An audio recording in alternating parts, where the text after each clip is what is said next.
The Adventures of Sherlock Holmes by Arthur Conan Doyle. Read by Arthur Lane. A Scandal in Bohemia. Chapter 1. To Sherlock Holmes, she is always the woman. I've seldom heard him mention her under any other name. In his eyes, she eclipses and predominates the whole of her sex. It was not that he felt any emotion akin to love for Irene Adler. All emotions, and that one particularly, were abhorrent to his cold, precise, but admirably balanced mind. He was, I take it, the most perfect reasoning and observing machine that the world has seen. But as a lover, he would have placed himself in a false position. He never spoke of the softer passions, save with a jibe and a sneer. They were admirable things for the observer, excellent for drawing the veil from men's motives and actions.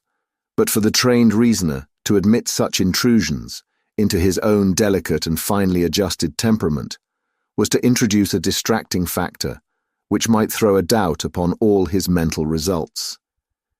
Grit in a sensitive instrument, or a crack in one of his own high-power lenses, would not be more disturbing than a strong emotion in a nature such as his. And yet there was but one woman to him, and that woman was the late Irene Adler, of dubious and questionable memory. I'd seen little of Holmes lately. My marriage had drifted us away from each other, my own complete happiness, and the home-centered interests which rise up around the man who first finds himself master of his own establishment, were sufficient to absorb all my attention, while Holmes, who loathed every form of society with his whole Bohemian soul, remained in our lodgings in Baker Street, buried among his old books, and alternating from week to week between cocaine and ambition, the drowsiness of the drug and the fierce energy of his own keen nature. He was still, as ever, deeply attracted by the study of crime, and occupied his immense faculties and extraordinary powers of observation in following out those clues, and clearing up those mysteries which had been abandoned as hopeless by the official police. From time to time I heard some vague account of his doings, of his summons to Odessa in the case of the Trepoff murder, of his clearing up of the singular tragedy of the Atkinson brothers at Trincomalee, and finally of the mission which he had accomplished so delicately and successfully for the reigning family of Holland. Beyond these signs of his activity, however, which I merely shared with all the readers of the daily press, I knew little of my former friend and companion. One night, it was on the 20th of March, 1888. I was returning from a journey to a patient, for I had now returned to civil practice, when my way led me through Baker Street.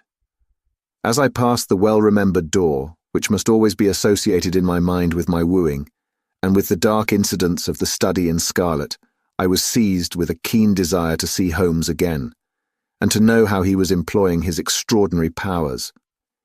His rooms were brilliantly lit, and even as I looked up, I saw his tall, spare figure pass twice in a dark silhouette against the blind. He was pacing the room swiftly, eagerly, with his head sunk upon his chest and his hands clasped behind him. To me, who knew his every mood and habit, his attitude and manner told their own story. He was at work again. He had risen out of his drug-created dreams and was hot upon the scent of some new problem. I rang the bell and was shown up to the chamber which had formerly been in part my own. His manner was not effusive, it seldom was, but he was glad, I think, to see me. With hardly a word spoken, but with a kindly eye, he waved me to an armchair, threw across his case of cigars, and indicated a spirit case and a gasogene in the corner. Then he stood before the fire and looked me over in his singular introspective fashion. "Wedlock suits you," he remarked. "I think, Watson, that you have put on 7.5 pounds since I saw you." "7," I answered. "Indeed, I should have thought a little more, just a trifle more, I fancy, Watson. And in practice again, I observe. You did not tell me that you intended to go into harness. Then how do you know?" "I see it, I deduce it. How do I know that you have been getting yourself very wet lately, and that you have a most clumsy and careless servant girl, "My dear Holmes," said I, "this is too much. You would certainly have been burned had you lived a few centuries ago. It is true that I had a country walk on Thursday and came home in a dreadful mess, but as I have changed my clothes, I can't imagine how you deduce it. As to Mary Jane, she is incorrigible, and my wife has given her notice, but there, again, I fail to see how you work it out." He chuckled to himself and rubbed his long, nervous hands together. "It is simplicity itself," said he. "My eyes tell me that on the inside of your left shoe, just where the firelight strikes it, the leather is scored by 6 almost parallel cuts. Obviously, they have been caused by someone who has very carelessly scraped round the edges of the sole in order to remove crusted mud from it. Hence, you see, my double deduction that you had been out in vile weather, and that you had a particularly malignant boot-slitting specimen of the London slavey. As to your practice, if a gentleman walks into my rooms smelling of iodoform, with a black mark of nitrate of silver upon his right forefinger, and a bulge on the right side of his top hat to show where he has secreted his stethoscope, I must be dull indeed if I do not pronounce him to be an active member of the medical profession." I could not help laughing at the ease with which he explained his process of deduction. "When I hear you give your reasons," I remarked, "the thing always appears to me to be so ridiculously simple that I could easily do it myself, though at each successive instance of your reasoning I am baffled until you explain your process. And yet I believe that my eyes are as good as yours." "Quite so," he answered, lighting a cigarette and throwing himself down into an armchair. "You see, but you do not observe. The distinction is clear. For example, you have frequently seen the steps which lead up from the hall to this room." "Frequently." "How often?" "Well, some hundreds of times." "Then how many are there?" "How many? I don't know." "Quite so, you have not observed, and yet you have seen. That is just my point. Now I know that there are 17 steps, because I have both seen and observed. By the way, since you are interested in these little problems, and since you are good enough to chronicle 1 or 2 of my trifling experiences, you may be interested in this." He threw over a sheet of thick, pink-tinted notepaper which had been lying open upon the table. "It came by the last post," said he. "Read it aloud." The note was undated, and without either signature or address. "There will call upon you tonight at 7:45, it said. "A gentleman who desires to consult you upon a matter of the very deepest moment. Your recent services to one of the royal houses of Europe have shown that you are one who may safely be trusted with matters which are of an importance which can hardly be exaggerated. This account of you we have from all quarters received. Be in your chamber then at that hour, and do not take it amiss if your visitor wear a mask." "This is indeed a mystery," I remarked. "What do you imagine that it means?" "I have no data yet. It is a capital mistake to theorize before one has data.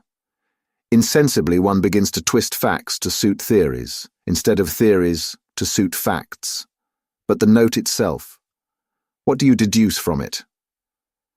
I carefully examined the writing and the paper upon which it was written. "The man who wrote it was presumably well-to-do," I remarked, endeavoring to imitate my companion's processes. "Such paper could not be bought under £0.50 a packet. It is peculiarly strong and stiff." "Peculiar. That is the very word," said Holmes. "It is not an English paper at all. Hold it up to the light." I did so and saw a large E with a small g, a P, and a large G with a small t woven into the texture of the paper. "What do you make of that?" asked Holmes. "The name of the maker, no doubt, or his monogram, rather." "Not at all. The G with the smalt stands for Gesellschaft, which is the German for company. It is a customary contraction like our company P, of course, stands for papier. Now for the egg. Let us glance at our continental gazettier." He took down a heavy brown volume from his shelves. "Eglo, Eglonitz, here we are, Egria. It is in a German-speaking country, in Bohemia, not far from Carlsbad, remarkable as being the scene of the death of Wallenstein, and for its numerous glass factories and paper mills. Ha, ha, my boy, what do you make of that? His eyes sparkled, and he sent up a great blue triumphant cloud from his cigarette. The paper was made in Bohemia, I said. Precisely. And the man who wrote the note is a German. Do you note the peculiar construction of the sentence? This account of you we have from all quarters received. A Frenchman or Russian could not have written that. It is the German who is so uncourteous to his verbs. It only remains, therefore, to discover what is wanted by this German who writes upon Bohemian paper and prefers wearing a mask to showing his face. And here he comes, if I am not mistaken, to resolve all our doubts. As he spoke, there was the sharp sound of horses' hoofs and grating wheels against the curb, followed by a sharp pull at the bell. Holmes whistled. "A pair by the sound," said he. "Yes," he continued, glancing out of the window. "A nice little brougham and a pair of beauties. 150 guineas apiece. There's money in this case, Watson, if there is nothing else. I think that I'd better go, Holmes." "Not a bit, Doctor. Stay where you are. I'm lost without my Boswell. And this promises to be interesting. It would be a pity to miss it. But your client, never mind him. I may want your help, and so may he. Here he comes. Sit down in that armchair, Doctor, and give us your best attention." A slow and heavy step which had been heard upon the stairs and in the passage paused immediately outside the door. Then there was a loud and authoritative tap. "Come in," said Holmes. A man entered, who could hardly have been less than 6 feet 6 inches in height, with the chest and limbs of a Hercules. His dress was rich with a richness which would, in England, be looked upon as akin to bad taste. Heavy bands of astrakhan were slashed across the sleeves and fronts of his double-breasted coat, while the deep blue cloak which was thrown over his shoulders was lined with flame-coloured silk and secured at the neck with a brooch which consisted of a single flaming beryl. Boots which extended halfway up his calves, and which were trimmed at the tops with rich brown fur, completed the impression of barbaric opulence which was suggested by his whole appearance. He carried a broad-brimmed hat in his hand, while he wore across the upper part of his face, extending down past the cheekbones, a black visored mask, which he had apparently adjusted that very moment, for his hand was still raised to it as he entered. From the lower part of the face he appeared to be a man of strong character, with a thick, hanging lip, and a long, straight chin, suggestive of resolution, pushed to the length of obstinacy. "You had my note?" he asked, with a deep, harsh voice and a strongly marked German accent. "I told you that I would call." He looked from one to the other of us, as if uncertain which to address. "Pray take a seat," said Holmes. "This is my friend and colleague, Dr. Watson, who is occasionally good enough to help me in my cases. Whom have I the honour to address?" "You may address me as the Count von Kram, a Bohemian nobleman. I understand that this gentleman, your friend, is a man of honour and discretion, whom I may trust with a matter of the most extreme importance. If not, I should much prefer to communicate with you alone." I rose to go, but Holmes caught me by the wrist and pushed me back into my chair. "It is both or none," said he. "You may say before this gentleman anything which you may say to me." The Count shrugged his broad shoulders. "Then I must begin," said he, "by binding you both to absolute secrecy for 2 years. At the end of that time the matter will be of no importance. At present it is not too much to say that it is of such weight it may have an influence upon European history." "I promise," said Holmes. "And I." "You will excuse this mask," continued our strange visitor. "The august person who employs me wishes his agent to be unknown to you, and I may confess at once that the title by which I have just called myself is not exactly my own." "I was aware of it," said Holmes dryly. "The circumstances are of great delicacy, and every precaution has to be taken to quench what might grow to be an immense scandal and seriously compromise one of the reigning families of Europe. To speak plainly, The matter implicates the great house of Ormstein, hereditary kings of Bohemia." "I was also aware of that," murmured Holmes, settling himself down in his armchair and closing his eyes. Our visitor glanced with some apparent surprise at the languid, lounging figure of the man who had been no doubt depicted to him as the most incisive reasoner and most energetic agent in Europe. Holmes slowly reopened his eyes and looked impatiently at his gigantic client. "If your Majesty would condescend to state your case," he remarked, "I should be better able to advise you." The man sprang from his chair and paced up and down the room in uncontrollable agitation. Then, with a gesture of desperation, he tore the mask from his face and hurled it upon the ground. "You are right," he cried. "I am the king. Why should I attempt to conceal it?" "Why, indeed," murmured Holmes. "Your Majesty had not spoken before I was aware that I was addressing Wilhelm Gottsreich Sigismund von Ormstein, Grand Duke of Kassel-Felstein, and hereditary king of Bohemia." "But you can understand," said our strange visitor, sitting down once more and passing his hand over his high white forehead. "You can understand that I am not accustomed to doing such business in my own person. Yet the matter was so delicate that I could not confide it to an agent without putting myself in his power. I have come incognito from Prague for the purpose of consulting you." "Then pray consult," said Holmes, shutting his eyes once more. "The facts are briefly these. Some 5 years ago, during a lengthy visit to Warsaw, I made the acquaintance of the well-known adventuress, Irene Adler. The name is no doubt familiar to you." "Kindly look her up in my index, Doctor," murmured Holmes, without opening his eyes.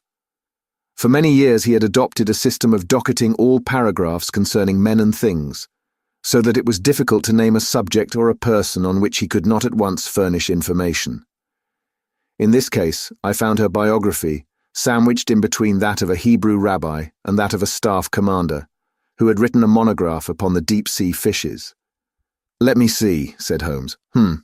Born in New Jersey in the year 1858, contralto, La Scala, prima donna. Imperial Opera of Warsaw, yes. Retired from operatic stage. Ha! Living in London, quite so. Your Majesty, as I understand, became entangled with this young person, wrote her some compromising letters, and is now desirous of getting those letters back." "Precisely so, but how—" "Was there a secret marriage?" "None." "No legal papers or certificates?" "None." "Then I fail to follow your Majesty. If this young person should produce her letters for blackmailing or other purposes, how is she to prove their authenticity?" "There is the writing." "Pooh, forgery." "My private notepaper." "Stolen." "My own seal." "Imitated." "My photograph." "Bought." "We were both in the photograph." "Oh dear, that is very bad. Your Majesty has indeed committed an indiscretion." "I was mad, insane. You have compromised yourself seriously. I was only Crown Prince then. I was young. I am but 30 now. It must be recovered. We have tried and failed. Your Majesty must pay. It must be bought. She will not sell. Stolen, then. 5 attempts have been made. Twice burglars in my pay ransacked her house. Once we diverted her luggage when she travelled. Twice she has been waylaid. There has been no result." "No sign of it?" "Absolutely none." Holmes laughed. "It is quite a pretty little problem," said he. "But a very serious one to me," returned the king reproachfully. "Very indeed. And what does she propose to do with the photograph?" "To ruin me." "But how?" "I am about to be married." "So I have heard." "To Clotilde Lothman von Saxe-Meiningen, second daughter of the King of Scandinavia. You may know the strict principles of her family. She is herself the very soul of delicacy. A shadow of a doubt as to my conduct would bring the matter to an end." "And Irene Adler?" "Threatens to send them the photograph, and she will do it. I know that she will do it. You do not know her, but she has a soul of steel. She has the face of the most beautiful of women, and the mind of the most resolute of men. Rather than I should marry another woman, there are no lengths to which she would not go. None. You are sure that she has not sent it yet? I am sure. And why? Because she has said that she would send it on the day when the betrothal was publicly proclaimed. That will be next Monday. Oh. Then we have 3 days yet, said Holmes with a yawn. That is very fortunate, as I have 1 or 2 matters of importance to look into just at present. Your Majesty will of course stay in London for the present. Certainly. You will find me at the Langham under the name of the Count von Kram. Then I shall drop you a line to let you know how we progress. Pray do so. I shall be all anxiety. Then as to money. You have carte blanche. Absolutely. I tell you that I would give one of the provinces of my kingdom to have that photograph. And for present expenses. The king took a heavy chamois leather bag from under his cloak and laid it on the table. There are £300 in gold, and 700 in notes, he said. Holmes scribbled a receipt upon a sheet of his notebook and handed it to him. And Mademoiselle's address, he asked. Is Bryony Lodge, Serpentine Avenue, St. John's Wood. Holmes took a note of it. One other question, said he. Was the photograph a cabinet? It was. Then good night, Your Majesty, and I trust that we shall soon have some good news for you. And good night, Watson, he added, as the wheels of the Royal Brougham rolled down the street. If you will be good enough to call tomorrow afternoon at 3 o'clock, I should like to chat this little matter over with you. Britty, Chapter 2. At 3 o'clock precisely, I was at Baker Street, but Holmes had not yet returned. The landlady informed me that he had left the house shortly after 8 o'clock in the morning. I sat down beside the fire, however, with the intention of awaiting him, however long he might be. I was already deeply interested in his inquiry, for though it was surrounded by none of the grim and strange features which were associated with the 2 crimes which I have already recorded, still, the nature of the case and the exalted station of his client gave it a character of its own. Indeed, apart from the nature of the investigation which my friend had on hand, there was something in his masterly grasp of a situation and his keen, incisive reasoning, which made it a pleasure to me to study his system of work and to follow the quick, subtle methods by which he disentangled the most inextricable mysteries. So accustomed was I to his invariable success that the very possibility of his failing had ceased to enter into my head. It was close upon 4 before the door opened, and a drunken-looking groom, ill-kempt and side-whiskered, with an inflamed face and disreputable clothes, walked into the room. Accustomed as I was to my friend's amazing powers in the use of disguises, I had to look 3 times before I was certain that it was indeed he. With a nod, he vanished into the bedroom, whence he emerged in 5 minutes tweed-suited and respectable as of old. Putting his hands into his pockets, he stretched out his legs in front of the fire and laughed heartily for some minutes. "Well, really," he cried, and then he choked and laughed again until he was obliged to lie back, limp and helpless, in the chair. "What is it?" "It's quite too funny. I'm sure you could never guess how I employed my morning or what I ended by doing." "I can't imagine." "I suppose that you have been watching the habits, and perhaps the house, of Miss Irene Adler." "Quite so. But the sequel was rather unusual. I will tell you, however. I left the house a little after 8 o'clock this morning in the character of a groom out of work. There is a wonderful sympathy and freemasonry among horsey men. Be one of them, and you will know all that there is to know. I soon found Bryony Lodge. It is a bijou villa, with a garden at the back, but built out in front right up to the road, 2 stories, Chubb locked to the door, large sitting room on the right side, well furnished, with long windows almost to the floor, and those preposterous English window fasteners which a child could open. Behind there was nothing remarkable, save that the passage window could be reached from the top of the coach house. I walked round it and examined it closely from every point of view, but without noting anything else of interest. I then lounged down the street and found, as I expected, that there was a mews in a lane which runs down by one wall of the garden. I lent the ostlers a hand in rubbing down their horses, and received in exchange 2pence, a glass of half and half, 2 fills of shag tobacco, and as much information as I could desire about Miss Adler, to say nothing of 6 other people in the neighbourhood in whom I was not in the least interested, but whose biographies I was compelled to listen to. "And what of Irene Adler?" I asked. "Oh, she has turned all the men's heads down in that part. She's the daintiest thing under a bonnet on this planet. So say the Serpentine Mews to a man. She lives quietly, sings at concerts, drives out at 5 every day, and returns at 7 sharp for dinner. Seldom goes out at other times, except when she sings. Has only 1 male visitor, but a good deal of him. He is dark, handsome, and dashing, never calls less than once a day, and often twice. He is a Mr. Godfrey Norton, of the Inner Temple. See the advantages of a cabman as a confidant." They had driven him home 12 times from Serpentine Mews, and knew all about him. When I had listened to all they had to tell, I began to walk up and down near Bryony Lodge once more, and to think over my plan of campaign. This Godfrey Norton was evidently an important factor in the matter. He was a lawyer. That sounded ominous. What was the relation between them, and what the object of his repeated visits? Was she his client, his friend, or his mistress?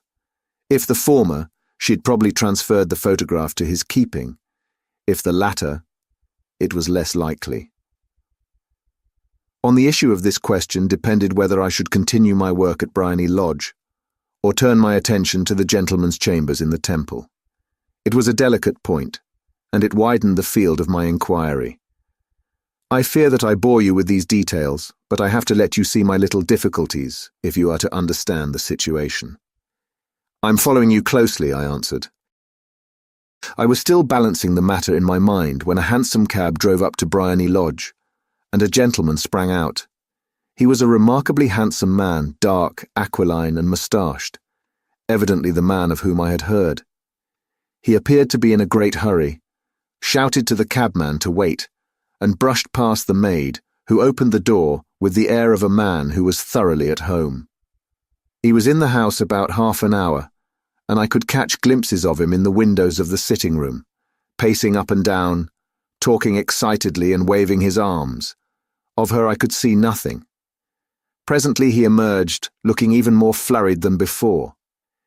As he stepped up to the cab, he pulled a gold watch from his pocket and looked at it earnestly. "Drive like the devil," he shouted. "First to Gross and Hankey's in Regent Street, and then to the Church of St. Monica in the Edgware Road. Half a guinea if you do it in 20 minutes. Away they went, and I was just wondering whether I should not do well to follow them, when up the lane came a neat little landau, the coachman with his coat only half buttoned and his tie under his ear, while all the tags of his harness were sticking out of the buckles. It hadn't pulled up before she shot out of the hall door and into it. I only caught a glimpse of her at the moment, but she was a lovely woman, with a face that a man might die for. "The Church of St. Monica, John," she cried, "and half a sovereign if you reach it in 20 minutes. This was quite too good to lose, Watson. I was just balancing whether I should run for it or whether I should perch behind her landau when a cab came through the street. The driver looked twice at such a shabby fare, but I jumped in before he could object. "The Church of St. Monica," said I, "and half a sovereign if you reach it in 20 minutes. It was 25 minutes to 12, and of course, it was clear enough what was in the wind. My cabby drove fast. I don't think I ever drove faster, but the others were there before us. The cab and the landau with their steaming horses were in front of the door when I arrived. I paid the man and hurried into the church. There was not a soul there save the 2 whom I had followed, and a surpliced clergyman, who seemed to be expostulating with them. They were all 3 standing in a knot in front of the altar. I lounged up the side aisle like any other idler who has dropped into a church. Suddenly, to my surprise, the 3 at the altar faced round to me, and Godfrey Norton came running as hard as he could towards me. "Thank God," he cried. You'll do.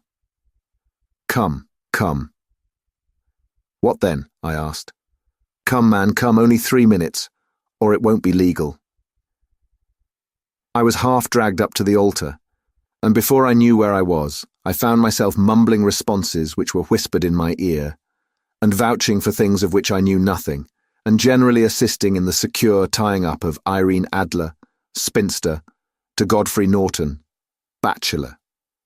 It was all done in an instant, and there was the gentleman thanking me on the one side, and the lady on the other, while the clergyman beamed on me in front.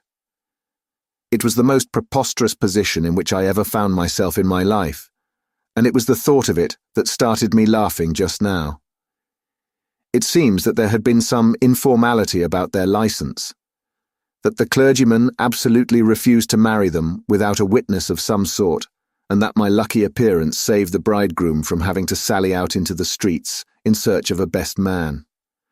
The bride gave me a sovereign, and I mean to wear it on my watch chain in memory of the occasion.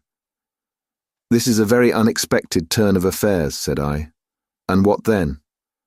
Well, I found my plans very seriously menaced. It looked as if the pair might take an immediate departure, and so necessitate very prompt and energetic measures on my part. At the church door, however, they separated, he driving back to the temple, and she to her own house. I shall drive out in the park at 5 as usual, she said as she left him. I heard no more. They drove away in different directions, and I went off to make my own arrangements. Which are? Some cold beef and a glass of beer, he answered, ringing the bell. I've been too busy to think of food, and I'm likely to be busier still this evening. By the way, Doctor, I shall want your cooperation. I shall be delighted. You don't mind breaking the law? Not in the least. Nor running a chance of arrest? Not in a good cause. Oh, the cause is excellent. Then I am your man. I was sure that I might rely on you.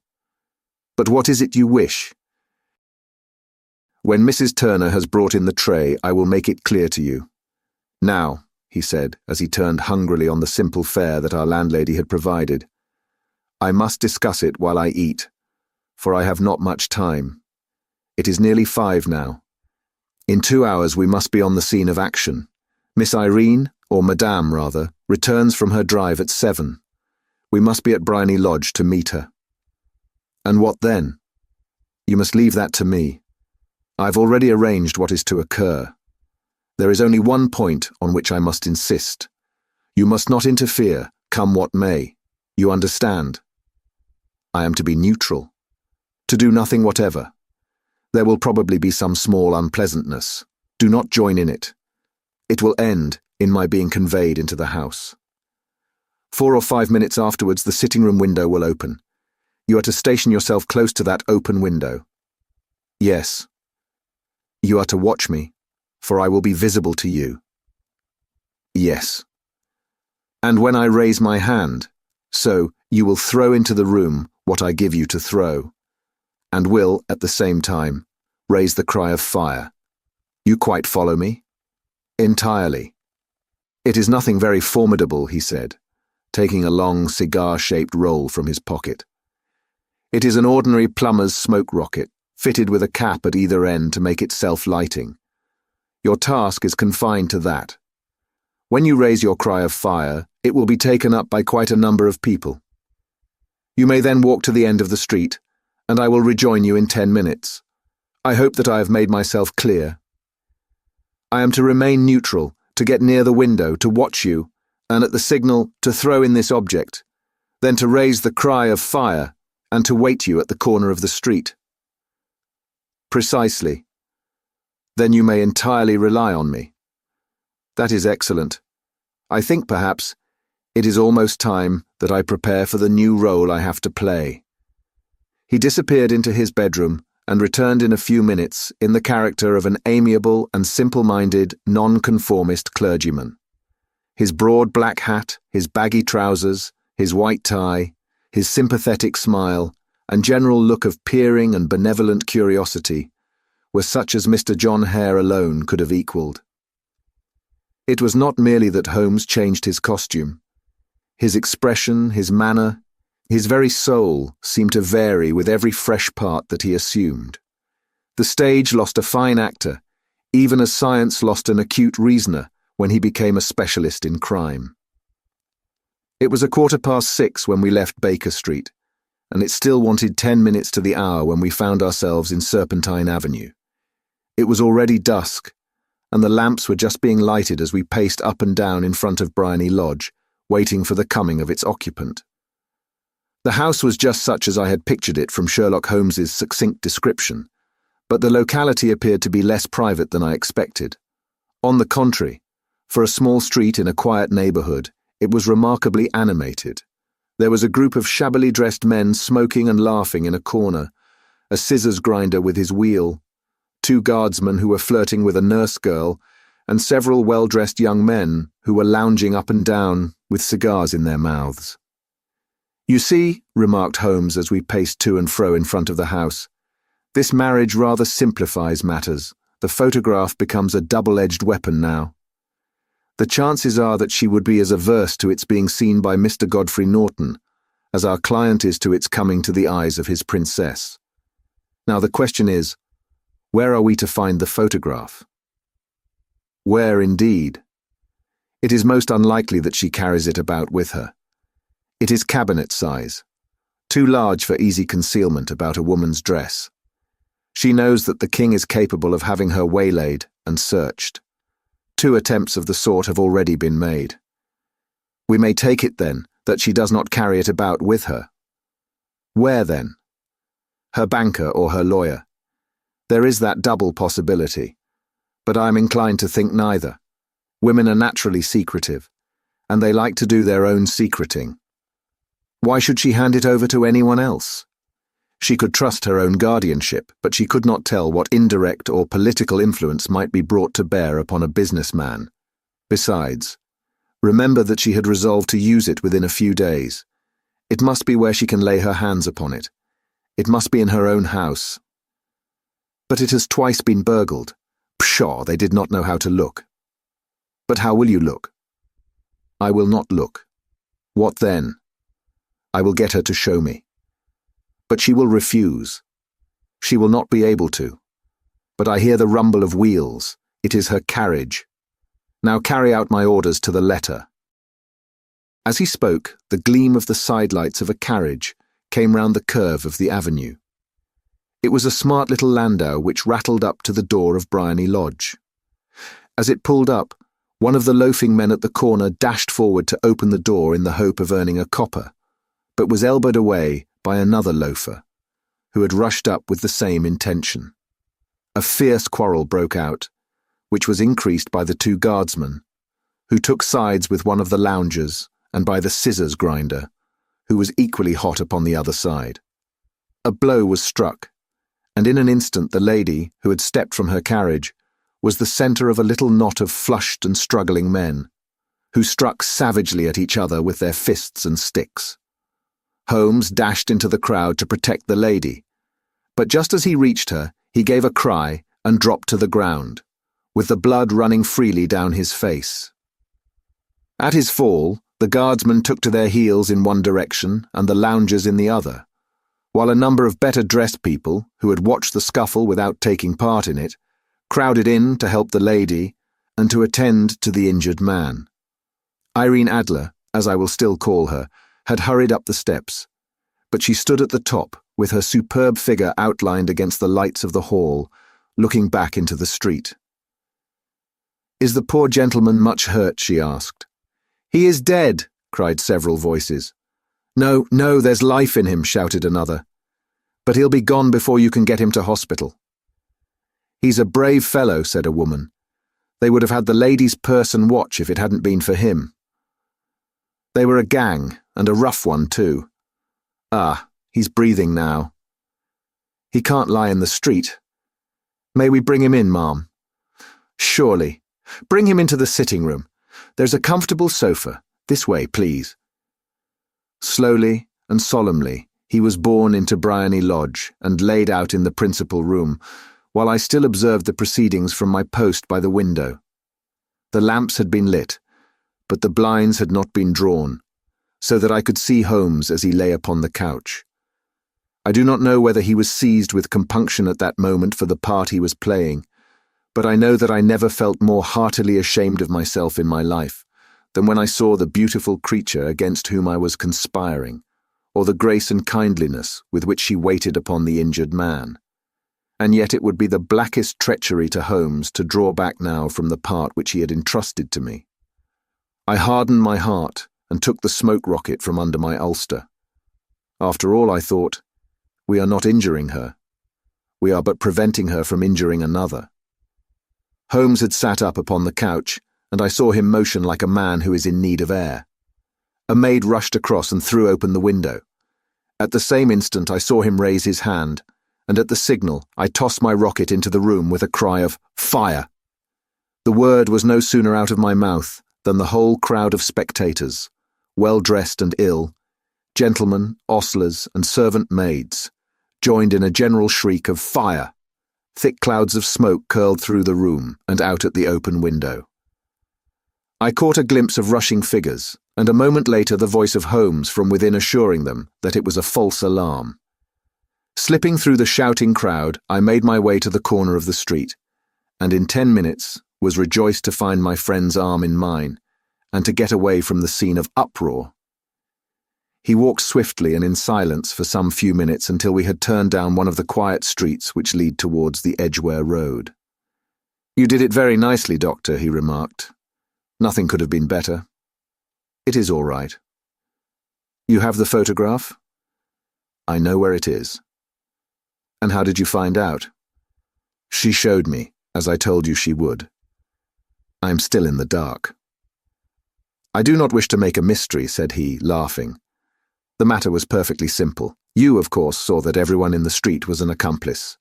They were all engaged for the evening." "I guessed as much." "Then, when the row broke out, I had a little moist red paint in the palm of my hand. I rushed forward, fell down, clapped my hand to my face, and became a piteous spectacle. It is an old trick. That also I could fathom. Then they carried me in. She was bound to have me in. What else could she do? And into her sitting room, which was the very room which I suspected. It lay between that and her bedroom, and I was determined to see which. They laid me on a couch. I motioned for air. They were compelled to open the window, and you had your chance." "How did that help you?" "It was all important. When a woman thinks that her house is on fire, her instinct is at once to rush to the thing which she values most. It is a perfectly overpowering impulse, and I have more than once taken advantage of it. In the case of the Darlington substitution scandal, it was of use to me, and also in the Arnsworth Castle business. A married woman grabs at her baby. An unmarried one reaches for her jewel box. Now it was clear to me that Our Lady of today had nothing in the house more precious to her than what we are in quest of. She would rush to secure it. The alarm of fire was admirably done. The smoke and shouting were enough to shake nerves of steel. She responded beautifully. The photograph is in a recess, behind a sliding panel just above the right bell pull. She was there in an instant, and I caught a glimpse of it as she half drew it out. When I cried out that it was a false alarm, she replaced it, glanced at the rocket, rushed from the room, and I have not seen her since. I rose, and making my excuses, escaped from the house. I hesitated whether to attempt to secure the photograph at once, but the coachman had come in, and as he was watching me narrowly, it seemed safer to wait. A little over-precipitance may ruin all. "And now," I asked, "our quest is practically finished. I shall call with the king tomorrow, and with you, if you care to come with us. We will be shown into the sitting room to wait for the lady. But it is probable that when she comes, she may find neither us nor the photograph. It might be a satisfaction to His Majesty to regain it with his own hands. And when will you call?" "At 8 in the morning. She will not be up so that we shall have a clear field. Besides, we must be prompt, for this marriage may mean a complete change in her life and habits. I must wire to the king without delay." We had reached Baker Street and had stopped at the door. He was searching his pockets for the key when someone passing said, "Good night, Mr. Sherlock Holmes." There were several people on the pavement at the time, but the greeting appeared to come from a slim youth in an ulster who had hurried by. "I've heard that voice before," said Holmes, staring down the dimly lit street. "Now I wonder who the deuce that could have been." Chapter 3. I slept at Baker Street that night, and we were engaged upon our toast and coffee in the morning when the King of Bohemia rushed into the room. "You have really got it," he cried, grasping Sherlock Holmes by either shoulder and looking eagerly into his face. "Not yet." "But you have hopes?" "I have hopes." "Then come. I'm all impatience to be gone." "We must have a cab." "No, my brougham is waiting." "Then that will simplify matters." We descended and started off once more for Bryony Lodge. "Irene Adler is married," remarked Holmes. "Married? When?" "Yesterday." "But to whom?" "To an English lawyer named Norton." "But she could not love him." "I am in hopes that she does." "And why in hopes?" "Because it would spare your Majesty all fear of future annoyance. If the lady loves her husband, she does not love your Majesty. If she does not love your Majesty, there is no reason why she should interfere with your Majesty's plan. It is true, and yet, well, I wish she had been of my own station. What a queen she would have made." He relapsed into a moody silence, which was not broken until we drew up in Serpentine Avenue. The door of Bryony Lodge was open, and an elderly woman stood upon the steps. She watched us with a sardonic eye as we stepped from the brougham. "Mr. Sherlock Holmes, I believe," said she. "I am Mr. Holmes," answered my companion, looking at her with a questioning and rather startled gaze. "Indeed. My mistress told me that you were likely to call. She left this morning with her husband by the 5:15 train from Charing Cross for the Continent." "What?" Sherlock Holmes staggered back, white with chagrin and surprise. "Do you mean that she has left England?" "Never to return." "And the papers?" asked the King hoarsely. "All is lost. We shall see."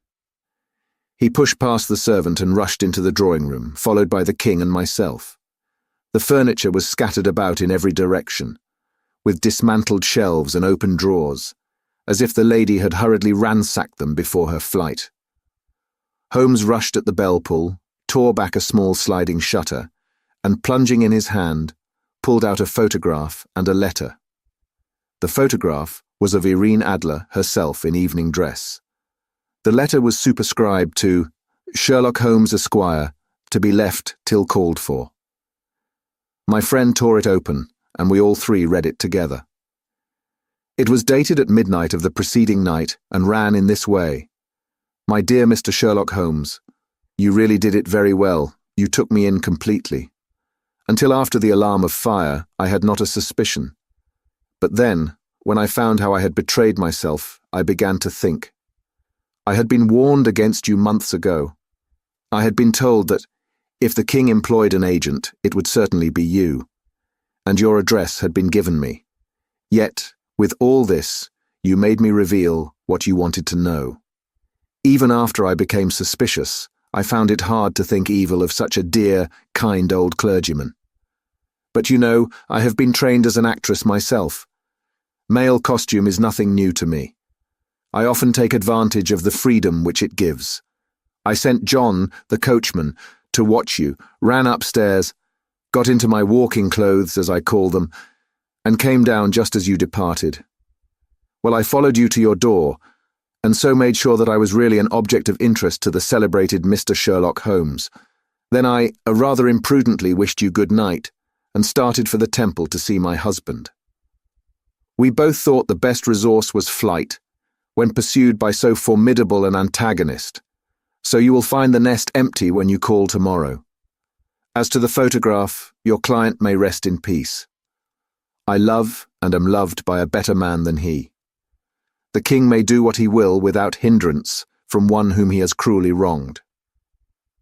I keep it only to safeguard myself, and to preserve a weapon which will always secure me from any steps which he might take in the future. I leave a photograph which he might care to possess, and I remain, dear Mr. Sherlock Holmes, very truly yours, Irene Norton, née Adler. What a woman! Oh, what a woman, cried the King of Bohemia, when we had all three read this epistle. Did I not tell you how quick and resolute she was? Would she not have made an admirable queen? Is it not a pity that she was not on my level? From what I've seen of the lady, she seems indeed to be on a very different level to your Majesty, said Holmes coldly. I'm sorry that I have not been able to bring your Majesty's business to a more successful conclusion. On the contrary, my dear sir, cried the King, nothing could be more successful. I know that her word is inviolate. The photograph is now as safe as if it were in the fire. I'm glad to hear your Majesty say so. I am immensely indebted to you. Pray tell me in what way I can reward you. This ring. He slipped an emerald snake ring from his finger and held it out upon the palm of his hand. Your Majesty has something which I should value even more highly, said Holmes. You have but to name it. This photograph. The King stared at him in amazement. Irene's photograph, he cried. Certainly, if you wish it. I thank your Majesty. Then there is no more to be done in the matter. I have the honour to wish you a very good morning. He bowed, and turning away without observing the hand which the King had stretched out to him, he set off in my company for his chambers. And that was how a great scandal threatened to affect the kingdom of Bohemia, and how the best plans of Mr. Sherlock Holmes were beaten by a woman's wit. He used to make merry over the cleverness of women, but I have not heard him do it of late.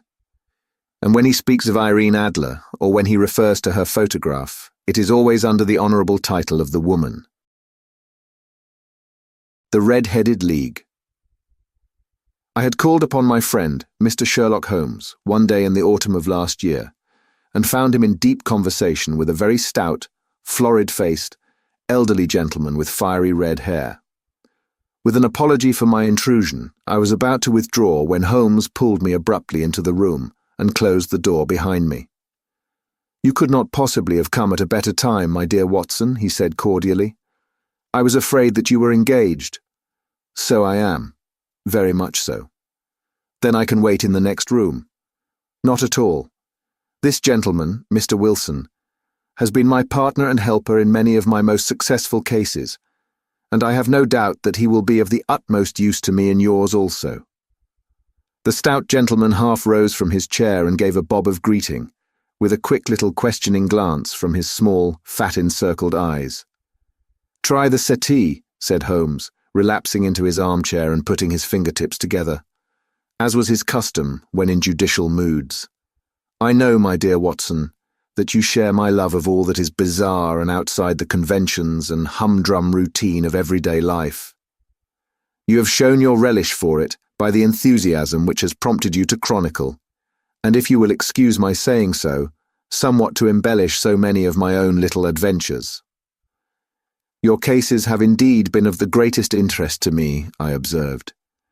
You will remember that I remarked the other day, just before we went into the very simple problem presented by Miss Mary Sutherland, that for strange effects and extraordinary combinations we must go to life itself, which is always far more daring than any effort of the imagination. A proposition which I took the liberty of doubting. You did, Doctor.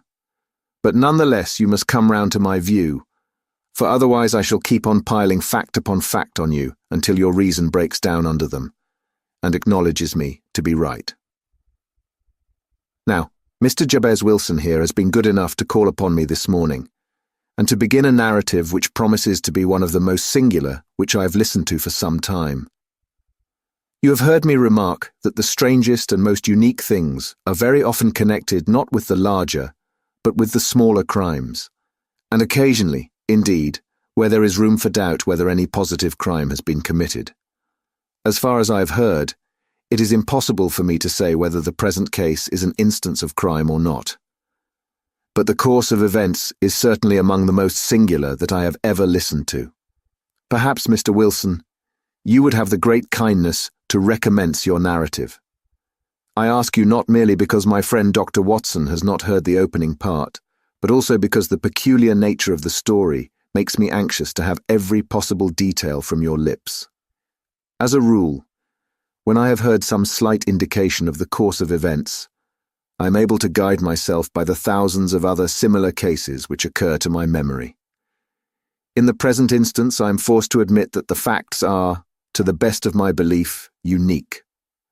The portly client puffed out his chest with an appearance of some little pride and pulled a dirty and wrinkled newspaper from the inside pocket of his greatcoat. As he glanced down the advertisement column, with his head thrust forward and the paper flattened out upon his knee, I took a good look at the man and endeavoured, after the fashion of my companion, to read the indications which might be presented by his dress or appearance. I did not gain very much, however, by my inspection. Our visitor bore every mark of being an average, commonplace British tradesman, obese, pompous, and slow.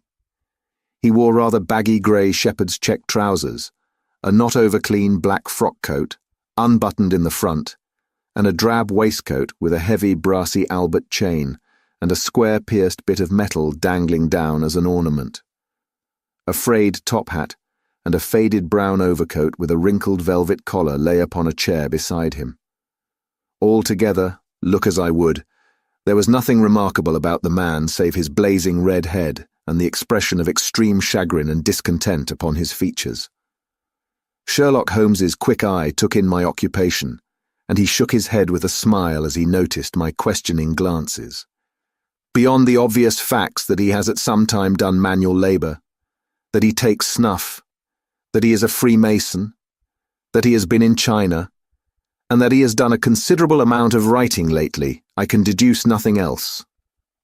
Mr. Jabez Wilson started up in his chair, with his forefinger upon the paper, but his eyes upon my companion. "How, in the name of good fortune, did you know all that, Mr. Holmes?" he asked. "How did you know, for example, that I did manual labour? It's as true as gospel, for I began as a ship's carpenter." "Your hands, my dear sir. Your right hand is quite a size larger than your left. You have worked with it, and the muscles are more developed. Well, the snuff then, and the Freemasonry. I won't insult your intelligence by telling you how I read that, especially as, rather against the strict rules of your order, you use an arc and compass breastpin. Ah, of course, I forgot that. But the writing. What else can be indicated by that right cuff so very shiny for 5 inches, and the left one with the smooth patch near the elbow, where you rest it upon the desk? Well, but China. The fish that you have tattooed immediately above your right wrist could only have been done in China. I have made a small study of tattoo marks, and have even contributed to the literature of the subject. That trick of staining the fish's scales of a delicate pink is quite peculiar to China. When, in addition, I see a Chinese coin hanging from your watch chain, the matter becomes even more simple." Mr. Jabez Wilson laughed heavily. "Well, I never," said he. "I thought at first that you'd done something clever, but I see that there was nothing in it after all." "I begin to think, Watson," said Holmes, "that I make a mistake in explaining. Omne ignotum pro magnifico. You know, and my poor little reputation, such as it is, will suffer shipwreck if I am so candid. Can you not find the advertisement, Mr. Wilson?" "Yes, I've got it now," he answered, with his thick red finger planted halfway down the column. "Here it is. This is what began it all. You just read it for yourself, sir."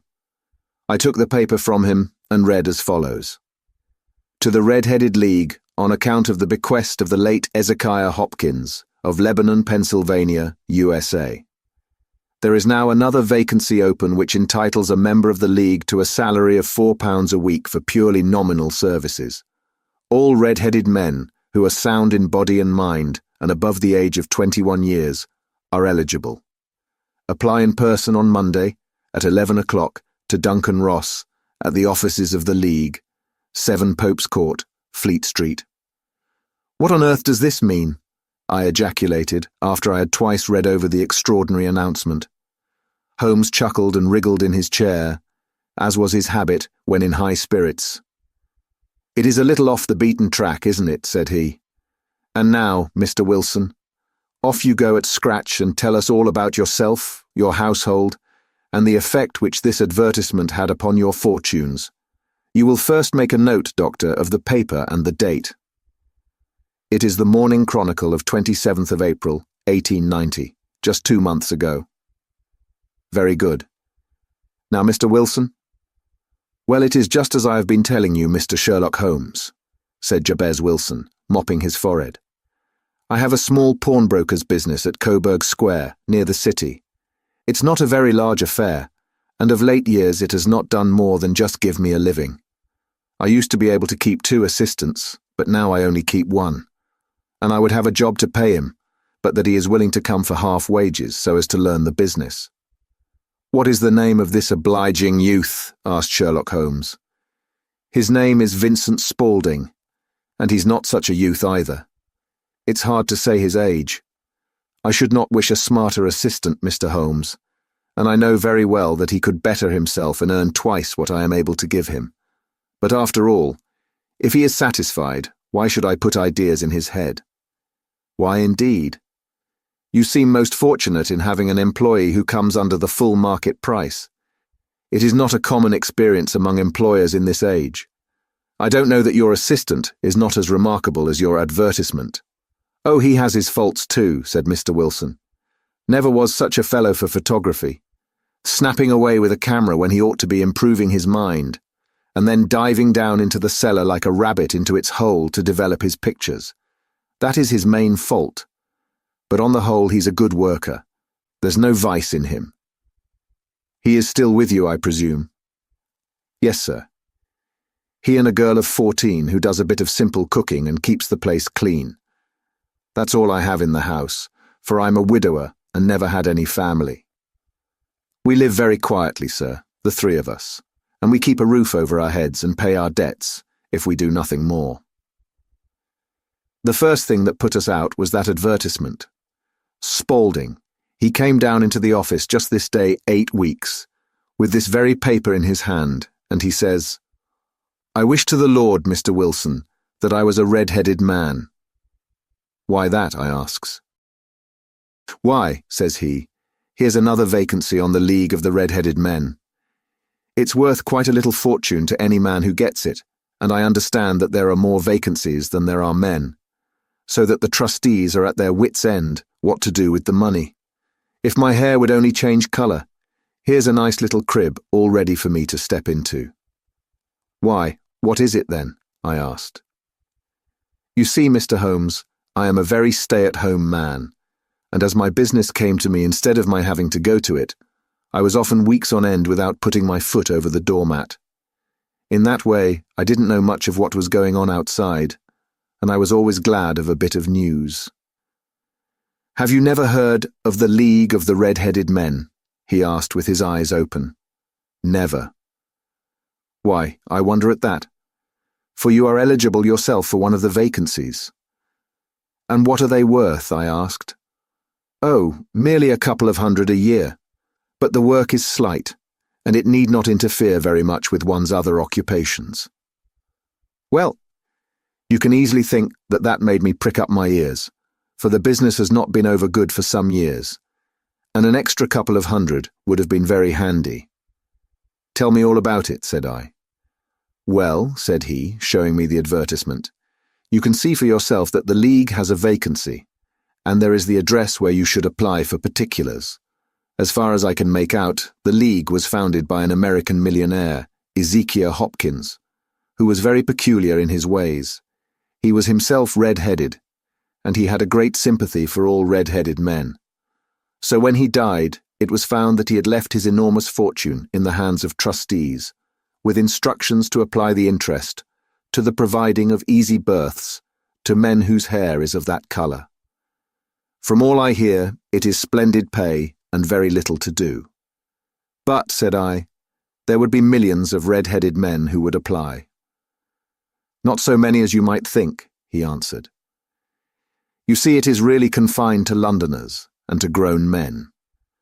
This American had started from London when he was young, and he wanted to do the old town a good turn. Then, again, I have heard it is no use your applying if your hair is light red, or dark red, or anything but real bright, blazing, fiery red. Now, if you cared to apply, Mr. Wilson, you would just walk in, but perhaps it would hardly be worth your while to put yourself out of the way for the sake of a few £100. Now, it is a fact, gentlemen, as you may see for yourselves, that my hair is of a very full and rich tint, so that it seemed to me that if there was to be any competition in the matter, I stood as good a chance as any man that I had ever met. Vincent Spaulding seemed to know so much about it that I thought he might prove useful, so I just ordered him to put up the shutters for the day and to come right away with me. He was very willing to have a holiday, so we shut the business up and started off for the address that was given us in the advertisement. I never hope to see such a sight as that again, Mr. Holmes. From north, south, east and west, every man who had a shade of red in his hair had tramped into the city to answer the advertisement.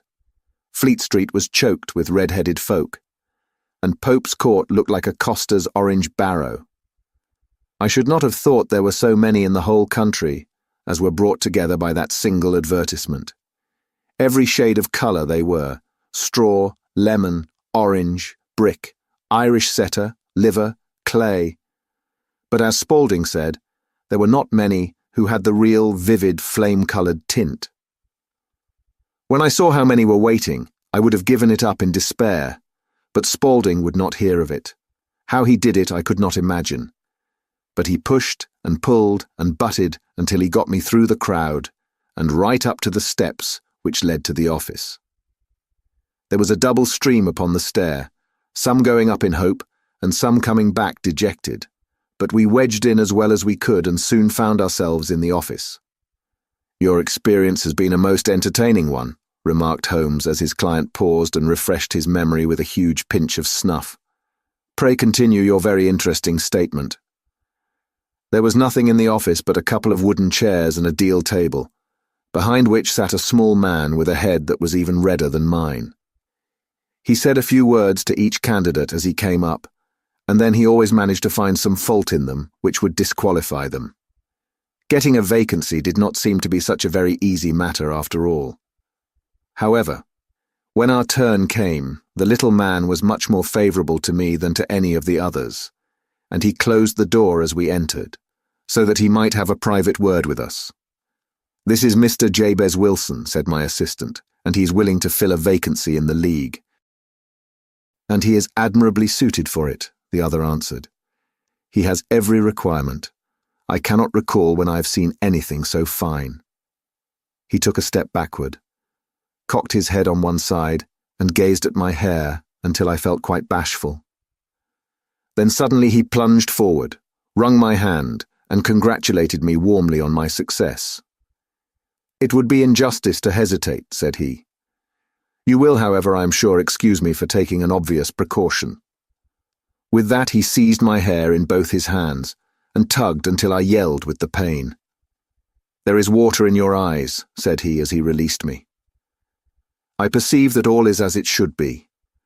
But we have to be careful, for we have twice been deceived by wigs and once by paint. I could tell you tales of cobbler's wax which would disgust you with human nature." He stepped over to the window and shouted through it at the top of his voice that the vacancy was filled. A groan of disappointment came up from below, and the folk all trooped away in different directions until there was not a red head to be seen, except my own and that of the manager. "My name," said he, "is Mr. Duncan Ross, and I am myself one of the pensioners upon the fund left by our noble benefactor. Are you a married man, Mr. Wilson? Have you a family?" I answered that I had not. His face fell immediately. "Dear me," he said gravely, "that is very serious indeed. I'm sorry to hear you say that. The fund was, of course, for the propagation and spread of the redheads, as well as for their maintenance. It is exceedingly unfortunate that you should be a bachelor." My face lengthened at this, Mr. Holmes, for I thought that I was not to have the vacancy after all. But after thinking it over for a few minutes, he said that it would be all right. In the case of another, said he, the objection might be fatal, but we must stretch a point in favour of a man with such a head of hair as yours. When shall you be able to enter upon your new duties? Well, it is a little awkward, for I have a business already, said I. Oh, never mind about that, Mr. Wilson, said Vincent Spaulding. I should be able to look after that for you. What would be the hours? I asked. 10 to 2. Now, a pawnbroker's business is mostly done of an evening, Mr. Holmes, especially Thursday and Friday evening, which is just before payday. So it would suit me very well to earn a little in the mornings.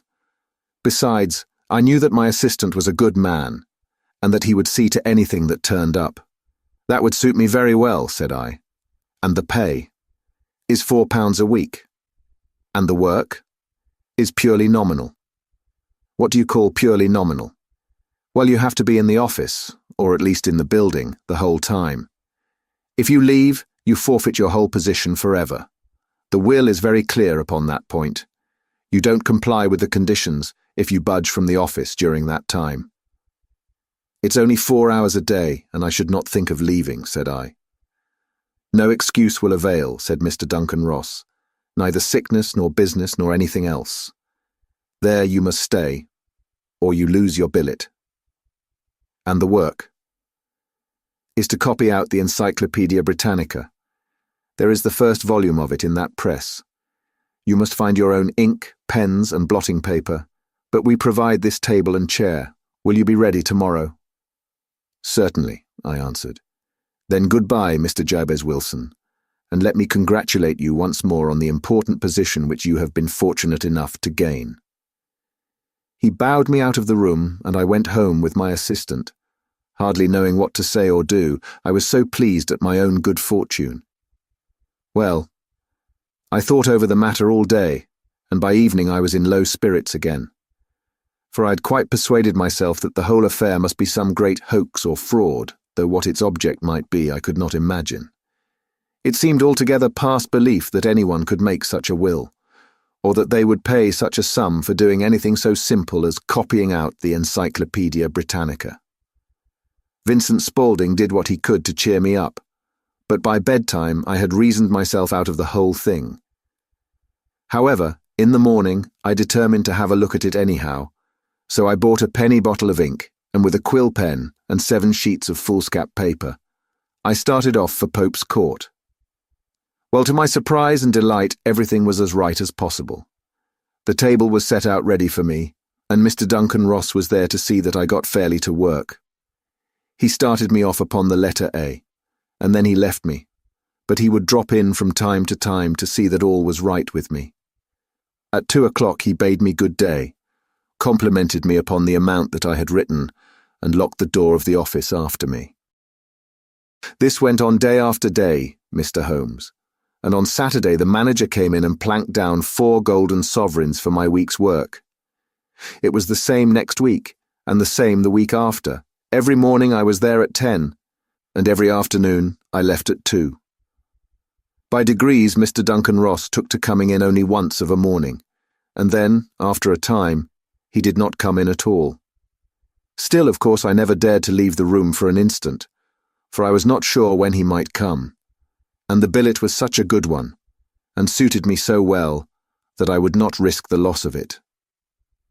8 weeks passed away like this, and I had written about abbots and archery and armour and architecture and Attica, and hoped with diligence that I might get on to the B's before very long.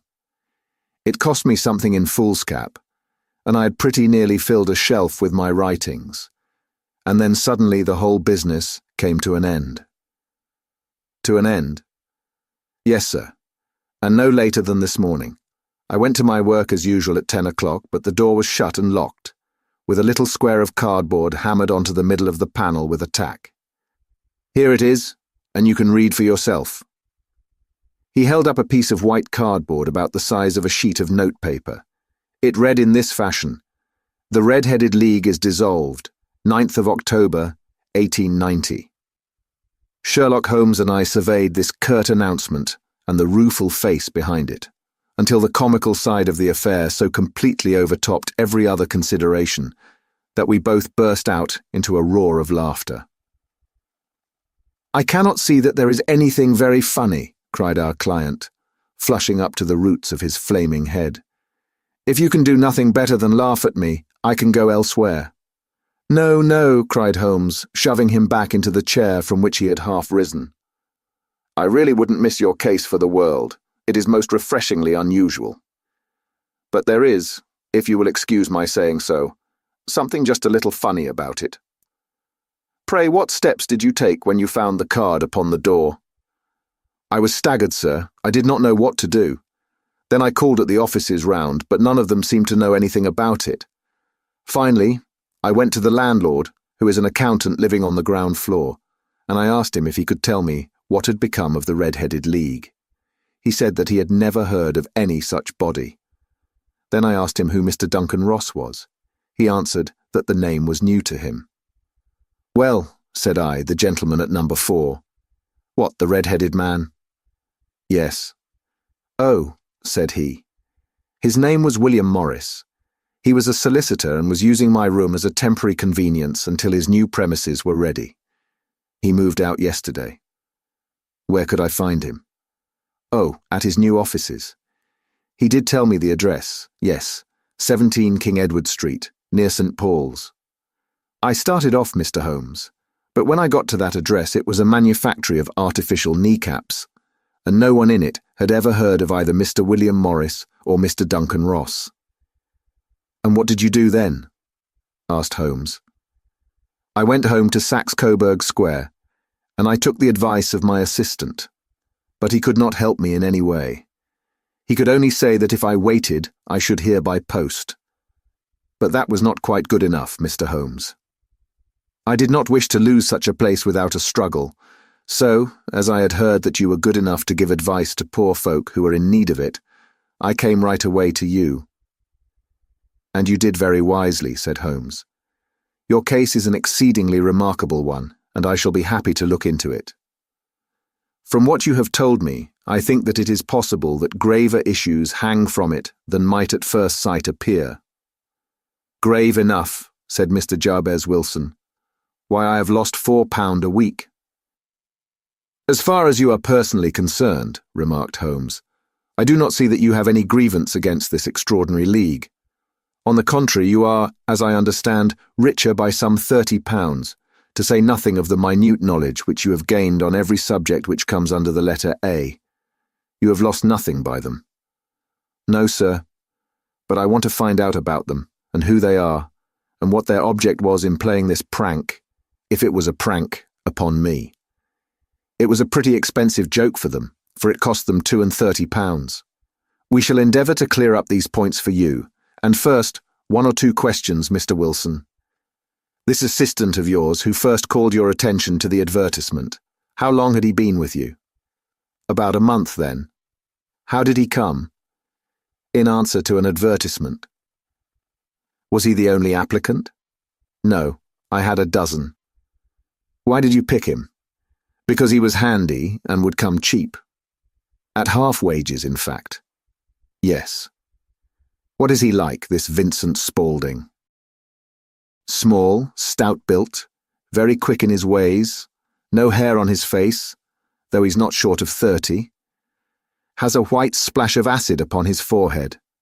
Holmes sat up in his chair in considerable excitement. "I thought as much," said he. "Have you ever observed that his ears are pierced for earrings?" "Yes, sir. He told me that a gypsy had done it for him when he was a lad." Said Holmes, sinking back in deep thought. "He is still with you?" "Oh, yes, sir. I have only just left him." "And has your business been attended to in your absence?" "Nothing to complain of, sir. There's never very much to do of a morning." "That will do, Mr. Wilson. I shall be happy to give you an opinion upon the subject in the course of a day or 2. Today is Saturday, and I hope that by Monday we may come to a conclusion." "Well, Watson," said Holmes when our visitor had left us, "what do you make of it all?" "I make nothing of it," I answered frankly. "It is a most mysterious business." "As a rule," said Holmes, The more bizarre a thing is, the less mysterious it proves to be. It is your commonplace, featureless crimes which are really puzzling, just as a commonplace face is the most difficult to identify. But I must be prompt over this matter. "What are you going to do then?" I asked. "To smoke," he answered. "It is quite a three-pipe problem, and I beg that you won't speak to me for 50 minutes. He curled himself up in his chair, with his thin knees drawn up to his hawk-like nose, and there he sat with his eyes closed and his black clay pipe thrusting out like the bill of some strange bird. I had come to the conclusion that he had dropped to sleep, and indeed was nodding myself, when he suddenly sprang out of his chair with the gesture of a man who has made up his mind and put his pipe down upon the mantelpiece. "Sarasate plays at the St. James's Hall this afternoon," he remarked. "What do you think, Watson? Could your patient spare you for a few hours?" "I have nothing to do today. My practice is never very absorbing." "Then put on your hat and come. I'm going through the city first, and we can have some lunch on the way. I observe that there is a good deal of German music on the programme, which is rather more to my taste than Italian or French. It is introspective, and I want to introspect. Come along." We travelled by the Underground as far as Aldersgate, and a short walk took us to Saxe-Coburg Square, the scene of the singular story which we had listened to in the morning. It was a poky, little, shabby-genteel place, where 4 lines of dingy 2-storied brick houses looked out into a small, railed-in enclosure, where a lawn of weedy grass and a few clumps of faded laurel bushes made a hard fight against a smoke-laden and uncongenial atmosphere. 3 gilt balls and a brown board with Jabez Wilson in white letters, upon a corner house, announced the place where our red-headed client carried on his business. Sherlock Holmes stopped in front of it with his head on one side and looked it all over, with his eyes shining brightly between puckered lids. Then he walked slowly up the street, and then down again to the corner, still looking keenly at the houses.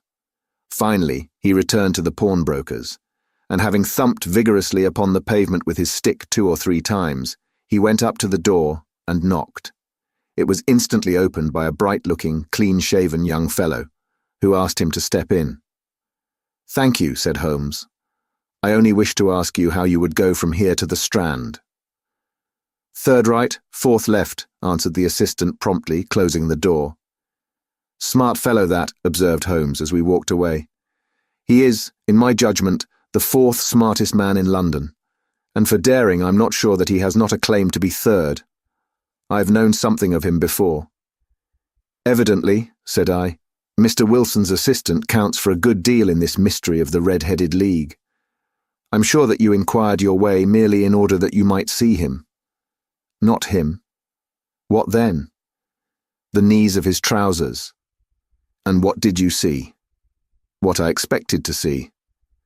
"Why did you beat the pavement?" "My dear doctor, this is a time for observation, not for talk. We are spies in an enemy's country. We know something of Saxe-Coburg Square. Let us now explore the parts which lie behind it." The road in which we found ourselves, as we turned round the corner from the retired Saxe-Coburg Square, presented as great a contrast to it as the front of a picture does to the back. It was one of the main arteries which conveyed the traffic of the city to the north and west.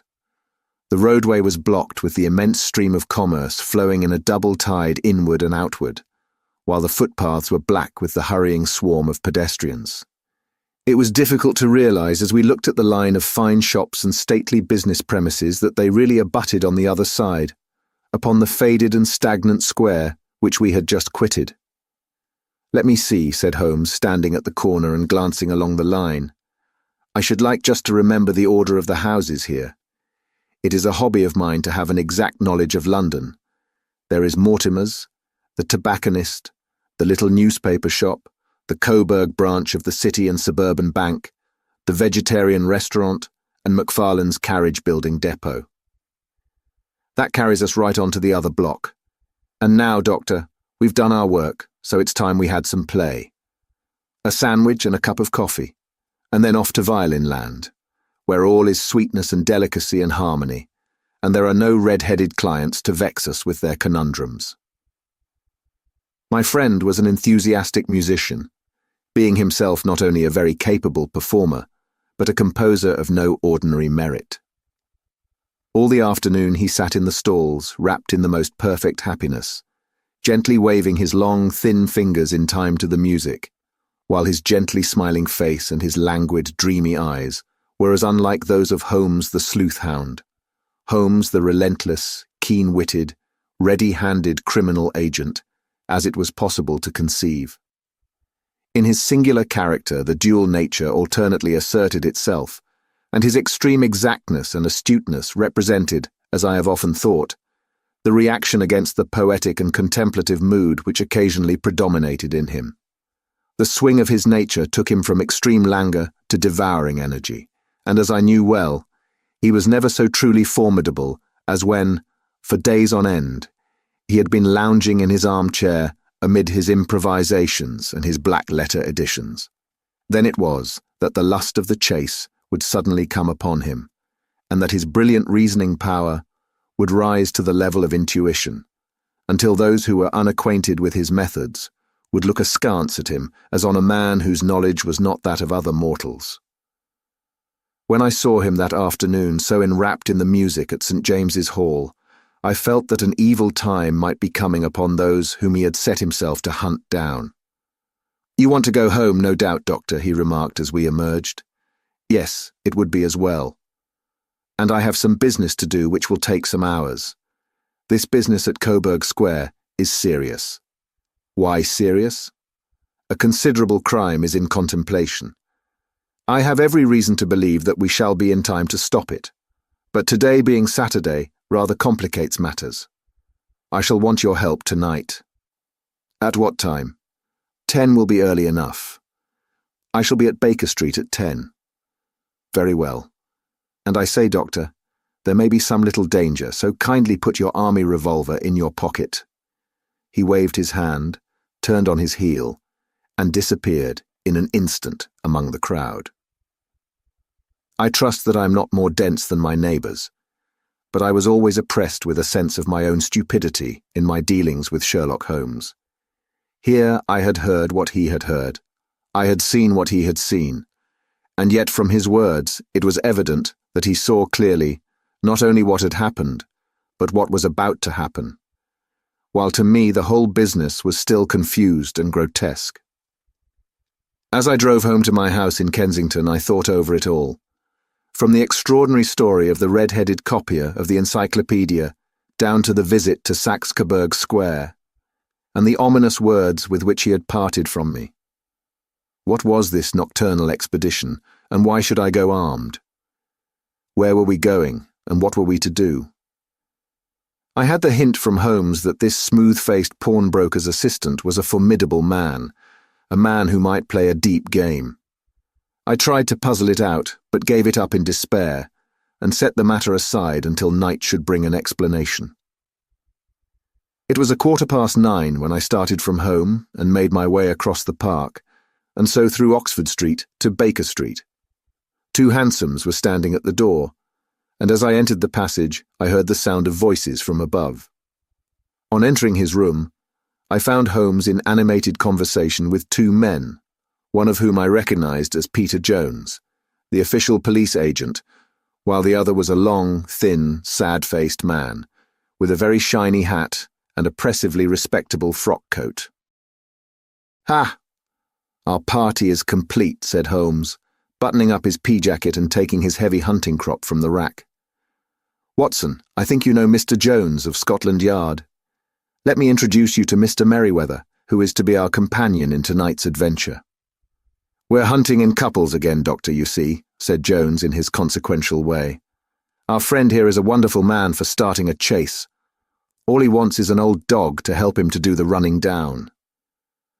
"I hope a wild goose may not prove to be the end of our chase," observed Mr. Merriweather gloomily. "You may place considerable confidence in Mr. Holmes, sir," said the police agent loftily. "He has his own little methods, which are, if he won't mind my saying so, just a little too theoretical and fantastic, but he has the makings of a detective in him. It is not too much to say that once or twice, as in that business of the Sholto murder and the Agra treasure, he has been more nearly correct than the official force. Oh, if you say so, Mr. Jones. It is all right, said the stranger with deference. Still, I confess that I miss my rubber. It is the first Saturday night for 27 years that I have not had my rubber. I think you will find, said Sherlock Holmes, that you will play for a higher stake tonight than you have ever done yet, and that the play will be more exciting. For you, Mr. Merryweather, the stake will be some £30,000, and for you, Jones, it will be the man upon whom you wish to lay your hands. John Clay, the murderer, thief, smasher, and forger. He's a young man, Mr. Merryweather, but he is at the head of his profession, and I would rather have my bracelets on him than on any criminal in London. He's a remarkable man, is young John Clay. His grandfather was a royal duke, and he himself has been to Eton and Oxford. His brain is as cunning as his fingers, and though we meet signs of him at every turn, we never know where to find the man himself. He'll crack a crib in Scotland one week, and be raising money to build an orphanage in Cornwall the next. I've been on his track for years, and have never set eyes on him yet. I hope that I may have the pleasure of introducing you tonight. I've had one or two little turns also with Mr. John Clay, and I agree with you that he's at the head of his profession. It is past 10, however, and quite time that we started. If you two will take the first hansom, Watson and I will follow in the second. Sherlock Holmes was not very communicative during the long drive and lay back in the cab, humming the tunes which he had heard in the afternoon. We rattled through an endless labyrinth of gas-lit streets until we emerged into Farrington Street. We are close there now, my friend remarked. This fellow Merryweather is a bank director and personally interested in the matter. I thought it as well to have Jones with us also. He's not a bad fellow, though an absolute imbecile in his profession. He has one positive virtue. He is as brave as a bulldog and as tenacious as a lobster if he gets his claws upon anyone. Here we are, and they are waiting for us. We had reached the same crowded thoroughfare in which we had found ourselves in the morning. Our cabs were dismissed, and following the guidance of Mr. Merryweather, we passed down a narrow passage and through a side door which he opened for us. Within there was a small corridor, which ended in a very massive iron gate. This also was opened and led down a flight of winding stone steps, which terminated at another formidable gate. Mr. Merryweather stopped to light a lantern, and then conducted us down a dark, earth-smelling passage, and so, after opening a third door, into a huge vault or cellar, which was piled all round with crates and massive boxes. "You are not very vulnerable from above," Holmes remarked as he held up the lantern and gazed about him. "Nor from below," said Mr. Merryweather, striking his stick upon the flags which lined the floor. "Why, dear me, it sounds quite hollow," he remarked, looking up in surprise. "I must really ask you to be a little more quiet," said Holmes severely. "You have already imperiled the whole success of our expedition. Might I beg that you would have the goodness to sit down upon one of those boxes, and not to interfere?" The solemn Mr. Merryweather perched himself upon a crate, with a very injured expression upon his face, while Holmes fell upon his knees upon the floor and, with the lantern and a magnifying lens, began to examine minutely the cracks between the stones. A few seconds sufficed to satisfy him, for he sprang to his feet again and put his glass in his pocket. "We have at least an hour before us," he remarked, "for they can hardly take any steps until the good pawnbroker is safely in bed. Then they will not lose a minute, for the sooner they do their work, the longer time they will have for their escape. We are at present, Doctor, as no doubt you have divined, in the cellar of the city branch of one of the principal London banks. Mr. Merryweather is the chairman of directors, and he will explain to you that there are reasons why the more daring criminals of London should take a considerable interest in this cellar at present." "It is our French gold," whispered the director. "We have had several warnings that an attempt might be made upon it." "Your French gold?" "Yes. We had occasion some months ago to strengthen our resources and borrowed for that purpose 30,000 Napoleons from the Bank of France. It has become known that we have never had occasion to unpack the money, and that it is still lying in our cellar. The crate upon which I sit contains 2,000 Napoleons packed between layers of lead foil. Our reserve of bullion is much larger at present than is usually kept in a single branch office, and the directors have had misgivings upon the subject. Which were very well justified, observed Holmes. And now it is time that we arranged our little plans. I expect that within an hour matters will come to a head. In the meantime, Mr. Merriweather, we must put the screen over that dark lantern. And sit in the dark. I'm afraid so. I had brought a pack of cards in my pocket, and I thought that, as we were a party carry, you might have your rubber after all. But I see that the enemy's preparations have gone so far that we cannot risk the presence of a light. And first of all, we must choose our positions. These are daring men, and though we shall take them at a disadvantage, they may do us some harm unless we are careful. I shall stand behind this crate, and do you conceal yourselves behind those. Then, when I flash a light upon them, close in swiftly. If they fire, Watson, have no compunction about shooting them down. I placed my revolver, cocked, upon the top of the wooden case behind which I crouched. Holmes shot the slide across the front of his lantern and left us in pitch darkness. Such an absolute darkness as I have never before experienced. The smell of hot metal remained to assure us that the light was still there, ready to flash out at a moment's notice. To me, with my nerves worked up to a pitch of expectancy, there was something depressing and subduing in the sudden gloom, and in the cold, dank air of the vault. They have but one retreat, whispered Holmes. That is back through the house into Saxe-Coburg Square. I hope that you have done what I asked you, Jones. I have an inspector and 2 officers waiting at the front door. Then we have stopped all the holes. And now we must be silent and wait. What a time it seemed. From comparing notes afterwards, it was but an hour and a quarter, yet it appeared to me that the night must have almost gone, and the dawn be breaking above us. My limbs were weary and stiff, for I feared to change my position, yet my nerves were worked up to the highest pitch of tension, and my hearing was so acute that I could not only hear the gentle breathing of my companions, but I could distinguish the deeper, heavier in-breath of the bulky Jones from the thin, sighing note of the bank director. From my position, I could look over the case in the direction of the floor. Suddenly my eyes caught the glint of a light. At first it was but a lurid spark upon the stone pavement. Then it lengthened out until it became a yellow line, and then, without any warning or sound, a gash seemed to open, and a hand appeared, a white, almost womanly hand, which felt about in the centre of the little area of light.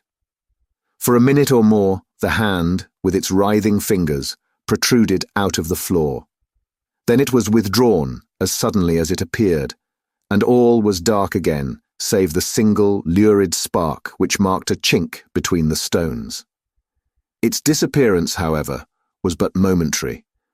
With a rending, tearing sound, one of the broad white stones turned over upon its side and left a square, gaping hole, through which streamed the light of a lantern. Over the edge there peeped a clean-cut, boyish face, which looked keenly about it, and then, with a hand on either side of the aperture, drew itself shoulder-high and waist-high, until one knee rested upon the edge. In another instant he stood at the side of the hole and was hauling after him a companion, lithe and small like himself, with a pale face and a shock of very red hair. "It's all clear," he whispered. "Have you the chisel and the bags? Great Scott, jump, Archie, jump, and I'll swing for it." Sherlock Holmes had sprung out and seized the intruder by the collar. The other dived down the hole, and I heard the sound of rending cloth as Jones clutched at his skirts. The light flashed upon the barrel of a revolver, but Holmes's hunting crop came down on the man's wrist, and the pistol clinked upon the stone floor. "It's no use, John Clay," said Holmes blandly. "You have no chance at all." "So I see," the other answered with the utmost coolness. I fancy that my pal is all right, though I see you've got his coat-tails. There are 3 men waiting for him at the door, said Holmes. Oh, indeed, you seem to have done the thing very completely. I must compliment you. And I you, Holmes answered. Your red-headed idea was very new and effective. You'll see your pal again presently, said Jones. He's quicker at climbing down holes than I am. Just hold out while I fix the derbies. I beg that you will not touch me with your filthy hands, remarked our prisoner, as the handcuffs clattered upon his wrists. You may not be aware that I have royal blood in my veins. Have the goodness also, when you address me, always to say, sir, and please. All right, said Jones with a stare and a snigger. Well, would you please, sir, march upstairs where we can get a cab to carry your highness to the police station. That is better, said John Clay serenely. He made a sweeping bow to the 3 of us and walked quietly off in the custody of the detective. Really, Mr. Holmes, said Mr. Merryweather as we followed them from the cellar, I do not know how the bank can thank you or repay you. There is no doubt that you have detected and defeated in the most complete manner one of the most determined attempts at bank robbery that have ever come within my experience. I have had 1 or 2 little scores of my own to settle with Mr. John Clay, said Holmes. I've been at some small expense over this matter, which I shall expect the bank to refund, but beyond that, I am amply repaid by having had an experience which is in many ways unique, and by hearing the very remarkable narrative of the Red-Headed League.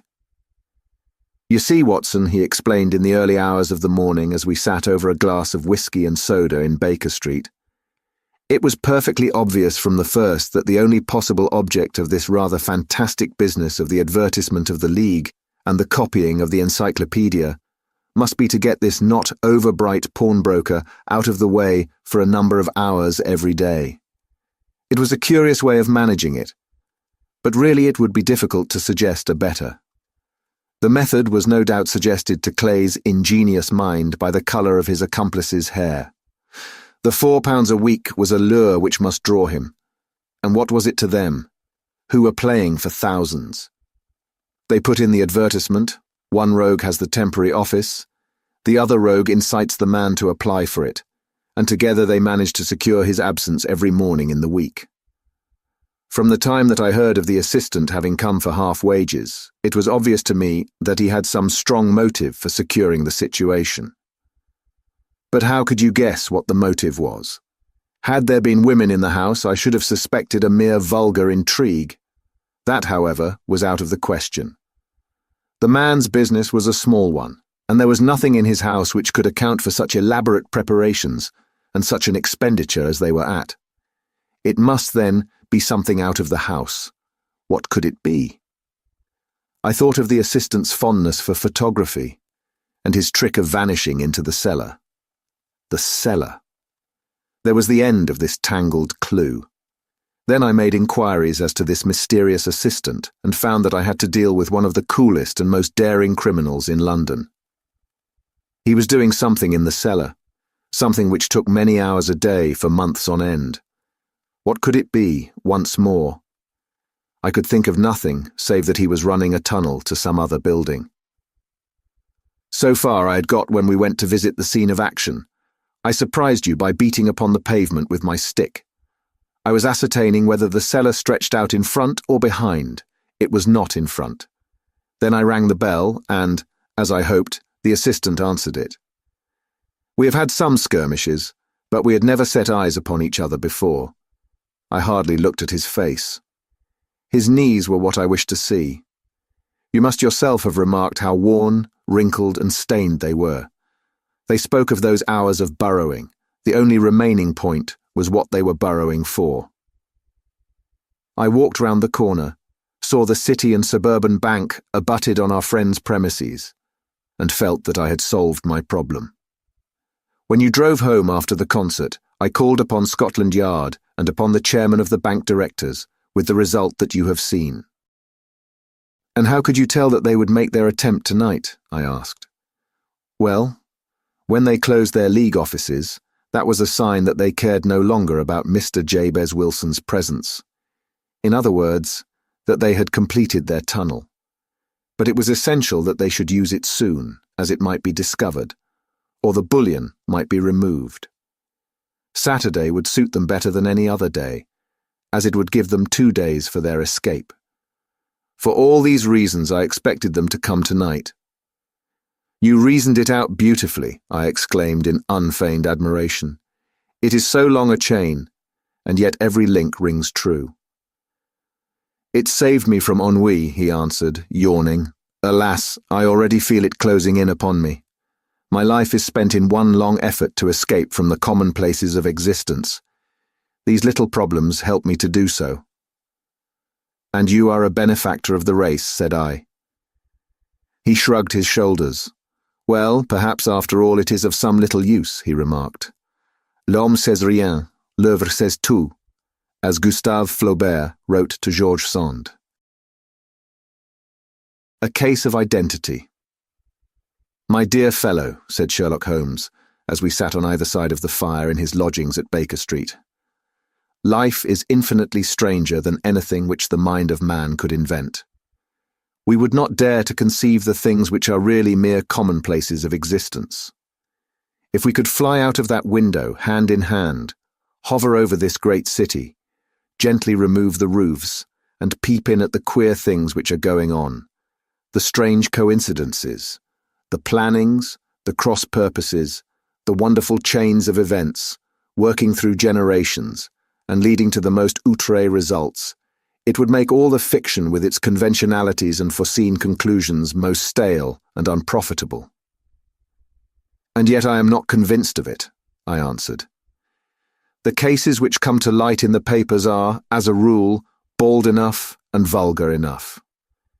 We have in our police reports realism pushed to its extreme limits, and yet the result is, it must be confessed, neither fascinating nor artistic. A certain selection and discretion must be used in producing a realistic effect," remarked Holmes. "This is wanting in the police report, where more stress is laid, perhaps, upon the platitudes of the magistrate than upon the details, which to an observer contain the vital essence of the whole matter. Depend upon it, there is nothing so unnatural as the commonplace." I smiled and shook my head. "I can quite understand your thinking so," I said. "Of course, in your position of unofficial advisor and helper to everybody who is absolutely puzzled, throughout 3 continents, you are brought in contact with all that is strange and bizarre. But here," I picked up the morning paper from the ground, "let us put it to a practical test. Here is the first heading upon which I come. A husband's cruelty to his wife. There is half a column of print, but I know without reading it that it is all perfectly familiar to me. There is, of course, the other woman, the drink, the push, the blow, the bruise, the sympathetic sister or landlady. The crudest of writers could invent nothing more crude. Indeed, your example is an unfortunate one for your argument," said Holmes, taking the paper and glancing his eye down it. "This is the Dundas separation case, and as it happens, I was engaged in clearing up some small points in connection with it. The husband was a teetotaler. There was no other woman, and the conduct complained of was that he had drifted into the habit of winding up every meal by taking out his false teeth and hurling them at his wife, which, you will allow, is not an action likely to occur to the imagination of the average storyteller. Take a pinch of snuff, Doctor, and acknowledge that I have scored over you in your example." He held out his snuff-box of old gold, with a great amethyst in the centre of the lid. Its splendour was in such contrast to his homely ways and simple life that I could not help commenting upon it. "Ah," said he, "I forgot that I had not seen you for some weeks. It is a little souvenir from the King of Bohemia in return for my assistance in the case of the Irene Adler papers." "And the ring?" I asked, glancing at a remarkable brilliant which sparkled upon his finger. "It was from the reigning family of Holland, though the matter in which I served them was of such delicacy that I cannot confide it even to you, who have been good enough to chronicle 1 or 2 of my little problems." "And have you any on hand just now?" I asked with interest. Some 10 or 12, but none which present any feature of interest. They are important, you understand, without being interesting. Indeed, I have found that it is usually in unimportant matters that there is a field for the observation, and for the quick analysis of cause and effect which gives the charm to an investigation. The larger crimes are apt to be the simpler, for the bigger the crime, the more obvious, as a rule, is the motive. In these cases, save for one rather intricate matter which has been referred to me from Marseille, there is nothing which presents any features of interest. It is possible, however, that I may have something better before very many minutes are over, for this is one of my clients, or I am much mistaken. He had risen from his chair and was standing between the parted blinds, gazing down into the dull, neutral-tinted London street. Looking over his shoulder, I saw that on the pavement opposite there stood a large woman with a heavy fur boa round her neck, and a large, curling red feather in a broad-brimmed hat, which was tilted in a coquettish Duchess of Devonshire fashion over her ear. From under this great panoply she peeped up in a nervous, hesitating fashion at our windows, while her body oscillated backward and forward, and her fingers fidgeted with her glove buttons. Suddenly, with a plunge, as of the swimmer who leaves the bank, she hurried across the road, and we heard the sharp clang of the bell. "I have seen those symptoms before," said Holmes, throwing his cigarette into the fire. "Oscillation upon the pavement always means an affaire de coeur. She would like advice, but is not sure that the matter is not too delicate for communication. And yet, even here we may discriminate. When a woman has been seriously wronged by a man, she no longer oscillates, and the usual symptom is a broken bell wire. Here we may take it that there is a love matter, but that the maiden is not so much angry as perplexed, or grieved. But here she comes in person to resolve our doubts." As he spoke, there was a tap at the door, and the boy in buttons entered to announce Miss Mary Sutherland, while the lady herself loomed behind his small black figure like a full-sailed merchantman behind a tiny pilot boat. Sherlock Holmes welcomed her with the easy courtesy for which he was remarkable, and having closed the door and bowed her into an armchair, he looked her over in the minute and yet abstracted fashion which was peculiar to him. "Do you not find," he said, "that with your short sight it is a little trying to do so much typewriting?" "I did at first," she answered, "but now I know where the letters are without looking." Then, suddenly realizing the full purport of his words, she gave a violent start and looked up, with fear and astonishment upon her broad, good-humoured face. "You've heard about me, Mr. Holmes," she cried, "else how could you know all that?" "Never mind," said Holmes, laughing. "It is my business to know things. Perhaps I've trained myself to see what others overlook. If not, why should you come to consult me? I came to you, sir, because I heard of you from Mrs. Etheridge, whose husband you found so easy when the police and everyone had given him up for dead. Oh, Mr. Holmes, I wish you would do as much for me. I'm not rich, but still I have 100 a year in my own right, besides the little that I make by the machine, and I would give it all to know what has become of Mr. Hosmer Angel." "Why did you come away to consult me in such a hurry?" asked Sherlock Holmes, with his fingertips together and his eyes to the ceiling. Again a startled look came over the somewhat vacuous face of Miss Mary Sutherland. "Yes, I did bang out of the house," she said, "for it made me angry to see the easy way in which Mr. Windibank, that is, my father, took it all. He would not go to the police, and he would not go to you. And so at last, as he would do nothing and kept on saying that there was no harm done, it made me mad, and I just on with my things and came right away to you." "Your father," said Holmes, "your stepfather, surely, since the name is different." "Yes, my stepfather. I call him father, though it sounds funny too, for he is only 5 years and 2 months older than myself." "And your mother is alive?" "Oh yes, mother is alive and well. I wasn't best pleased, Mr. Holmes, when she married again so soon after father's death, and a man who was nearly 15 years younger than herself. Father was a plumber in the Tottenham Court Road, and he left a tidy business behind him, which Mother carried on with Mr. Hardy, the foreman. But when Mr. Windibank came, he made her sell the business, for he was very superior, being a traveller in wines. They got £4,700 for the goodwill and interest, which wasn't near as much as Father could have got if he had been alive. I had expected to see Sherlock Holmes impatient under this rambling and inconsequential narrative, but on the contrary, he had listened with the greatest concentration of attention. "Your own little income," he asked. "Does it come out of the business?" "Oh no, sir, it is quite separate, and was left me by my Uncle Ned in Auckland. It is in New Zealand stock, paying 4.5%. £2,500 was the amount, but I can only touch the interest." "You interest me extremely," said Holmes.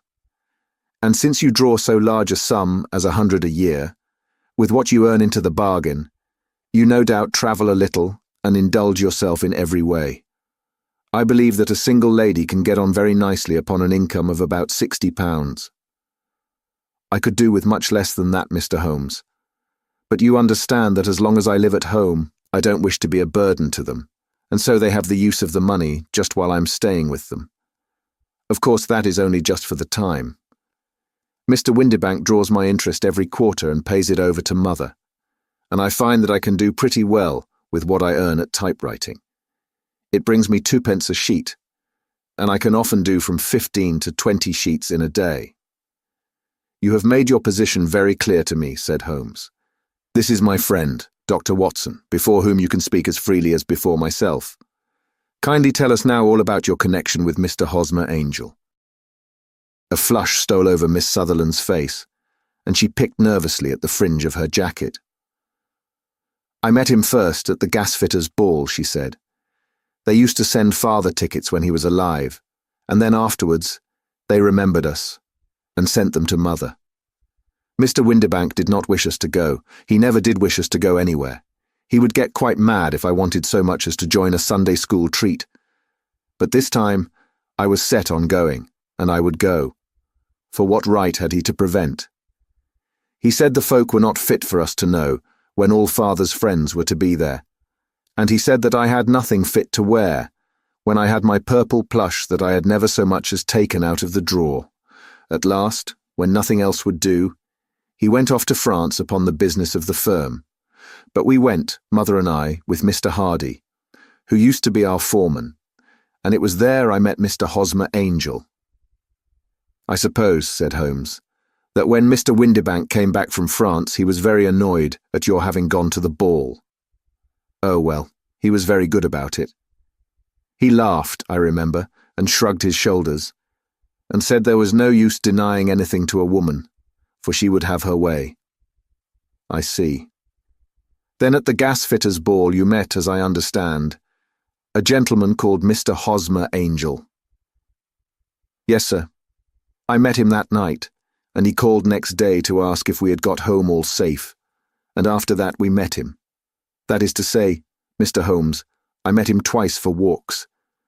But after that Father came back again, and Mr. Hosmer Angel could not come to the house any more." "No?" "Well, you know Father didn't like anything of the sort. He wouldn't have any visitors if he could help it, and he used to say that a woman should be happy in her own family circle. But then, as I used to say to Mother, a woman wants her own circle to begin with, and I had not got mine yet." "But how about Mr. Hosmer Angel? Did he make no attempt to see you?" "Well, Father was going off to France again in a week, and Hosmer wrote and said that it would be safer and better not to see each other until he had gone. We could write in the meantime, and he used to write every day. I took the letters in the morning, so there was no need for Father to know." "Were you engaged to the gentleman at this time?" "Oh yes, Mr. Holmes. We were engaged after the first walk that we took. Hosmer, Mr. Angel, was a cashier in an office in Leadenhall Street, and—" "What office?" "That's the worst of it, Mr. Holmes. I don't know." "Where did he live then?" "He slept on the premises." "And you don't know his address?" "No, except that it was Leadenhall Street." "Where did you address your letters then?" "To the Leadenhall Street post office, to be left till called for. He said that if they were sent to the office, he would be chaffed by all the other clerks about having letters from a lady, so I offered to typewrite them, like he did his. But he wouldn't have that, for he said that when I wrote them, they seemed to come from me. But when they were typewritten, he always felt that the machine had come between us. That will just show you how fond he was of me, Mr. Holmes, and the little things that he would think of. It was most suggestive, said Holmes. It has long been an axiom of mine that the little things are infinitely the most important.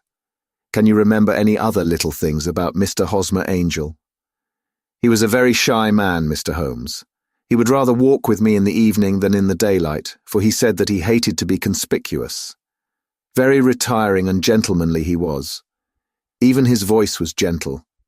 He'd had the quinsy and swollen glands when he was young, he told me, and it had left him with a weak throat and a hesitating, whispering fashion of speech. He was always well dressed, very neat and plain, but his eyes were weak, just as mine are, and he wore tinted glasses against the glare. Well, and what happened when Mr. Windibank, your stepfather, returned to France? Mr. Hosmer Angel came to the house again and proposed that we should marry before father came back. He was in dreadful earnest and made me swear with my hands on the testament that whatever happened, I would always be true to him. Mother said he was quite right to make me swear, and that it was a sign of his passion. Mother was all in his favour from the first, and was even fonder of him than I was. Then, when they talked of marrying within the week, I began to ask about father. But they both said never to mind about father, but just to tell him afterwards, and Mother said she would make it all right with him. I didn't quite like that, Mr. Holmes. It seemed funny that I should ask his leave, as he was only a few years older than me, but I didn't want to do anything on the sly. So I wrote to father at Bordeaux, where the company has its French offices, but the letter came back to me on the very morning of the wedding. It missed him then. Yes, sir, for he had started to England just before it arrived. Ha! That was unfortunate. Your wedding was arranged then, for the Friday. Was it to be in church? Yes, sir, but very quietly. It was to be at St. Saviour's, near King's Cross, and we were to have breakfast afterwards at the St. Pancras Hotel. Hosmer came for us in a hansom, but as there were two of us, he put us both into it and stepped himself into a four-wheeler, which happened to be the only other cab in the street. We got to the church first, and when the four-wheeler drove up, we waited for him to step out, but he never did, and when the cabman got down from the box and looked, there was no one there. The cabman said that he could not imagine what had become of him, for he had seen him get in with his own eyes. That was last Friday, Mr. Holmes, and I have never seen or heard anything since then to throw any light upon what became of him. It seems to me that you have been very shamefully treated, said Holmes. Oh, no, sir. He was too good and kind to leave me so. Why, all the morning he was saying to me that, whatever happened, I was to be true, and that even if something quite unforeseen occurred to separate us, I was always to remember that I was pledged to him, and that he would claim his pledge sooner or later. It seems strange talk for a wedding morning, but what has happened since gives a meaning to it. Most certainly it does. Your own opinion is then that some unforeseen catastrophe has occurred to him. Yes, sir. I believe that he foresaw some danger, or else he would not have talked so.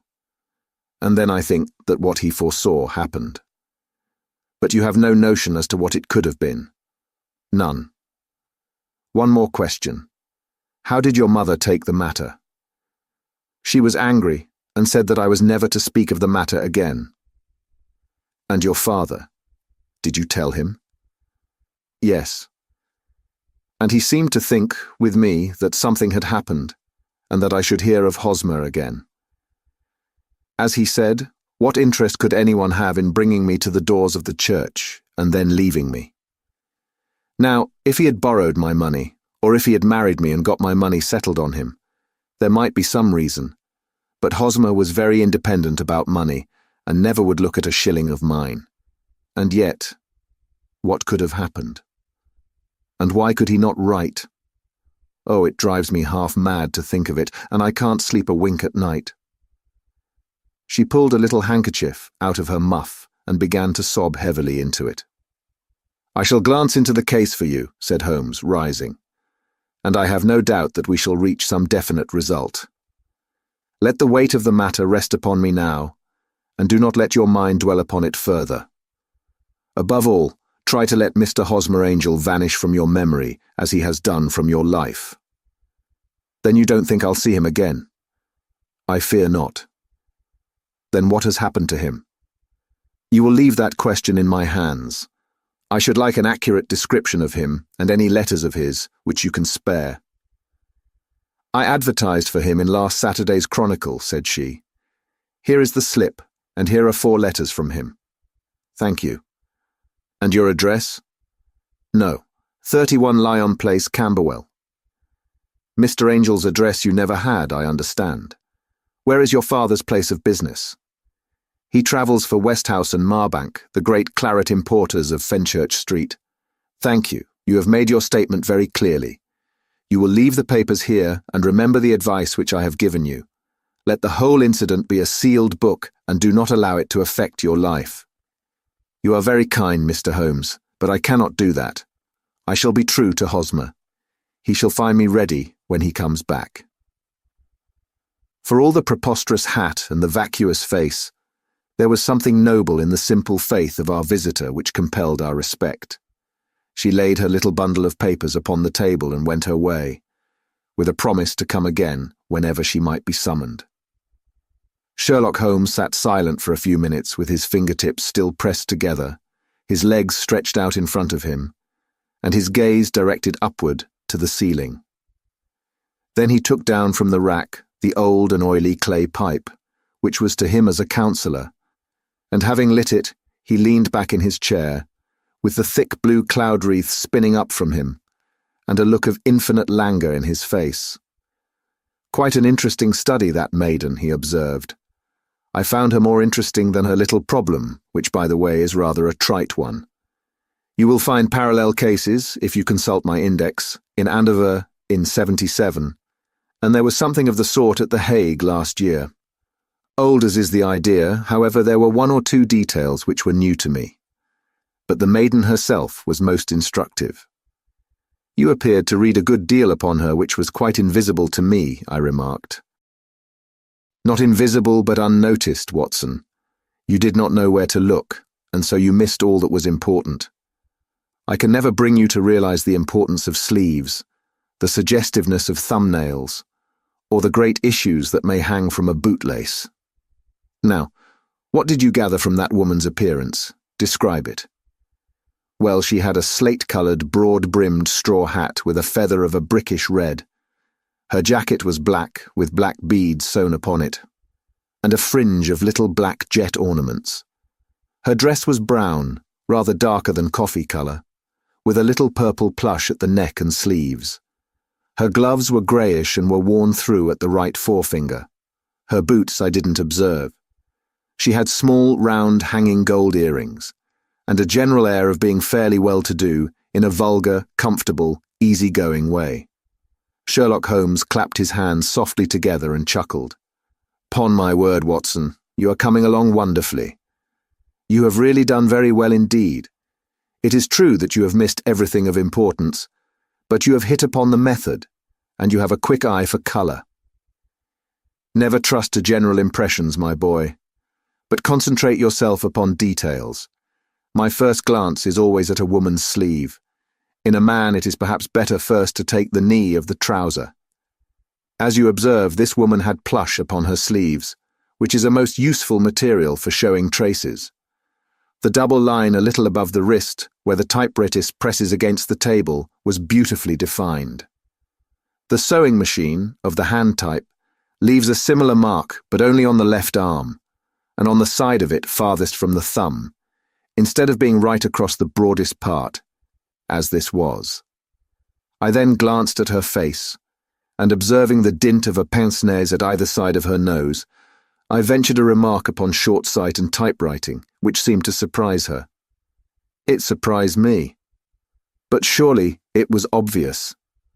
I was then much surprised and interested on glancing down to observe that, though the boots which she was wearing were not unlike each other.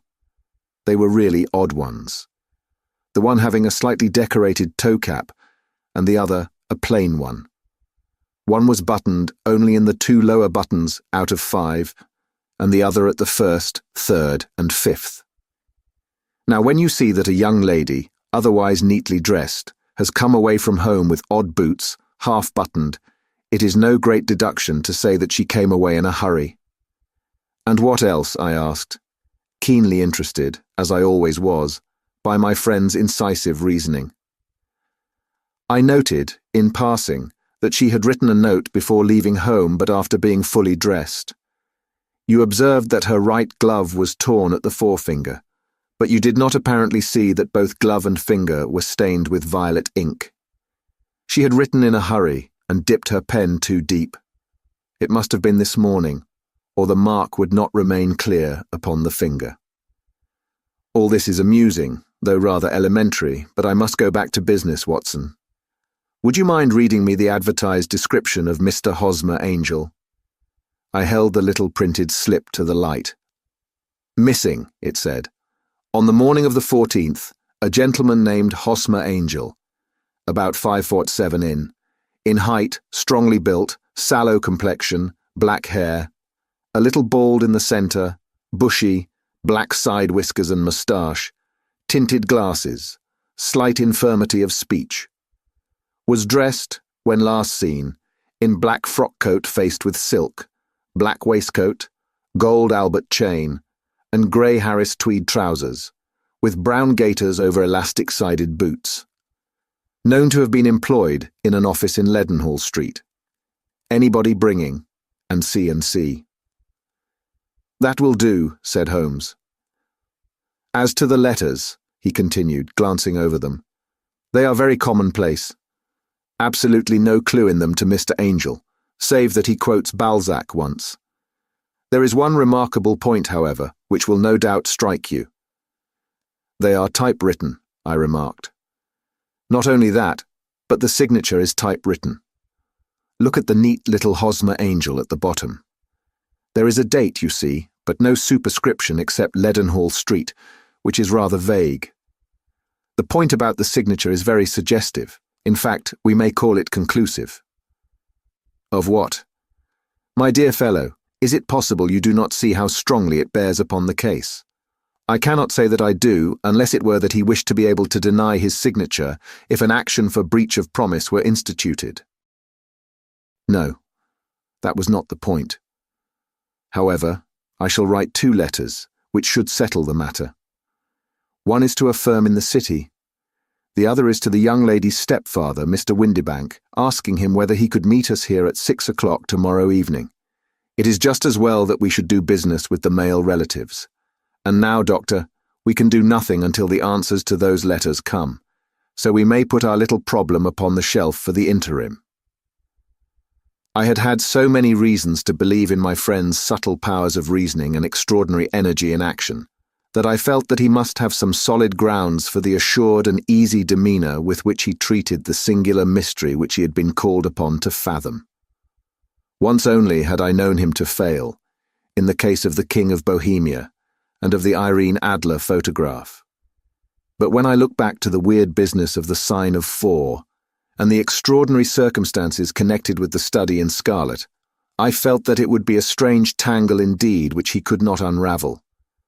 I left him then, still puffing at his black clay pipe, with the conviction that when I came again on the next evening, I would find that he held in his hands all the clues which would lead up to the identity of the disappearing bridegroom of Miss Mary Sutherland. A professional case of great gravity was engaging my own attention at the time, and the whole of the next day I was busy at the bedside of the sufferer. It was not until close upon 6 o'clock that I found myself free, and was able to spring into a hansom and drive to Baker Street, half afraid that I might be too late to assist at the denouement of the little mystery. I found Sherlock Holmes alone, however, half asleep, with his long, thin form curled up in the recesses of his armchair. A formidable array of bottles and test tubes, with the pungent, cleanly smell of hydrochloric acid, told me that he had spent his day in the chemical work which was so dear to him. "Well, have you solved it?" I asked as I entered. "Yes. It was the bisulfate of baryta." "No, no, the mystery," I cried. "Oh, that! I thought of the salt that I have been working upon. There was never any mystery in the matter, though, as I said yesterday, some of the details are of interest. The only drawback is that there is no law, I fear, that can touch the scoundrel." "Who was he then? And what was his object in deserting Miss Sutherland?" The question was hardly out of my mouth, and Holmes had not yet opened his lips to reply, when we heard a heavy footfall in the passage and a tap at the door. "This is the girl's stepfather, Mr. James Windibank," said Holmes. "He has written to me to say that he would be here at 6. Come in." The man who entered was a sturdy, middle-sized fellow, some 30 years of age, clean-shaven and sallow-skinned, with a bland, insinuating manner and a pair of wonderfully sharp and penetrating grey eyes. He shot a questioning glance at each of us, placed his shiny top hat upon the sideboard, and with a slight bow, sidled down into the nearest chair. "Good evening, Mr. James Windibank," said Holmes. "I think that this typewritten letter is from you, in which you made an appointment with me for 6 o'clock. "Yes, sir. I'm afraid that I'm a little late, but I'm not quite my own master, you know. I'm sorry that Miss Sutherland has troubled you about this little matter, for I think it is far better not to wash linen of the sort in public. It was quite against my wishes that she came, but she is a very excitable, impulsive girl, as you may have noticed, and she is not easily controlled when she's made up her mind on a point. Of course, I did not mind you so much, as you are not connected with the official police, but it is not pleasant to have a family misfortune like this noised abroad. Besides, it is a useless expense, for how could you possibly find this Hosmer Angel?" "On the contrary," said Holmes quietly, "I have every reason to believe that I will succeed in discovering Mr. Hosmer Angel." Mr. Windibank gave a violent start and dropped his gloves. "I'm delighted to hear it," he said. "It is a curious thing," remarked Holmes, "that a typewriter has really quite as much individuality as a man's handwriting. Unless they are quite new, no two of them write exactly alike. Some letters get more worn than others, and some wear only on one side. Now, you remark in this note of yours, Mr. Windibank, that in every case there is some little slurring over of the E, and a slight defect in the tail of the ear. There are 14 other characteristics, but those are the more obvious. We do all our correspondence with this machine at the office, and no doubt it is a little worn," our visitor answered, glancing keenly at Holmes with his bright little eyes. "And now I will show you what is really a very interesting study, Mr. Windibank," Holmes continued. "I think of writing another little monograph some of these days on the typewriter and its relation to crime. It is a subject to which I have devoted some little attention. I have here 4 letters, which purport to come from the missing man. They are all typewritten.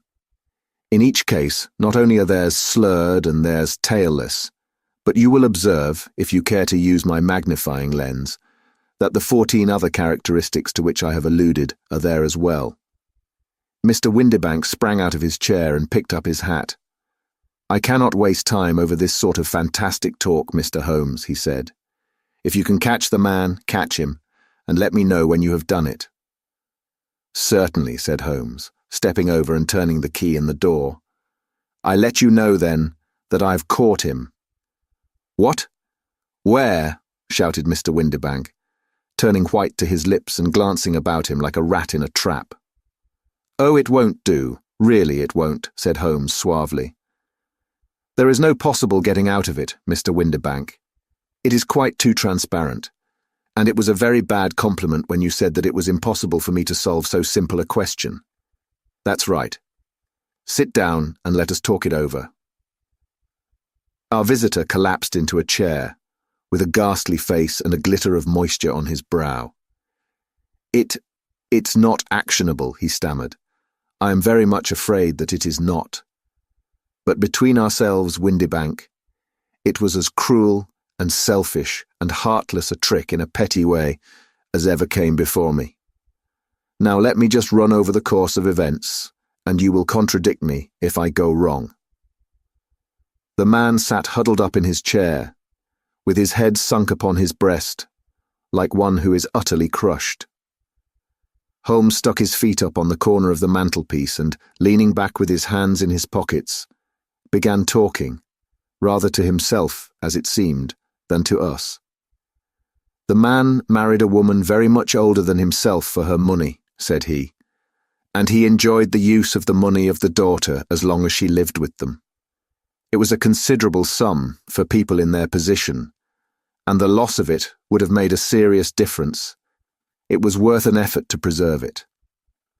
The daughter was of a good, amiable disposition, but affectionate and warm-hearted in her ways, so that it was evident that with her fair personal advantages and her little income, she would not be allowed to remain single long.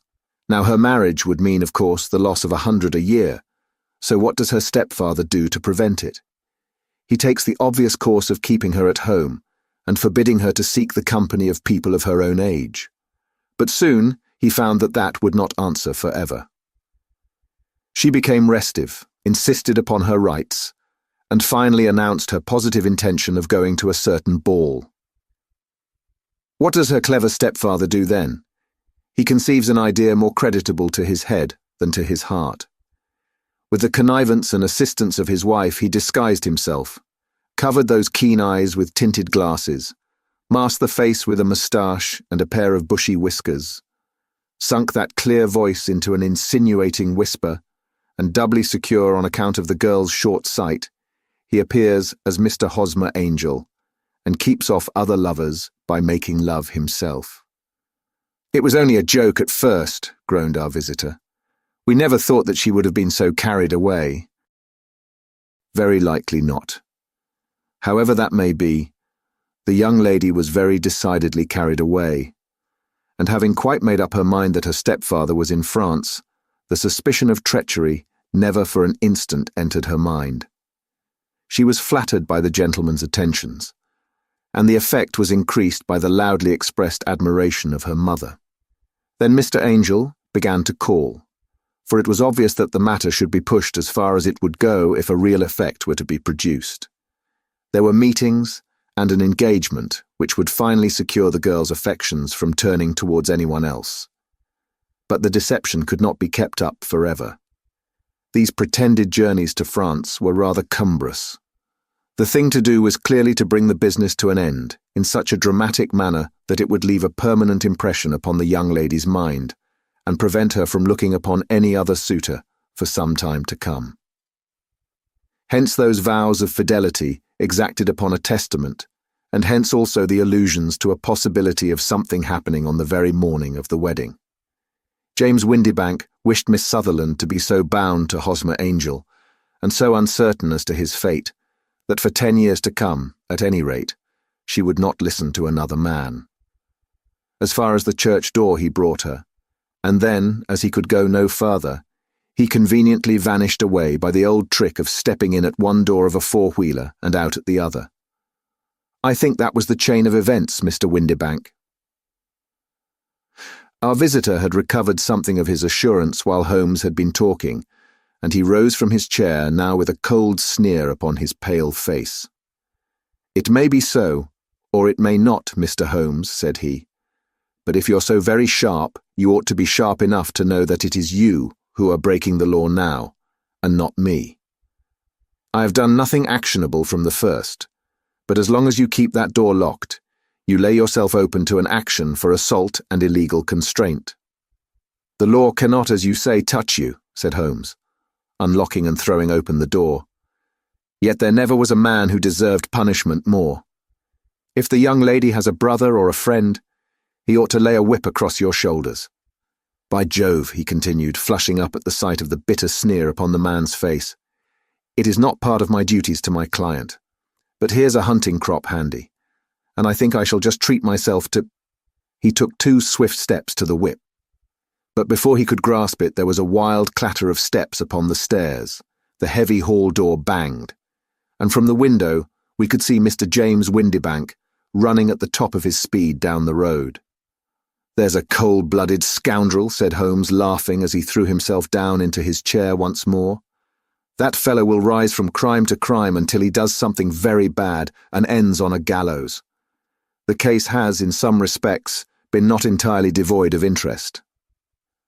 "I cannot now entirely see all the steps of your reasoning," I remarked. Well, of course it was obvious from the first that this Mr. Hosmer Angel must have some strong object for his curious conduct, and it was equally clear that the only man who really profited by the incident, as far as we could see, was the stepfather. Then the fact that the two men were never together, but that the one always appeared when the other was away, was suggestive. So were the tinted spectacles and the curious voice, which both hinted at a disguise, as did the bushy whiskers. My suspicions were all confirmed by his peculiar action in typewriting his signature, which of course inferred that his handwriting was so familiar to her that she would recognize even the smallest sample of it. You see, all these isolated facts, together with many minor ones, all pointed in the same direction. And how did you verify them? Having once spotted my man, it was easy to get corroboration. I knew the firm for which this man worked. Having taken the printed description, I eliminated everything from it which could be the result of a disguise. The whiskers, the glasses, the voice, and I sent it to the firm, with a request that they would inform me whether it answered to the description of any of their travellers. I had already noticed the peculiarities of the typewriter, and I wrote to the man himself at his business address, asking him if he would come here. As I expected, his reply was typewritten and revealed the same trivial but characteristic defects. The same post brought me a letter from Westhouse and Marbon of Fenchurch Street, to say that the description tallied in every respect with that of their employee, James Windibank. Voilà tout. And Miss Sutherland? If I tell her, she will not believe me. You may remember the old Persian saying, "There is danger for him who taketh the tiger cub, and danger also for whoso snatches a delusion from a woman." There is as much sense in Hafiz as in Horace, and as much knowledge of the world. The Boscombe Valley Mystery. We were seated at breakfast one morning, my wife and I, when the maid brought in a telegram. It was from Sherlock Holmes, and ran in this way. "Have you a couple of days to spare? Have just been wired for from the west of England, in connection with Boscombe Valley tragedy. Shall be glad if you will come with me. Air and scenery perfect. Leave Paddington by the 11:15. "What do you say, dear?" said my wife, looking across at me. "Will you go?" "I really don't know what to say. I have a fairly long list at present." "Oh, Anstruther would do your work for you. You have been looking a little pale lately. I think that the change would do you good, and you are always so interested in Mr. Sherlock Holmes's cases." "I should be ungrateful if I were not, seeing what I gained through one of them," I answered. "But if I am to go, I must pack at once, for I have only half an hour." My experience of camp life in Afghanistan had at least had the effect of making me a prompt and ready traveller. My wants were few and simple, so that in less than the time stated I was in a cab with my valise, rattling away to Paddington Station. Sherlock Holmes was pacing up and down the platform, his tall, gaunt figure made even gaunter and taller by his long grey travelling cloak and close-fitting cloth cap. "It is really very good of you to come, Watson," said he. "It makes a considerable difference to me, having someone with me on whom I can thoroughly rely. Local aid is always either worthless or else biased. If you will keep the 2 corner seats, I shall get the tickets." We had the carriage to ourselves, save for an immense litter of papers which Holmes had brought with him. Among these he rummaged and read, with intervals of note-taking and of meditation, until we were past Reading. Then he suddenly rolled them all into a gigantic ball and tossed them up onto the rack. "Have you heard anything of the case?" he asked. "Not a word. I've not seen a paper for some days. The London press has not had very full accounts. I've just been looking through all the recent papers in order to master the particulars. It seems, from what I gather, to be one of those simple cases which are so extremely difficult." "That sounds a little paradoxical." But it is profoundly true. Singularity is almost invariably a clue. The more featureless and commonplace a crime is, the more difficult it is to bring it home. In this case, however, they have established a very serious case against the son of the murdered man. It is a murder, then? Well, it is conjectured to be so. I shall take nothing for granted until I have the opportunity of looking personally into it. I will explain the state of things to you, as far as I have been able to understand it, in a very few words. Boscombe Valley is a country district not very far from Ross, in Herefordshire. The largest landed proprietor in that part is a Mr. John Turner, who made his money in Australia and returned some years ago to the old country. One of the farms which he held, that of Hatherley, was let to Mr. Charles McCarthy, who was also an ex-Australian. The men had known each other in the colonies, so that it was not unnatural that when they came to settle down, they should do so as near each other as possible. Turner was apparently the richer man, so McCarthy became his tenant but still remained, it seems, upon terms of perfect equality, as they were frequently together. McCarthy had one son, a lad of 18, and Turner had an only daughter of the same age, but neither of them had wives living. They appear to have avoided the society of the neighbouring English families and to have led retired lives, though both the McCarthys were fond of sport and were frequently seen at the race meetings of the neighbourhood. McCarthy kept 2 servants, a man and a girl. Turner had a considerable household, some half-dozen at the least. That is as much as I have been able to gather about the families. Now for the facts. On June 3rd, that is, on Monday last, McCarthy left his house at Hatherley about 3 in the afternoon and walked down to the Boscombe pool, which is a small lake formed by the spreading out of the stream which runs down the Boscombe Valley. He had been out with his serving man in the morning at Ross, and he had told the man that he must hurry, as he had an appointment of importance to keep at 3. From that appointment, he never came back alive. From Hatherley farmhouse to the Boscombe pool is a 1/4 of a mile, and 2 people saw him as he passed over this ground. One was an old woman, whose name is not mentioned, and the other was William Crowder, a gamekeeper in the employ of Mr. Turner.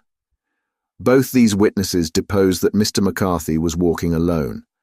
The gamekeeper adds that within a few minutes of his seeing Mr. McCarthy pass, he'd seen his son, Mr. James McCarthy, going the same way with a gun under his arm. To the best of his belief, the father was actually in sight at the time, and the son was following him. He thought no more of the matter until he heard, in the evening, of the tragedy that had occurred. The 2 McCarthys were seen after the time when William Crowder, the gamekeeper, lost sight of them. The Boscombe pool is thickly wooded round, with just a fringe of grass and of reeds round the edge. A girl of 14, Patience Moran, who is the daughter of the lodge-keeper of the Boscombe Valley estate, was in one of the woods, picking flowers. She states that while she was there she saw, at the border of the wood and close by the lake, Mr. McCarthy and his son, and that they appeared to be having a violent quarrel. She heard Mr. McCarthy the elder using very strong language to his son, and she saw the latter raise up his hand as if to strike his father. She was so frightened by their violence that she ran away and told her mother when she reached home that she had left the 2 McCarthys quarrelling near Boscombe pool, and that she was afraid that they were going to fight.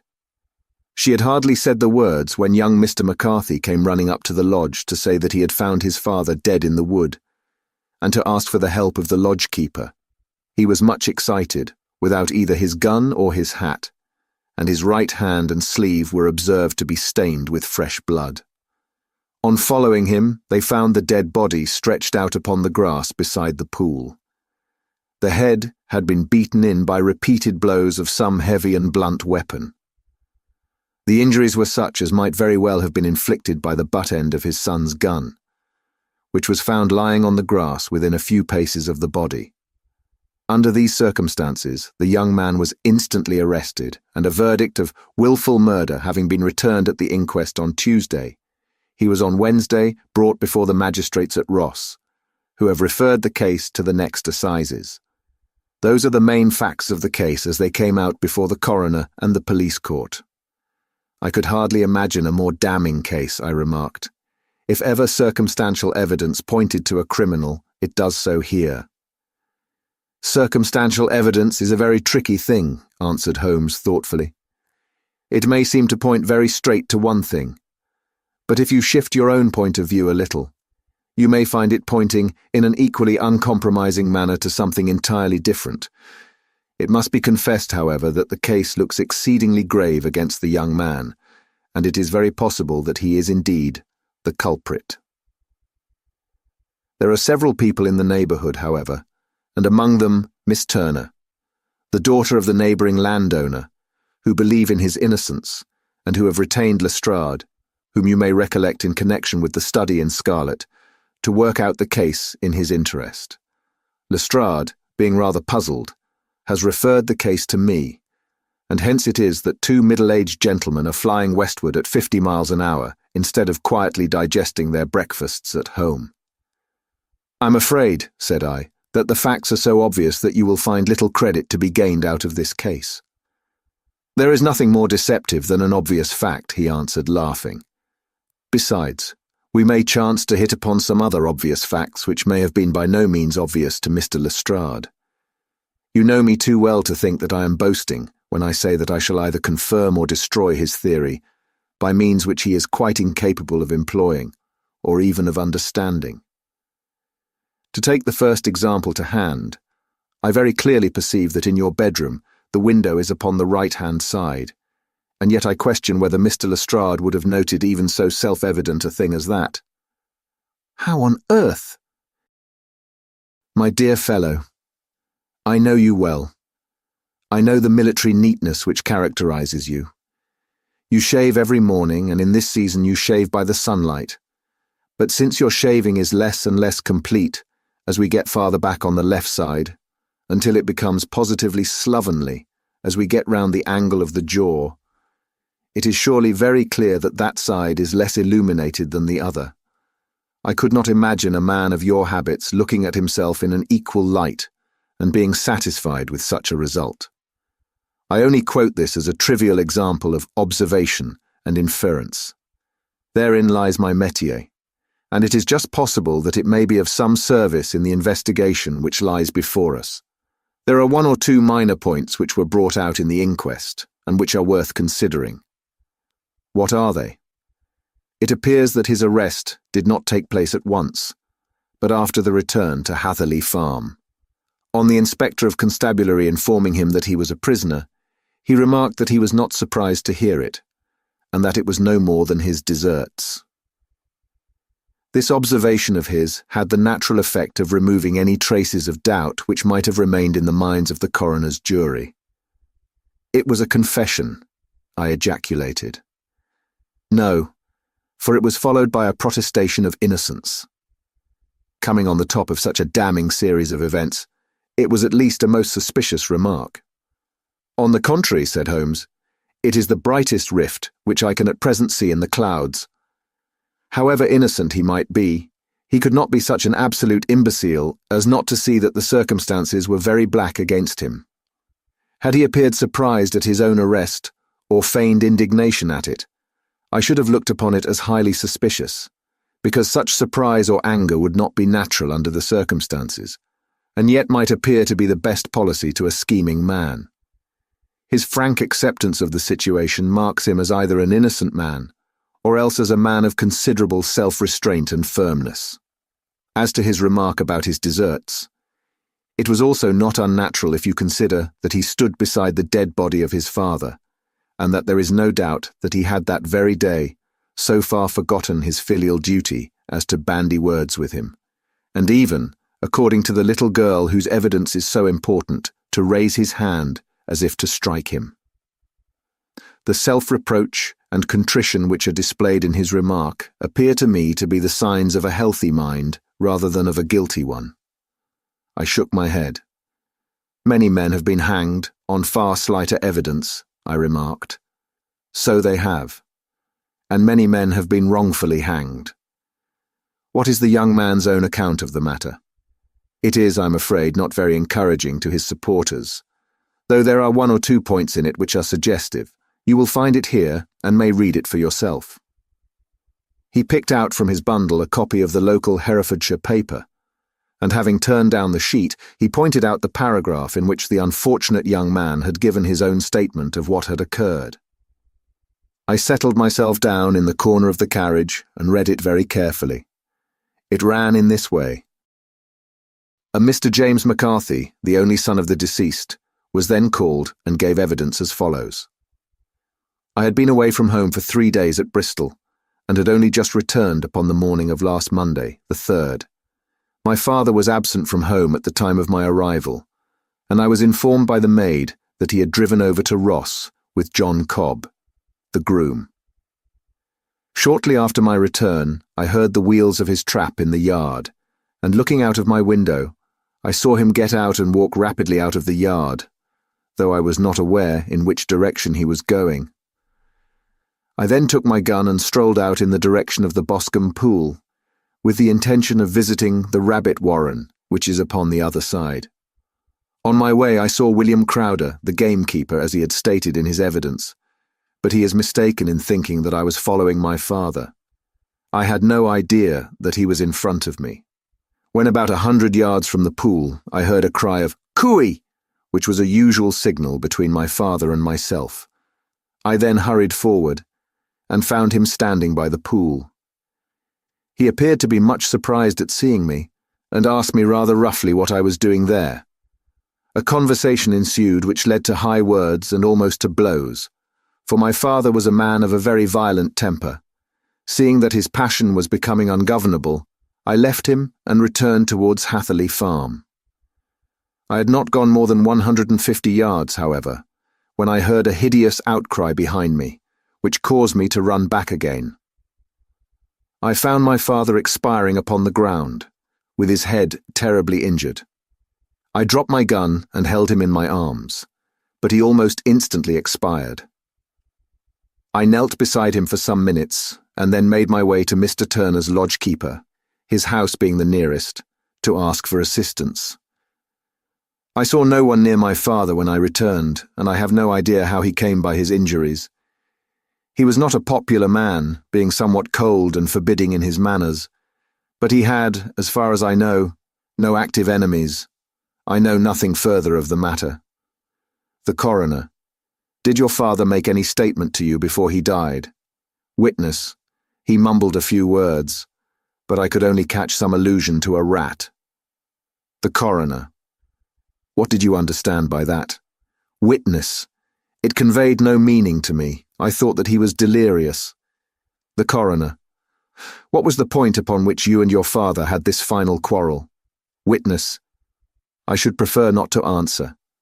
The coroner: I'm afraid that I must press it. Witness: It is really impossible for me to tell you. I can assure you that it has nothing to do with the sad tragedy which followed. The coroner: That is for the court to decide. I need not point out to you that your refusal to answer will prejudice your case considerably in any future proceedings which may arise. Witness: I must still refuse. The coroner: I understand that the cry of cooey was a common signal between you and your father. Witness: It was. The coroner: How was it then that he uttered it before he saw you, and before he even knew that you had returned from Bristol? Witness, with considerable confusion: I do not know. A juryman: Did you see nothing which aroused your suspicions when you returned on hearing the cry, and found your father fatally injured? Witness: Nothing definite. The coroner: What do you mean? Witness: I was so disturbed and excited as I rushed out into the open, that I could think of nothing except of my father. Yet I have a vague impression that as I ran forward, something lay upon the ground to the left of me. It seemed to me to be something grey in colour, a coat of some sort, or a plaid perhaps. When I rose from my father, I looked round for it. But it was gone. Do you mean that it disappeared before you went for help? Yes, it was gone. You cannot say what it was? No, I had a feeling something was there. How far from the body? A dozen yards or so. And how far from the edge of the wood? About the same. Then, if it was removed, it was while you were within a dozen yards of it. Yes, but with my back towards it. This concluded the examination of the witness. I see, said I, as I glanced down the column, that the coroner in his concluding remarks was rather severe upon young McCarthy. He calls attention, and with reason, to the discrepancy about his father having signalled to him before seeing him, also to his refusal to give details of his conversation with his father, and his singular account of his father's dying words. They are all, as he remarks, very much against the sun. Holmes laughed softly to himself and stretched himself out upon the cushioned seat. Both you and the coroner have been at some pains, said he, to single out the very strongest points in the young man's favour. Don't you see that you alternately give him credit for having too much imagination and too little? Too little, if he could not invent a cause of quarrel, which would give him the sympathy of the jury. Too much, if he evolved from his own inner consciousness anything so outré as a dying reference to a rat, and the incident of the vanishing cloth. No, sir, I shall approach this case from the point of view that what this young man says is true, and we shall see whither that hypothesis will lead us. And now here is my pocket Petrarch, and not another word shall I say of this case until we are on the scene of action. We lunch at Swindon, and I see that we shall be there in 20 minutes. It was nearly 4 o'clock when we at last, after passing through the beautiful Stroud Valley and over the broad gleaming Severn, found ourselves at the pretty little country town of Ross. A lean, ferret-like man, furtive and sly-looking, was waiting for us upon the platform. In spite of the light brown dust coat and leather leggings which he wore in deference to his rustic surroundings, I had no difficulty in recognising Lestrade of Scotland Yard. With him we drove to the Hereford Arms, where a room had already been engaged for us. I have ordered a carriage, said Lestrade as we sat over a cup of tea. I knew your energetic nature, and that you would not be happy until you had been on the scene of the crime. It was very nice and complimentary of you, Holmes answered. It is entirely a question of barometric pressure. Lestrade looked startled. I do not quite follow, he said. How is the glass? 29, I see. No wind and not a cloud in the sky. I have a case full of cigarettes here which need smoking, and the sofa is very much superior to the usual country hotel abomination. I do not think that it is probable that I shall use the carriage tonight. Lestrade laughed indulgently. You have, no doubt, already formed your conclusions from the newspapers, he said. The case is as plain as a pikestaff, and the more one goes into it, the plainer it becomes. Still, of course, one can't refuse a lady, and such a very positive one, too. She has heard of you, and would have your opinion, though I repeatedly told her that there was nothing which you could do which I had not already done. Why, bless my soul, here is her carriage at the door. He had hardly spoken before there rushed into the room one of the most lovely young women that I have ever seen in my life. Her violet eyes shining, her lips parted, a pink flush upon her cheeks, all thought of her natural reserve lost in her overpowering excitement and concern. "Oh, Mr. Sherlock Holmes," she cried, glancing from one to the other of us, and finally, with a woman's quick intuition, fastening upon my companion, "I am so glad that you have come. I've driven down to tell you so. I know that James didn't do it. I know it, and I want you to start upon your work knowing it too. Never let yourself doubt upon that point. We have known each other since we were little children, and I know his faults as no one else does. But he is too tender-hearted to hurt a fly. Such a charge is absurd to anyone who really knows him." "I hope we may clear him, Miss Turner," said Sherlock Holmes. "You may rely upon my doing all that I can. But you have read the evidence. You have formed some conclusion. Do you not see some loophole, some flaw? Do you not yourself think that he is innocent?" "I think that it is very probable." "There, now," she cried, throwing back her head and looking defiantly at Lestrade. "You hear? He gives me hopes." Lestrade shrugged his shoulders. "I'm afraid that my colleague has been a little quick in forming his conclusions," he said. "But he is right. Oh, I know that he is right. James never did it. And about his quarrel with his father, I'm sure that the reason why he would not speak about it to the coroner was because I was concerned in it." "In what way?" asked Holmes. "It is no time for me to hide anything. James and his father had many disagreements about me. Mr. McCarthy was very anxious that there should be a marriage between us. James and I have always loved each other as brother and sister, but of course he is young and has seen very little of life yet, and well, he naturally did not wish to do anything like that yet. So there were quarrels, and this, I am sure, was one of them." "And your father?" asked Holmes. "Was he in favour of such a union?" "No, he was averse to it also. No one but Mr. McCarthy was in favour of it." A quick blush passed over her fresh young face as Holmes shot one of his keen, questioning glances at her. "Thank you for this information," said he. "May I see your father if I call tomorrow?" "I am afraid the doctor won't allow it." "The doctor?" "Yes, have you not heard? Poor father has never been strong for years back, but this has broken him down completely. He is taken to his bed, and Dr. Willows says that he is a wreck and that his nervous system is shattered. Mr. McCarthy was the only man alive who had known Dad in the old days, in Victoria."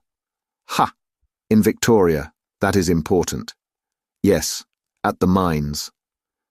"Quite so. At the gold mines, where, as I understand, Mr. Turner made his money." "Yes, certainly.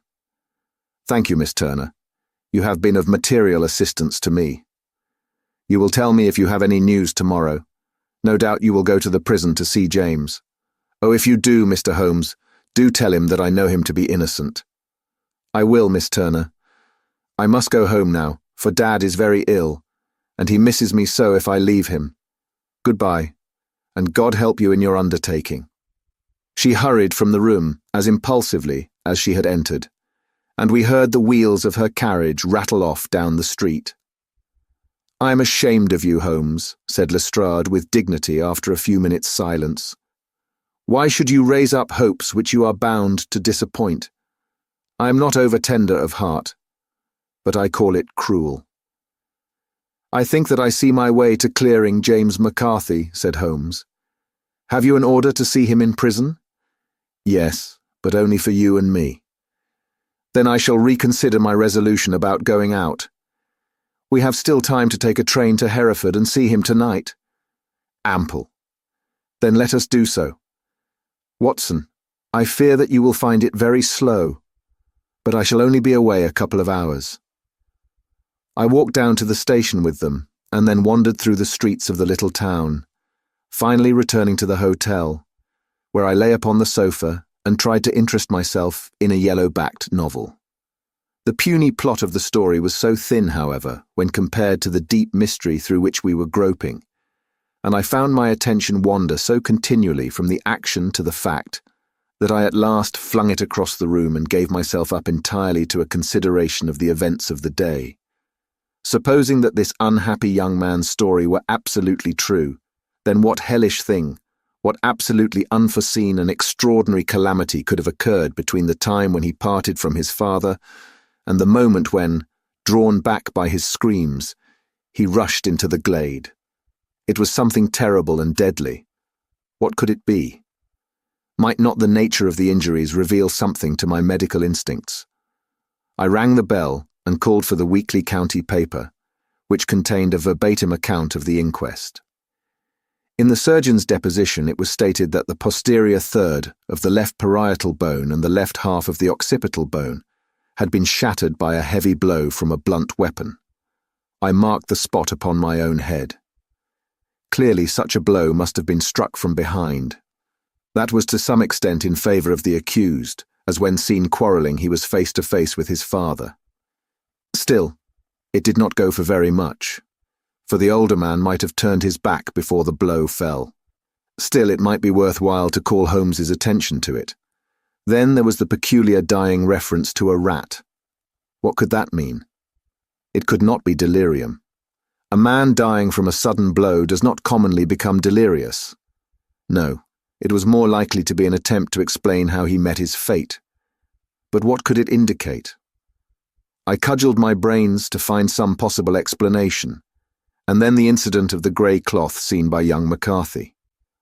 If that were true, the murderer must have dropped some part of his dress, presumably his overcoat, in his flight, and must have had the hardihood to return and to carry it away at the instant when the son was kneeling with his back turned not a dozen paces off. What a tissue of mysteries and improbabilities the whole thing was. I did not wonder at Lestrade's opinion, and yet I had so much faith in Sherlock Holmes's insight that I could not lose hope as long as every fresh fact seemed to strengthen his conviction of young McCarthy's innocence. It was late before Sherlock Holmes returned. He came back alone, for Lestrade was staying in lodgings in the town. "The glass still keeps very high," he remarked as he sat down. "It is of importance that it should not rain before we are able to go over the ground. On the other hand, a man should be at his very best and keenest for such nice work as that, and I did not wish to do it when fagged by a long journey. I have seen young McCarthy." "And what did you learn from him?" "Nothing." "Could he throw no light?" "None at all. I was inclined to think at one time that he knew who had done it and was screening him or her, but I am convinced now that he is as puzzled as everyone else. He is not a very quick-witted youth, though comely to look at and, I should think, sound at heart." "I cannot admire his taste," I remarked. "If it is indeed a fact that he was averse to a marriage with so charming a young lady as this Miss Turner. Ah, thereby hangs a rather painful tale. This fellow is madly, insanely, in love with her.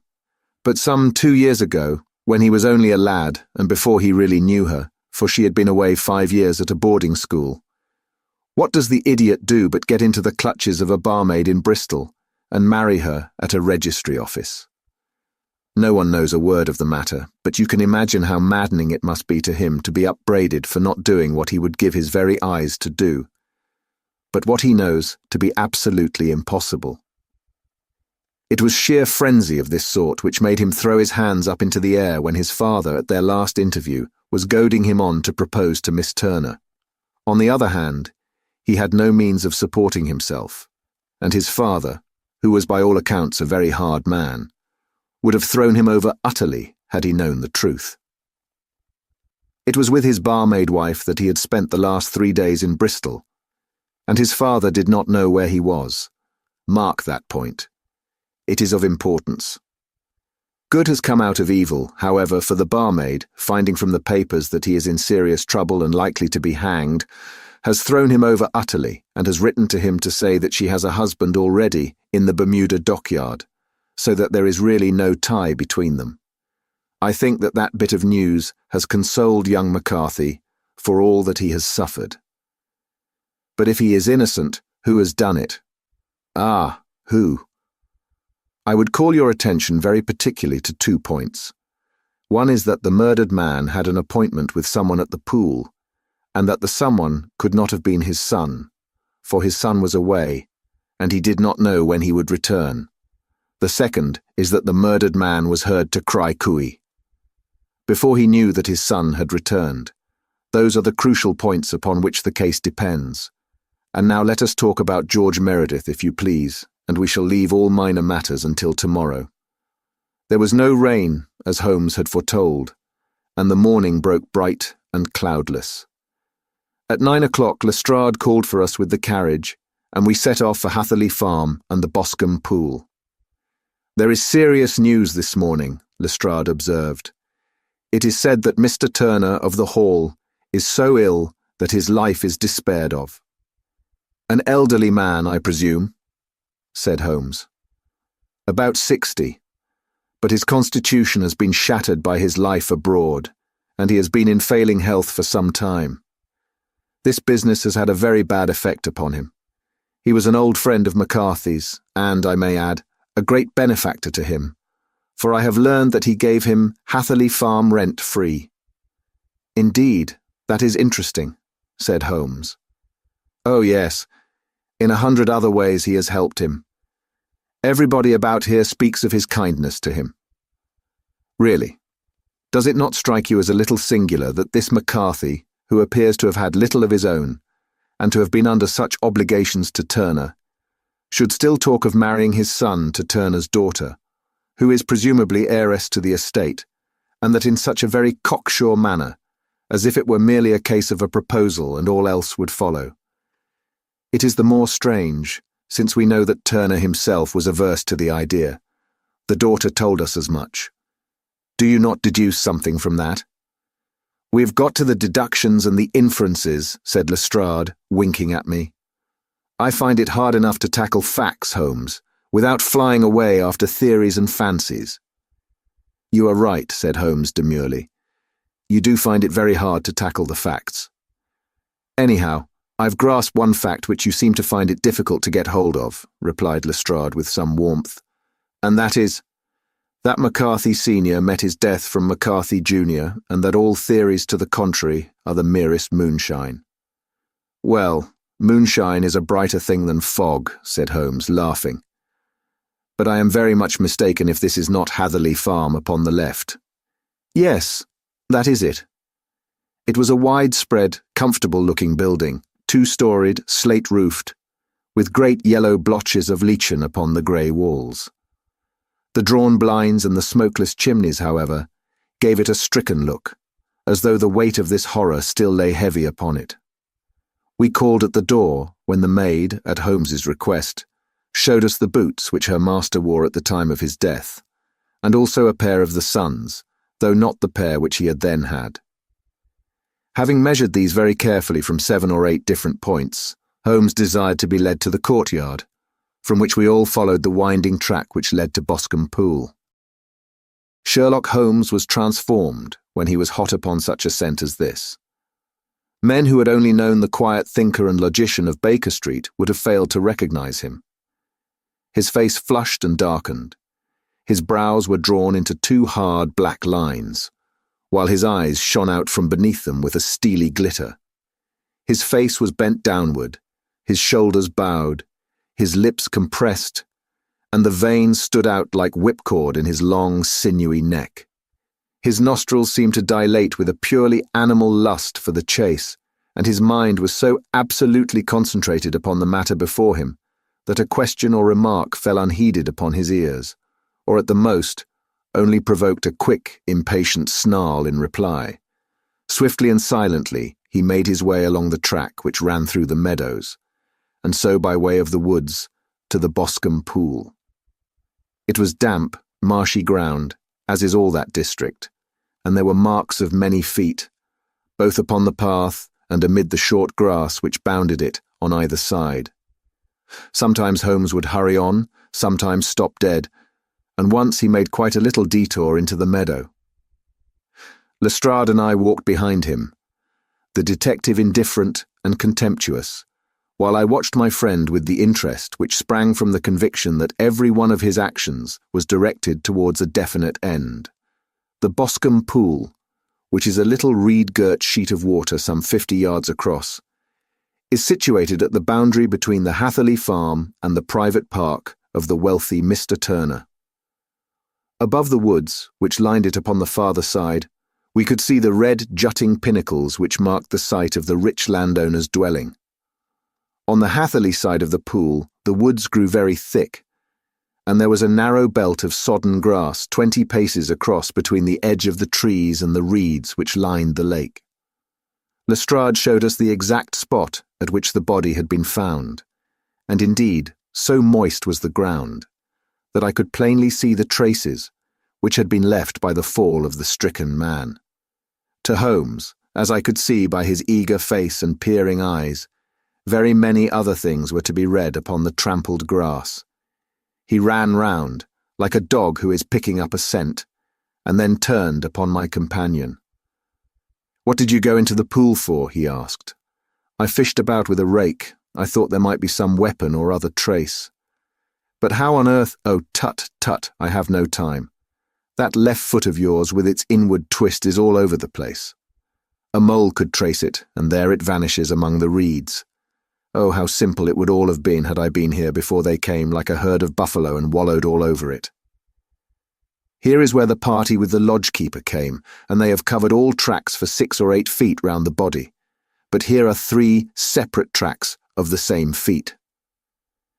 He drew out a lens and lay down upon his waterproof to have a better view, talking all the time rather to himself than to us. These are young McCarthy's feet. Twice he was walking, and once he ran swiftly, so that the soles are deeply marked and the heels hardly visible. That bears out his story. He ran when he saw his father on the ground. Then here are the father's feet as he paced up and down. What is this, then? It is the butt end of the gun as the son stood listening. And this? Ha ha! What have we here? Tiptoes, tiptoes, square too, quite unusual boots. They come, they go, they come again. Of course, that was for the cloak. Now where did they come from? He ran up and down, sometimes losing, sometimes finding the track, until we were well within the edge of the wood and under the shadow of a great beech, the largest tree in the neighbourhood. Holmes traced his way to the farther side of this and lay down once more upon his face, with a little cry of satisfaction. For a long time he remained there, turning over the leaves and dried sticks, gathering up what seemed to me to be dust into an envelope and examining with his lens not only the ground, but even the bark of the tree as far as he could reach. A jagged stone was lying among the moss, and this also he carefully examined and retained. Then he followed a pathway through the wood until he came to the high road, where all traces were lost. "It has been a case of considerable interest," he remarked, returning to his natural manner. "I fancy that this grey house on the right must be the lodge. I think that I will go in and have a word with Moran and perhaps write a little note. Having done that, we may drive back to our luncheon. You may walk to the cab, and I shall be with you presently." It was about 10 minutes before we regained our cab and drove back into Ross, Holmes still carrying with him the stone which he had picked up in the wood. "This may interest you, Lestrade," he remarked, holding it out. "The murder was done with it." "I see no marks." "There are none." "How do you know, then?" The grass was growing under it. It had only lain there a few days. There was no sign of a place whence it had been taken. It corresponds with the injuries. There is no sign of any other weapon. And the murderer is a tall man, left-handed, limps with the right leg, wears thick-soled shooting boots and a grey cloak, smokes Indian cigars, uses a cigar holder, and carries a blunt penknife in his pocket. There are several other indications, but these may be enough to aid us in our search. Lestrade laughed. "I'm afraid that I am still a skeptic," he said. "Theories are all very well, but we have to deal with a hard-headed British jury." "Nous verrons," answered Holmes calmly. "You work your own method, and I shall work mine. I shall be busy this afternoon, and shall probably return to London by the evening train." "And leave your case unfinished?" "No, finished. But the mystery? It is solved." "Who was the criminal, then?" "The gentleman I describe." "But who is he?" "Surely it would not be difficult to find out. This is not such a populous neighbourhood." Lestrade shrugged his shoulders. "I am a practical man," he said, "and I really cannot undertake to go about the country looking for a left-handed gentleman with a game leg. I should become the laughing stock of Scotland Yard." "All right," said Holmes quietly. "I've given you the chance. Here are your lodgings. Goodbye. I shall drop you a line before I leave." Having left Lestrade at his rooms, we drove to our hotel, where we found lunch upon the table. Holmes was silent and buried in thought with a pained expression upon his face, as one who finds himself in a perplexing position. "Look here, Watson," he said when the cloth was cleared. "Just sit down in this chair and let me preach to you for a little. I don't know quite what to do, and I should value your advice. Light a cigar and let me expound." "Pray do so." "Well now, in considering this case, there are 2 points about young McCarthy's narrative which struck us both instantly, although they impressed me in his favour and you against him. One was the fact that his father should, according to his account, cricui before seeing him. The other was his singular dying reference to a rat. He mumbled several words you understand, but that was all that caught the son's ear. Now from this double point, our research must commence, and we will begin it by presuming that what the lad says is absolutely true. What of this cooee, then? Well, obviously it could not have been meant for the son. The son, as far as he knew, was in Bristol. It was mere chance that he was within earshot. The cooee was meant to attract the attention of whoever it was that he had the appointment with. But cooee is a distinctly Australian cry, and one which is used between Australians. There is a strong presumption that the person whom McCarthy expected to meet him at Boscombe Pool was someone who had been in Australia. What of the rat, then? Sherlock Holmes took a folded paper from his pocket and flattened it out on the table. This is a map of the colony of Victoria, he said. I wired to Bristol for it last night. He put his hand over the part of the map. What do you read? Arat, I read. And now? He raised his hand. Balara. Quite so. That was the word the man uttered, and of which his son only caught the last two syllables. He was trying to utter the name of his murderer, so-and-so of Ballarat. It is wonderful, I exclaimed. It is obvious. And now, you see, I had narrowed the field down considerably. The possession of a grey garment was a third point which, granting the son's statement to be correct, was a certainty. We have come now, out of mere vagueness, to the definite conception of an Australian from Ballarat with a grey cloak. Certainly. And one who was at home in the district, for the pool can only be approached by the farm or by the estate where strangers could hardly wander. Quite so. Then comes our expedition of today. By an examination of the ground, I gained the trifling details which I gave to that imbecile Lestrade as to the personality of the criminal. But how did you gain them? You know my method. It is founded upon the observation of trifles. His height I know that you might roughly judge from the length of his stride. His boots, too, might be told from their traces. Yes, they were peculiar boots. But his lameness. The impression of his right foot was always less distinct than his left. He put less weight upon it. Why? Because he limped, he was lame. But his left-handedness. You were yourself struck by the nature of the injury as recorded by the surgeon at the inquest. The blow was struck from immediately behind, and yet was upon the left side. Now how can that be, unless it were by a left-handed man? He had stood behind that tree during the interview between the father and son. He had even smoked there. I found the ash of a cigar, which my special knowledge of tobacco ashes enables me to pronounce as an Indian cigar. I have, as you know, devoted some attention to this, and written a little monograph on the ashes of 140 different varieties of pipe, cigar, and cigarette tobacco. Having found the ash, I then looked round and discovered the stump among the moss where he had tossed it. It was an Indian cigar, of the variety which are rolled in Rotterdam. And the cigar holder?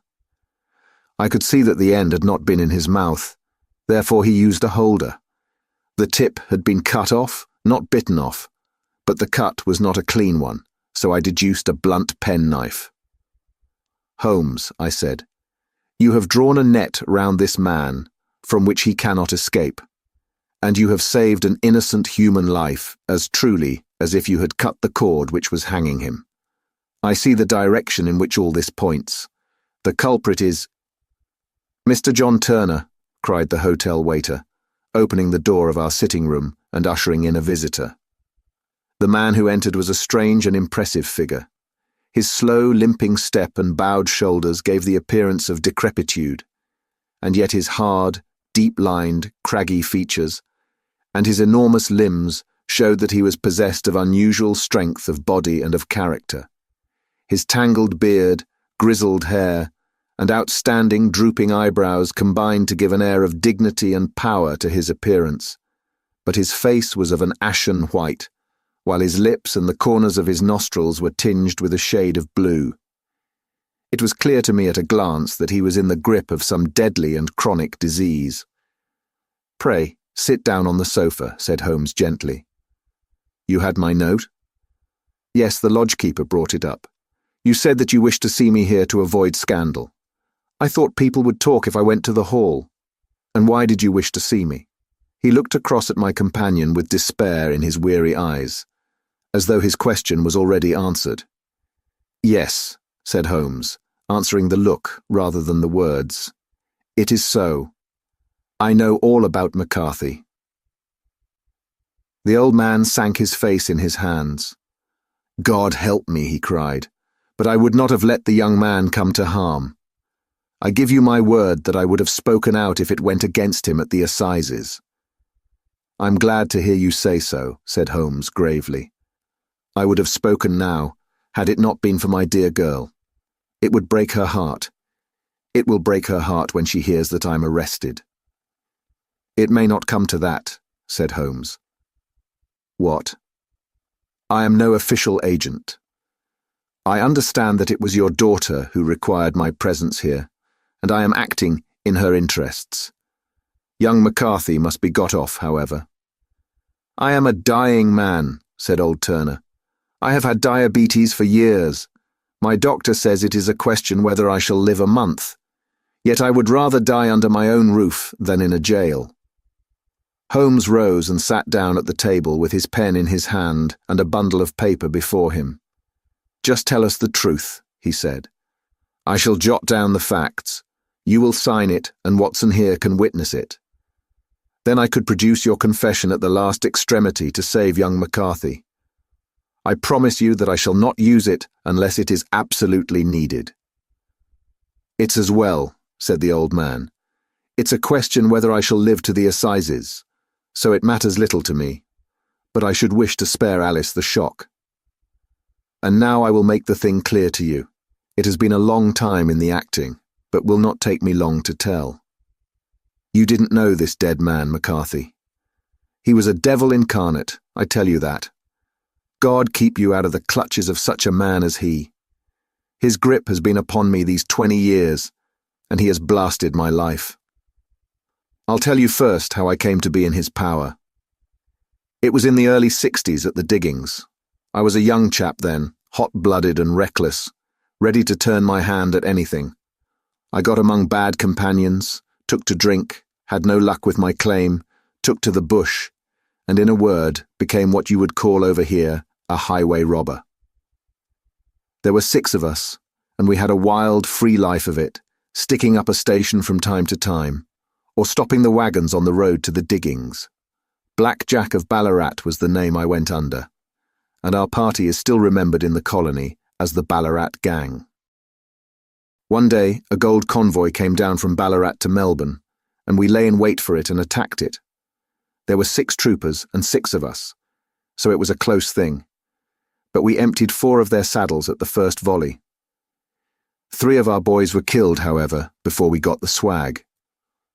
I put my pistol to the head of the wagon driver, who was this very man McCarthy. I wished to the Lord that I had shot him then, but I spared him, though I saw his wicked little eyes fixed on my face, as though to remember every feature. We got away with the gold, became wealthy men, and made our way over to England without being suspected. There I parted from my old pals and determined to settle down to a quiet and respectable life. I bought this estate, which chanced to be in the market, and I set myself to do a little good with my money, to make up for the way in which I had earned it. I married too, and though my wife died young, she left me my dear little Alice. Even when she was just a baby, her wee hand seemed to lead me down the right path as nothing else had ever done. In a word, I turned over a new leaf and did my best to make up for the past. All was going well when McCarthy laid his grip upon me. I had gone up to town about an investment, and I met him in Regent Street with hardly a coat to his back or a boot to his foot. "Here we are, Jack," says he, touching me on the arm. "We'll be as good as a family to you. There's 2 of us, me and my son, and you can have the keeping of us. If you don't, it's a fine, law-abiding country is England, and there's always a policeman within hail." Well, down they came to the West Country. There was no shaking them off, and there they have lived rent-free on my best land ever since. There was no rest for me, no peace, no forgetfulness. Turn where I would, there was his cunning, grinning face at my elbow. It grew worse as Alice grew up, for he soon saw I was more afraid of her knowing my past than of the police. Whatever he wanted he must have, and whatever it was I gave him without question: land, money, houses, until at last he asked a thing which I could not give. He asked for Alice. His son, you see, had grown up, and so had my girl, and as I was known to be in weak health, it seemed a fine stroke to him that his lad should step into the whole property. But there I was firm. I would not have his cursed stock mixed with mine. Not that I had any dislike to the lad, but his blood was in him, and that was enough. I stood firm. McCarthy threatened. I braved him to do his worst. We were to meet at the pool midway between our houses to talk it over. When I went down there I found him talking with his son, so I smoked a cigar and waited behind a tree until he should be alone. But as I listened to his talk, all that was black and bitter in me seemed to come uppermost. He was urging his son to marry my daughter with as little regard for what she might think, as if she were a slut from off the streets. It drove me mad to think that I and all that I held most dear should be in the power of such a man as this. Could I not snap the bond? I was already a dying and a desperate man. Though clear of mind and fairly strong of limb, I knew that my own fate was sealed. But my memory, and my girl, both could be saved if I could but silence that foul tongue. I did it, Mr. Holmes. I would do it again. Deeply as I have sinned, I have led a life of martyrdom to atone for it. But that my girl should be entangled in the same meshes which held me was more than I could suffer. I struck him down with no more compunction than if he had been some foul and venomous beast. His cry brought back his son, but I had gained the cover of the wood, though I was forced to go back to fetch the cloak which I had dropped in my flight. That is the true story, gentlemen, of all that occurred. Well, it is not for me to judge you, said Holmes, as the old man signed the statement which had been drawn out. I pray that we may never be exposed to such a temptation. I pray not, sir. And what do you intend to do? In view of your health, nothing. You are yourself aware that you will soon have to answer for your deed at a higher court than the assizes. I will keep your confession, and if McCarthy is condemned, I shall be forced to use it. If not, it shall never be seen by mortal eye, and your secret, whether you be alive or dead, shall be safe with us. Farewell, then, said the old man solemnly. Your own deathbeds, when they come, will be the easier for the thought of the peace which you have given to mine. Tottering and shaking in all his giant frame, he stumbled slowly from the room. God help us, said Holmes after a long silence. Why does fate play such tricks with poor, helpless worms? I never hear of such a case as this that I do not think of Baxter's words and say, there, but for the grace of God, goes Sherlock Holmes. James McCarthy was acquitted at the assizes on the strength of a number of objections which had been drawn out by Holmes and submitted to the defending counsel. Old Turner lived for 7 months after our interview, but he is now dead, and there is every prospect that the son and daughter may come to live happily together in ignorance of the black cloud which rests upon their past. The 5 orange pips. When I glance over my notes and records of the Sherlock Holmes cases between the years 82 and 90, I am faced by so many which present strange and interesting features that it is no easy matter to know which to choose and which to leave. Some, however, have already gained publicity through the papers, and others have not offered a field for those peculiar qualities which my friend possessed in so high a degree, and which it is the object of these papers to illustrate. Some, too, have baffled his analytical skill, and would be, as narratives, beginnings without an ending, while others have been but partially cleared up, and have their explanations founded rather upon conjecture and surmise than on that absolute logical proof which was so dear to him. There is, however, one of these last which was so remarkable in its details, and so startling in its results, that I am tempted to give some account of it in spite of the fact that there are points in connection with it which never have been, and probably never will be, entirely cleared up. The year 87 furnished us with a long series of cases of greater or less interest, of which I retain the records. Among my headings under this 112 months I find an account of the adventure of the Paradol Chamber, of the Amateur Mendicant Society, who held a luxurious club in the lower vault of a furniture warehouse, of the facts connected with the loss of the British bark Sophie Anderson, of the singular adventures of the Grice Pattersons in the island of Uffa, and finally, of the Camberwell poisoning case. In the latter, as may be remembered, Sherlock Holmes was able, by winding up the dead man's watch, to prove that it had been wound up 2 hours before, and that therefore the deceased had gone to bed within that time, a deduction which was of the greatest importance in clearing up the case. All these I may sketch out at some future date, but none of them present such singular features as the strange train of circumstances which I have now taken up my pen to describe. It was in the latter days of September, and the equinoctial gales had set in with exceptional violence. All day the wind had screamed and the rain had beaten against the windows, so that even here in the heart of great handmade London, we were forced to raise our minds, for the instant, from the routine of life, and to recognize the presence of those great elemental forces which shriek at mankind through the bars of his civilization, like untamed beasts in a cage. As evening drew in, the storm grew higher and louder, and the wind cried and sobbed like a child in the chimney. Sherlock Holmes sat moodily at one side of the fireplace, cross-indexing his records of crime, while I at the other was deep in one of Clark Russell's fine sea stories, until the howl of the gale from without seemed to blend with the text, and the splash of the rain to lengthen out into the long swash of the sea waves. My wife was on a visit to her mother's, and for a few days I was a dweller once more in my old quarters at Baker Street. "Why," said I, glancing up at my companion, "that was surely the bell. Who could come tonight? Some friend of yours, perhaps?" "Except yourself, I have none," he answered. "I do not encourage visitors." "A client, then?" "If so, it is a serious case. Nothing less would bring a man out on such a day and at such an hour. But I take it that it is more likely to be some crony of the landlady's."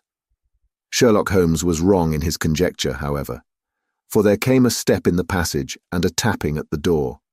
He stretched out his long arm to turn the lamp away from himself and towards the vacant chair upon which a newcomer must sit. "Come in," said he. The man who entered was young, some 22 at the outside, well-groomed and trimly clad, with something of refinement and delicacy in his bearing. The streaming umbrella which he held in his hand, and his long shining waterproof, told of the fierce weather through which he had come. He looked about him anxiously in the glare of the lamp, and I could see that his face was pale and his eyes heavy, like those of a man who is weighed down with some great anxiety. "I owe you an apology," he said, raising his golden pince-nez to his eyes. "I trust that I am not intruding. I fear that I have brought some traces of the storm and rain into your snug chamber." "Give me your coat and umbrella," said Holmes. "They may rest here on the hook, and will be dry presently. You have come up from the southwest, I see." "Yes, from Horsham. That clay and chalk mixture which I see upon your toe-caps is quite distinctive." "I have come for advice." "That is easily got. And help." "That is not always so easy. I have heard of you, Mr. Holmes. I heard from Major Prendergast how you saved him in the Tankerville Club scandal. Ah, of course, he was wrongfully accused of cheating at cards. He said that you could solve anything. He said too much. That you are never beaten. I have been beaten 4 times, 3 times by men, and once by a woman. But what is that compared with the number of your successes? It is true that I have been generally successful. Then you may be so with me. I beg that you will draw your chair up to the fire and favour me with some details as to your case.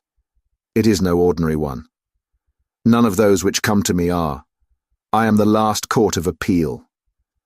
And yet I question, sir, whether, in all your experience, you have ever listened to a more mysterious and inexplicable chain of events than those which have happened in my own family.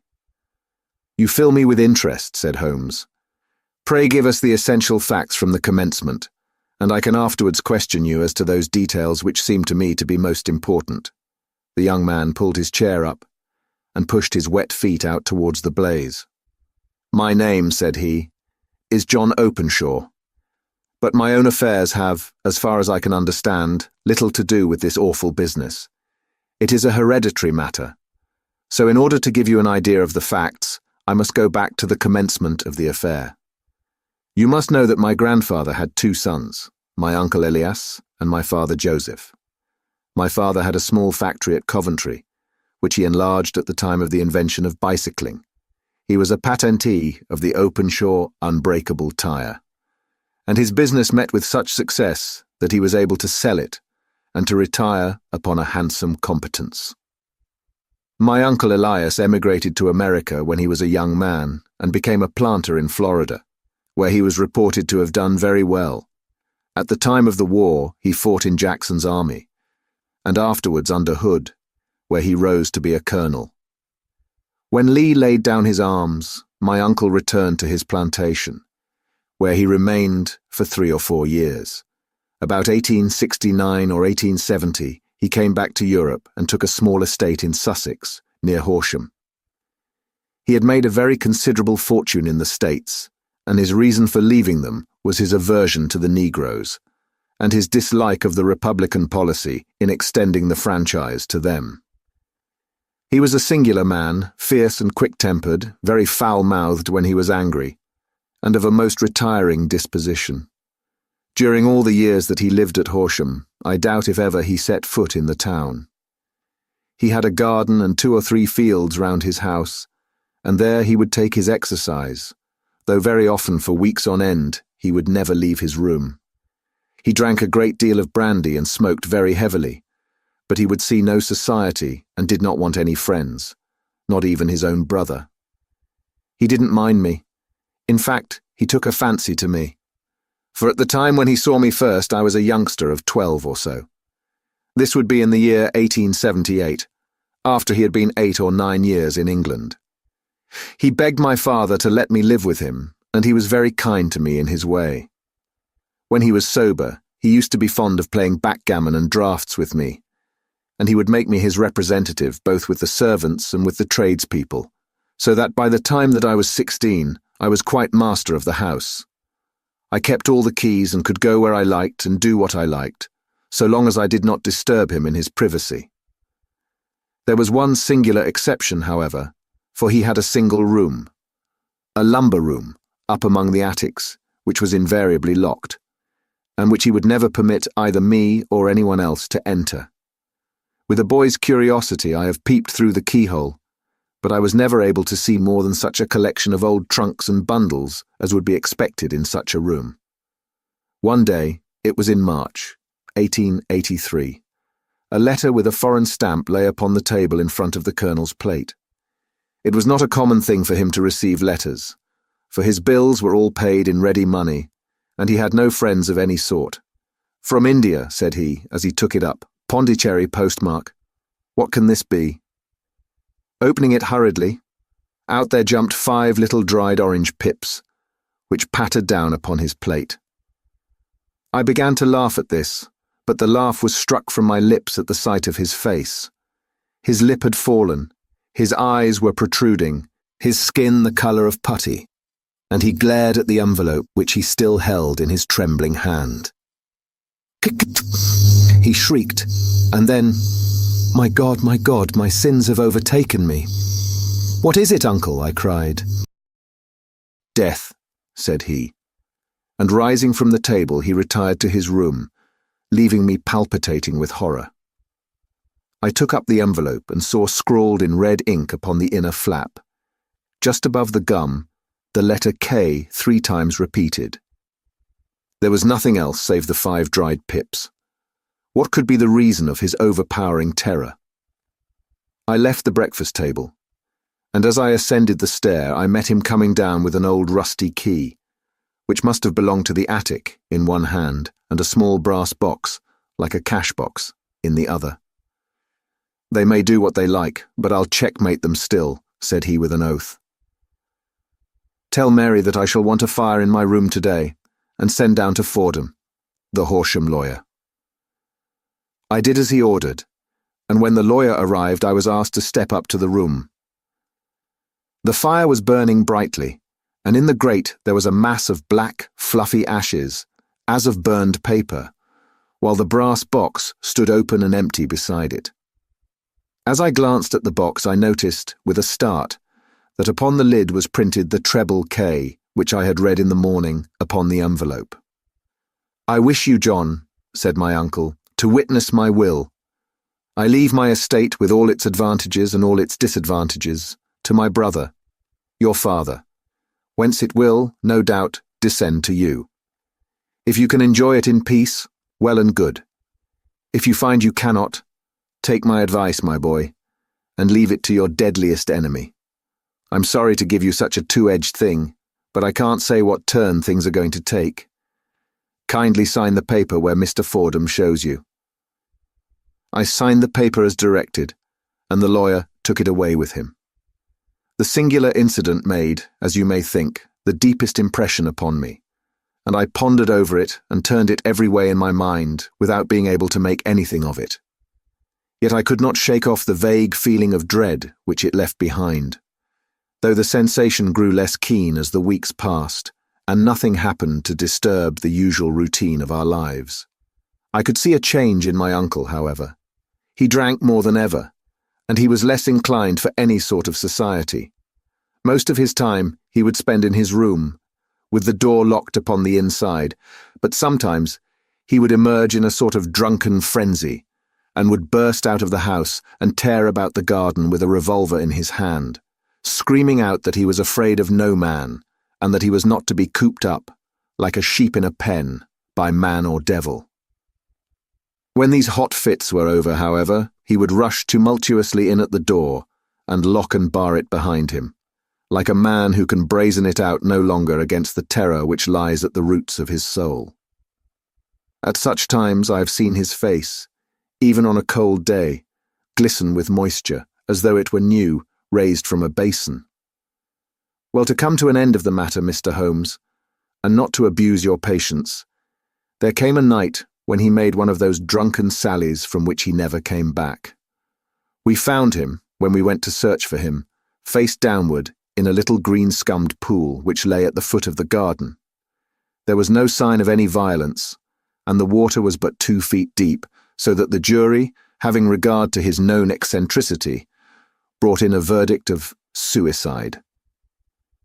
But I, who knew how he winced from the very thought of death, had much ado to persuade myself that he had gone out of his way to meet it. The matter passed, however, and my father entered into possession of the estate, and of some £1,400, which lay to his credit at the bank. "One moment," Holmes interposed.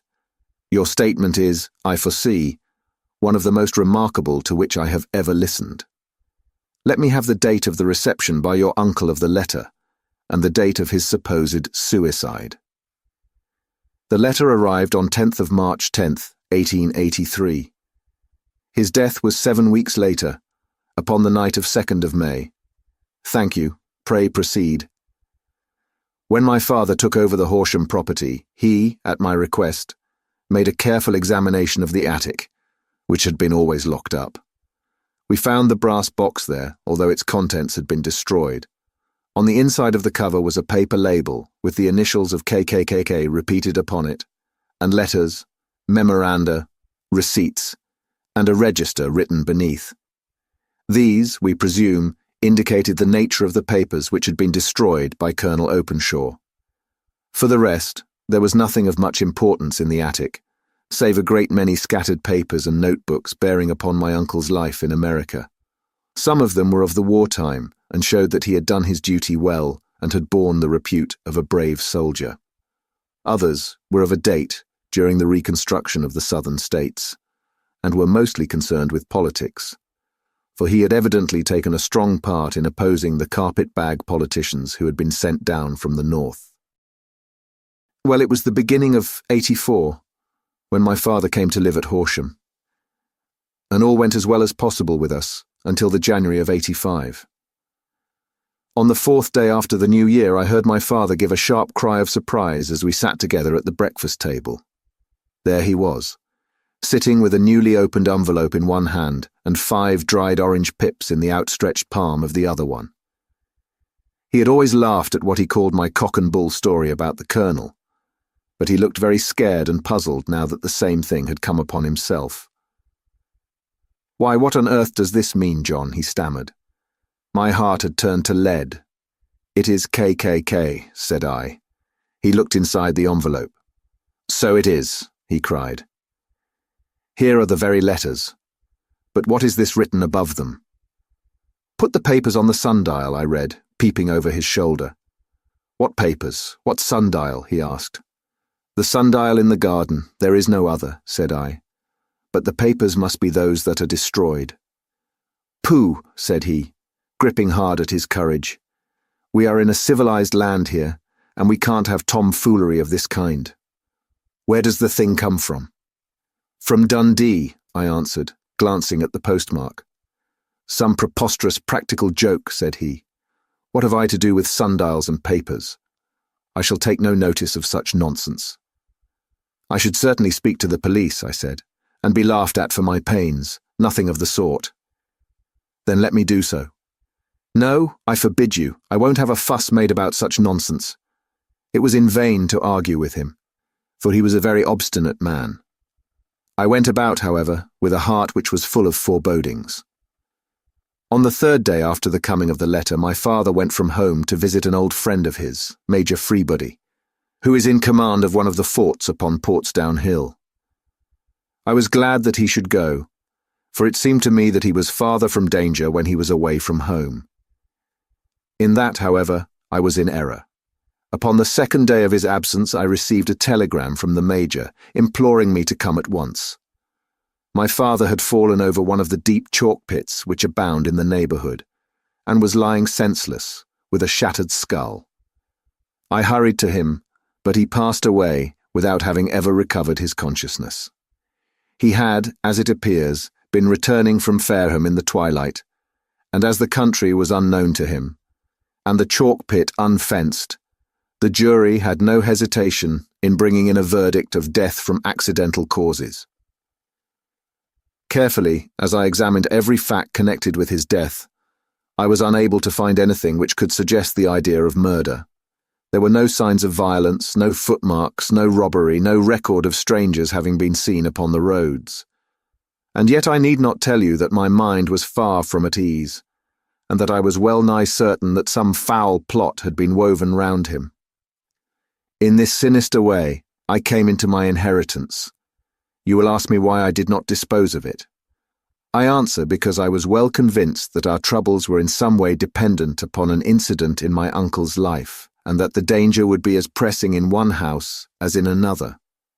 It was in January, '85, that my poor father met his end, and 2 years and 8 months have elapsed since then.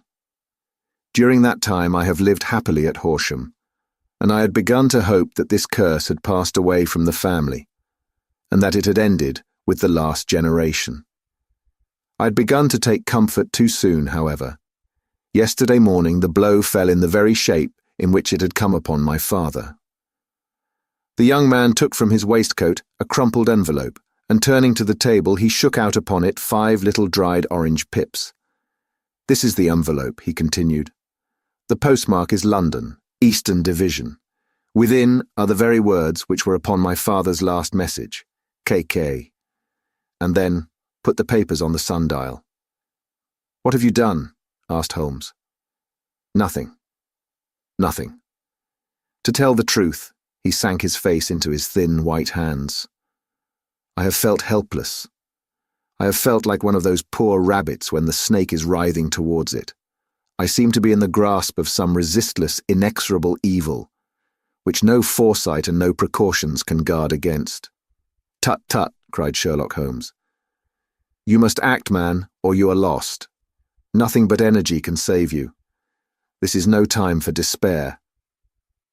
I have seen the police. Ah. But they listened to my story with a smile. I am convinced that the inspector has formed the opinion that the letters are all practical jokes, and that the deaths of my relations were really accidents, as the jury stated, and were not to be connected with the warnings. Holmes shook his clenched hands in the air. Incredible imbecility, he cried. They have, however, allowed me a policeman, who may remain in the house with me. Has he come with you tonight? No, his orders were to stay in the house. Again Holmes raved in the air. Why did you come to me, he said, and above all, why did you not come at once? I did not know. It was only today that I spoke to Major Prendergast about my troubles and was advised by him to come to you. It is really 2 days since you had the letter. We should have acted before this. You have no further evidence, I suppose, than that which you have placed before us. No suggestive detail which might help us? There is one thing, said John Openshaw. He rummaged in his coat pocket, and drawing out a piece of discoloured, blue-tinted paper, he laid it out upon the table. I have some remembrance, said he, that on the day when my uncle burned the papers, I observed that the small, unburned margins which lay amid the ashes were of this particular colour. I found this single sheet upon the floor of his room, and I am inclined to think that it may be one of the papers which has, perhaps, fluttered out from among the others, and in that way has escaped destruction. Beyond the mention of pips, I do not see that it helps us much. I think myself that it is a page from some private diary. The writing is undoubtedly my uncle's. Holmes moved the lamp, and we both bent over the sheet of paper which showed by its ragged edge that it had indeed been torn from a book. It was headed Leah March, 1869, and beneath were the following enigmatical notices. 4th, Hudson came, same old platform. 7th, set the pips on Macaulay Paramore and John Swain of St. Augustine. 9th, Macaulay cleared. 10th, John Swain cleared. 12th, visited Paramore, all well. Thank you, said Holmes, folding up the paper and returning it to our visitor. And now you must on no account lose another instant. We cannot spare time even to discuss what you have told me. You must get home instantly and act. What shall I do? There is but one thing to do. It must be done at once. You must put this piece of paper which you have shown us into the brass box which you have described. You must also put in a note to say that all the other papers were burned by your uncle, and that this is the only one which remains. You must assert that in such words as will carry conviction with them. Having done this, you must at once put the box out upon the sundial, as directed. Do you understand? Entirely. Do not think of revenge or anything of the sort at present. I think that we may gain that by means of the law, but we have our web to weave, while theirs is already woven. The first consideration is to remove the pressing danger which threatens you. The second is to clear up the mystery and to punish the guilty parties. I thank you, said the young man, rising and pulling on his overcoat. You have given me fresh life and hope. I shall certainly do as you advise. Do not lose an instant. And above all, take care of yourself in the meanwhile, for I do not think that there can be a doubt that you are threatened by a very real and imminent danger. How do you go back? By train from Waterloo. It is not yet 9. The streets will be crowded, so I trust that you may be in safety. And yet you cannot guard yourself too closely. I am armed. That is well. Tomorrow I shall set to work upon your case. I shall see you at Horsham then. No, your secret lies in London. It is there that I shall seek it. Then I shall call upon you in a day, or in 2 days, with news as to the box and the papers. I shall take your advice in every particular. He shook hands with us and took his leave. Outside the wind still screamed, and the rain splashed and pattered against the windows. This strange, wild story seemed to have come to us from amid the mad elements, blown in upon us like a sheet of seaweed in a gale, and now to have been reabsorbed by them once more. Sherlock Holmes sat for some time in silence, with his head sunk forward and his eyes bent upon the red glow of the fire. Then he lit his pipe, and leaning back in his chair, he watched the blue smoke rings as they chased each other up to the ceiling. "I think, Watson," he remarked at last, "that of all our cases we have had none more fantastic than this. Save, perhaps, the sign of 4. Well, yes, save perhaps that. And yet this John Openshaw seems to me to be walking amid even greater perils than did the Sholtos." "But have you," I asked, "formed any definite conception as to what these perils are?" "There can be no question as to their nature," he answered. "Then what are they? Who is this KKKK? And why does he pursue this unhappy family?" Sherlock Holmes closed his eyes and placed his elbows upon the arms of his chair, with his fingertips together. "The ideal reasoner," he remarked, "would, when he had once been shown a single fact in all its bearings, deduce from it not only all the chain of events which led up to it, but also all the results which would follow from it." As Cuvier could correctly describe a whole animal by the contemplation of a single bone, so the observer who has thoroughly understood one link in a series of incidents should be able to accurately state all the other ones, both before and after. We have not yet grasped the results which the reason alone can attain to.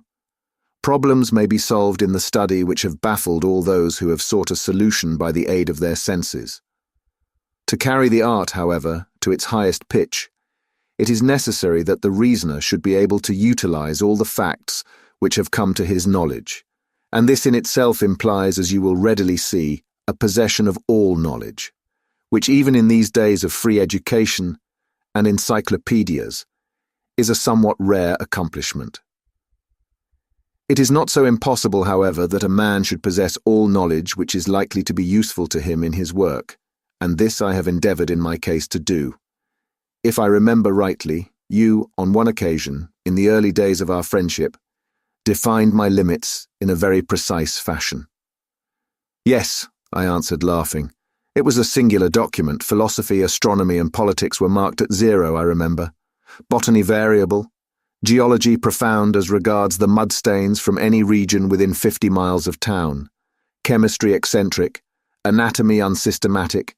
Sensational literature and crime records unique. Violin player, boxer, swordsman, lawyer, and self-poisoner, by cocaine and tobacco. Those, I think, were the main points of my analysis." Holmes grinned at the last item. "Well," he said, "I say now, as I said then, that a man should keep his little brain attic stocked with all the furniture that he is likely to use, and the rest he can put away in the lumber room of his library, where he can get it if he wants it. Now, for such a case as the one which has been submitted to us tonight, we need certainly to muster all our resources. Kindly hand me down the letter K of the American Encyclopedia, which stands upon the shelf beside you. Thank you. Now let us consider the situation and see what may be deduced from it. In the first place, we may start with a strong presumption that Colonel Openshaw had some very strong reason for leaving America. Men at his time of life do not change all their habits, and exchange willingly the charming climate of Florida for the lonely life of an English provincial town. His extreme love of solitude in England suggests the idea that he was in fear of someone or something. So we may assume as a working hypothesis that it was fear of someone or something which drove him from America. As to what it was he feared, we can only deduce that by considering the formidable letters which were received by himself and his successors. Did you remark the postmarks of those letters? The first was from Pondicherry, the second from Dundee, and the third from London. From East London? What do you deduce from that?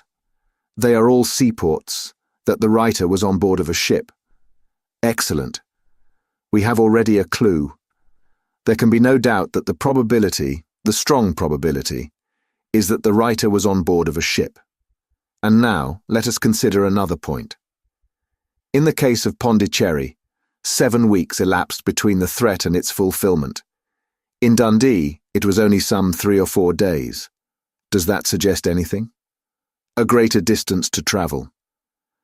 But the letter had also a greater distance to come. Then I do not see the point. There is at least a presumption that the vessel in which the man or men are is a sailing ship. It looks as if they always send their singular warning or token before them when starting upon their mission. You see how quickly the deed followed the sign when it came from Dundee. If they had come from Pondicherry in a steamer, they would have arrived almost as soon as their letter. But as a matter of fact, 7 weeks elapsed.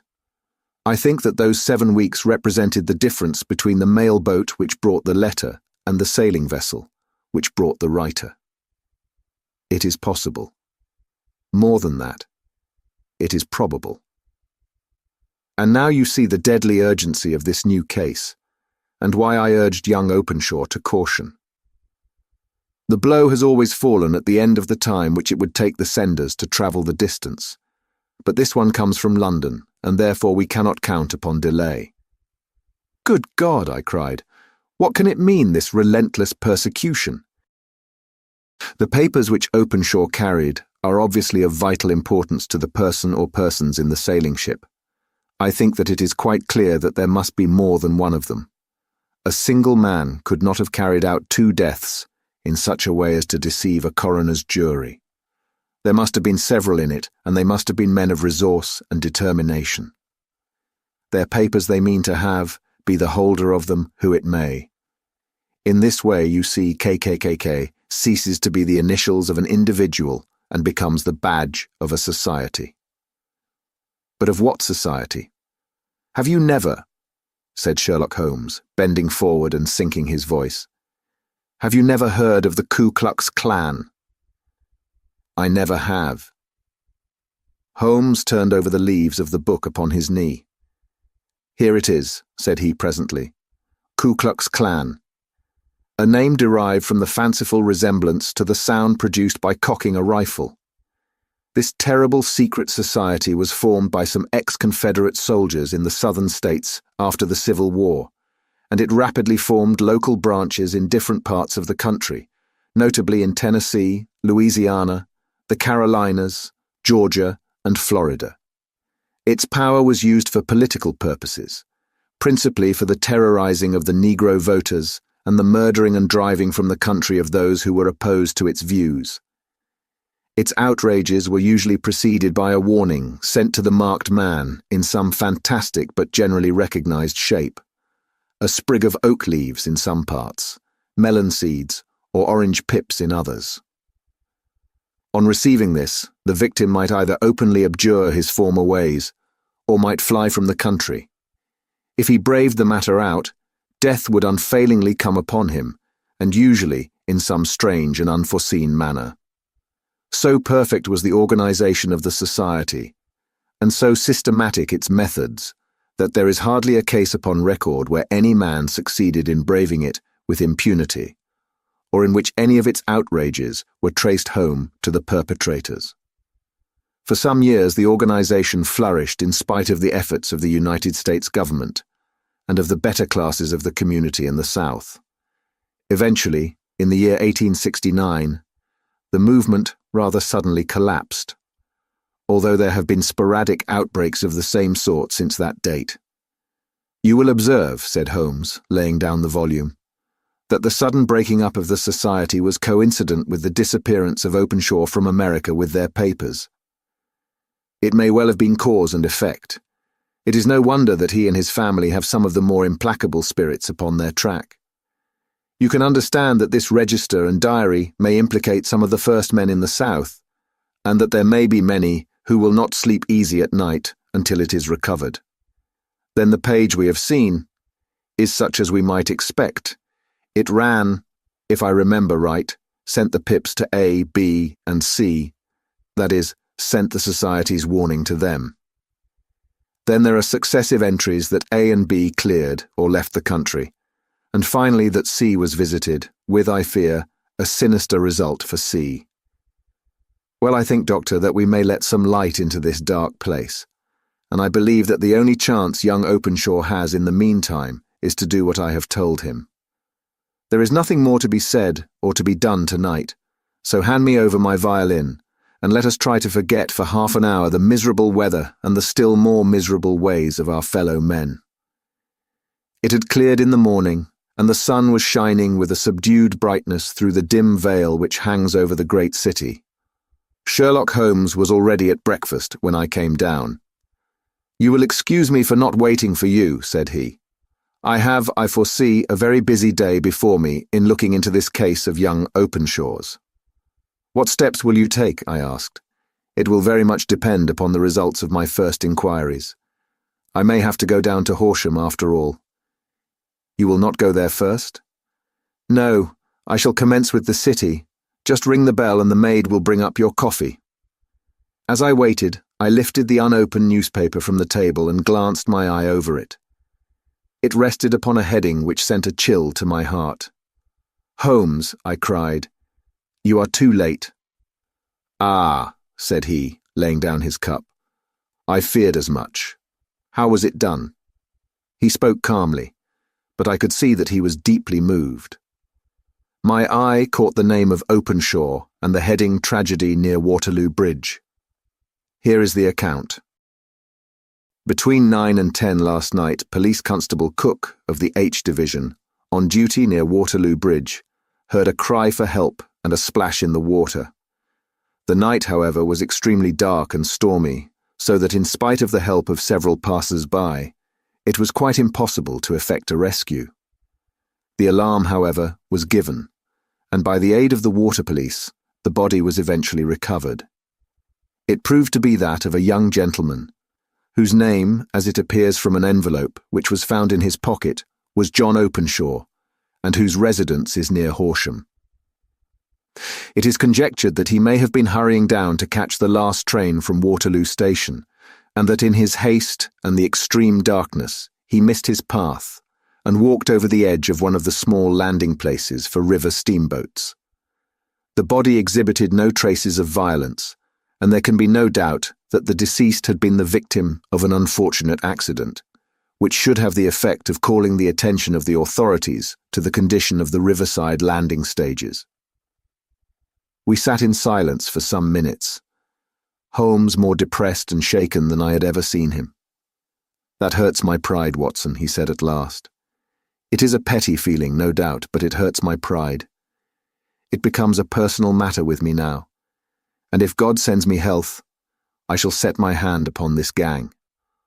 That he should come to me for help, and that I should send him away to his death." He sprang from his chair and paced about the room in uncontrollable agitation, with a flush upon his sallow cheeks and a nervous clasping and unclasping of his long, thin hands. "They must be cunning devils," he exclaimed at last. "How could they have decoyed him down there? The embankment is not on the direct line to the station. The bridge, no doubt, was too crowded, even on such a night, for their purpose. Well, Watson, we shall see who will win in the long run. I'm going out now." "To the police?" "No, I shall be my own police. When I have spun the web, they may take the flies, but not before." All day I was engaged in my professional work, and it was late in the evening before I returned to Baker Street. Sherlock Holmes had not come back yet. It was nearly 10 o'clock before he entered, looking pale and worn. He walked up to the sideboard, and tearing a piece from the loaf, he devoured it voraciously, washing it down with a long draught of water. "You're hungry," I remarked. "Starving. It had escaped my memory. I've had nothing since breakfast." "Nothing?" "Not a bite. I had no time to think of it." "And how have you succeeded?" "Well, you have a clue?" "I have them in the hollow of my hand. Young Openshaw shall not long remain unavenged. Why, Watson, let us put their own devilish trademark upon them. It is well thought of." "What do you mean?" He took an orange from the cupboard, and tearing it to pieces, he squeezed out the pips upon the table. Of these he took 5, and thrust them into an envelope. On the inside of the flap he wrote, "S.H. for Joe." Then he sealed it, and addressed it to Captain James Calhoun, Barker Lone Star, Savannah, Georgia. "That will await him when he enters port," said he, chuckling. "It may give him a sleepless night. He will find it as sure a precursor of his fate as Openshaw did before him." "And who is this Captain Calhoun?" "The leader of the gang. I shall have the others, but he first." "How did you trace it, then?" He took a large sheet of paper from his pocket, all covered with dates and names. "I've spent the whole day," said he, "over Lloyd's registers and files of the old papers, following the future career of every vessel which touched at Pondicherry in January and February in '83. There were 36 ships of fair tonnage which were reported there during those months. Of these, one, the Lone Star, instantly attracted my attention, since although it was reported as having cleared from London, the name is that which is given to one of the states of the Union. Texas, I think. I was not and am not sure which, but I knew that the ship must have an American origin. What then? I searched the Dundee records, and when I found that the bark Lone Star was there in January, '85, my suspicion became a certainty. I then inquired as to the vessels which lay at present in the port of London. Yes. The Lone Star had arrived here last week. I went down to the Albert Dock and found that she had been taken down the river by the early tide this morning, homeward bound to Savannah. I wired to Gravesend and learned that she had passed some time ago, and as the wind is easterly, I have no doubt that she is now past the Goodwins, and not very far from the Isle of Wight. What will you do then? Oh, I have my hand upon him. He and the two mates are, as I learn, the only native-born Americans in the ship. The others are Finns and Germans. I know also that they were all three away from the ship last night. I had it from the stevedore who has been loading their cargo. By the time that their sailing ship reaches Savannah, the mail boat will have carried this letter, and the cable will have informed the police of Savannah that these three gentlemen are badly wanted here upon a charge of murder. There is ever a flaw, however, in the best laid of human plans, and the murderers of John Openshaw were never to receive the orange pips which would show them that another, as cunning and as resolute as themselves, was upon their track. Very long and very severe were the equinoctial gales that year. We waited long for news of the Lone Star of Savannah, but none ever reached us. We did at last hear that somewhere far out in the Atlantic, a shattered sternpost of a boat was seen swinging in the trough of a wave, with the letters LS carved upon it, and that is all which we shall ever know of the fate of the Lone Star. The Man with the Twisted Lip. Asa Whitney, brother of the late Elias Whitney, D.D., principal of the Theological College of St. George's Cess, was much addicted to opium. The habit grew upon him, as I understand, from some foolish freak when he was at college. For having read De Quincey's description of his dreams and sensations, he had drenched his tobacco with laudanum in an attempt to produce the same effects.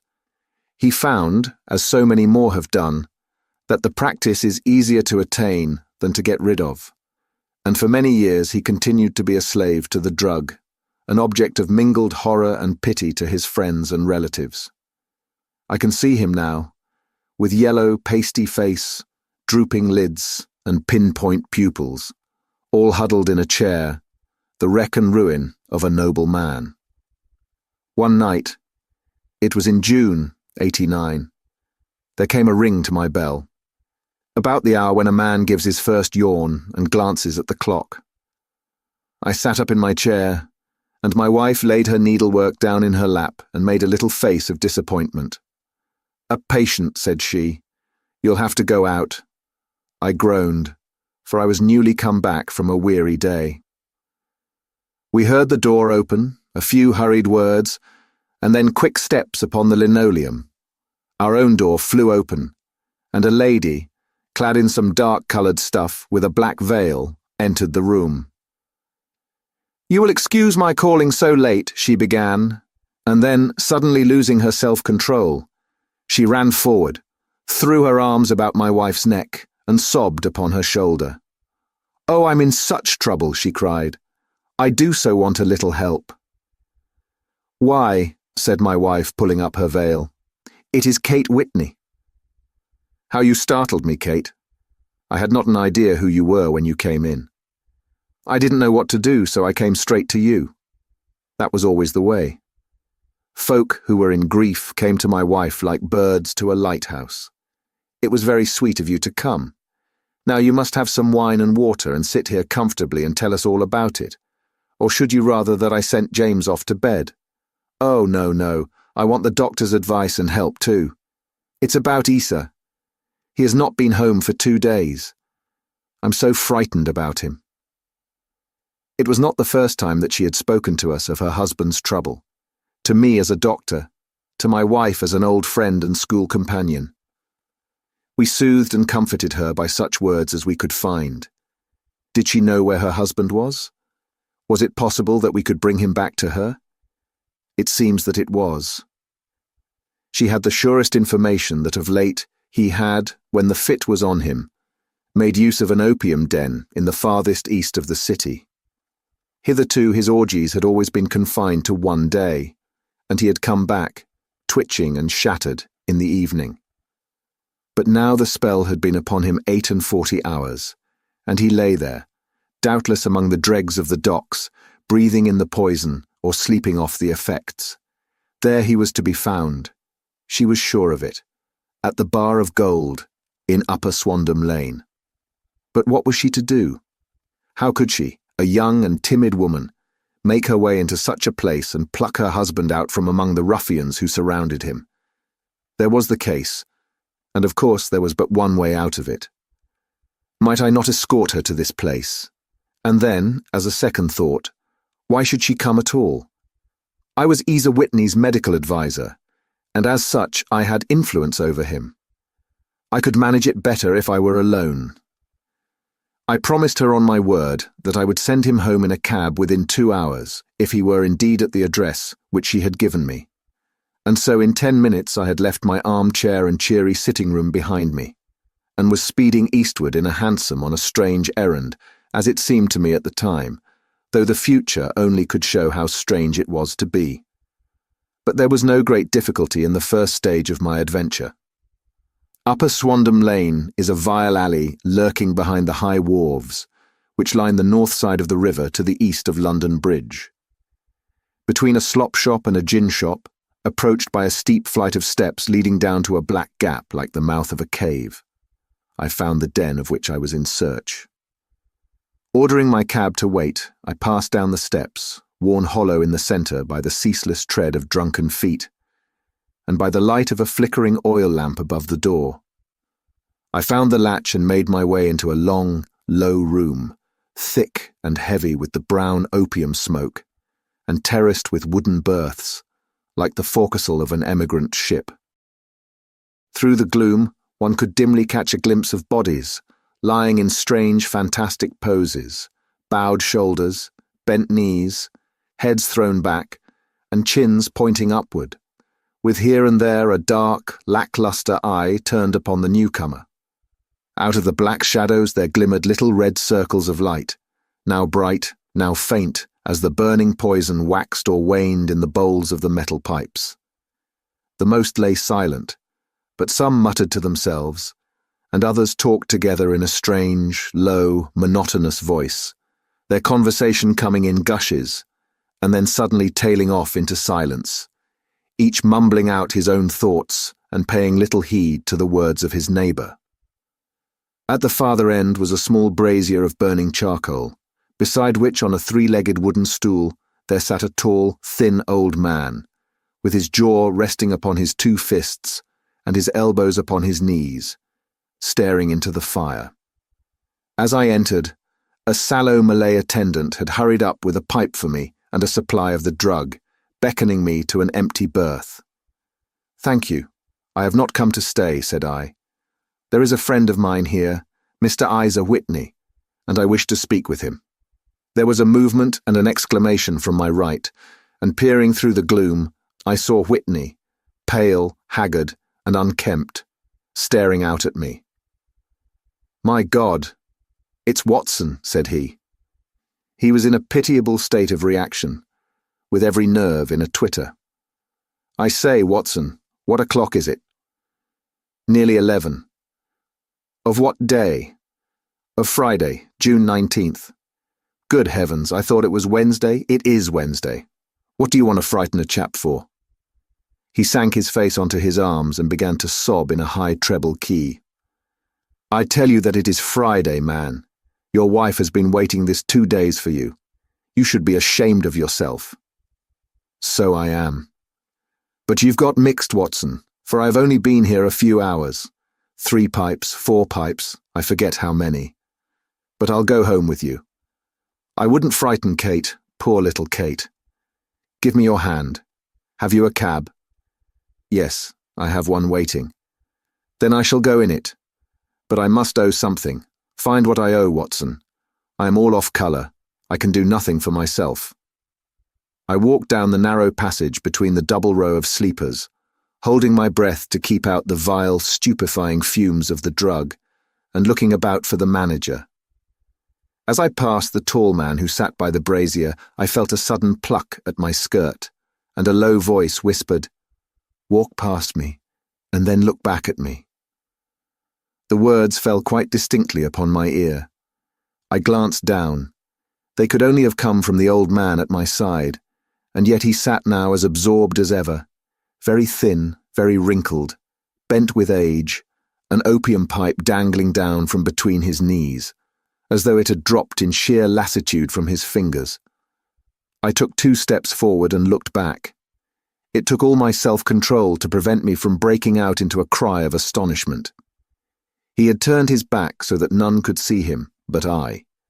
His form had filled out, his wrinkles were gone, the dull eyes had regained their fire, and there, sitting by the fire and grinning at my surprise, was none other than Sherlock Holmes.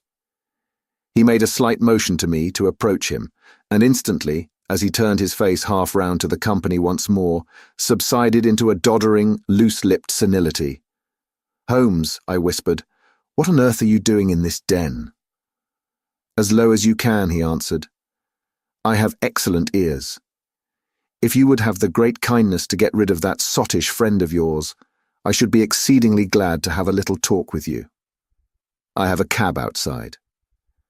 "Then pray send him home in it. You may safely trust him, for he appears to be too limp to get into any mischief.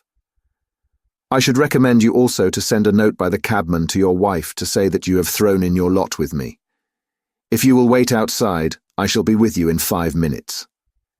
It was difficult to refuse any of Sherlock Holmes's requests, for they were always so exceedingly definite, and put forward with such a quiet air of mastery.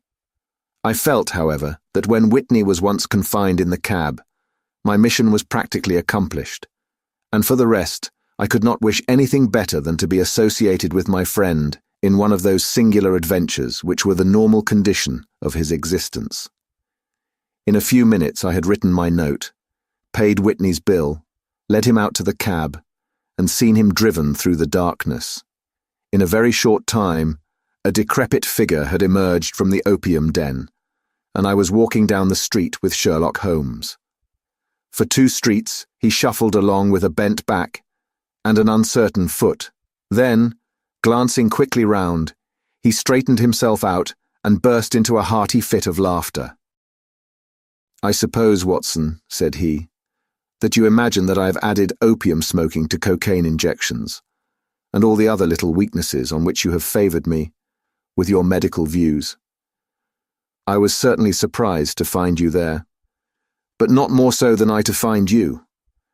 I came to find a friend, and I to find an enemy." "An enemy?" "Yes, one of my natural enemies, or shall I say, my natural prey. Briefly, Watson, I am in the midst of a very remarkable inquiry, and I have hoped to find a clue in the incoherent ramblings of these sots, as I have done before now. Had I been recognised in that den, my life would not have been worth an hour's purchase, for I have used it before now for my own purposes, and the rascally Lascar who runs it has sworn to have vengeance upon me. There is a trapdoor at the back of that building, near the corner of Paul's Wharf, which could tell some strange tales of what has passed through it upon the moonless nights. What? You do not mean bodies? Aye, bodies, Watson. We should be rich men if we had £1,000 for every poor devil who has been done to death in that den. It is the vilest murder trap on the whole riverside, and I fear that Neville St. Clair has entered it never to leave it more.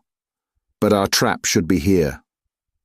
He put his 2 forefingers between his teeth and whistled shrilly, a signal which was answered by a similar whistle from the distance, followed shortly by the rattle of wheels and the clink of horses' hooves. Now, Watson, said Holmes, as a tall dog-cart dashed up through the gloom, throwing out 2 golden tunnels of yellow light from its side lanterns. You'll come with me, won't you? If I can be of use. Oh, a trusty comrade is always of use, and a chronicler still more so. My room at the Cedars is a double-bedded one. The Cedars? Yes, that is Mr. St. Clair's house. I'm staying there while I conduct the inquiry. Where is it then? Near Lee, in Kent. We have a 7-mile drive before us. But I'm all in the dark. Of course you are. You'll know all about it presently. Jump up here. All right, John. We shall not need you. Here's £half-a-crown. Look out for me tomorrow, about 11. Give her a head. So long then. He flicked the horse with his whip, and we dashed away through the endless succession of sombre and deserted streets, which widened gradually, until we were flying across a broad balustraded bridge, with the murky river flowing sluggishly beneath us.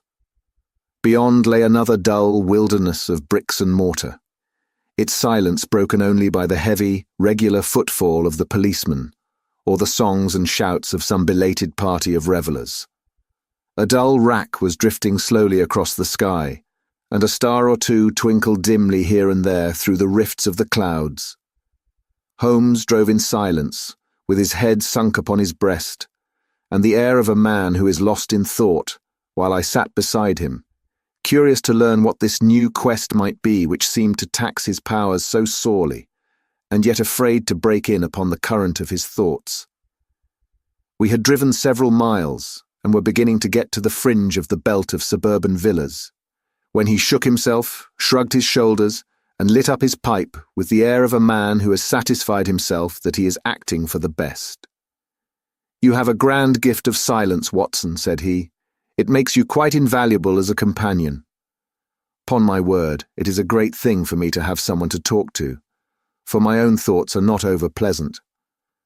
I was wondering what I should say to this dear little woman tonight when she meets me at the door. You forget that I know nothing about it. I shall just have time to tell you the facts of the case before we get to Lee. It seems absurdly simple, and yet somehow I can get nothing to go upon. There's plenty of thread, no doubt, but I can't get the end of it into my hand. Now I'll state the case clearly and concisely to you, Watson, and maybe you can see a spark where all is dark to me. Proceed then. Some years ago, to be definite, in May 1884, there came to Lee a gentleman, Neville St. Clair by name, who appeared to have plenty of money. He took a large villa, laid out the grounds very nicely, and lived generally in good style. By degrees he made friends in the neighbourhood, and in 1887 he married the daughter of a local brewer, by whom he now has 2 children. He had no occupation, but was interested in several companies and went into town as a rule in the morning, returning by the 5:14 from Cannon Street every night. Mr. St. Clair is now 37 years of age, is a man of temperate habits, a good husband, a very affectionate father, and a man who is popular with all who know him. I may add that his whole debts at the present moment, as far as we have been able to ascertain, amount to £88.10, while he has £220 standing to his credit in the Capital and Counties Bank. There is no reason, therefore, to think that money troubles have been weighing upon his mind. Last Monday Mr. Neville St. Clair went into town rather earlier than usual, remarking before he started that he had 2 important commissions to perform, and that he would bring his little boy home a box of bricks. Now, by the merest chance, his wife received a telegram upon this same Monday, very shortly after his departure, to the effect that a small parcel of considerable value, which she had been expecting, was waiting for her at the offices of the Aberdeen Shipping Company. Now, if you are well up in your London, you will know that the office of the company is in Fresno Street, which branches out of Upper Swandam Lane, where you found me tonight. Mrs. St. Clair had her lunch, started for the city, did some shopping, proceeded to the company's office, got her packet, and found herself at exactly 4:35, walking through Swandam Lane on her way back to the station. Have you followed me so far? It is very clear. If you remember, Monday was an exceedingly hot day, and Mrs. St. Clair walked slowly, glancing about in the hope of seeing a cab, as she did not like the neighbourhood in which she found herself. While she was walking in this way down Swandam Lane, she suddenly heard an ejaculation or cry, and was struck cold to see her husband looking down at her, and as it seemed to her, beckoning to her from a second-floor window. The window was open, and she distinctly saw his face, which she describes as being terribly agitated. He waved his hands frantically to her, and then vanished from the window so suddenly that it seemed to her that he'd been plucked back by some irresistible force from behind. One singular point which struck her quick feminine eye was that although he wore some dark coat, such as he had started to town in, he had on neither collar nor necktie. Convinced that something was amiss with him, she rushed down the steps, for the house was none other than the opium den in which you found me tonight, and running through the front room she attempted to ascend the stairs which led to the first floor. At the foot of the stairs, however, she met this Lascar scoundrel of whom I have spoken, who thrust her back and, aided by a Dane, who acts as assistant there, pushed her out into the street. Filled with the most maddening doubts and fears, she rushed down the lane and, by rare good fortune, met in Fresno Street a number of constables with an inspector, all on their way to their beat. The inspector and 2 men accompanied her back, and in spite of the continued resistance of the proprietor, they made their way to the room in which Mr. St. Clair had last been seen. There was no sign of him there. In fact, in the whole of that floor, there was no one to be found save a crippled wretch of hideous aspect, who it seems made his home there. Both he and the Lascar stoutly swore that no one else had been in the front room during the afternoon. So determined was their denial that the inspector was staggered, and had almost come to believe that Mrs. St. Clair had been deluded, when with a cry she sprang at a small deal box which lay upon the table and tore the lid from it. Out there fell a cascade of children's bricks. It was the toy which he had promised to bring home. This discovery, and the evident confusion which the cripple showed, made the inspector realize that the matter was serious. The rooms were carefully examined, and results all pointed to an abominable crime.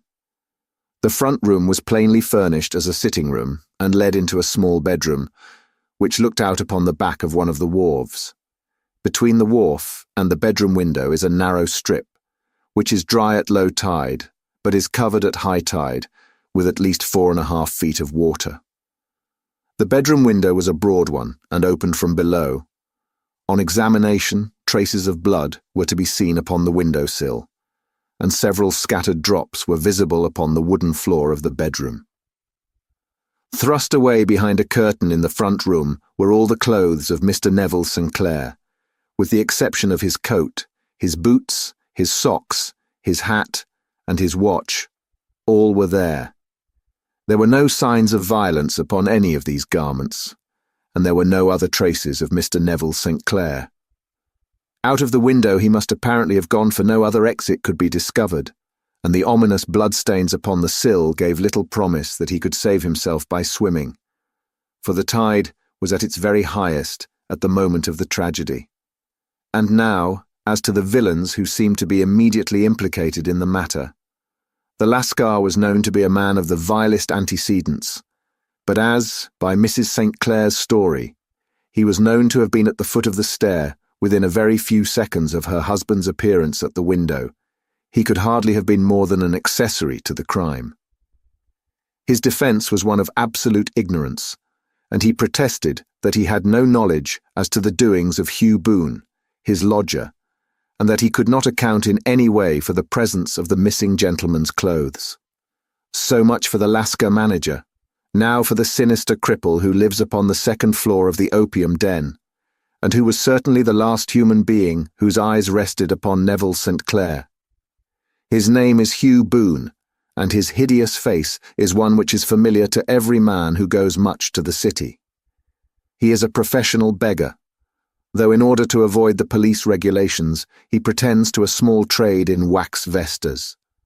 Some little distance down Threadneedle Street, upon the left-hand side, there is, as you may have remarked, a small angle in the wall. Here it is that this creature takes his daily seat, cross-legged, with his tiny stock of matches on his lap. And as he is a piteous spectacle, a small rain of charity descends into the greasy leather cap which lies upon the pavement beside him. I have watched the fellow more than once, before ever I thought of making his professional acquaintance, and I have been surprised at the harvest which he has reaped in a short time. His appearance, you see, is so remarkable that no one can pass him without observing him. A shock of orange hair, a pale face disfigured by a horrible scar, which, by its contraction, has turned up the outer edge of his upper lip, a bulldog chin, and a pair of very penetrating dark eyes, which present a singular contrast to the colour of his hair. All mark him out from amid the common crowd of mendicants, and so, too, does his wit, for he is ever ready with a reply to any piece of chaff which may be thrown at him by the passers-by. This is the man whom we now learn to have been the lodger at the opium den, and to have been the last man to see the gentleman of whom we are in quest. But a cripple, said I. What could he have done single-handed against a man in the prime of life? He is a cripple in the sense that he walks with a limp, but in other respects he appears to be a powerful and well-nurtured man. Surely your medical experience would tell you, Watson, that weakness in one limb is often compensated for by exceptional strength in the others. Pray continue your narrative. A Mrs. St. Clair had fainted at the sight of the blood upon the window, and she was escorted home in a cab by the police, as her presence could be of no help to them in their investigations. Inspector Barton, who had charge of the case, made a very careful examination of the premises, but without finding anything which threw any light upon the matter. One mistake had been made in not arresting Boone instantly, as he was allowed some few minutes during which he might have communicated with his friend the Lascar. But this fault was soon remedied, and he was seized and searched, without anything being found which could incriminate him. There were, it is true, some bloodstains upon his right shirt sleeve, but he pointed to his ring finger, which had been cut near the nail, and explained that the bleeding came from there, adding that he had been to the window not long before, and that the stains which had been observed there came doubtless from the same source. He denied strenuously having ever seen Mr. Neville St. Clair, and swore that the presence of the clothes in his room was as much a mystery to him as to the police. As to Mrs. St. Clair's assertion that she had actually seen her husband at the window, he declared that she must have been either mad or dreaming. He was removed, loudly protesting, to the police station, while the inspector remained upon the premises in the hope that the ebbing tide might afford some fresh clue. And it did, though they hardly found upon the mud bank what they had feared to find. It was Neville St. Clair's coat, and not Neville St. Clair, which lay uncovered as the tide receded. And what do you think they found in the pockets? I cannot imagine. No, I don't think you would guess. Every pocket stuffed with pennies and halfpennies, 421 pennies and 270 halfpennies. It was no wonder that it had not been swept away by the tide. But a human body is a different matter. There is a fierce eddy between the wharf and the house. It seemed likely enough that the weighted coat had remained when the stripped body had been sucked away into the river. But I understand that all the other clothes were found in the room. Would the body be dressed in a coat alone? No, sir. But the facts might be met speciously enough. Suppose that this man Boone had thrust Neville St. Clair through the window, There is no human eye which could have seen the deed. What would he do then? It would of course instantly strike him that he must get rid of the telltale garments. He would seize the coat, then, and be in the act of throwing it out, when it would occur to him that it would swim and not sink. He has little time, for he has heard the scuffle downstairs when the wife tried to force her way up, and perhaps he's already heard from his Lascar confederate that the police are hurrying up the street. There is not an instant to be lost. He rushes to some secret hoard, where he has accumulated the fruits of his beggary, and he stuffs all the coins upon which he can lay his hands into the pockets to make sure of the coat's sinking.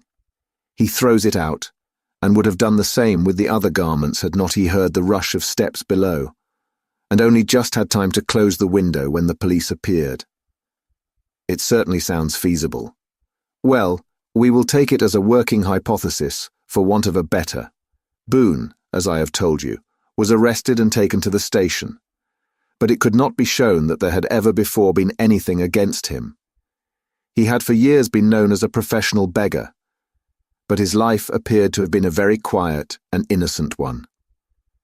There the matter stands at present, and the questions which have to be solved: what Neville St. Clair was doing in the opium den, what happened to him when there, where is he now, and what Hugh Boone had to do with his disappearance, are all as far from a solution as ever. I confess that I cannot recall any case within my experience which looked at the first glance so simple and yet which presented such difficulties.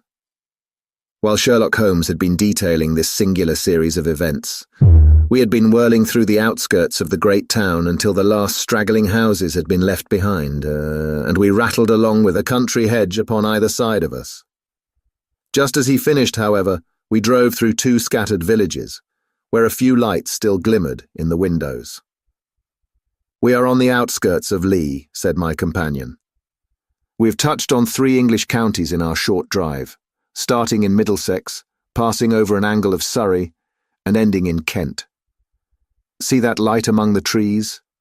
That is the Cedars. And beside that lamp sits a woman whose anxious ears have already, I have little doubt, caught the clink of our horses' feet." "But why are you not conducting the case from Baker Street?" I asked. "Because there are many inquiries which must be made out here. Mrs. St. Clair has most kindly put 2 rooms at my disposal, and you may rest assured that she will have nothing but a welcome for my friend and colleague. I hate to meet her, Watson, when I have no news of her husband. Here we are. Whoa, there, whoa." We had pulled up in front of a large villa which stood within its own grounds. A stable boy had run out to the horse's head, and springing down, I followed Holmes up the small, winding gravel drive which led to the house.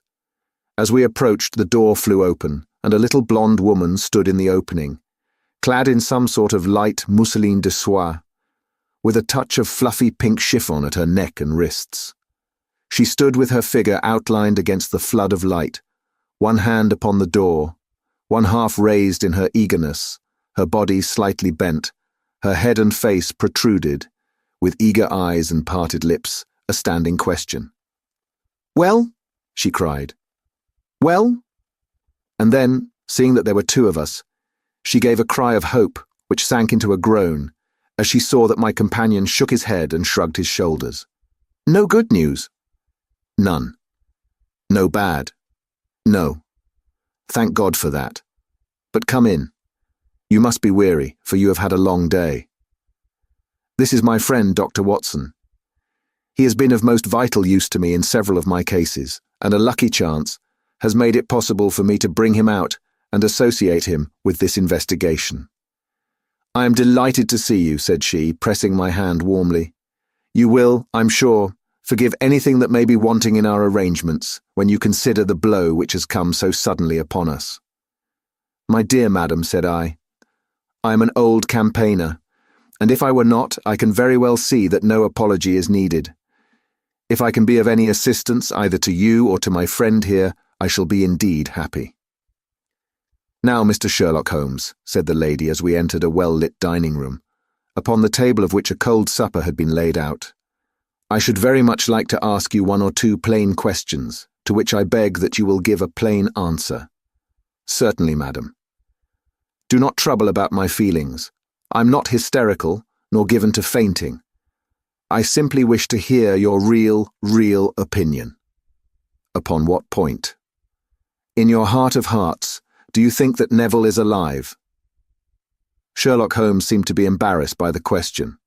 Frankly now, she repeated, standing upon the rug and looking keenly down at him as he leaned back in a basket chair. Frankly then, madam, I do not. You think that he is dead? I do. Murdered? I don't say that, perhaps. And on what day did he meet his death? On Monday. Then perhaps, Mr. Holmes, you will be good enough to explain how it is that I have received a letter from him today. Sherlock Holmes sprang out of his chair as if he had been galvanized. What? He roared. Yes, today. She stood, smiling, holding up a little slip of paper in the air. May I see it? Certainly. He snatched it from her in his eagerness, and smoothing it out upon the table, he drew over the lamp and examined it intently. I had left my chair and was gazing at it over his shoulder. The envelope was a very coarse one, and was stamped with the Gravesend postmark, and with the date of that very day, or rather, of the day before, for it was considerably after midnight. Coarse writing, murmured Holmes. Surely this is not your husband's writing, madam? No, but the enclosure is. I perceive also that whoever addressed the envelope had to go and inquire as to the address. How can you tell that? The name, you see, is in perfectly black ink, which has dried itself. The rest is of the greyish colour, which shows that blotting paper has been used. If it had been written straight off and then blotted, none would be of a deep black shade. This man has written the name, and there has then been a pause before he wrote the address, which can only mean that he was not familiar with it. It is, of course, a trifle, but there is nothing so important as trifles. Let us now see the letter. Ha! There has been an enclosure here. Yes, there was a ring, his signet ring. And you are sure that this is your husband's hand? One of his hands. One? His hand when he wrote hurriedly. It is very unlike his usual writing, and yet I know it well. Dearest, do not be frightened. All will come well. There is a huge error which it may take some little time to rectify. Wait in patience. Neville. Written in pencil upon the flyleaf of a book, octavo size, no watermark. Posted today in Gravesend by a man with a dirty thumb. Ha! And the flap has been gummed, if I am not very much in error, by a person who had been chewing tobacco. And you have no doubt that it is your husband's hand, madam? None. Neville wrote those words. And they were posted today at Gravesend. Well, Mrs. St. Clair, the clouds lighten, though I should not venture to say that the danger is over. But he must be alive, Mr. Holmes, unless this is a clever forgery to put us on the wrong scent. The ring, after all, proves nothing. It may have been taken from him. No, it is his very own writing. Very well. It may, however, have been written on Monday and only posted today. That is possible. If so, much may have happened between— Oh, you must not discourage me, Mr. Holmes. I know that all is well with him. There is so keen a sympathy between us that I should know if evil came upon him. On the very day that I saw him last, he cut himself in the bedroom. And yet I, in the dining room, rushed upstairs instantly with the utmost certainty that something had happened. Do you think that I would respond to such a trifle and yet be ignorant of his death? I have seen too much not to know that the impression of a woman may be more valuable than the conclusion of an analytical reasoner. And in this letter you certainly have a very strong piece of evidence to corroborate your view. But if your husband is alive and able to write letters, why should he remain away from you? I cannot imagine. It is unthinkable.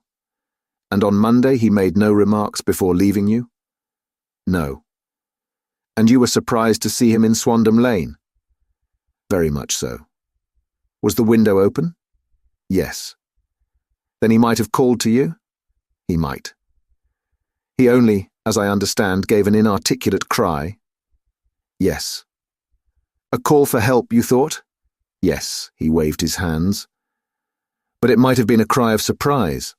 Astonishment at the unexpected sight of you might cause him to throw up his hands. It is possible. And you thought he was pulled back? He disappeared so suddenly. He might have leaped back. You did not see anyone else in the room? No, but this horrible man confessed to having been there, and the Lascar was at the foot of the stairs. Quite so. Your husband, as far as you could see, had his ordinary clothes on, but without his collar or tie. I distinctly saw his bare throat. Had he ever spoken of Swandam Lane? Never. Had he ever showed any signs of having taken opium? Never. Thank you, Mrs. St. Clair. Those are the principal points about which I wish to be absolutely clear. We shall now have a little supper and then retire, for we may have a very busy day tomorrow. A large and comfortable double-bedded room had been placed at our disposal, and I was quickly between the sheets, for I was weary after my night of adventure. Sherlock Holmes was a man, however, who, when he had an unsolved problem upon his mind, would go for days, and even for a week, without rest, turning it over, rearranging his facts, looking at it from every point of view until he had either fathomed it or convinced himself that his data were insufficient. It was soon evident to me that he was now preparing for an all-night sitting. He took off his coat and waistcoat, put on a large blue dressing gown, and then wandered about the room collecting pillows from his bed and cushions from the sofa and armchairs. With these he constructed a sort of Eastern divan, upon which he perched himself cross-legged, with an ounce of shag tobacco and a box of matches laid out in front of him. In the dim light of the lamp, I saw him sitting there, an old briar pipe between his lips, his eyes fixed vacantly upon the corner of the ceiling, the blue smoke curling up from him, silent, motionless, with the light shining upon his strong-set, aquiline features. So he sat as I dropped off to sleep, and so he sat when a sudden ejaculation caused me to wake up, and I found the summer sun shining into the apartment. The pipe was still between his lips, the smoke still curled upward, and the room was full of a dense tobacco haze, but nothing remained of the heap of shag which I'd seen upon the previous night. "Awake, Watson?" he asked. "Yes." "Game for a morning drive?" "Certainly." "Then dress. No one is stirring yet, but I know where the stable boy sleeps, and we shall soon have the trap out." He chuckled to himself as he spoke, his eyes twinkled, and he seemed a different man to the sombre thinker of the previous night. As I dressed, I glanced at my watch. It was no wonder that no one was stirring. It was 25 minutes past 4. I'd hardly finished when Holmes returned with the news that the boy was putting in the horse. "I want to test a little theory of mine," said he, pulling on his boots. "I think, Watson, that you are now standing in the presence of one of the most absolute fools in Europe. I deserve to be kicked from here to Charing Cross, but I think I have the key of the affair now." "And where is it?" I asked, smiling. "What's in the bathroom?" he answered. "Oh yes, I'm not joking," he continued, seeing my look of incredulity. "I have just been there, and I have taken it out, and I have got it in this Gladstone bag. Come on, my boy, and we shall see whether it will not fit the lock." We made our way downstairs as quietly as possible and out into the bright morning sunshine. In the road stood our horse and trap, with the half-clad stable boy waiting at the head. We both sprang in, and away we dashed down the London road. A few country carts were stirring, bearing in vegetables to the metropolis, but the lines of villas on either side were as silent and lifeless as some city in a dream. "It has been in some points a singular case," said Holmes, flicking the horse on into a gallop. "I confess that I have been as blind as a mole, but it is better to learn wisdom late than never to learn it at all." In town, the earliest risers were just beginning to look sleepily from their windows as we drove through the streets of the Surrey side. Passing down the Waterloo Bridge Road, we crossed over the river, and dashing up Wellington Street, wheeled sharply to the right and found ourselves in Bow Street. Sherlock Holmes was well known to the force, and the two constables at the door saluted him. One of them held the horse's head, while the other led us in. "Who is on duty?" asked Holmes. "Inspector Bradstreet, sir." "Ah, Bradstreet, how are you?" A tall, stout official had come down the stone-flagged passage, in a peaked cap and frogged jacket. "I wish to have a quiet word with you, Bradstreet." "Certainly, Mr. Holmes. Step into my room here." It was a small, office-like room, with a huge ledger upon the table and a telephone projecting from the wall. The inspector sat down at his desk. "What can I do for you, Mr. Holmes?"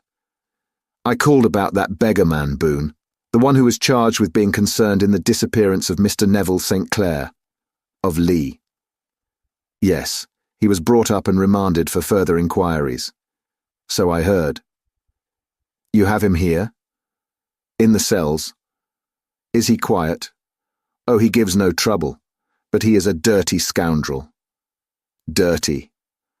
"Yes, it is all we can do to make him wash his hands, and his face is as black as a tinker's. Well, when once his case has been settled, he will have a regular prison bath. And I think if you saw him, you would agree with me that he needed it." "I should like to see him very much." "Would you?" "That is easily done. Come this way. You can leave your bag." "No, I think that I'll take it." "Very good. Come this way, if you please." He led us down a passage, opened a barred door, passed down a winding stair, and brought us to a whitewashed corridor with a line of doors on each side. "The third on the right is his," said the inspector. "Here it is." He quietly shot back a panel in the upper part of the door and glanced through. "He is asleep," said he. "You can see him very well." We both put our eyes to the grating.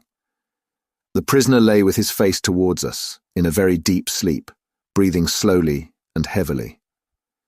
He was a middle-sized man, coarsely clad as became his calling, with a coloured shirt protruding through the rent in his tattered coat.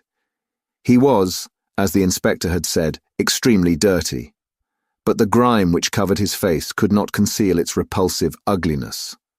A broad wheal from an old scar ran right across it from eye to chin, and by its contraction had turned up one side of the upper lip, so that 3 teeth were exposed in a perpetual snarl. A shock of very bright red hair grew low over his eyes and forehead. "He's a beauty, isn't he?" said the inspector. "He certainly needs a wash," remarked Holmes. "I had an idea that he might, and I took the liberty of bringing the tools with me." He opened the Gladstone bag as he spoke, and took out, to my astonishment, a very large bath sponge. You are a funny one," chuckled the inspector. "Now if you will have the great goodness to open that door very quietly, we will soon make him cut a much more respectable figure." "Well, I don't know why not," said the inspector. "He doesn't look a credit to the Bow Street cells, does he?" He slipped his key into the lock, and we all very quietly entered the cell. The sleeper half turned, and then settled down once more into a deep slumber. Holmes stooped to the water jug, moistened his sponge, and then rubbed it twice vigorously across and down the prisoner's face. "Let me introduce you," he shouted, "to Mr. Neville St. Clair, of Lee, in the county of Kent." Never in my life have I seen such a sight. The man's face peeled off under the sponge like the bark from a tree. Gone was the coarse brown tint, gone too was the horrid scar which had seamed it across, and the twisted lip which had given the repulsive sneer to the face. A twitch brought away the tangled red hair, and there, sitting up in his bed, was a pale, sad-faced, refined-looking man, black-haired and smooth-skinned, rubbing his eyes and staring about him with sleepy bewilderment. Then, suddenly realizing the exposure, he broke into a scream and threw himself down with his face to the pillow. "Great heavens!" cried the inspector. "It is indeed the missing man. I know him from the photograph." The prisoner turned with the reckless air of a man who abandons himself to his destiny. "Be it so," said he. "And pray, What am I charged with?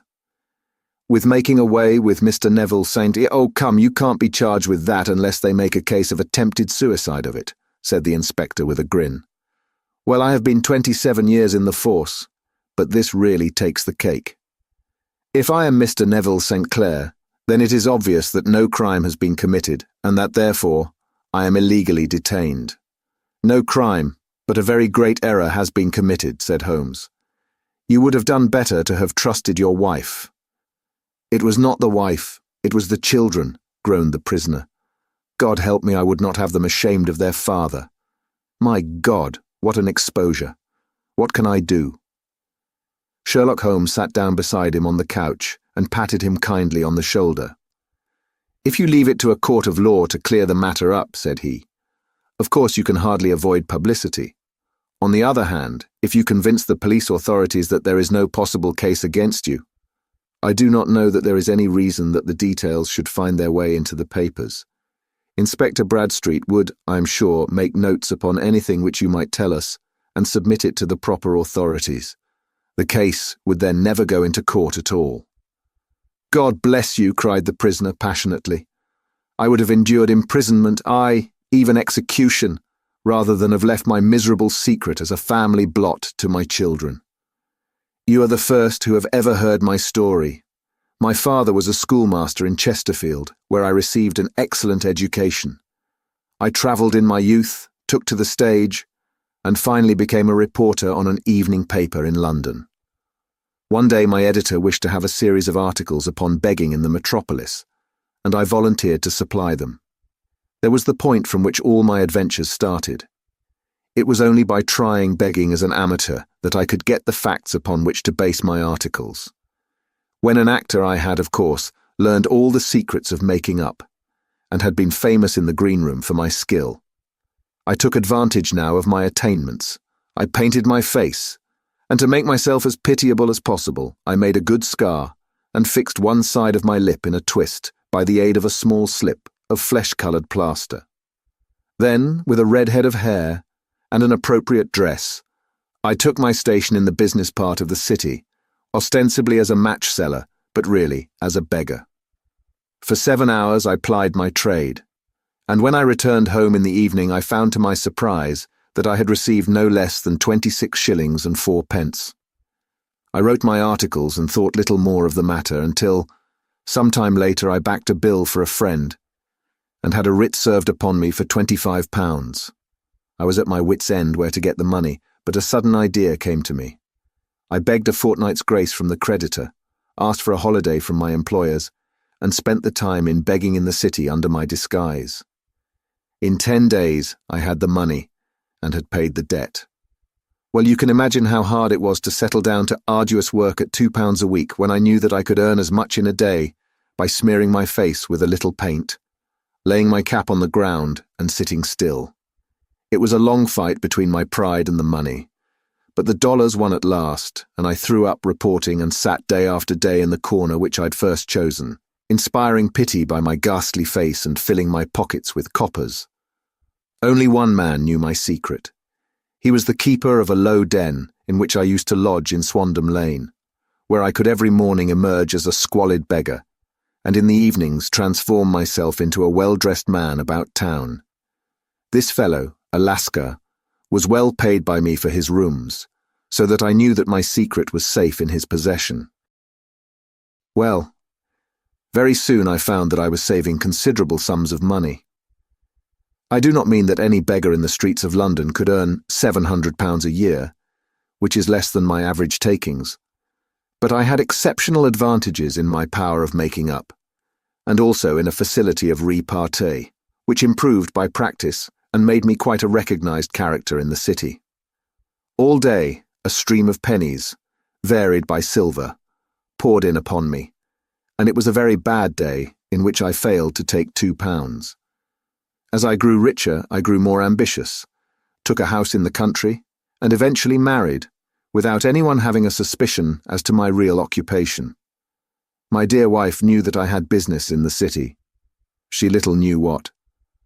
Last Monday I had finished for the day and was dressing in my room above the opium den when I looked out of my window and saw, to my horror and astonishment, that my wife was standing in the street, with her eyes fixed full upon me. I gave a cry of surprise, threw up my arms to cover my face, and rushing to my confidant, the Lascar, entreated him to prevent anyone from coming up to me. I heard her voice downstairs, but I knew that she could not ascend. Swiftly I threw off my clothes, pulled on those of a beggar, and put on my pigments and wig. Even a wife's eyes could not pierce so complete a disguise. But then it occurred to me that there might be a search in the room, and that the clothes might betray me. I threw open the window, reopening by my violence a small cut which I had inflicted upon myself in the bedroom that morning. Then I seized my coat, which was weighted by the coppers, which I had just transferred to it from the leather bag in which I carried my takings. I hurled it out of the window, and it disappeared into the Thames. The other clothes would have followed, but at that moment there was a rush of constables up the stair, and a few minutes after I found, rather, I confess to my relief, that instead of being identified as Mr. Neville St. Clair, I was arrested as his murderer. I do not know that there is anything else for me to explain. I was determined to preserve my disguise as long as possible, and hence my preference for a dirty face. Knowing that my wife would be terribly anxious, I slipped off my ring and confided it to the Lascar at a moment when no constable was watching me, together with a hurried scrawl, telling her that she had no cause to fear. "That note only reached her yesterday," said Holmes. "Good God, what a week she must have spent." "The police have watched this Lascar," said Inspector Bradstreet, "and I can quite understand that he might find it difficult to post a letter unobserved. Probably he handed it to some sailor customer of his, who forgot all about it for some days." "That was it," said Holmes, nodding approvingly. "I have no doubt of it. But have you never been prosecuted for begging?" "Many times, but what was a fine to me?" "It must stop here, however," said Bradstreet. "If the police are to hush this thing up, there must be no more of Hugh Boone. I have sworn it by the most solemn oaths which a man can take.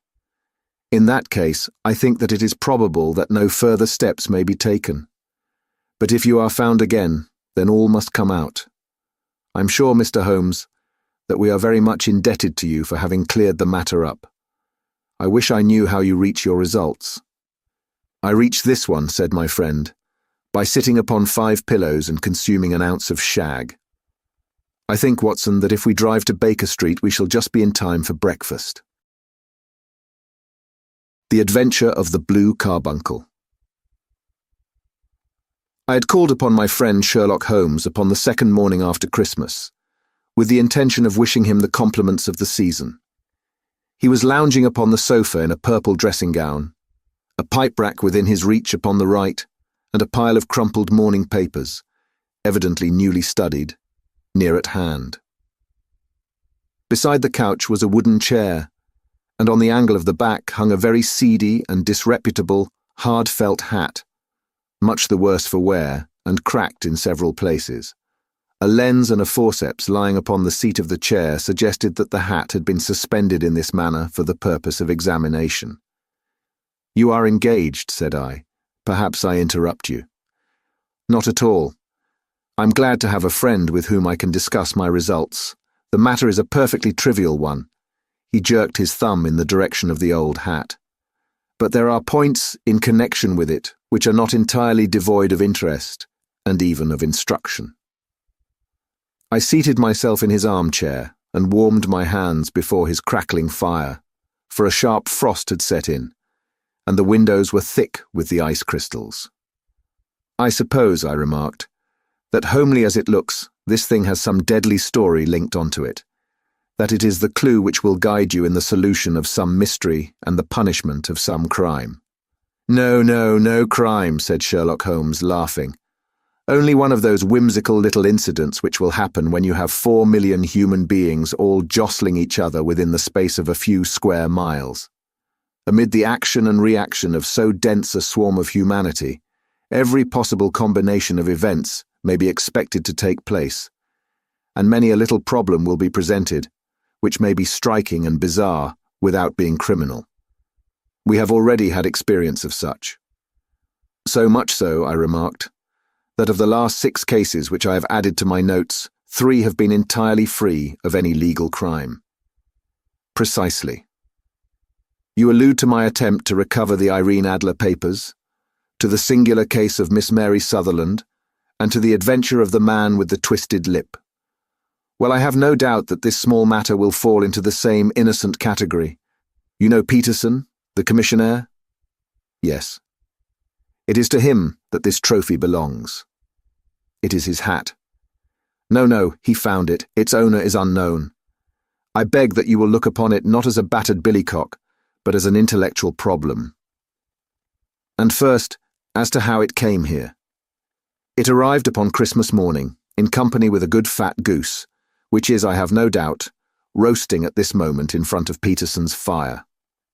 The facts are these. About 4 o'clock on Christmas morning, Peterson, who, as you know, is a very honest fellow, was returning from some small jollification and was making his way homeward down Tottenham Court Road. In front of him he saw, in the gaslight, a tallish man, walking with a slight stagger and carrying a white goose slung over his shoulder. As he reached the corner of Goodge Street, a row broke out between this stranger and a little knot of roughs. One of the latter knocked off the man's hat, on which he raised his stick to defend himself and, swinging it over his head, smashed the shop window behind him. Peterson had rushed forward to protect the stranger from his assailants, but the man, shocked at having broken the window, and seeing an official-looking person in uniform rushing towards him, dropped his goose, took to his heels, and vanished amid the labyrinth of small streets which lie at the back of Tottenham Court Road. The roughs had also fled at the appearance of Peterson, so that he was left in possession of the field of battle, and also of the spoils of victory in the shape of this battered hat and a most unimpeachable Christmas goose. Which surely he restored to their owner. My dear fellow, there lies the problem. It is true that for Mrs. Henry Baker was printed upon a small card which was tied to the bird's left leg, and it is also true that the initials HB are legible upon the lining of this hat. But as there are some thousands of Bakers and some hundreds of Henry Bakers in this city of ours, it is not easy to restore lost property to any one of them. What then did Peterson do? He brought round both hat and goose to me on Christmas morning, knowing that even the smallest problems are of interest to me. The goose we retained until this morning, when there were signs that, in spite of the slight frost, it would be well that it should be eaten without unnecessary delay. Its finder has carried it off, therefore, to fulfill the ultimate destiny of a goose, while I continue to retain the hat of the unknown gentleman who lost his Christmas dinner. Did he not advertise? No. Then what clue could you have as to his identity? Only as much as we can deduce. From his hat? Precisely. But you are joking. What can you gather from this old battered felt? Here is my lens. You know my methods. What can you gather yourself as to the individuality of the man who has worn this article? I took the tattered object in my hands and turned it over rather ruefully. It was a very ordinary black hat of the usual round shape, hard and much the worse for wear. The lining had been of red silk, but was a good deal discoloured. There was no maker's name, but as Holmes had remarked, the initials HEB were scrawled upon one side. It was pierced in the brim for a hat securer, but the elastic was missing. For the rest it was cracked, exceedingly dusty, and spotted in several places, although there seemed to have been some attempt to hide the discoloured patches by smearing them with ink. I can see nothing, said I, handing it back to my friend. On the contrary, Watson, you can see everything. You fail, however, to reason from what you see. You are too timid in drawing your inferences. Then pray tell me what it is that you can infer from this hat. He picked it up and gazed at it in the peculiar introspective fashion which was characteristic of him. It is perhaps less suggestive than it might have been, he remarked, and yet there are a few inferences which are very distinct, and a few others which represent at least a strong balance of probability. That the man was highly intellectual is of course obvious upon the face of it, and also that he was fairly well-to-do within the last 3 years, although he has now fallen upon evil days. He had foresight, but has less now than formerly, pointing to a moral retrogression, which, when taken with the decline of his fortunes, seems to indicate some evil influence, probably drink, at work upon him. This may account also for the obvious fact that his wife has ceased to love him. My dear Holmes. He has, however, retained some degree of self-respect, he continued, disregarding my remonstrance. He is a man who leads a sedentary life, goes out little, is out of training entirely, is middle-aged, has grizzled hair which he has had cut within the last few days, and which he anoints with lime cream. These are the more patent facts which are to be deduced from his hat. Also, by the way, that it is extremely improbable that he has gas laid on in his house. You are certainly joking, Holmes. Not in the least. Is it possible that even now, when I give you these results, you are unable to see how they are attained? I have no doubt that I am very stupid, but I must confess that I am unable to follow you. For example, how did you deduce that this man was intellectual? For answer, Holmes clapped the hat upon his head. It came right over the forehead and settled upon the bridge of his nose. It is a question of cubic capacity, said he. A man with so large a brain must have something in it. The decline of his fortunes, then. This hat is 3 years old. These flat brims curled at the edge came in then. It is a hat of the very best quality. Look at the band of ribbed silk and the excellent lining. If this man could afford to buy so expensive a hat 3 years ago and has had no hat since, then he has assuredly gone down in the world. Well, that is clear enough, certainly. But how about the foresight and the moral retrogression? Sherlock Holmes laughed. Here is the foresight, said he, putting his finger upon the little disc and loop of the hat securer. They are never sold upon hats. If this man ordered one, it is a sign of a certain amount of foresight, since he went out of his way to take this precaution against the wind. But since we see that he has broken the elastic and has not troubled to replace it, it is obvious that he has less foresight now than formerly, which is a distinct proof of a weakening nature. On the other hand, he has endeavoured to conceal some of these stains upon the felt by daubing them with ink, which is a sign that he has not entirely lost his self-respect. Your reasoning is certainly plausible. The further points, that he is middle-aged, that his hair is grizzled, that it has been recently cut, and that he uses lime cream, are all to be gathered from a close examination of the lower part of the lining.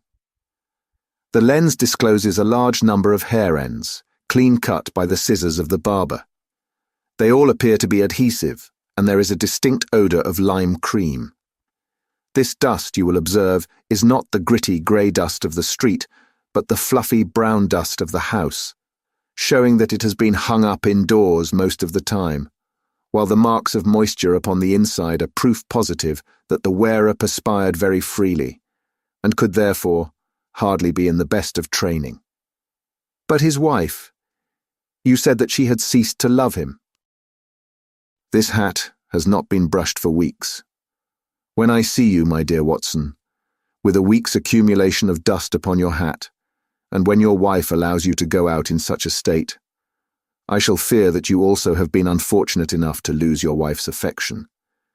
But he might be a bachelor. Nay, he was bringing home the goose as a peace offering to his wife. Remember the card upon the bird's leg? You have an answer to everything. But how on earth do you deduce that the gas is not laid on in his house? 1 tallow stain, or even 2, might come by chance. But when I see no less than 5, I think that there can be little doubt that the individual must be brought into frequent contact with burning tallow, walks upstairs at night, probably with his hat in one hand and a guttering candle in the other. Anyhow, he never got tallow stains from a gas jet. Are you satisfied? Well, it is very ingenious, said I, laughing. But since, as you said just now, there has been no crime committed and no harm done save the loss of a goose, all this seems to be rather a waste of energy. Sherlock Holmes had opened his mouth to reply, when the door flew open and Peterson, the commissionaire, rushed into the apartment with flushed cheeks and the face of a man who is dazed with astonishment. "The goose, Mr. Holmes. The goose, sir," he gasped. "Eh? What of it then? Has it returned to life and flapped off through the kitchen window?" Holmes twisted himself round upon the sofa to get a fairer view of the man's excited face. "See here, sir. See what my wife found in its crop." He held out his hand and displayed upon the centre of the palm a brilliantly scintillating blue stone, rather smaller than a bean in size, but of such purity and radiance that it twinkled like an electric point in the dark hollow of his hand. Sherlock Holmes sat up with a whistle. "By Jove, Peterson," said he, "this is treasure trove indeed. I suppose you know what you've got." "A diamond, sir. A precious stone. It cuts into glass as though it were putty." "It's more than a precious stone. It is the precious stone." "Not the Countess of Morcar's blue carbuncle," I ejaculated. "Precisely so. I ought to know its size and shape, seeing that I have read the advertisement about it in the Times every day lately. It is absolutely unique, and its value can only be conjectured, but the reward offered of £1,000 is certainly not within a 20th part of the market price." £1,000? Great Lord of mercy! The commissionaire plumped down into a chair and stared from one to the other of us. "That is the reward, and I have reason to know that there are sentimental considerations in the background which would induce the Countess to part with half her fortune if she could but recover the gem. It was lost, if I remember aright, at the Hotel Cosmopolitan," I remarked. "Precisely so, on December the 22nd, just 5 days ago. John Horner, a plumber, was accused of having abstracted it from the lady's jewel case. The evidence against him was so strong that the case has been referred to the assizes. I have some account of the matter here, I believe." He rummaged amid his newspapers, glancing over the dates until at last he smoothed one out, doubled it over, and read the following paragraph. "Hotel Cosmopolitan jewel robbery. John Horner, 26, plumber, was brought up upon the charge of having upon the 22nd inst. abstracted from the jewel case of the Countess of Morcar the valuable gem known as the blue carbuncle.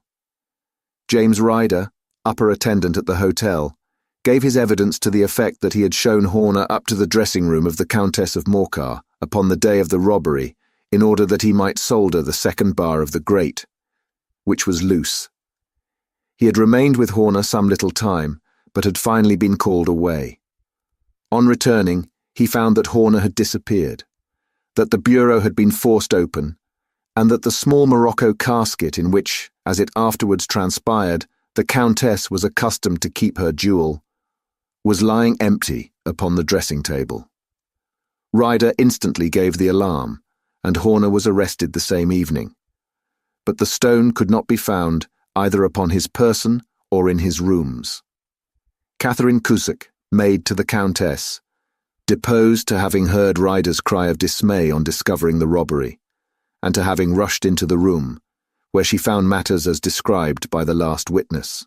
Inspector Bradstreet, B Division, gave evidence as to the arrest of Horner, who struggled frantically and protested his innocence in the strongest terms.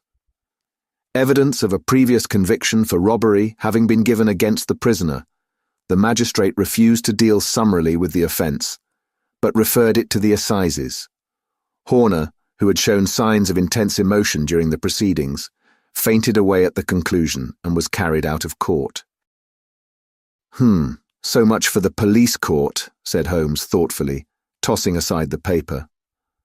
"The question for us now to solve is the sequence of events leading from a rifled jewel case at one end to the crop of a goose in Tottenham Court Road at the other. You see, Watson, our little deductions have suddenly assumed a much more important and less innocent aspect. Here is the stone. The stone came from the goose, and the goose came from Mr. Henry Baker, the gentleman with the bad hat and all the other characteristics with which I've bored you. So now we must set ourselves very seriously to finding this gentleman and ascertaining what part he has played in this little mystery. To do this, we must try the simplest means first, and these lie undoubtedly in an advertisement in all the evening papers. If this fail, I shall have recourse to other methods. What will you say? Give me a pencil and that slip of paper. Now then. Found at the corner of Goodge Street, a goose and a black felt hat. Mr. Henry Baker can have the same by applying at 6:30 this evening at 221B, Baker Street. That is clear and concise. Very. But will he see it? Well, he is sure to keep an eye on the papers, since to a poor man the loss was a heavy one. He was clearly so scared by his mischance in breaking the window and by the approach of Peterson that he thought of nothing but flight. But since then he must have bitterly regretted the impulse which caused him to drop his bird. Then, again, the introduction of his name will cause him to see it, for everyone who knows him will direct his attention to it. Here you are, Peterson. Run down to the advertising agency and have this put in the evening papers. In which, sir? Oh, in the Globe, Star, Pall Mall, St. James's Gazette, Evening News, Standard, Echo, and any others that occur to you. Very well, sir. And this stone? Ah, yes. I shall keep the stone, thank you. And I say, Peterson, just buy a goose on your way back and leave it here with me. For we must have one to give to this gentleman in place of the one which your family is now devouring. When the commissionaire had gone, Holmes took up the stone and held it against the light. It's a bonny thing, said he. Just see how it glints and sparkles. Of course it is a nucleus and focus of crime. Every good stone is. They are the devil's pet baits. In the larger and older jewels, every facet may stand for a bloody deed. This stone is not yet 20 years old. It was found in the banks of the Amoy River in southern China, and is remarkable in having every characteristic of the carbuncle, save that it is blue in shade instead of ruby red. In spite of its youth, it has already a sinister history.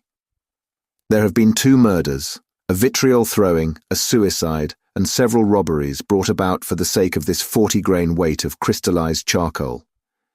Who would think that so pretty a toy would be a purveyor to the gallows and the prison? I'll lock it up in my strongbox now and drop a line to the Countess to say that we have it. Do you think that this man Horner is innocent? I cannot tell. Well then, do you imagine that this other one, Henry Baker, had anything to do with the matter? It is, I think, much more likely that Henry Baker is an absolutely innocent man, who had no idea that the bird which he was carrying was of considerably more value than if it were made of solid gold. That, however, I shall determine by a very simple test if we have an answer to our advertisement. And you can do nothing until then? Nothing. In that case, I shall continue my professional round. But I shall come back in the evening, at the hour you have mentioned, for I should like to see the solution of so tangled a business. Very glad to see you. I dine at 7. There is a woodcock, I believe. By the way, in view of recent occurrences, perhaps I ought to ask Mrs. Hudson to examine its crop. I'd been delayed at a case, and it was a little after 6:30 when I found myself in Baker Street once more. As I approached the house, I saw a tall man in a Scotch bonnet with a coat which was buttoned up to his chin, waiting outside in the bright semicircle which was thrown from the fanlight. Just as I arrived, the door was opened, and we were shown up together to Holmes's room. Mr. Henry Baker, I believe, said he, rising from his armchair and greeting his visitor with the easy air of geniality which he could so readily assume. Pray take this chair by the fire, Mr. Baker. It is a cold night, and I observe that your circulation is more adapted for summer than for winter. Ah, Watson, you have just come at the right time. Is that your hat, Mr. Baker? Yes, sir, that is undoubtedly my hat. He was a large man, with rounded shoulders, a massive head, and a broad, intelligent face, sloping down to a pointed beard of grizzled brown. A touch of red in nose and cheeks, with a slight tremor of his extended hand, recalled Holmes's surmise as to his habits. His rusty black frock coat was buttoned right up in front, with the collar turned up, and his lank wrists protruded from his sleeves without a sign of cuff or shirt. He spoke in a slow, staccato fashion, choosing his words with care, and gave the impression generally of a man of learning and letters who had had ill usage at the hands of fortune. "We have retained these things for some days," said Holmes, "because we expected to see an advertisement from you giving your address. I am at a loss to know now why you did not advertise." Our visitor gave a rather shamefaced laugh. "Shillings have not been so plentiful with me as they once were," he remarked. I had no doubt that the gang of roughs who assaulted me had carried off both my hat and the bird. I did not care to spend more money in a hopeless attempt at recovering them. "Very naturally. By the way, about the bird, we were compelled to eat it." "To eat it?" Our visitor half rose from his chair in his excitement. "Yes. It would have been of no use to anyone had we not done so, but I presume that this other goose upon the sideboard, which is about the same weight and perfectly fresh, will answer your purpose equally well." "Oh, certainly, certainly," answered Mr. Baker with a sigh of relief. "Of course, we still have the feathers, legs, crop, and so on of your own bird, so if you wish—" The man burst into a hearty laugh. "They might be useful to me as relics of my adventure," said he. "But beyond that, I can hardly see what use the disjecta member of my late acquaintance are going to be to me. No, sir, I think that, with your permission, I will confine my attentions to the excellent bird which I perceive upon the sideboard." Sherlock Holmes glanced sharply across at me with a slight shrug of his shoulders. "There is your hat, then, and there your bird," said he. "By the way, would it bore you to tell me where you got the other one from? I'm somewhat of a fowl fancier, and I've seldom seen a better grown goose." "Certainly, sir," said Baker, who had risen and tucked his newly gained property under his arm. "There are a few of us who frequent the Alpha Inn, near the museum. We are to be found in the museum itself during the day, you understand. This year, our good host, Windigate by name, instituted a goose club, by which, on consideration of some few pence every week, we were each to receive a bird at Christmas. My pence were duly paid, and the rest is familiar to you. I am much indebted to you, sir, for a Scotch bonnet is fitted neither to my years nor my gravity." With a comical pomposity of manner, he bowed solemnly to both of us and strode off upon his way. "So much for Mr. Henry Baker," said Holmes when he had closed the door behind him. "It is quite certain that he knows nothing whatever about the matter. Are you hungry, Watson?" "Not particularly." "Then I suggest that we turn our dinner into a supper and follow up this clue while it is still hot." "By all means." It was a bitter night, so we drew on our ulsters and wrapped cravats about our throats. Outside, the stars were shining coldly in a cloudless sky, and the breath of the passers-by blew out into smoke like so many pistol shots. Our footfalls rang out crisply and loudly as we swung through the Doctor's Quarter, Wimpole Street, Harley Street, and so through Wigmore Street into Oxford Street. In a quarter of an hour we were in Bloomsbury at the Alpha Inn, which is a small public house at the corner of one of the streets which runs down into Holborn. Holmes pushed open the door of the private bar and ordered 2 glasses of beer from the ruddy-faced, white-aproned landlord. "Your beer should be excellent, if it is as good as your geese," said he. "My geese?" The man seemed surprised. "Yes. I was speaking only half an hour ago to Mr. Henry Baker, who was a member of your goose club." "Ah, yes, I see. But you see, sir, them's not our geese." "Indeed? Whose then?" "Well, I got the 2 dozen from a salesman in Covent Garden." "Indeed, I know some of them. Which was it?" "Breckenridge is his name." "Ah, I don't know him. Well, here's your good health, landlord, and prosperity to your house. Good night." "Now for Mr. Breckenridge," he continued, buttoning up his coat as we came out into the frosty air. "Remember, Watson, that though we have so homely a thing as a goose at one end of this chain, we have at the other a man who will certainly get 7 years penal servitude unless we can establish his innocence. It is possible that our inquiry may but confirm his guilt, but in any case, we have a line of investigation which has been missed by the police and which a singular chance has placed in our hands. Let us follow it out to the bitter end. Faces to the south, then, and quick march. We passed across Holborn, down Endell Street, and so through a zigzag of slums to Covent Garden Market.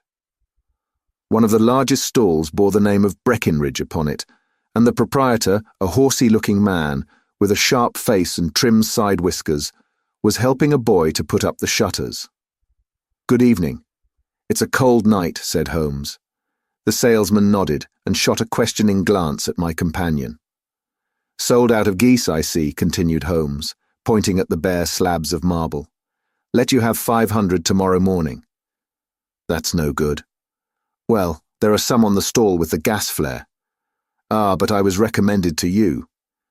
"Who by?" "The landlord of the Alpha." "Oh yes, I sent him a couple of dozen. Fine birds they were, too. Now where did you get them from?" To my surprise, the question provoked a burst of anger from the salesman. "Now then, mister," said he, with his head cocked and his arms akimbo, "what are you driving at? Let's have it straight now." "It is straight enough. I should like to know who sold you the geese which you supplied to the Alpha." "Well then, I shan't tell you, so now." "Oh, it is a matter of no importance. But I don't know why you should be so warm over such a trifle." "Warm? You'd be as warm, maybe, if you were as pestered as I am. When I pay good money for a good article, there should be an end of the business. But it's, where are the geese? And, who did you sell the geese to? And what will you take for the geese?" One would think they were the only geese in the world, to hear the fuss that is made over them. "Well, I have no connection with any other people who have been making inquiries," said Holmes carelessly. "If you won't tell us, the bet is off, that is all. But I'm always ready to back my opinion on a matter of fowls, and I have a fiver on it that the bird I ate is country bred." "Well then, you've lost your fiver, for it's town bred," snapped the salesman. "It's nothing of the kind." "I say it is." "I don't believe it. Do you think you know more about fowls than I, who have handled them ever since I was a nipper? I tell you, all those birds that went to the Alpha were town-bred." "You'll never persuade me to believe that." "Will you bet, then?"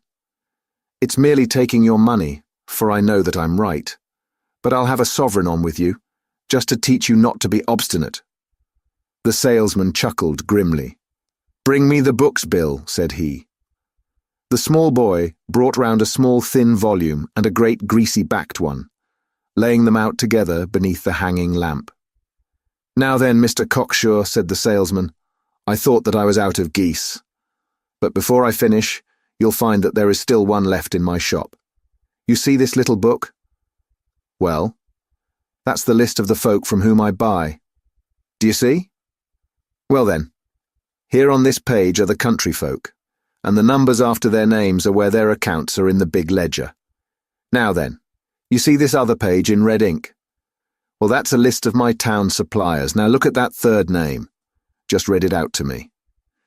Mrs. Oakshott, 117, Brixton Road, 249, read Holmes. Quite so. Now turn that up in the ledger. Holmes turned to the page indicated. Here you are, Mrs. Oakshott, 117, Brixton Road, egg and poultry supplier. Now then, what's the last entry? December 22nd, 24 geese at 7 shillings and 6 pence. Quite so. There you are. And underneath? Sold to Mr. Windigate of the Alpha at 12 shillings. What have you to say now? Sherlock Holmes looked deeply chagrined. He drew a sovereign from his pocket and threw it down upon the slab, turning away with the air of a man whose disgust is too deep for words. A few yards off, he stopped under a lamp-post and laughed in the hearty, noiseless fashion which was peculiar to him. When you see a man with whiskers of that cut and the pink 'un protruding out of his pocket, you can always draw him by a bet, said he. I dare say that if I had put £100 down in front of him, That man would not have given me such complete information as was drawn from him by the idea that he was doing me on a wager. Well, Watson, we are, I fancy, nearing the end of our quest, and the only point which remains to be determined is whether we should go on to this Mrs. Oakshott tonight, or whether we should reserve it for tomorrow. It is clear from what that surly fellow said that there are others besides ourselves who are anxious about the matter, and I should— His remarks were suddenly cut short by a loud hubbub which broke out from the stall which we had just left. Turning round, we saw a little rat-faced fellow standing in the centre of the circle of yellow light which was thrown by the swinging lamp, while Breckenridge, the salesman, framed in the door of his stall, was shaking his fists fiercely at the cringing figure. "I've had enough of you and your geese," he shouted. "I wish you were all at the devil together. If you come pestering me any more with your silly talk, I'll set the dog at you. You bring Mrs. Oakshott here, and I'll answer her. But what have you to do with it? Did I buy the geese off you?"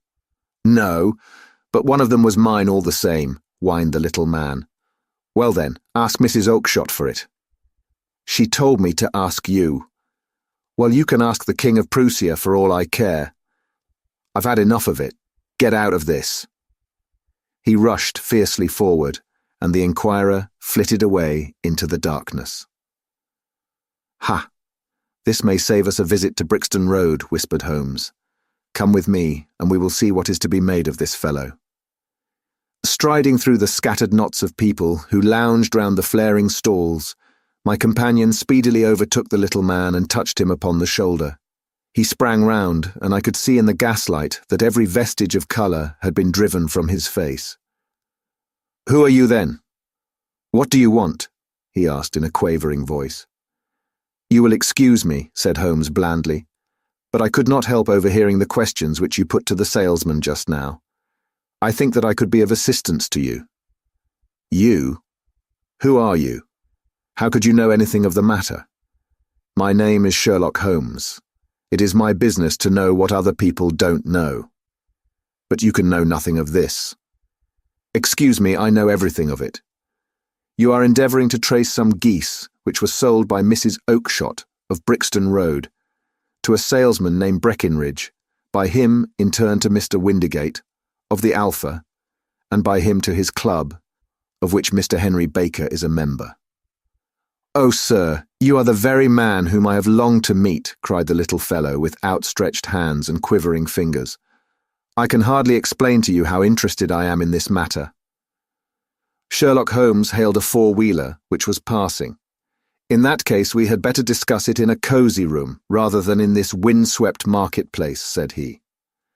"But pray tell me, before we go farther, who it is that I have the pleasure of assisting." The man hesitated for an instant. "My name is John Robinson," he answered with a sidelong glance. No, the real name," said Holmes sweetly. "It is always awkward doing business with an alias." A flush sprang to the white cheeks of the stranger. "Well then," said he, "my real name is James Ryder." "Precisely so. Head attendant at the Hotel Cosmopolitan. Pray step into the cab, and I shall soon be able to tell you everything which you would wish to know." The little man stood glancing from one to the other of us with half-frightened, half-hopeful eyes, as one who is not sure whether he is on the verge of a windfall or of a catastrophe. Then he stepped into the cab, and in half an hour we were back in the sitting-room at Baker Street. Nothing had been said during our drive, but the high, thin breathing of our new companion and the claspings and unclaspings of his hands spoke of the nervous tension within him. "Here we are," said Holmes cheerily as we filed into the room. "The fire looks very seasonable in this weather. You look cold, Mr. Ryder. Pray take the basket chair. I will just put on my slippers before we settle this little matter of yours. Now then, you want to know what became of those geese?" "Yes, sir. Or rather, I fancy, of that goose. It was one bird, I imagine, in which you were interested, white, with a black bar across the tail." Ryder quivered with emotion. "Oh, sir," he cried, "can you tell me where it went to?" "It came here." "Here?" "Yes, and a most remarkable bird it proved. I don't wonder that you should take an interest in it. It laid an egg after it was dead, the bonniest, brightest little blue egg that ever was seen. I have it here in my museum." Our visitor staggered to his feet and clutched the mantelpiece with his right hand. Holmes unlocked his strongbox and held up the blue carbuncle, which shone out like a star, with a cold, brilliant, many-pointed radiance. Ryder stood glaring with a drawn face, uncertain whether to claim or to disown it. "The game's up, Ryder," said Holmes quietly. "Hold up, man, or you'll be into the fire. Give him an arm back into his chair, Watson. He's not got blood enough to go in for felony with impunity. Give him a dash of brandy. So, now he looks a little more human. What a shrimp it is, to be sure." For a moment he had staggered and nearly fallen, but the brandy brought a tinge of colour into his cheeks, and he sat staring with frightened eyes at his accuser. "I have almost every link in my hands, and all the proofs which I could possibly need. So there is little which you need tell me. Still, that little may as well be cleared up to make the case complete. You had heard, Ryder, of this blue stone of the Countess of Morcar's. "It was Catherine Cusack who told me of it," said he in a crackling voice. "I see. Her ladyship's waiting maid. Well, the temptation of sudden wealth so easily acquired was too much for you, as it has been for better men before you. But you were not very scrupulous in the means you used. It seems to me, Ryder, that there is the making of a very pretty villain in you. You knew that this man Horner, the plumber, had been concerned in some such matter before, and that suspicion would rest the more readily upon him. What did you do then? You made some small job in my lady's room, you and your confederate Cusack, and you managed that he should be the man sent for.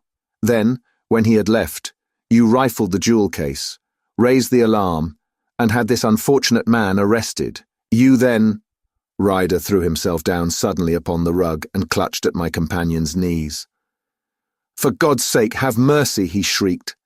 "Think of my father, of my mother. It would break their hearts. I never went wrong before. I never will again, I swear it. I'll swear it on a Bible. Oh, don't bring it into court, for Christ's sake, don't." "Get back into your chair," said Holmes sternly. "It is very well to cringe and crawl now. But you thought little enough of this poor Horner in the dock for a crime of which he knew nothing." "I will fly, Mr. Holmes. I will leave the country, sir. Then the charge against him will break down." We will talk about that. And now let us hear a true account of the next act. How came the stone into the goose? And how came the goose into the open market? Tell us the truth, for there lies your only hope of safety." Ryder passed his tongue over his parched lips. "I will tell you it just as it happened, sir," said he. "When Horner had been arrested, it seemed to me that it would be best for me to get away with the stone at once, for I did not know at what moment the police might not take it into their heads to search me and my room. There was no place about the hotel where it would be safe. I went out, as if on some commission, and I made for my sister's house. She had married a man named Oakshott, and lived in Brixton Road, where she fattened fowls for the market. All the way there, every man I met seemed to me to be a policeman or a detective, and for all that it was a cold night, the sweat was pouring down my face before I came to the Brixton Road. My sister asked me what was the matter and why I was so pale, but I told her that I had been upset by the jewel robbery at the hotel. Then I went into the backyard and smoked a pipe and wondered what it would be best to do. I had a friend once called Maudsley, who went to the bad and has just been serving his time in Pentonville. One day he had met me, and fell into talk about the ways of thieves, and how they could get rid of what they stole. I knew that he would be true to me, for I knew one or two things about him, so I made up my mind to go right on to Kilburn where he lived and take him into my confidence. He would show me how to turn the stone into money, but how to get to him in safety. I thought of the agonies I had gone through in coming from the hotel. I might at any moment be seized and searched, and there would be the stone in my waistcoat pocket. I was leaning against the wall at the time, and looking at the geese, which were waddling about around my feet, and suddenly an idea came into my head, which showed me how I could beat the best detective that ever lived. My sister had told me some weeks before that I might have the pick of her geese for a Christmas present, and I knew that she was always as good as her word. I would take my goose now, and in it I would carry my stone to Kilburn. There was a little shed in the yard, and behind this I drove one of the birds, a fine big one, white, with a barred tail. I caught it, and prying its bill open, I thrust the stone down its throat as far as my finger could reach. The bird gave a gulp, and I felt the stone pass along its gullet and down into its crop, but the creature flapped and struggled, and out came my sister to know what was the matter. As I turned to speak to her, the brute broke loose and fluttered off among the others. "Whatever were you doing with that bird, Jem?" says she. "Well," said I, "you said you'd give me one for Christmas, and I was feeling which was the fattest." "Oh," says she, "we've set yours aside for you. Jem's bird, we call it. It's the big white one over yonder. There's 26 of them, which makes one for you and one for us, and 2 dozen for the market." "Thank you, Maggie," says I, "but if it is all the same to you, I'd rather have that one I was handling just now." "The other is a good 3 pound heavier," said she, "and we fattened it expressly for you." "Never mind, I'll have the other, and I'll take it now," said I.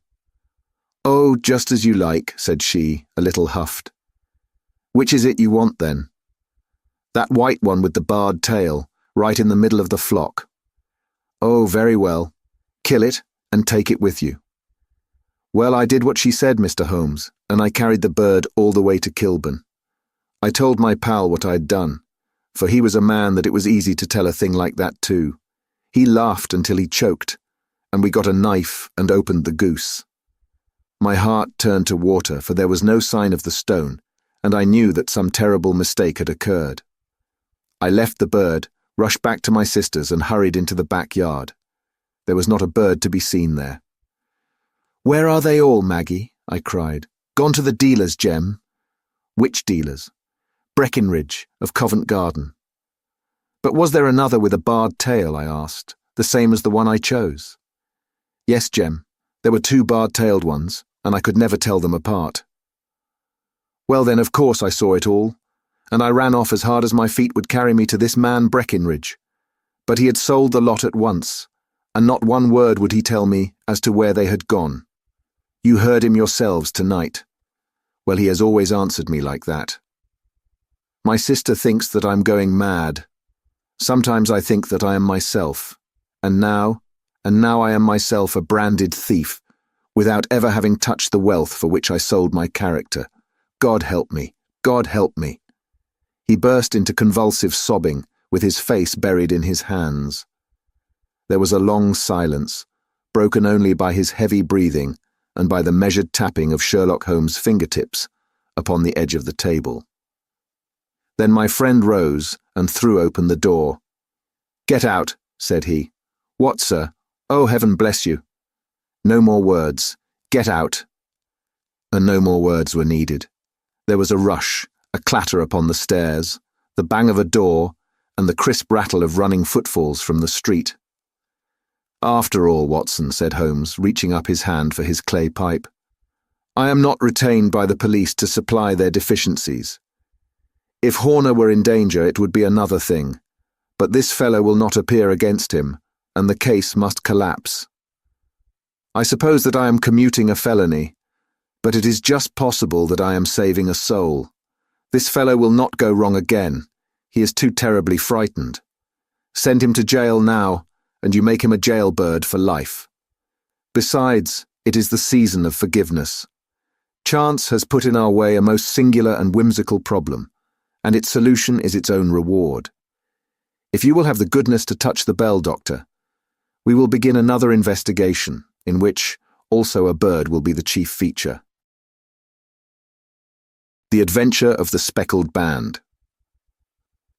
On glancing over my notes of the 70-odd cases in which I have, during the last 8 years, studied the methods of my friend Sherlock Holmes, I find many tragic, some comic, a large number merely strange, but none commonplace. for working as he did rather for the love of his art than for the acquirement of wealth, he refused to associate himself with any investigation which did not tend towards the unusual, and even the fantastic. Of all these varied cases, however, I cannot recall any which presented more singular features than that which was associated with the well-known Surrey family of the Roylots of Stoke Moran. The events in question occurred in the early days of my association with Holmes, when we were sharing rooms as bachelors in Baker Street. It is possible that I might have placed them upon record before, but a promise of secrecy was made at the time, from which I have only been freed during the last month by the untimely death of the lady to whom the pledge was given. It is perhaps as well that the facts should now come to light, for I have reasons to know that there are widespread rumours as to the death of Dr. Grimesby Roylott, which tend to make the matter even more terrible than the truth. It was early in April, in the year 83, that I woke one morning to find Sherlock Holmes standing, fully dressed, by the side of my bed. He was a late riser, as a rule, and as the clock on the mantelpiece showed me that it was only 7:15, I blinked up at him in some surprise and perhaps just a little resentment, for I was myself regular in my habits. "Very sorry to knock you up, Watson," said he, "but it's the common lot this morning. Mrs. Hudson has been knocked up, she retorted upon me, and I on you." "What is it then? A fire?" "No, a client. It seems that a young lady has arrived in a considerable state of excitement, who insists upon seeing me. She is waiting now in the sitting room. Now, when young ladies wander about the metropolis at this hour of the morning and knock sleepy people up out of their beds, I presume that it is something very pressing which they have to communicate. Should it prove to be an interesting case, you would, I'm sure, wish to follow it from the outset. I thought, at any rate, that I should call you and give you the chance. My dear fellow, I would not miss it for anything." I had no keener pleasure than in following Holmes in his professional investigations, and in admiring the rapid deductions, as swift as intuitions, and yet always founded on a logical basis with which he unravelled the problems which were submitted to him. I rapidly threw on my clothes, and was ready in a few minutes to accompany my friend down to the sitting room. A lady dressed in black and heavily veiled, who had been sitting in the window, rose as we entered. "Good morning, madam," said Holmes cheerily. "My name is Sherlock Holmes. This is my intimate friend and associate, Dr. Watson, before whom you can speak as freely as before myself. Ha! I'm glad to see that Mrs. Hudson has had the good sense to light the fire. Pray draw up to it, and I shall order you a cup of hot coffee, for I observe that you are shivering." "It is not cold which makes me shiver," said the woman in a low voice, changing her seat as requested. "What then?" "It is fear, Mr. Holmes. It is terror."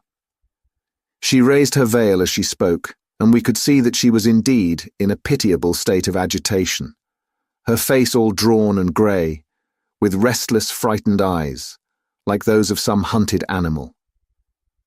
Her features and figure were those of a woman of 30, but her hair was shot with premature grey, and her expression was weary and haggard.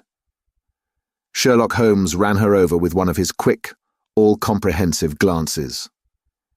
"You must not fear," said he soothingly, bending forward and patting her forearm. "We shall soon set matters right, I have no doubt.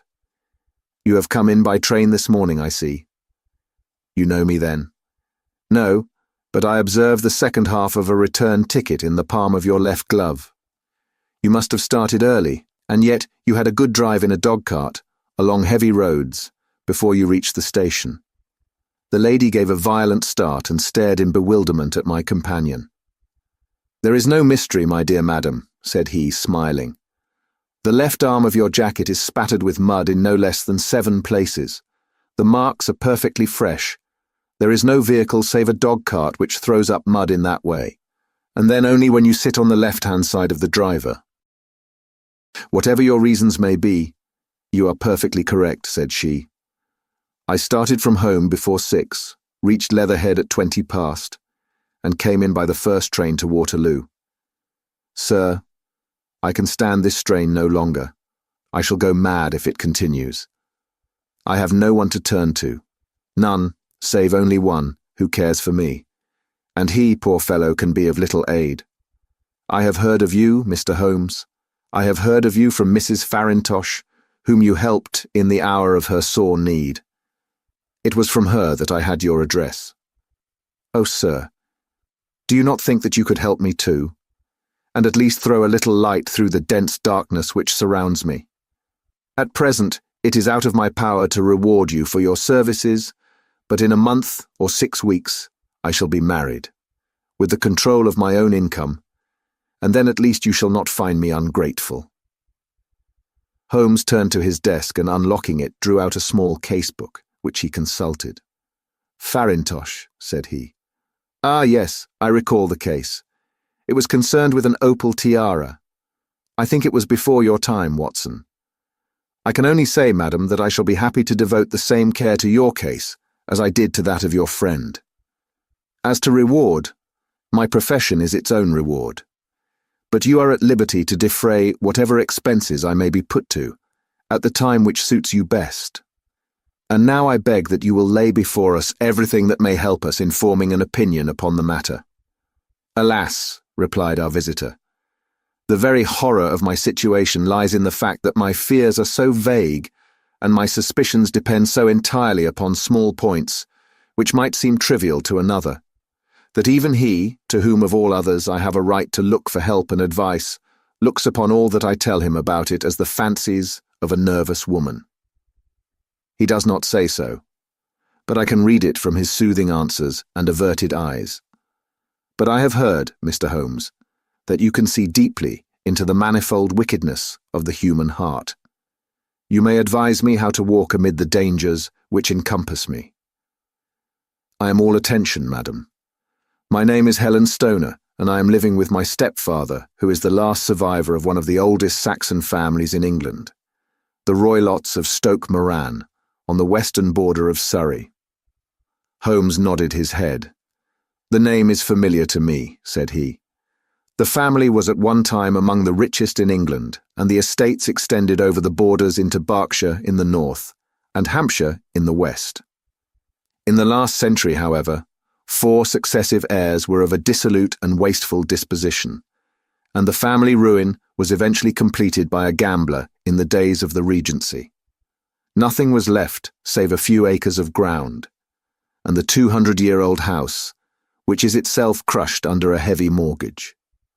The last squire dragged out his existence there, living the horrible life of an aristocratic pauper, but his only son, my stepfather, seeing that he must adapt himself to the new conditions, obtained an advance from a relative, which enabled him to take a medical degree and went out to Calcutta, where by his professional skill and his force of character, he established a large practice. In a fit of anger, however, caused by some robberies which had been perpetrated in the house, he beat his native butler to death and narrowly escaped a capital sentence. As it was, he suffered a long term of imprisonment and afterwards returned to England, a morose and disappointed man. When Dr. Roylott was in India, he married my mother, Mrs. Stoner, the young widow of Major General Stoner, of the Bengal Artillery. My sister Julia and I were twins, and we were only 2 years old at the time of my mother's remarriage.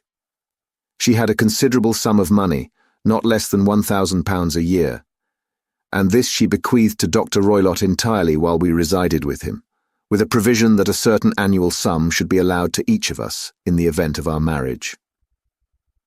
Shortly after our return to England, my mother died. She was killed 8 years ago in a railway accident near Crewe. Dr. Roylott then abandoned his attempts to establish himself in practice in London and took us to live with him in the old ancestral house at Stoke Moran. The money which my mother had left was enough for all our wants, and there seemed to be no obstacle to our happiness. But a terrible change came over our stepfather about this time. Instead of making friends and exchanging visits with our neighbours, who had at first been overjoyed to see a Roylott of Stoke Moran back in the old family seat, he shut himself up in his house, and seldom came out, save to indulge in ferocious quarrels with whoever might cross his path. Violence of temper approaching to mania has been hereditary in the men of the family, and in my stepfather's case it had, I believe, been intensified by his long residence in the tropics. A series of disgraceful brawls took place, 2 of which ended in the police court, until at last he became the terror of the village, and the folks would fly at his approach, for he is a man of immense strength and absolutely uncontrollable in his anger. Last week, he hurled the local blacksmith over a parapet into a stream, and it was only by paying over all the money which I could gather together that I was able to avert another public exposure. He had no friends at all, save the wandering gypsies, and he would give these vagabonds leave to encamp upon the few acres of bramble-covered land which represent the family estate, and would accept in return the hospitality of their tents, wandering away with them sometimes for weeks on end.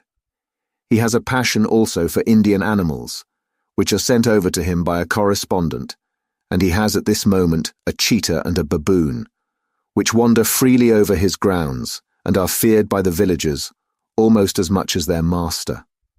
You can imagine from what I say that my poor sister Julia and I had no great pleasure in our lives. No servant would stay with us, and for a long time we did all the work of the house. She was but 30 at the time of her death, and yet her hair had already begun to whiten, even as mine has. Your sister is dead, then? She died just 2 years ago, and it is of her death that I wish to speak to you. You can understand that, living the life which I have described, we were little likely to see anyone of our own age and position. We had, however, an aunt, my mother's maiden sister, Miss Honoria Westphale, who lives near Harrow, and we were occasionally allowed to pay short visits at this lady's house. Julia went there at Christmas 2 years ago, and met there a half-pay major of Marines, to whom she became engaged. My stepfather learned of the engagement when my sister returned and offered no objection to the marriage. But within a fortnight of the day which had been fixed for the wedding, the terrible event occurred which has deprived me of my only companion. Sherlock Holmes had been leaning back in his chair with his eyes closed and his head sunk in a cushion, but he half opened his lids now and glanced across at his visitor. "Pray be precise as to details," said he. "It is easy for me to be so, for every event of that dreadful time is seared into my memory. The manor house is, as I have already said, very old, and only one wing is now inhabited. The bedrooms in this wing are on the ground floor, the sitting rooms being in the central block of the buildings. Of these bedrooms, the first is Dr. Roylott's, the second my sister's, and the third my own. There is no communication between them, but they all open out into the same corridor. Do I make myself plain? Perfectly so. The windows of the 3 rooms open out upon the lawn. That fatal night Dr. Roylott had gone to his room early, though we knew that he had not retired to rest, for my sister was troubled by the smell of the strong Indian cigars, which it was his custom to smoke. She left her room, therefore, and came into mine, where she sat for some time, chatting about her approaching wedding. At 11 o'clock she rose to leave me, but she paused at the door and looked back. "Tell me, Helen," said she, "have you ever heard anyone whistle in the dead of the night?" "Never," said I. "I suppose that you could not possibly whistle yourself in your sleep?" "Certainly not. But why?" "Because during the last few nights I have always, about 3 in the morning, heard a low, clear whistle. I am a light sleeper, and it has awakened me. I cannot tell where it came from, perhaps from the next room, perhaps from the lawn. I thought that I would just ask you whether you had heard it." "No, I have not. It must be those wretched gypsies in the plantation." "Very likely. And yet if it were on the lawn, I wonder that you did not hear it also." "Ah, but I sleep more heavily than you." "Well, it is of no great consequence at any rate." She smiled back at me, closed my door, and a few moments later I heard her key turn in the lock. "Indeed," said Holmes. "Was it your custom always to lock yourselves in at night?" "Always." "And why?" "I think that I mentioned to you that the doctor kept a cheetah and a baboon. We had no feeling of security unless our doors were locked. Quite so. Pray proceed with your statement. I could not sleep that night. A vague feeling of impending misfortune impressed me. My sister and I, you will recollect, were twins, and you know how subtle are the links which bind two souls which are so closely allied. It was a wild night. The wind was howling outside, and the rain was beating and splashing against the windows. Suddenly, amid all the hubbub of the gale, there burst forth the wild scream of a terrified woman. I knew that it was my sister's voice. I sprang from my bed, wrapped a shawl round me, and rushed into the corridor. As I opened my door, I seemed to hear a low whistle, such as my sister described, and a few moments later, a clanging sound, as if a mass of metal had fallen. As I ran down the passage, my sister's door was unlocked and revolved slowly upon its hinges. I stared at it horror-stricken, not knowing what was about to issue from it. By the light of the corridor lamp, I saw my sister appear at the opening, her face blanched with terror, her hands groping for help, her whole figure swaying to and fro like that of a drunkard. I ran to her and threw my arms round her, but at that moment her knees seemed to give way and she fell to the ground. She writhed as one who is in terrible pain, and her limbs were dreadfully convulsed. At first I thought that she had not recognized me, but as I bent over her she suddenly shrieked out in a voice which I shall never forget. "Oh my God! Helen!" It was the band, the speckled band. There was something else which she would fain have said, and she stabbed with her finger into the air in the direction of the doctor's room, but a fresh convulsion seized her and choked her words. I rushed out, calling loudly for my stepfather, and I met him hastening from his room in his dressing gown. When he reached my sister's side, she was unconscious, and though he poured brandy down her throat and sent for medical aid from the village, all efforts were in vain, for she slowly sank and died without having recovered her consciousness. Such was the dreadful end of my beloved sister. "One moment," said Holmes. "Are you sure about this whistle and metallic sound? Could you swear to it?" That was what the county coroner asked me at the inquiry. It is my strong impression that I heard it, and yet, among the crash of the gale and the creaking of an old house, I may possibly have been deceived. "Was your sister dressed?" "No, she was in her nightdress. In her right hand was found the charred stump of a match, and in her left a matchbox," showing that she had struck a light and looked about her when the alarm took place. That is important. And what conclusions did the coroner come to? He investigated the case with great care, for Dr. Roylott's conduct had long been notorious in the county, but he was unable to find any satisfactory cause of death. My evidence showed that the door had been fastened upon the inner side, and the windows were blocked by old-fashioned shutters with broad iron bars, which were secured every night. The walls were carefully sounded and were shown to be quite solid all round, and the flooring was also thoroughly examined, with the same result. The chimney is wide, but is barred up by 4 large staples. It is certain, therefore, that my sister was quite alone when she met her end. Besides, there were no marks of any violence upon her. How about poison? The doctors examined her for it, but without success. What do you think that this unfortunate lady died of, then? It is my belief that she died of pure fear and nervous shock, though what it was that frightened her I cannot imagine. Were there gypsies in the plantation at the time? Yes, there are nearly always some there. Ah, and what did you gather from this allusion to a band, a speckled band? Sometimes I've thought that it was merely the wild talk of delirium. Sometimes that it may have referred to some band of people, perhaps to these very gypsies in the plantation. I do not know whether the spotted handkerchiefs which so many of them wear over their heads might have suggested the strange adjective which she used. Holmes shook his head like a man who is far from being satisfied. "These are very deep waters," said he. "Pray go on with your narrative." 2 years have passed since then, and my life has been, until lately, lonelier than ever. A month ago, however, a dear friend, whom I have known for many years, has done me the honour to ask my hand in marriage. His name is Armitage, Percy Armitage, the second son of Mr. Armitage of Crane Water, near Reading. My stepfather has offered no opposition to the match, and we are to be married in the course of the spring.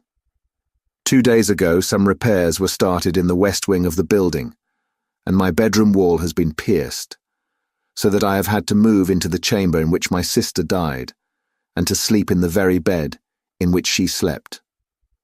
Imagine, then, my thrill of terror when last night, as I lay awake thinking over her terrible fate, I suddenly heard in the silence of the night the low whistle which had been the herald of her own death. I sprang up and lit the lamp, but nothing was to be seen in the room.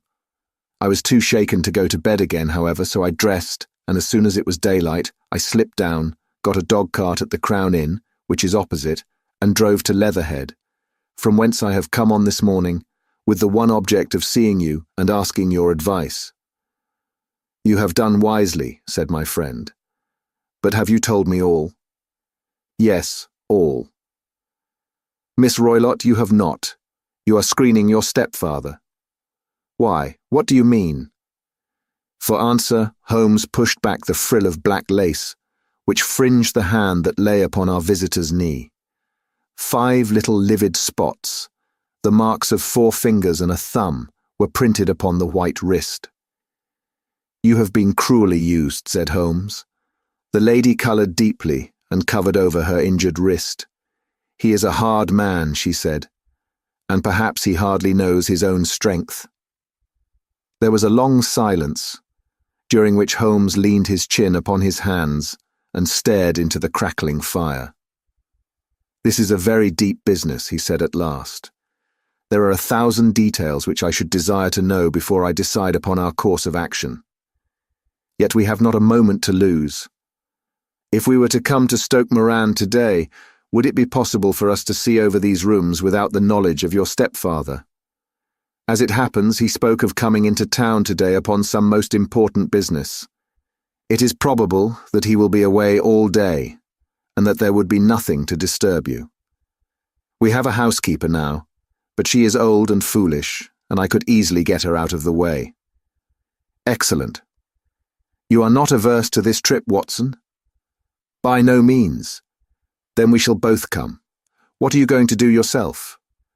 I have 1 or 2 things which I would wish to do now that I'm in town, but I shall return by the 12 o'clock train, so as to be there in time for your coming. And you may expect us early in the afternoon. I have myself some small business matters to attend to. Will you not wait and breakfast? No, I must go. My heart is lightened already since I've confided my trouble to you. I shall look forward to seeing you again this afternoon. She dropped her thick black veil over her face and glided from the room. And what do you think of it all, Watson? Asked Sherlock Holmes, leaning back in his chair. It seems to me to be a most dark and sinister business. Dark enough and sinister enough. Yet if the lady is correct in saying that the flooring and walls are sound, and that the door, window and chimney are impassable, then her sister must have been undoubtedly alone when she met her mysterious end. What becomes, then, of these nocturnal whistles, and what of the very peculiar words of the dying woman? I cannot think. When you combine the ideas of whistles at night, the presence of a band of gypsies who are on intimate terms with this old doctor, the fact that we have every reason to believe that the doctor has an interest in preventing his stepdaughter's marriage, the dying allusion to a band, and finally, the fact that Miss Helen Stoner heard a metallic clang which might have been caused by one of those metal bars that secured the shutters falling back into its place, I think that there is good ground to think that the mystery may be cleared along those lines. But what, then, did the gypsies do? I cannot imagine. I see many objections to any such theory. And so do I. It is precisely for that reason that we are going to Stoke Moran this day. I want to see whether the objections are fatal or if they may be explained away. But what in the name of the devil? The ejaculation had been drawn from my companion by the fact that our door had been suddenly dashed open, and that a huge man had framed himself in the aperture. His costume was a peculiar mixture of the professional and of the agricultural. Having a black top hat, a long frock coat, and a pair of high gaiters, with a hunting crop swinging in his hand. So tall was he that his hat actually brushed the crossbar of the doorway, and his breadth seemed to span it across from side to side. A large face, seared with 1,000 wrinkles, burned yellow with the sun, and marked with every evil passion, was turned from one to the other of us, while his deep-set, bile-shot eyes, and his high, thin, fleshless nose, gave him somewhat the resemblance to a fierce old bird of prey. "Which of you is Holmes?" asked this apparition. "My name, sir, but you have the advantage of me," said my companion quietly. "I am Dr. Grimesby Roylott of Stoke Moran." "Indeed, doctor," said Holmes blandly. "Pray take a seat." "I will do nothing of the kind. My stepdaughter has been here. I have traced her. What has she been saying to you?" "It is a little cold for the time of the year," said Holmes. "What has she been saying to you?" screamed the old man furiously. "But I have heard that the crocuses promise well," continued my companion imperturbably. "Ha! You put me off, do you?" said our new visitor, taking a step forward and shaking his hunting crop. "I know you, you scoundrel. I have heard of you before. You are Holmes, the meddler." My friend smiled. "Holmes, the busybody." His smile broadened. "Holmes, the Scotland Yard jack-in-office." Holmes chuckled heartily. "Your conversation is most entertaining," said he. "When you go out, close the door, for there is a decided draught." "I will go when I have had my say. Don't you dare to meddle with my affairs. I know that Miss Stoner has been here. I traced her. I'm a dangerous man to fall foul of. See here." He stepped swiftly forward, seized the poker, and bent it into a curve with his huge brown hands. "See that you keep yourself out of my grip," he snarled, and hurling the twisted poker into the fireplace, he strode out of the room. "He seems a very amiable person," said Holmes, laughing. "I am not quite so bulky, but if he had remained, I might have shown him that my grip was not much more feeble than his own." As he spoke, he picked up the steel poker and with a sudden effort straightened it out again. Fancy his having the insolence to confound me with the official detective force. This incident gives zest to our investigation, however, and I only trust that our little friend will not suffer from her imprudence in allowing this brute to trace her. And now, Watson, we shall order breakfast, and afterwards I shall walk down to Doctors' Commons, where I hope to get some data which may help us in this matter. It was nearly 1 o'clock when Sherlock Holmes returned from his excursion. He held in his hand a sheet of blue paper, scrawled over with notes and figures. "I have seen the will of the deceased wife," said he. "To determine its exact meaning, I have been obliged to work out the present prices of the investments with which it is concerned. The total income, which at the time of the wife's death was little short of £1,100, is now, through the fall in agricultural prices, not more than £750. Each daughter can claim an income of £250 in case of marriage. It is evident, therefore, that if both girls had married, this beauty would have had a mere pittance, while even one of them would cripple him to a very serious extent. My morning's work has not been wasted, since it has proved that he has the very strongest motives for standing in the way of anything of the sort. And now, Watson, this is too serious for dawdling, especially as the old man is aware that we are interesting ourselves in his affairs. So if you're ready, we shall call a cab and drive to Waterloo. I should be very much obliged if you would slip your revolver into your pocket. An Ely's number 2 is an excellent argument with gentlemen who can twist steel pokers into knots. That and a toothbrush are, I think, all that we need." At Waterloo, we were fortunate in catching a train for Leatherhead, where we hired a trap at the station inn and drove for 4 or 5 miles through the lovely Surrey lanes. It was a perfect day, with a bright sun and a few fleecy clouds in the heavens. The trees and wayside hedges were just throwing out their first green shoots, and the air was full of the pleasant smell of the moist earth. To me, at least, there was a strange contrast between the sweet promise of the spring and this sinister quest upon which we were engaged. My companion sat in the front of the trap, his arms folded, his hat pulled down over his eyes, and his chin sunk upon his breast, buried in the deepest thought. Suddenly, however, he started, tapped me on the shoulder, and pointed over the meadows. "Look there," said he. A heavily timbered park stretched up in a gentle slope, thickening into a grove at the highest point. From amid the branches there jutted out the grey gables and high roof tree of a very old mansion. "Stoke Moran?" said he. "Yes, sir, that be the house of Dr. Grimesby Roylott," remarked the driver. "There is some building going on there," said Holmes. "That is where we are going." "There's the village," said the driver, pointing to a cluster of roofs some distance to the left. "But if you want to get to the house, you'll find it shorter to get over this stile, and so by the footpath over the fields. There it is, where the lady is walking." "And the lady, I fancy, is Miss Stoner," observed Holmes, shading his eyes. "Yes, I think we had better do as you suggest." We got off, paid our fare, and the trap rattled back on its way to Leatherhead. "I thought it as well," said Holmes, as we climbed the stile, "that this fellow should think we had come here as architects, or on some definite business. It may stop his gossip." "Good afternoon, Miss Stoner. You see that we have been as good as our word." Our client of the morning had hurried forward to meet us with a face which spoke her joy. "I've been waiting so eagerly for you," she cried, shaking hands with us warmly. "All has turned out splendidly. Dr. Roylott has gone to town, and it is unlikely that he will be back before evening." "We have had the pleasure of making the doctor's acquaintance," said Holmes, and in a few words he sketched out what had occurred. Miss Stoner turned white to the lips as she listened. "Good heavens," she cried. "He has followed me then." "So it appears. He is so cunning that I never know when I am safe from him. What will he say when he returns?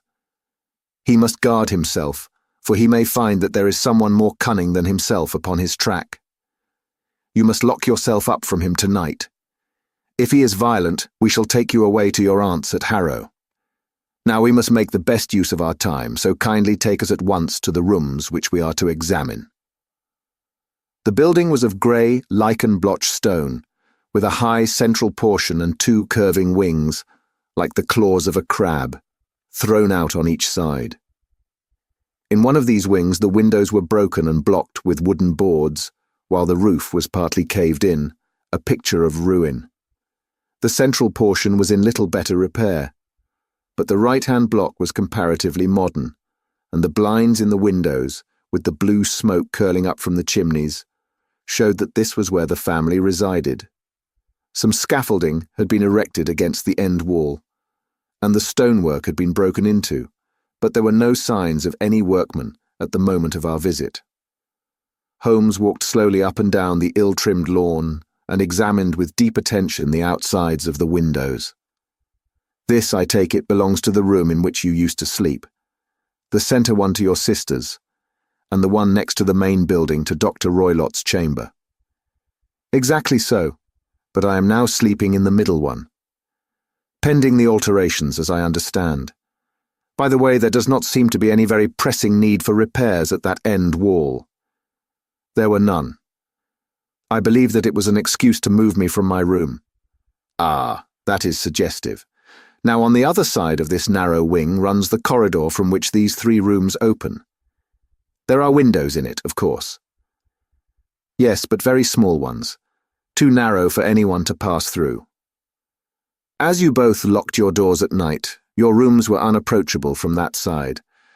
Now would you have the kindness to go into your room and bar your shutters?"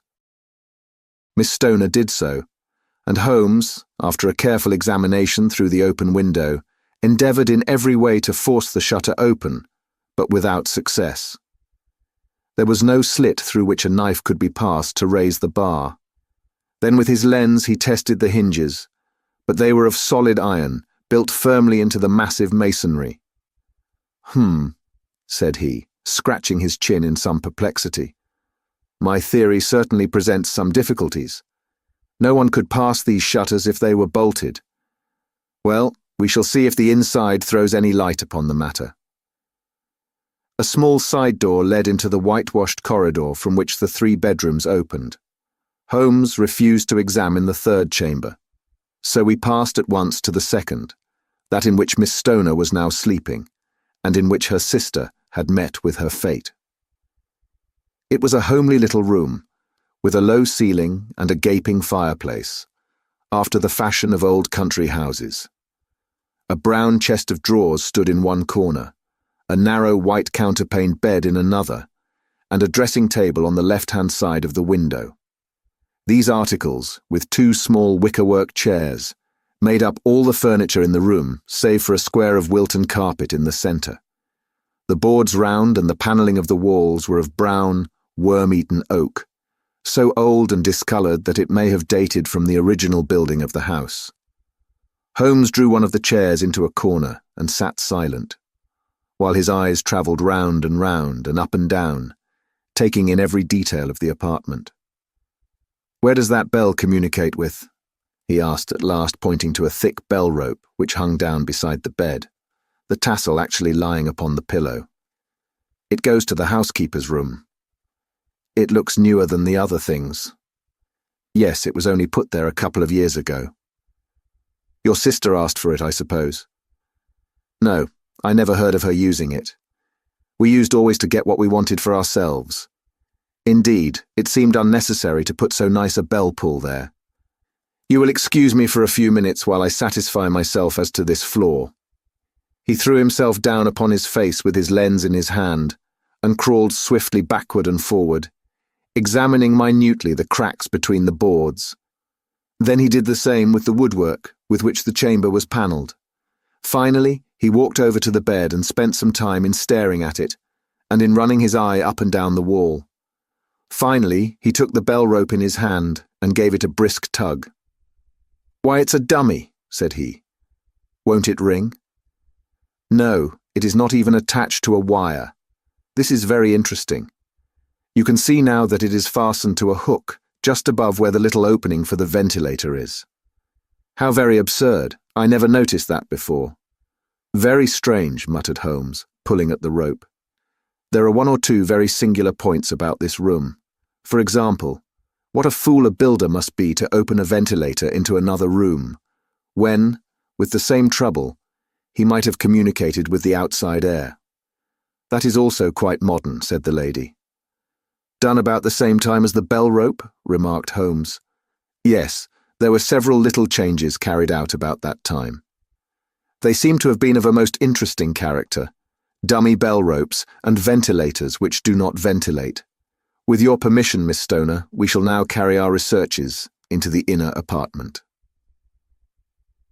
Dr. Grimsby Roylott's chamber was larger than that of his stepdaughter, but was as plainly furnished.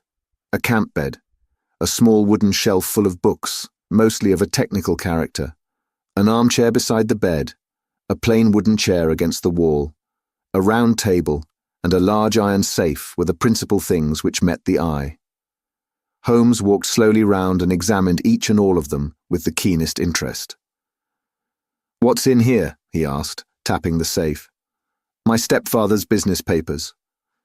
"Oh, you've seen inside then?" "Only once, some years ago. I remember that it was full of papers." "There isn't a cat in it, for example?" "No. What a strange idea. Well, look at this." He took up a small saucer of milk, which stood on the top of it. "No, we don't keep a cat. But there is a cheetah and a baboon." "Ah, yes, of course. Well, a cheetah is just a big cat. And yet a saucer of milk does not go very far in satisfying its wants, I dare say. There is one point which I should wish to determine." He squatted down in front of the wooden chair and examined the seat of it with the greatest attention. "Thank you, that is quite settled," said he, rising and putting his lens in his pocket. "Hello, here is something interesting." The object which had caught his eye was a small dog lash hung on one corner of the bed. The lash, however, was curled upon itself and tied so as to make a loop of whipcord. "What do you make of that, Watson?" "It's a common enough lash. but I don't know why it should be tied. That is not quite so common, is it? Ah, me. It's a wicked world, and when a clever man turns his brains to crime, it is the worst of all. I think that I have seen enough now, Miss Stoner, and with your permission, we shall walk out upon the lawn. I'd never seen my friend's face so grim or his brow so dark as it was when we turned from the scene of this investigation. We had walked several times up and down the lawn, neither Miss Stoner nor myself liking to break in upon his thoughts before he roused himself from his reverie. "It is very essential, Miss Stoner," said he, "that you should absolutely follow my advice in every respect." "I shall most certainly do so. The matter is too serious for any hesitation. Your life may depend upon your compliance. I assure you that I am in your hands. In the first place, both my friend and I must spend the night in your room." Both Miss Stoner and I gazed at him in astonishment. "Yes, it must be so. Let me explain. I believe that is the village inn over there." "Yes, that is the Crown." "Very good. Your windows would be visible from there?" "Certainly. You must confine yourself to your room, on pretence of a headache, when your stepfather comes back.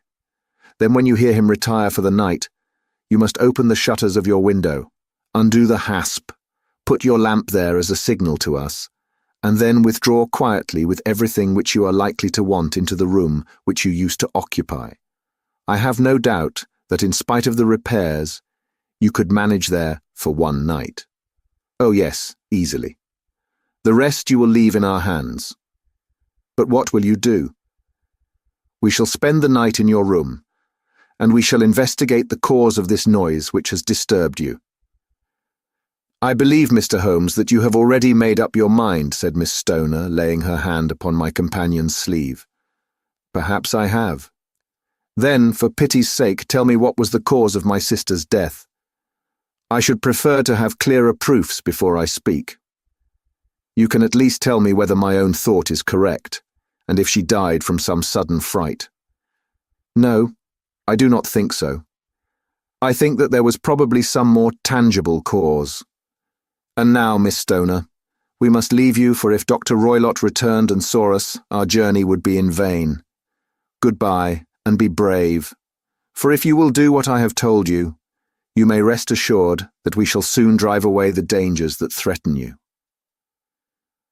Sherlock Holmes and I had no difficulty in engaging a bedroom and sitting room at the Crown Inn. They were on the upper floor, and from our window we could command a view of the avenue gate and of the inhabited wing of Stoke Moran Manor House. At dusk we saw Dr. Grimesby Roylott drive past, his huge form looming up beside the little figure of the lad who drove him. The boy had some slight difficulty in undoing the heavy iron gates, and we heard the hoarse roar of the doctor's voice and saw the fury with which he shook his clinched fists at him. The trap drove on, and a few minutes later we saw a sudden light spring up among the trees as the lamp was lit in one of the sitting rooms. "Do you know, Watson," said Holmes as we sat together in the gathering darkness, "I have really some scruples as to taking you tonight. There is a distinct element of danger. Can I be of assistance? Your presence might be invaluable. Then I shall certainly come. It is very kind of you. You speak of danger. You have evidently seen more in these rooms than was visible to me." "No, but I fancy that I may have deduced a little more." "I imagine that you saw all that I did." "I saw nothing remarkable save the bell rope, and what purpose that could answer, I confess, is more than I can imagine." "You saw the ventilator too?" "Yes. But I do not think that it is such a very unusual thing to have a small opening between two rooms. It was so small that a rat could hardly pass through.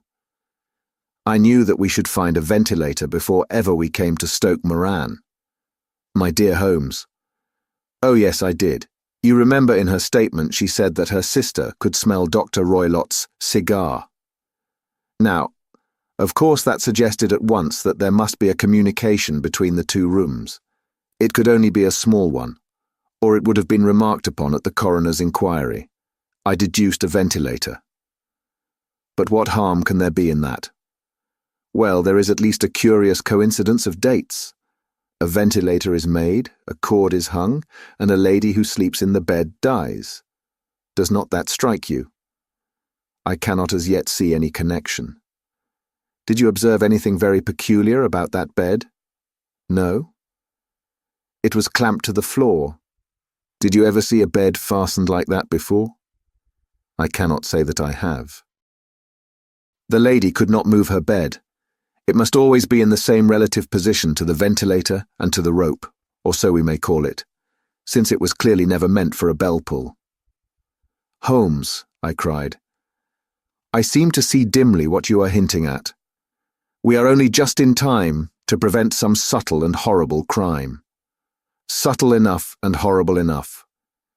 When a doctor does go wrong, he's the first of criminals. He has nerve and he has knowledge. Palmer and Pritchard were among the heads of their profession. This man strikes even deeper, but I think, Watson, that we shall be able to strike deeper still. But we shall have horrors enough before the night is over. For goodness' sake, let us have a quiet pipe and turn our minds for a few hours to something more cheerful. About 9 o'clock, the light among the trees was extinguished, and all was dark in the direction of the manor house. 2 hours passed slowly away, and then, suddenly, just at the stroke of 11, a single bright light shone out right in front of us. That is our signal, said Holmes, springing to his feet. It comes from the middle window. As we passed out, he exchanged a few words with the landlord, explaining that we were going on a late visit to an acquaintance, and that it was possible that we might spend the night there. A moment later, we were out on the dark road, a chill wind blowing in our faces, and one yellow light twinkling in front of us through the gloom to guide us on our sombre errand. There was little difficulty in entering the grounds, for unrepaired breaches gaped in the old park wall. Making our way among the trees, we reached the lawn, crossed it, and were about to enter through the window when out from a clump of laurel bushes there darted what seemed to be a hideous and distorted child, who threw itself upon the grass with writhing limbs, and then ran swiftly across the lawn into the darkness. "My God!" I whispered. "Did you see it?" Holmes was for the moment as startled as I. His hand closed like a vice upon my wrist in his agitation. Then he broke into a low laugh and put his lips to my ear. "It is a nice household," he murmured. "That is the baboon." I had forgotten the strange pets which the doctor affected. There was a cheetah, too. Perhaps we might find it upon our shoulders at any moment. I confess that I felt easier in my mind when, after following Holmes's example and slipping off my shoes, I found myself inside the bedroom. My companion noiselessly closed the shutters, moved the lamp onto the table, and cast his eyes round the room. All was as we had seen it in the daytime. Then, creeping up to me and making a trumpet of his hand, he whispered into my ear again so gently that it was all that I could do to distinguish the words. The least sound would be fatal to our plans. I nodded to show that I had heard. We must sit without light. He would see it through the ventilator. I nodded again. "Do not go asleep. Your very life may depend upon it. Have your pistol ready in case we should need it. I will sit on the side of the bed, and you in that chair." I took out my revolver and laid it on the corner of the table. Holmes had brought up a long, thin cane, and this he placed upon the bed beside him. By it he laid the box of matches and the stump of a candle. Then he turned down the lamp, and we were left in darkness. How shall I ever forget that dreadful vigil? I could not hear a sound, not even the drawing of a breath, and yet I knew that my companion sat open-eyed, within a few feet of me, in the same state of nervous tension in which I was myself. The shutters cut off the least ray of light, and we waited in absolute darkness.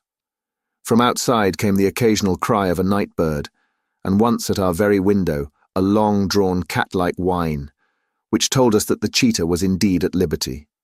Far away we could hear the deep tones of the parish clock, which boomed out every quarter of an hour. How long they seemed, those quarters. 12 struck, and 1 and 2 and 3, and still we sat waiting silently for whatever might befall. Suddenly, there was the momentary gleam of a light up in the direction of the ventilator, which vanished immediately, but was succeeded by a strong smell of burning oil and heated metal. Someone in the next room had lit a dark lantern. I heard a gentle sound of movement, and then all was silent once more, though the smell grew stronger. For half an hour I sat with straining ears. Then suddenly another sound became audible, a very gentle, soothing sound, like that of a small jet of steam escaping continually from a kettle. The instant that we heard it, Holmes sprang from the bed, struck a match, and lashed furiously with his cane at the bell pull. "You see it, Watson?" he yelled. "You see it?" But I saw nothing. At the moment when Holmes struck the light, I heard a low, clear whistle, but the sudden glare flashing into my weary eyes made it impossible for me to tell what it was at which my friend lashed so savagely. I could, however, see that his face was deadly pale and filled with horror and loathing. He had ceased to strike and was gazing up at the ventilator when suddenly there broke from the silence of the night the most horrible cry to which I have ever listened. It swelled up louder and louder, a hoarse yell of pain and fear and anger all mingled in the one dreadful shriek. They say that away down in the village, and even in the distant parsonage, that cry raised the sleepers from their beds. It struck cold to our hearts, and I stood gazing at Holmes and he at me, until the last echoes of it had died away into the silence from which it rose. "What can it mean?" I gasped. "It means that it is all over," Holmes answered, "and perhaps, after all, it is for the best. Take your pistol, and we will enter Dr. Roylott's room." With a grave face he lit the lamp and led the way down the corridor. Twice he struck at the chamber door without any reply from within. Then he turned the handle and entered, I at his heels, with the cocked pistol in my hand. It was a singular sight which met our eyes. On the table stood a dark lantern with the shutter half open, throwing a brilliant beam of light upon the iron safe, the door of which was ajar.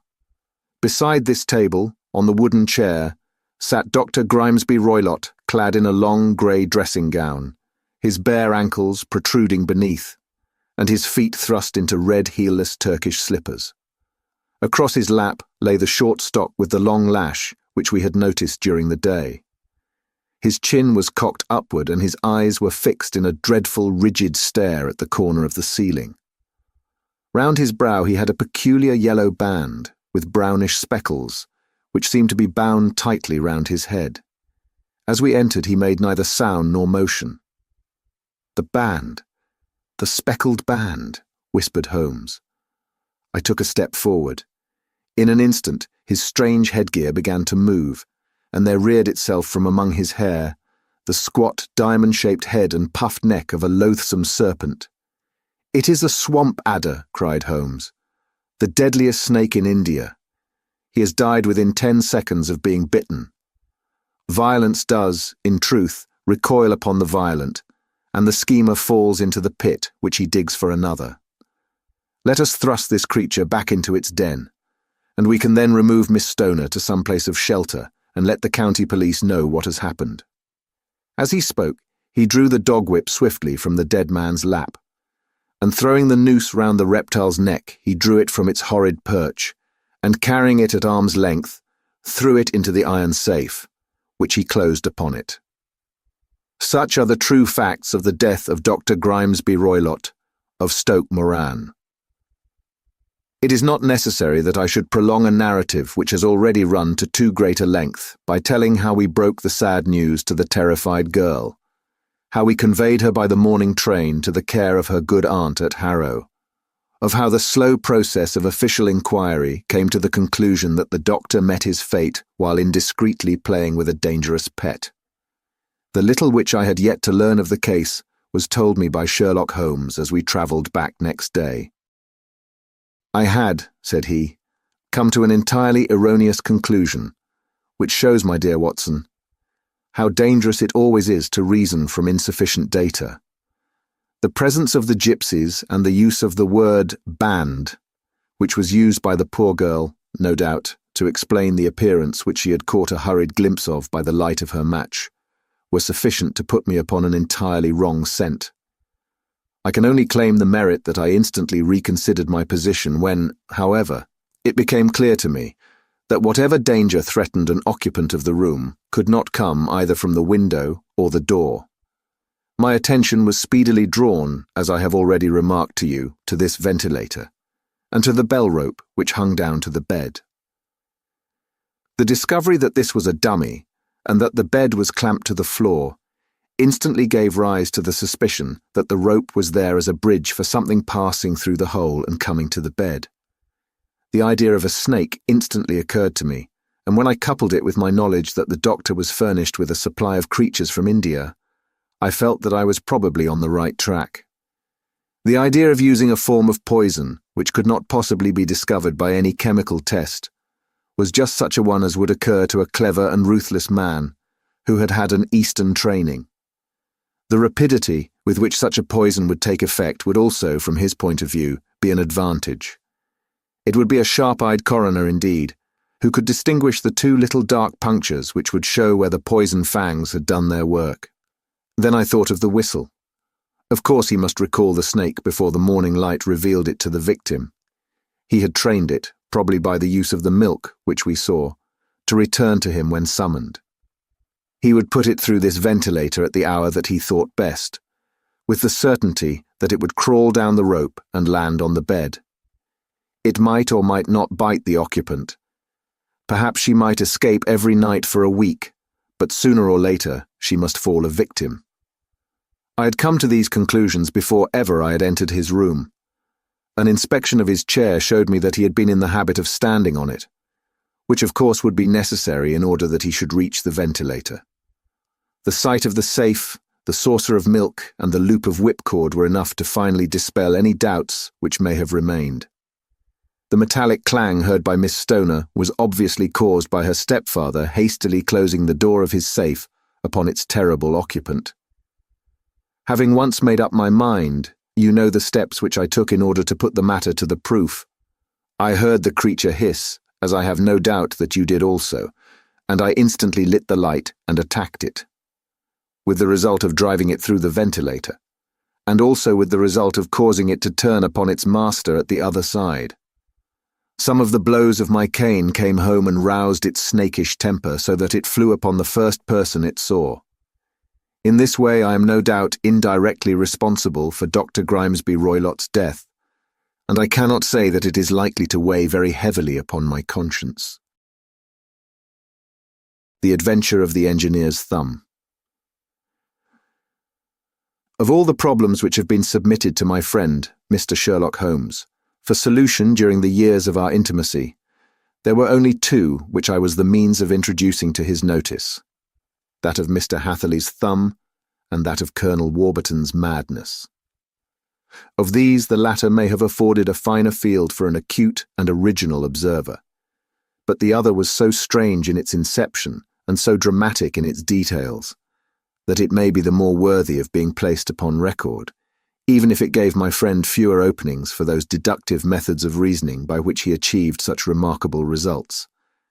The story has, I believe, been told more than once in the newspapers, but like all such narratives, its effect is much less striking when set forth en bloc in a single half-column of print than when the facts slowly evolve before your own eyes, and the mystery clears gradually away as each new discovery furnishes a step which leads on to the complete truth. At the time, the circumstances made a deep impression upon me, and the lapse of 2 years has hardly served to weaken the effect. It was in the summer of '89, not long after my marriage, that the events occurred which I am now about to summarize. I had returned to civil practice and had finally abandoned Holmes in his Baker Street rooms, although I continually visited him and occasionally even persuaded him to forego his Bohemian habits so far as to come and visit us. My practice had steadily increased, and as I happened to live at no very great distance from Paddington Station, I got a few patients from among the officials. One of these, whom I had cured of a painful and lingering disease, was never weary of advertising my virtues and of endeavouring to send me on every sufferer over whom he might have any influence. One morning, at a little before 7 o'clock, I was awakened by the maid tapping at the door to announce that 2 men had come from Paddington and were waiting in the consulting room. I dressed hurriedly, for I knew by experience that railway cases were seldom trivial, and hastened downstairs. As I descended, my old ally, the guard, came out of the room and closed the door tightly behind him. "I've got him here," he whispered, jerking his thumb over his shoulder. "He's all right." "What is it, then?" I asked, for his manner suggested that it was some strange creature which he had caged up in my room. "It's a new patient," he whispered. "I thought I'd bring him round myself, then he couldn't slip away. There he is, all safe and sound. I must go now, Doctor. I have my duties, just the same as you." And off he went, this trusty tout, without even giving me time to thank him. I entered my consulting room and found a gentleman seated by the table. He was quietly dressed in a suit of heather tweed with a soft cloth cap which he had laid down upon my books. Round one of his hands he had a handkerchief wrapped, which was mottled all over with blood-stains. He was young, not more than 25, I should say, with a strong, masculine face, but he was exceedingly pale and gave me the impression of a man who was suffering from some strong agitation, which it took all his strength of mind to control. "I'm sorry to knock you up so early, Doctor," said he, "but I have had a very serious accident during the night. I came in by train this morning, and on inquiring at Paddington as to where I might find a doctor, a worthy fellow very kindly escorted me here. I gave the maid a card, but I see that she has left it upon the side table." I took it up and glanced at it. "Mr. Victor Hatherley, hydraulic engineer, 16A, Victoria Street, 3rd floor." That was the name, style, and abode of my morning visitor. "I regret that I've kept you waiting," said I, sitting down in my library chair. "You are fresh from a night journey, I understand, which is in itself a monotonous occupation." "Oh, my night could not be called monotonous," said he, and laughed. He laughed very heartily, with a high, ringing note, leaning back in his chair and shaking his sides. All my medical instincts rose up against that laugh. "Stop it," I cried. "Pull yourself together." And I poured out some water from a carafe. It was useless, however. He was off in one of those hysterical outbursts which come upon a strong nature when some great crisis is over and gone. Presently he came to himself once more, very weary and pale-looking. "I've been making a fool of myself," he gasped. "Not at all. Drink this." I dashed some brandy into the water, and the colour began to come back to his bloodless cheeks. "That's better," said he. "And now, Doctor, perhaps you would kindly attend to my thumb, or rather to the place where my thumb used to be." He unwound the handkerchief and held out his hand. It gave even my hardened nerves a shudder to look at it. There were 4 protruding fingers, and a horrid red spongy surface where the thumb should have been. It had been hacked or torn right out from the roots. "Good heavens," I cried. "This is a terrible injury. It must have bled considerably." "Yes, it did. I fainted when it was done, and I think that I must have been senseless for a long time. When I came to, I found that it was still bleeding, so I tied one end of my handkerchief very tightly round the wrist and braced it up with a twig." "Excellent. You should have been a surgeon.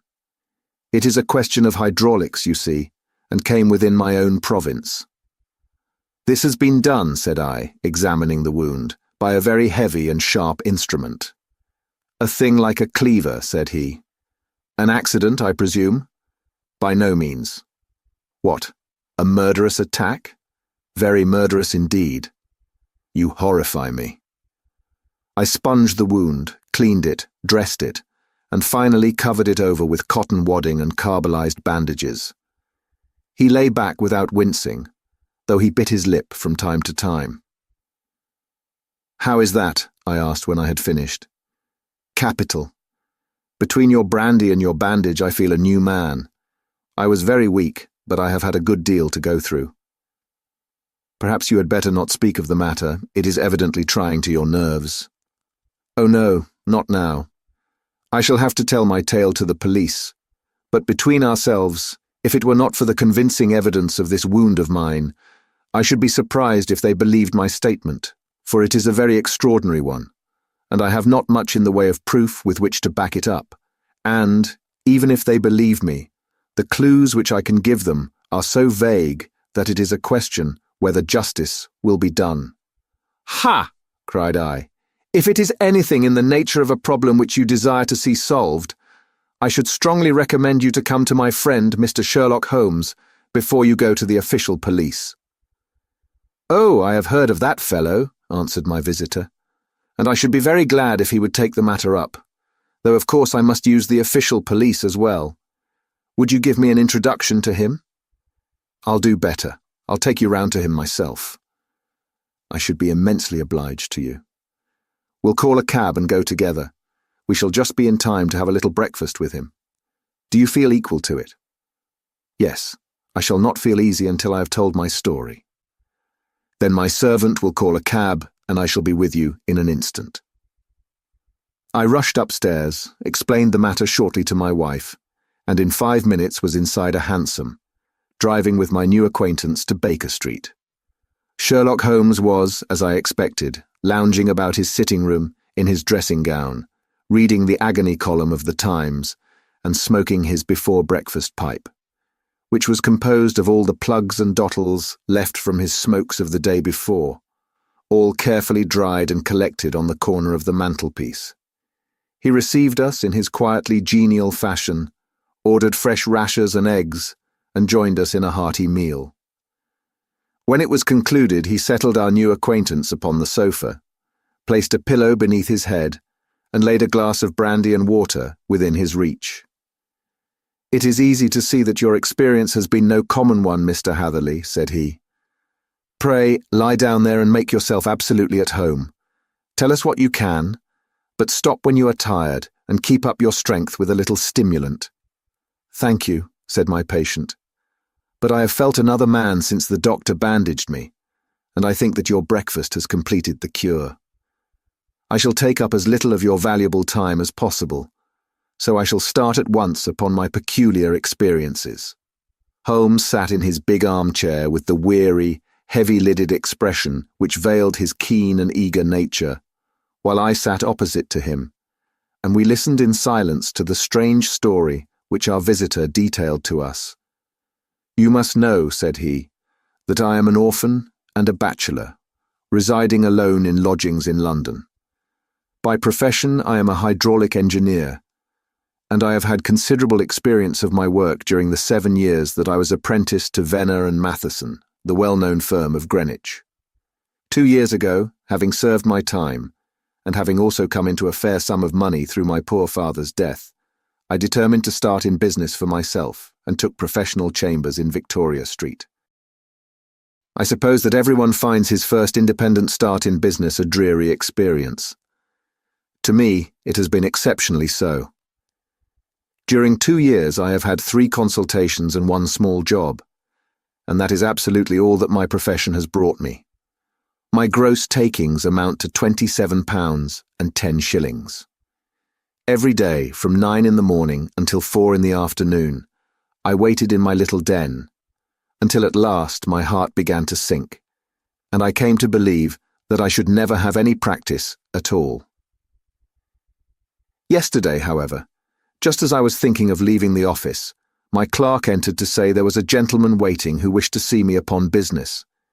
He brought up a card, too, with the name of Colonel Lysander Stark engraved upon it. Close at his heels came the colonel himself, a man rather over the middle size, but of an exceeding thinness. I do not think that I have ever seen so thin a man. His whole face sharpened away into nose and chin, and the skin of his cheeks was drawn quite tense over his outstanding bones. Yet this emaciation seemed to be his natural habit, and due to no disease, for his eye was bright, his step brisk, and his bearing assured. He was plainly but neatly dressed, and his age, I should judge, would be nearer 40 than 30. "Mr. Hatherley," said he, with something of a German accent, "you have been recommended to me, Mr. Hatherley, as being a man who is not only proficient in his profession, but is also discreet and capable of preserving a secret." I bowed, feeling as flattered as any young man would at such an address. "May I ask who it was who gave me so good a character?" "Well, perhaps it is better that I should not tell you that just at this moment. I have it from the same source that you are both an orphan and a bachelor, and are residing alone in London." "That is quite correct," I answered. "But you will excuse me if I say that I cannot see how all this bears upon my professional qualifications. I understand that it was on a professional matter that you wished to speak to me." "Undoubtedly so, but you will find that all I say is really to the point. I have a professional commission for you, but absolute secrecy is quite essential. Absolute secrecy, you understand. And of course, we may expect that more from a man who is alone than from one who lives in the bosom of his family." "If I promise to keep a secret," said I, "you may absolutely depend upon my doing so." He looked very hard at me as I spoke, and it seemed to me that I had never seen so suspicious and questioning an eye. "Do you promise, then?" said he at last. "Yes, I promise." Absolute and complete silence, before, during, and after. No reference to the matter at all, either in word or writing. "I have already given you my word." "Very good." He suddenly sprang up, and darting like lightning across the room, he flung open the door. The passage outside was empty. "That's all right," said he, coming back. "I know that clerks are sometimes curious as to their master's affairs. Now we can talk in safety." He drew up his chair very close to mine and began to stare at me again with the same questioning and thoughtful look. A feeling of repulsion and of something akin to fear had begun to rise within me at the strange antics of this fleshless man. Even my dread of losing a client could not restrain me from showing my impatience. "I beg that you will state your business, sir," said I. "My time is of value." Heaven forgive me for that last sentence, but the words came to my lips. "How would 50 guineas for a night's work suit you?" he asked. "Most admirably." "I say a night's work, but an hour's would be nearer the mark. I simply want your opinion about a hydraulic stamping machine which has got out of gear. If you show us what is wrong, we shall soon set it right ourselves. What do you think of such a commission as that? The work appears to be light and the pay munificent." "Precisely so. We shall want you to come tonight by the last train." "Where to?" "To Eyford, in Berkshire. It is a little place near the borders of Oxfordshire, and within 7 miles of Reading. There is a train from Paddington which would bring you there at about 11:15. "Very good. I shall come down in a carriage to meet you." "There is a drive, then?" "Yes, our little place is quite out in the country. It is a good 7 miles from Eyford station." "Then we can hardly get there before midnight. I suppose there would be no chance of a train back. I should be compelled to stop the night." "Yes, we could easily give you a shakedown." "That is very awkward. Could I not come at some more convenient hour?" "We have judged it best that you should come late. It is to recompense you for any inconvenience that we are paying to you, a young and unknown man, a fee which would buy an opinion from the very heads of your profession. Still, of course, if you would like to draw out of the business, there is plenty of time to do so." I thought of the 50 guineas, and of how very useful they would be to me. "Not at all," said I. "I shall be very happy to accommodate myself to your wishes. I should like, however, to understand a little more clearly what it is that you wish me to do." "Quite so. It is very natural that the pledge of secrecy which we have exacted from you should have aroused your curiosity. I have no wish to commit you to anything without your having it all laid before you. I suppose that we're absolutely safe from eavesdroppers." "Entirely." "Then the matter stands thus. You are probably aware that Fuller's earth is a valuable product, and that it is only found in 1 or 2 places in England." "I have heard so."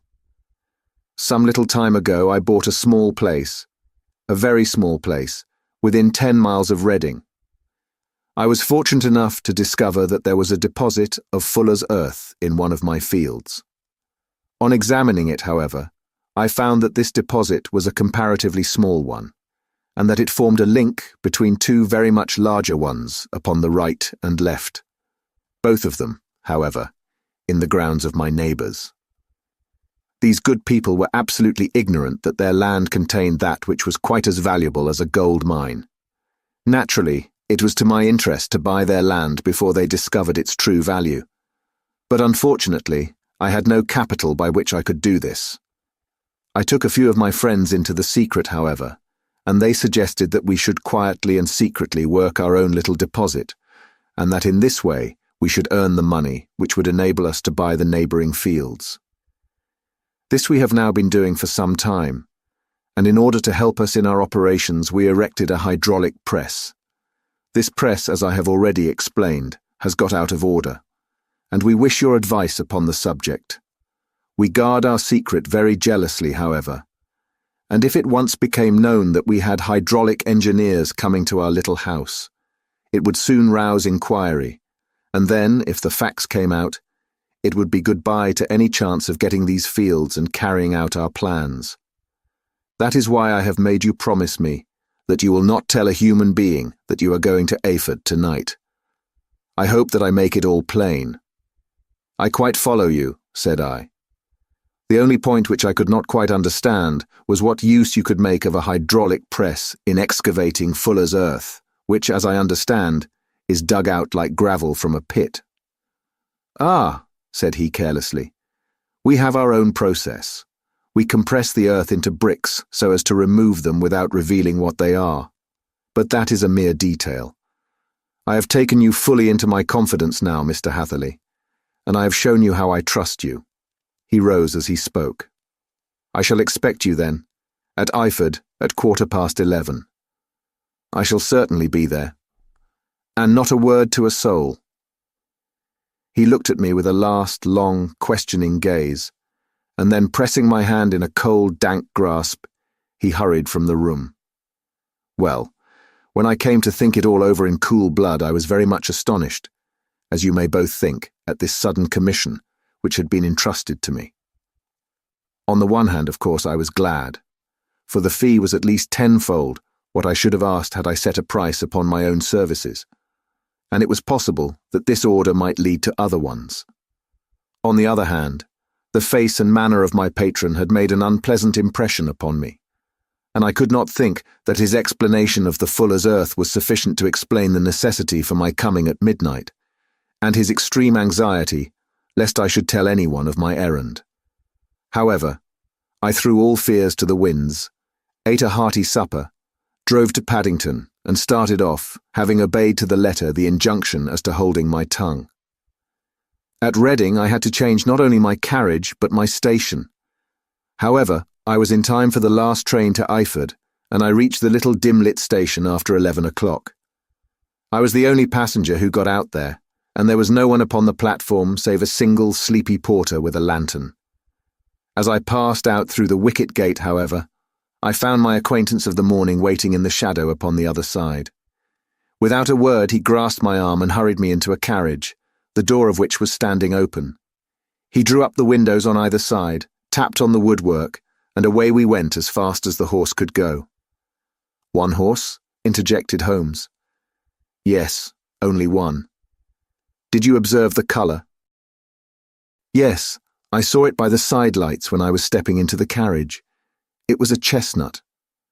Tired-looking or fresh? Oh, fresh and glossy. Thank you. I am sorry to have interrupted you. Pray continue your most interesting statement. Away we went then, and we drove for at least an hour. Colonel Lysander Stark had said that it was only 7 miles, but I should think from the rate that we seemed to go, and from the time that we took, that it must have been nearer 12. He sat at my side in silence all the time, and I was aware, more than once when I glanced in his direction, that he was looking at me with great intensity. The country roads seemed to be not very good in that part of the world, for we lurched and jolted terribly. I tried to look out of the windows to see something of where we were, but they were made of frosted glass, and I could make out nothing save the occasional bright blur of a passing light. Now and then I hazarded some remark to break the monotony of the journey, but the colonel answered only in monosyllables, and the conversation soon flagged.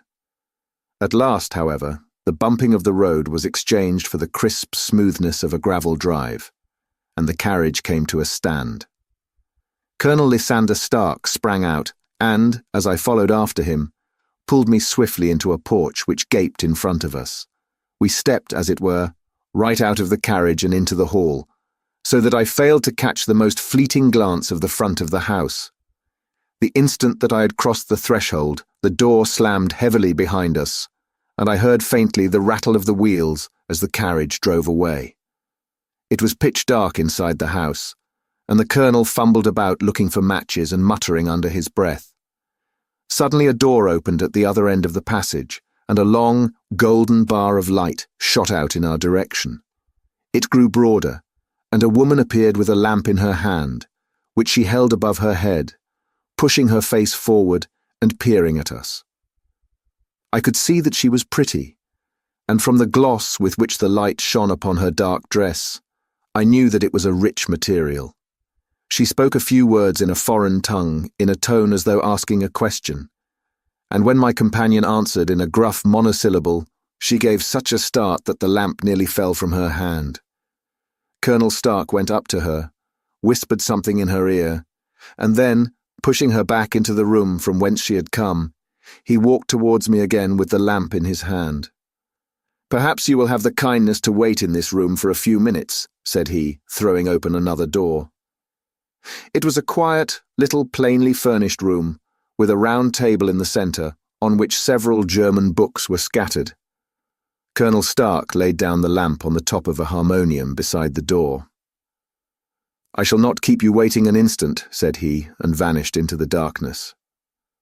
I glanced at the books upon the table, and in spite of my ignorance of German, I could see that 2 of them were treatises on science, the others being volumes of poetry. Then I walked across to the window, hoping that I might catch some glimpse of the countryside.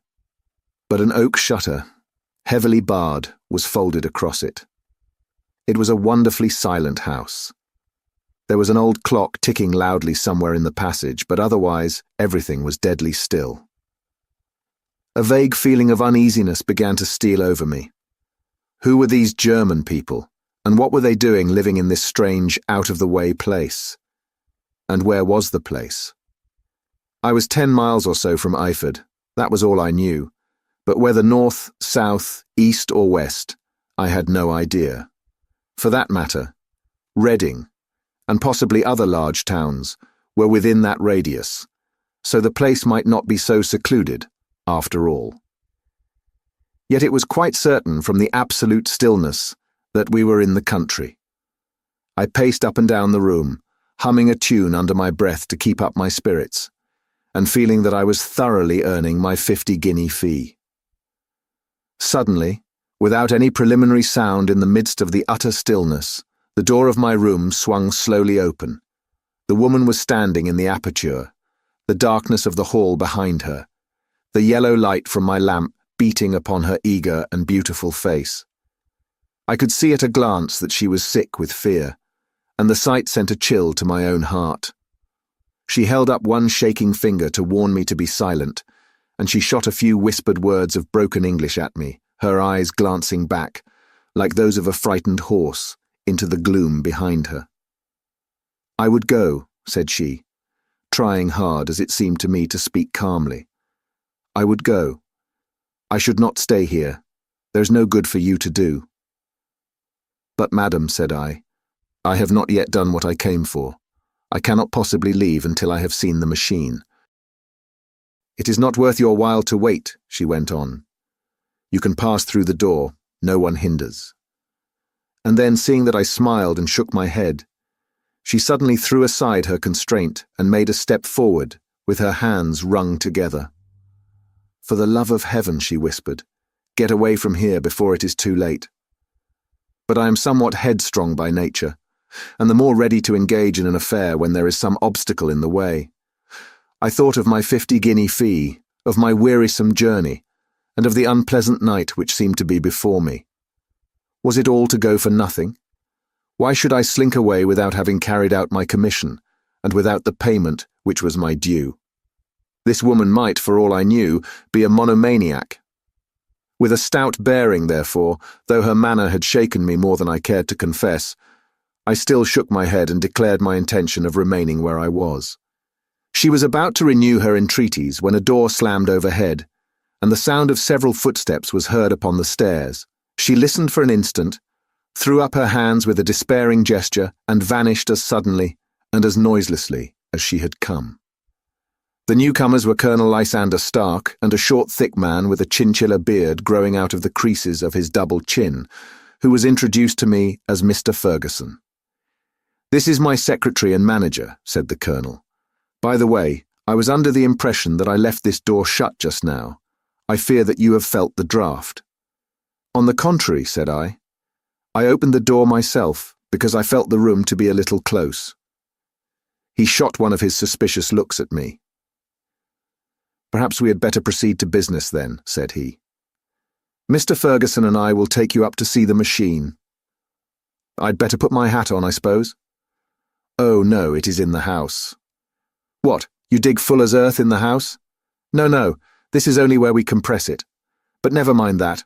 All we wish you to do is to examine the machine and to let us know what is wrong with it." We went upstairs together, the colonel first with the lamp, the fat manager and I behind him.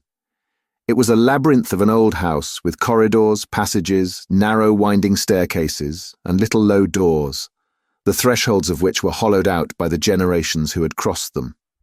There were no carpets and no signs of any furniture above the ground floor, while the plaster was peeling off the walls, and the damp was breaking through in green, unhealthy blotches.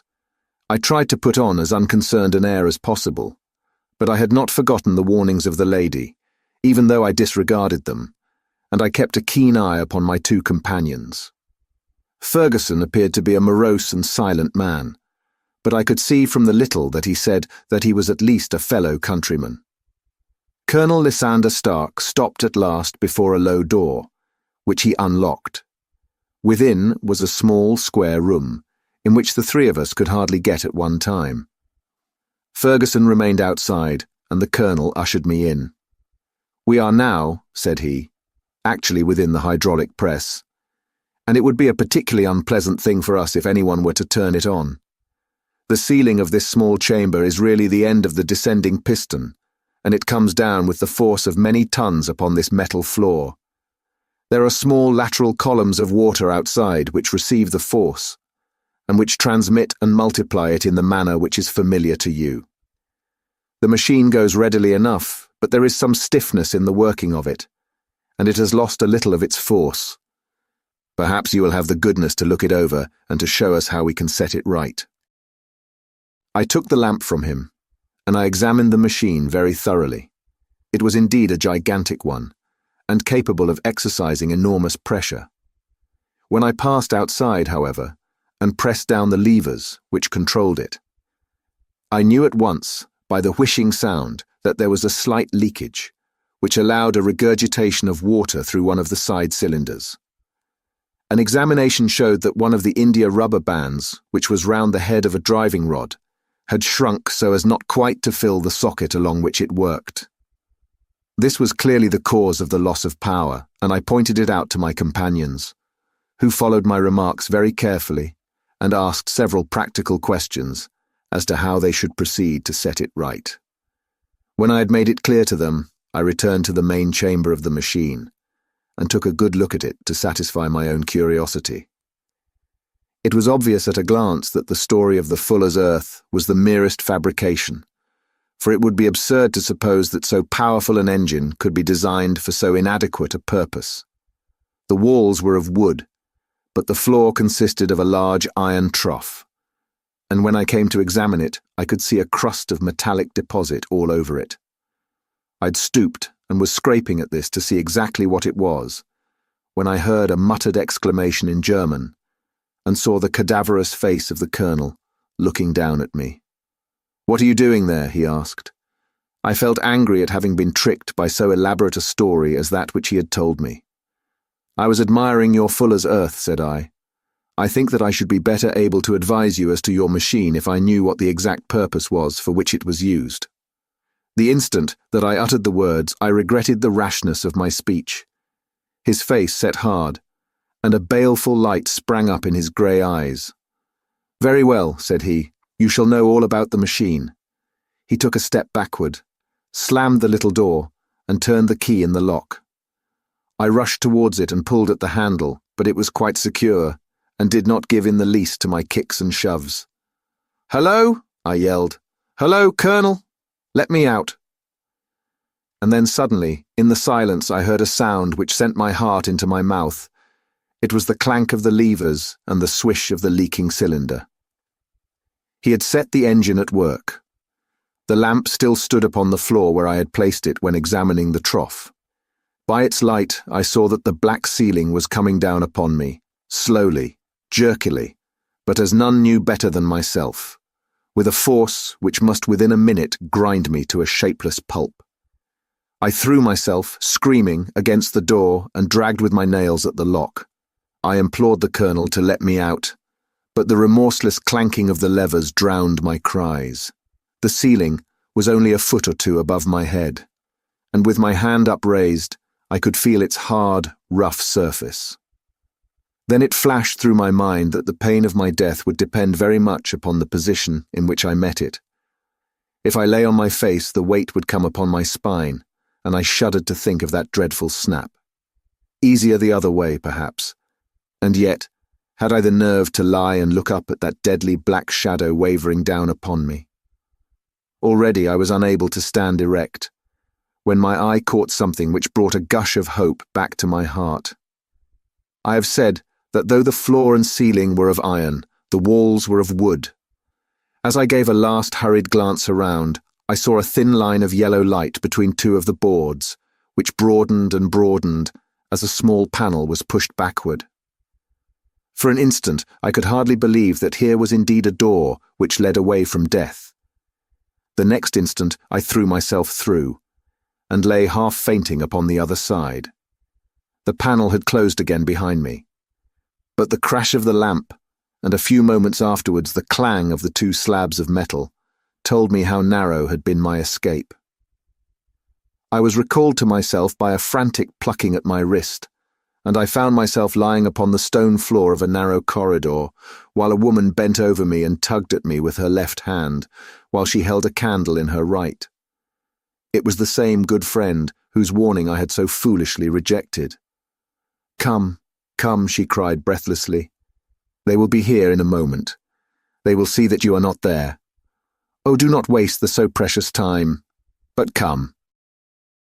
This time, at least, I did not scorn her advice. I staggered to my feet and ran with her along the corridor and down a winding stair. The latter led to another broad passage, and just as we reached it, we heard the sound of running feet and the shouting of two voices, one answering the other from the floor on which we were and from the one beneath. My guide stopped and looked about her like one who's at her wit's end. Then she threw open a door which led into a bedroom, through the window of which the moon was shining brightly. "It is your only chance," said she. "It is high, but it may be that you can jump it." As she spoke, a light sprang into view at the further end of the passage, and I saw the lean figure of Colonel Lysander Stark rushing forward with a lantern in one hand and a weapon like a butcher's cleaver in the other. I rushed across the bedroom, flung open the window, and looked out. How quiet and sweet and wholesome the garden looked in the moonlight, and it could not be more than 30 feet down.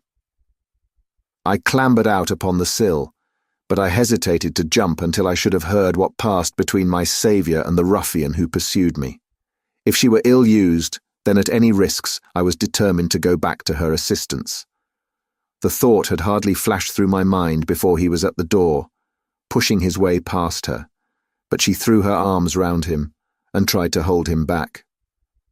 "Fritz! Fritz!" she cried in English. "Remember your promise after the last time. You said it should not be again. He will be silent. Oh, he will be silent." "You are mad, Elise," he shouted, struggling to break away from her. "You will be the ruin of us. He has seen too much. Let me pass, I say." He dashed her to one side and, rushing to the window, cut at me with his heavy weapon. I had let myself go and was hanging by the hands to the sill when his blow fell. I was conscious of a dull pain, my grip loosened, and I fell into the garden below. I was shaken but not hurt by the fall, so I picked myself up and rushed off among the bushes as hard as I could run, for I understood that I was far from being out of danger yet. Suddenly, however, as I ran, a deadly dizziness and sickness came over me.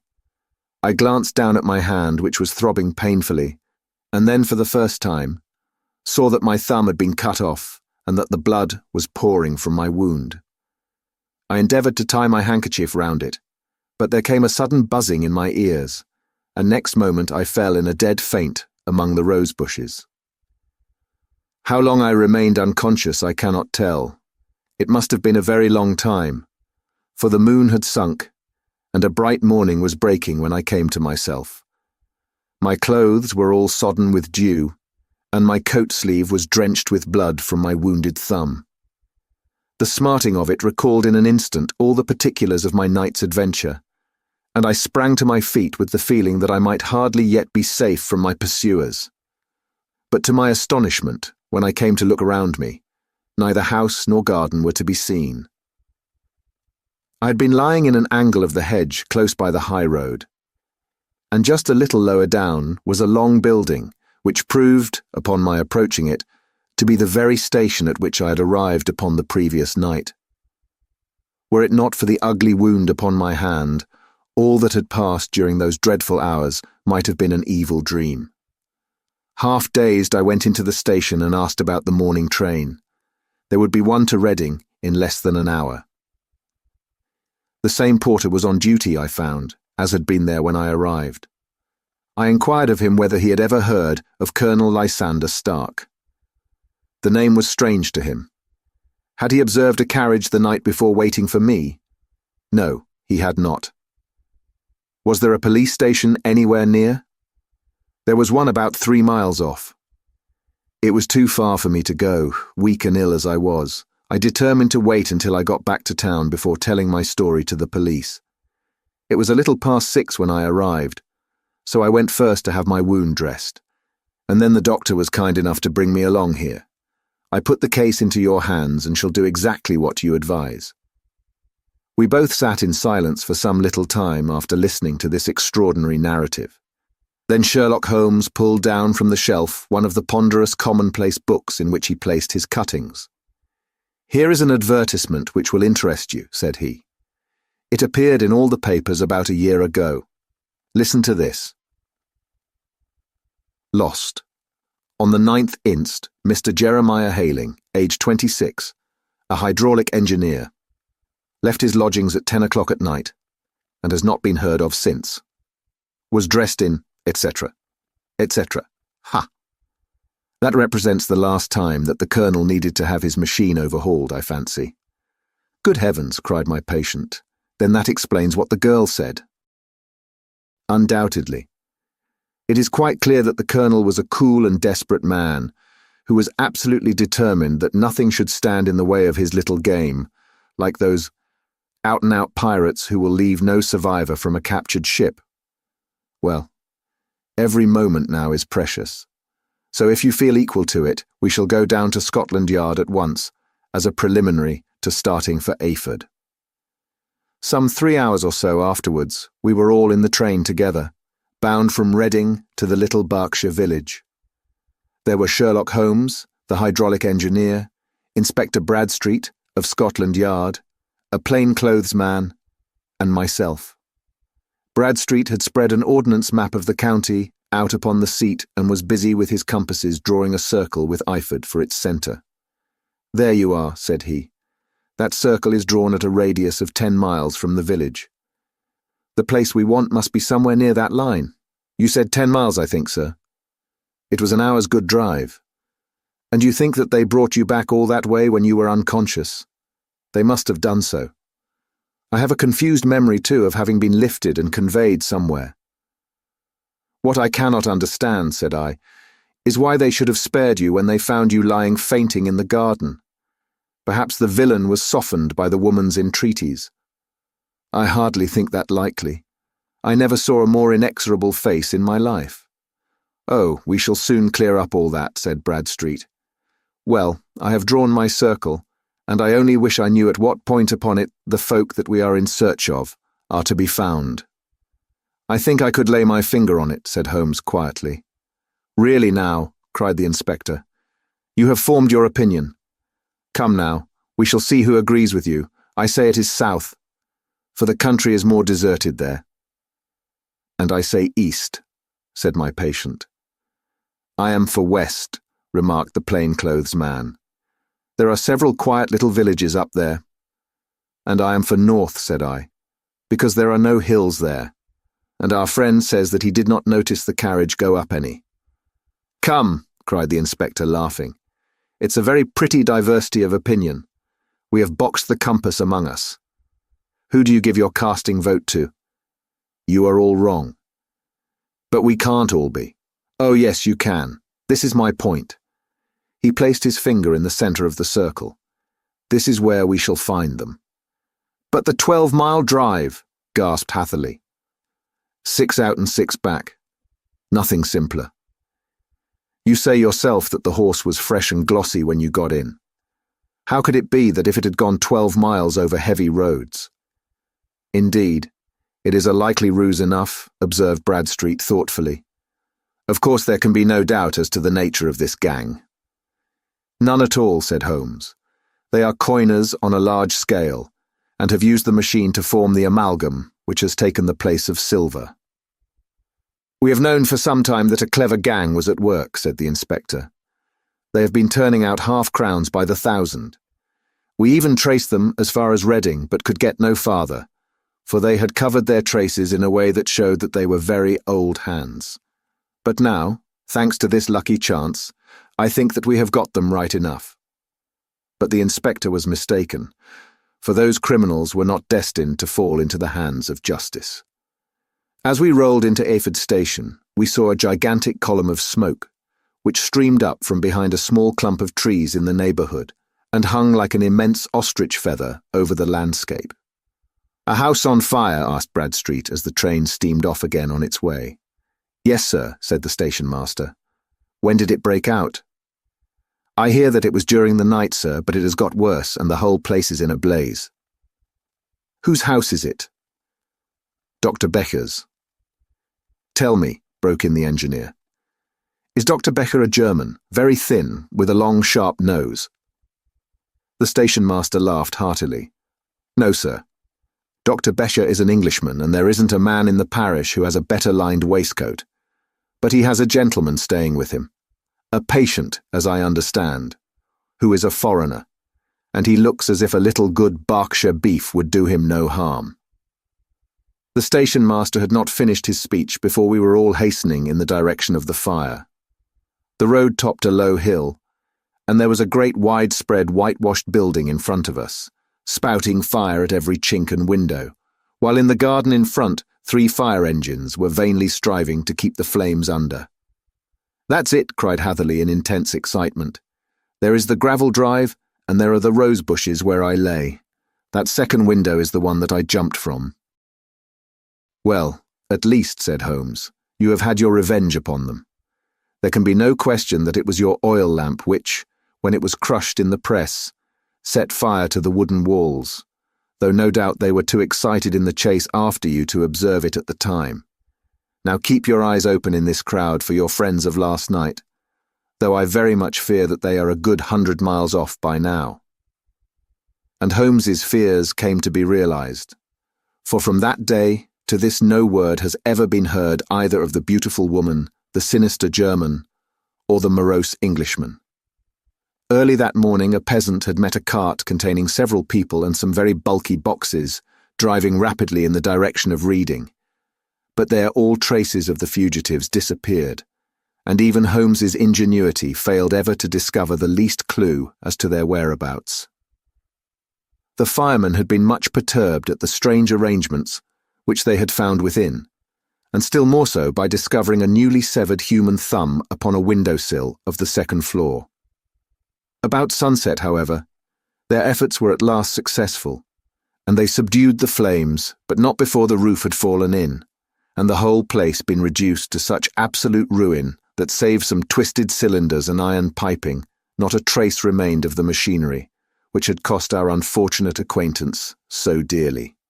Large masses of nickel and of tin were discovered stored in an outhouse, but no coins were to be found, which may have explained the presence of those bulky boxes which have been already referred to.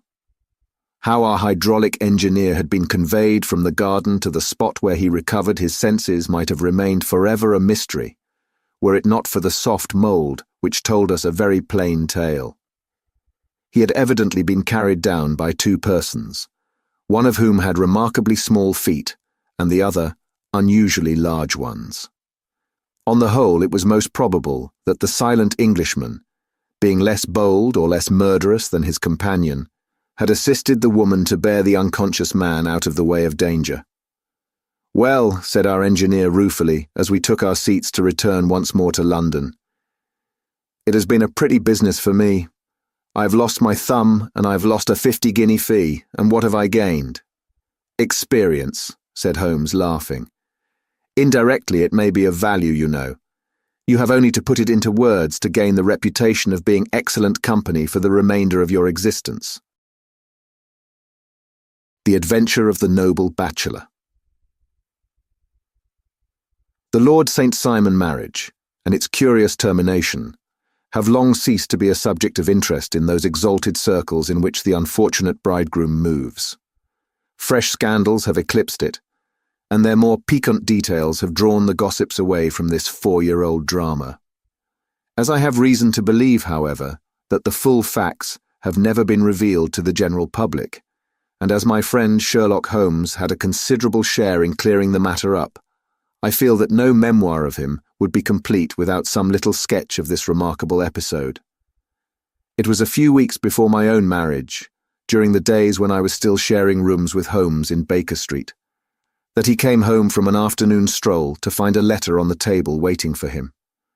I had remained indoors all day, for the weather had taken a sudden turn to rain, with high autumnal winds, and the Jezzail bullet, which I had brought back in one of my limbs, as a relic of my Afghan campaign, throbbed with dull persistence. With my body in one easy chair and my legs upon another, I had surrounded myself with a cloud of newspapers until at last, saturated with the news of the day, I tossed them all aside and lay listless, watching the huge crest and monogram upon the envelope upon the table, and wondering lazily who my friend's noble correspondent could be. "Here is a very fashionable epistle," I remarked as he entered.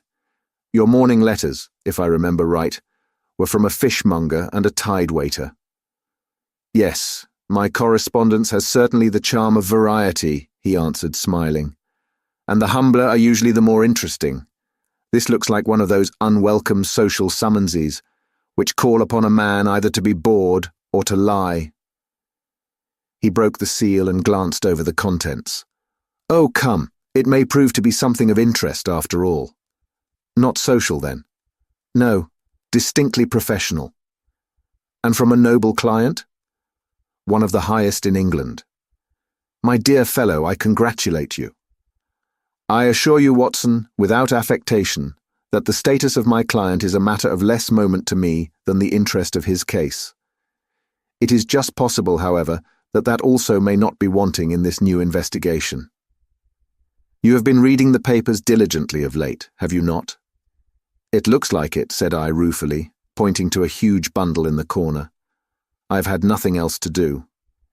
"It is fortunate, for you will perhaps be able to post me up." "I read nothing except the criminal news and the agony column. The latter is always instructive. But if you have followed recent events so closely, you must have read about Lord St. Simon and his wedding." "Oh yes, with the deepest interest." "That is well. The letter which I hold in my hand is from Lord St. Simon. I will read it to you, and in return you must turn over these papers and let me have whatever bears upon the matter. This is what he says. My dear Mr. Sherlock Holmes, Lord Backwater tells me that I may place implicit reliance upon your judgment and discretion. I have determined, therefore, to call upon you and to consult you in reference to the very painful event which has occurred in connection with my wedding. Mr. Lestrade of Scotland Yard is acting already in the matter, but he assures me that he sees no objection to your cooperation, and that he even thinks that it might be of some assistance. I will call at 4 o'clock in the afternoon, and should you have any other engagement at that time, I hope that you will postpone it, as this matter is of paramount importance. Yours faithfully, Robert St. Simon. It is dated from Grosvenor Mansions, written with a quill pen, and the noble lord has had the misfortune to get a smear of ink upon the outer side of his right little finger, remarked Holmes as he folded up the epistle. He says 4 o'clock. It is 3 now. He will be here in an hour. Then I have just time, with your assistance, to get clear upon the subject. Turn over those papers and arrange the extracts in their order of time, while I take a glance as to who our client is. He picked a red-covered volume from a line of books of reference beside the mantelpiece. Here he is, said he, sitting down and flattening it out upon his knee. Lord Robert Walsingham de Vere St. Simon, second son of the Duke of Balmoral. Arms. Azure. 3 caltrops in chief over a fess sable. Born in 1846. He's 41 years of age, which is mature for marriage. Was Under-Secretary for the Colonies in a late administration. The Duke, his father, was at one time Secretary for Foreign Affairs. They inherit Plantagenet blood by direct descent, and Tudor on the distaff side. Ha! Well, there is nothing very instructive in all this. I think that I must turn to you, Watson, for something more solid. I have very little difficulty in finding what I want, said I, for the facts are quite recent, and the matter struck me as remarkable. I feared to refer them to you, however, as I knew that you had an inquiry on hand and that you disliked the intrusion of other matters. Oh, you mean the little problem of the Grosvenor Square furniture van. That is quite cleared up now, though indeed it was obvious from the first. Pray give me the results of your newspaper selections. Here is the first notice which I can find. It is in the personal column of the Morning Post, and dates, as you see, some weeks back. A marriage has been arranged, it says, and will, if rumour is correct, very shortly take place, between Lord Robert St. Simon, second son of the Duke of Balmoral, and Miss Hattie Doran, the only daughter of Aloysius Doran, Esquire of San Francisco, California, USA. That is all. Terse and to the point, remarked Holmes, stretching his long, thin legs towards the fire. There was a paragraph amplifying this in one of the society papers of the same week. Ah, here it is. There will soon be a call for protection in the marriage market, for the present free trade principle appears to tell heavily against our home product. One by one, the management of the noble houses of Great Britain is passing into the hands of our fair cousins from across the Atlantic. An important addition has been made during the last week to the list of the prizes which have been borne away by these charming invaders. Lord St. Simon, who has shown himself for over 20 years proof against the little god's arrows, has now definitely announced his approaching marriage with Miss Hattie Doran, the fascinating daughter of a California millionaire. Miss Doran, whose graceful figure and striking face attracted much attention at the Westbury House festivities, is an only child, and it is currently reported that her dowry will run to considerably over the 6 figures, with expectancies for the future. As it is an open secret that the Duke of Balmoral has been compelled to sell his pictures within the last few years, and as Lord St. Simon has no property of his own save the small estate of Birchmoor, it is obvious that the Californian heiress is not the only gainer by an alliance which will enable her to make the easy and common transition from a Republican lady to a British peeress. Anything else? Asked Holmes, yawning. Oh yes, plenty. Then there is another note in the Morning Post to say that the marriage would be an absolutely quiet one, that it would be at St. George's S, Hanover Square, that only half a dozen intimate friends would be invited, and that the party would return to the furnished house at Lancaster Gate, which has been taken by Mr. Aloysius Doran. 2 days later, that is, on Wednesday last, there is a curt announcement that the wedding had taken place, and that the honeymoon would be passed at Lord Backwater's place, near Petersfield. Those are all the notices which appeared before the disappearance of the bride. Before the what? Asked Holmes with a start. The vanishing of the lady. When did she vanish then? At the wedding breakfast. Indeed. This is more interesting than it promised to be. Quite dramatic, in fact. Yes, it struck me as being a little out of the common. They often vanish before the ceremony, and occasionally during the honeymoon. But I cannot call to mind anything quite so prompt as this. Pray, let me have the details. I warn you that they are very incomplete. Perhaps we may make them less so. Such as they are set forth in a single article of a morning paper of yesterday, which I will read to you. It is headed, Singular, Occurrence at a Fashionable Wedding. The family of Lord Robert St. Simon has been thrown into the greatest consternation by the strange and painful episodes which have taken place in connection with his wedding. The ceremony, as shortly announced in the papers of yesterday, occurred on the previous morning. But it is only now that it has been possible to confirm the strange rumours which have been so persistently floating about. In spite of the attempts of the friends to hush the matter up, so much public attention has now been drawn to it that no good purpose can be served by affecting to disregard what is a common subject for conversation. The ceremony, which was performed at St. George's, Hanover Square, was a very quiet one, no one being present save the father of the bride, Mr. Aloysius Doran, the Duchess of Balmoral, Lord Backwater, Lord Eustace, and Lady Clara St. Simon, the younger brother and sister of the bridegroom, and Lady Alicia Whittington. The whole party proceeded afterwards to the house of Mr. Aloysius Doran at Lancaster Gate, where breakfast had been prepared. It appears that some little trouble was caused by a woman, whose name has not been ascertained, who endeavoured to force her way into the house after the bridal party, alleging that she had some claim upon Lord St. Simon. It was only after a painful and prolonged scene that she was ejected by the butler and the footman. The bride, who had fortunately entered the house before this unpleasant interruption, had sat down to breakfast with the rest, when she complained of a sudden indisposition and retired to her room.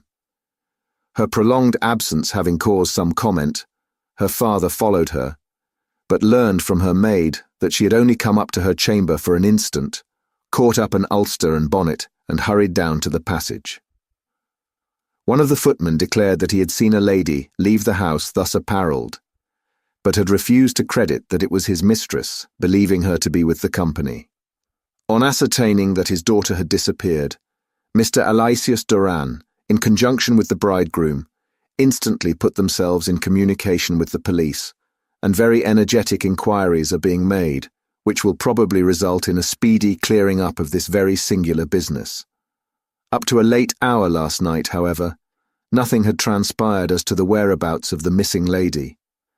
There are rumours of foul play in the matter, and it is said that the police have caused the arrest of the woman who had caused the original disturbance, in the belief that, from jealousy or some other motive, she may have been concerned in the strange disappearance of the bride. And is that all? Only one little item in another of the morning papers, but it is a suggestive one. And it is that Miss Flora Miller, the lady who had caused the disturbance, has actually been arrested.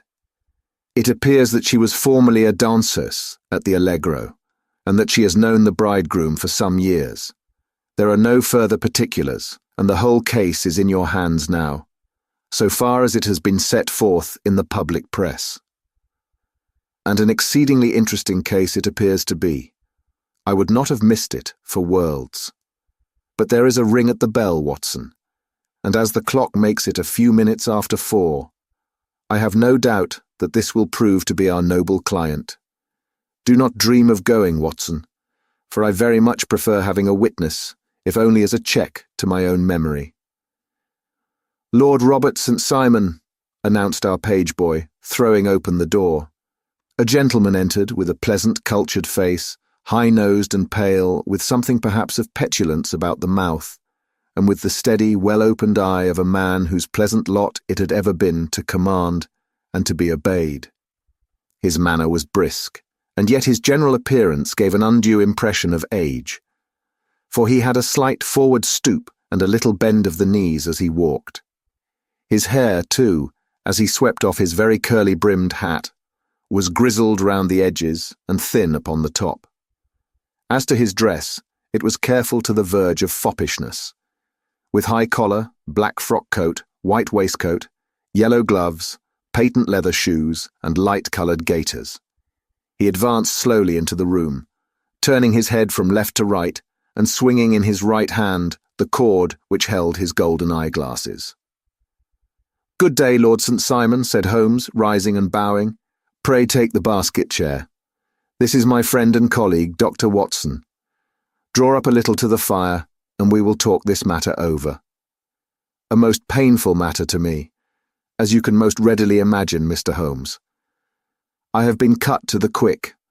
I understand that you have already managed several delicate cases of this sort, sir, though I presume that they were hardly from the same class of society. No, I am descending. I beg pardon. My last client of the sort was a king. Oh, really, I had no idea. And which king? The king of Scandinavia. What? Had he lost his wife? You can understand, said Holmes suavely, that I extend to the affairs of my other clients the same secrecy which I promised to you in yours. Of course, very right, very right. I'm sure I beg pardon. As to my own case, I am ready to give you any information which may assist you in forming an opinion. Thank you. I've already learned all that is in the public prints, nothing more. I presume that I may take it as correct. This article, for example, as to the disappearance of the bride. Lord St. Simon glanced over it. Yes, it is correct, as far as it goes. But it needs a great deal of supplementing before anyone could offer an opinion. I think that I may arrive at my facts most directly by questioning you. Pray do so. When did you first meet Miss Hattie Doran? In San Francisco, a year ago. You were travelling in the States? Yes. Did you become engaged then? No. But you were on a friendly footing. I was amused by her society, and she could see that I was amused. Her father is very rich.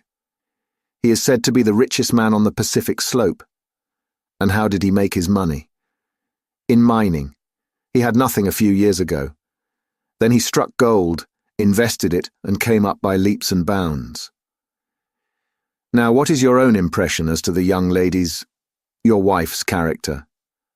The nobleman swung his glasses a little faster and stared down into the fire.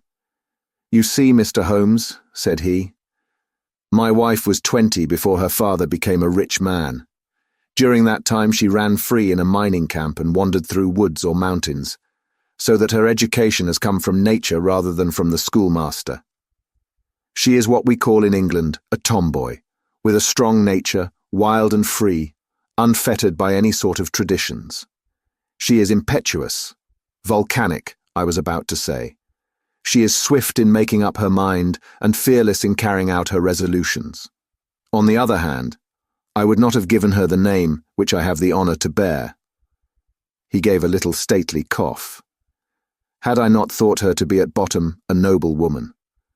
I believe that she is capable of heroic self-sacrifice, and that anything dishonourable would be repugnant to her. Have you her photograph? I brought this with me. He opened a locket and showed us the full face of a very lovely woman. It was not a photograph but an ivory miniature, and the artist had brought out the full effect of the lustrous black hair, the large dark eyes, and the exquisite mouth. Holmes gazed long and earnestly at it. Then he closed the locket and handed it back to Lord St. Simon. The young lady came to London then, and you renewed your acquaintance? Yes, her father brought her over for this last London season. I met her several times, became engaged to her, and have now married her. She brought, I understand, a considerable dowry. A fair dowry, not more than is usual in my family.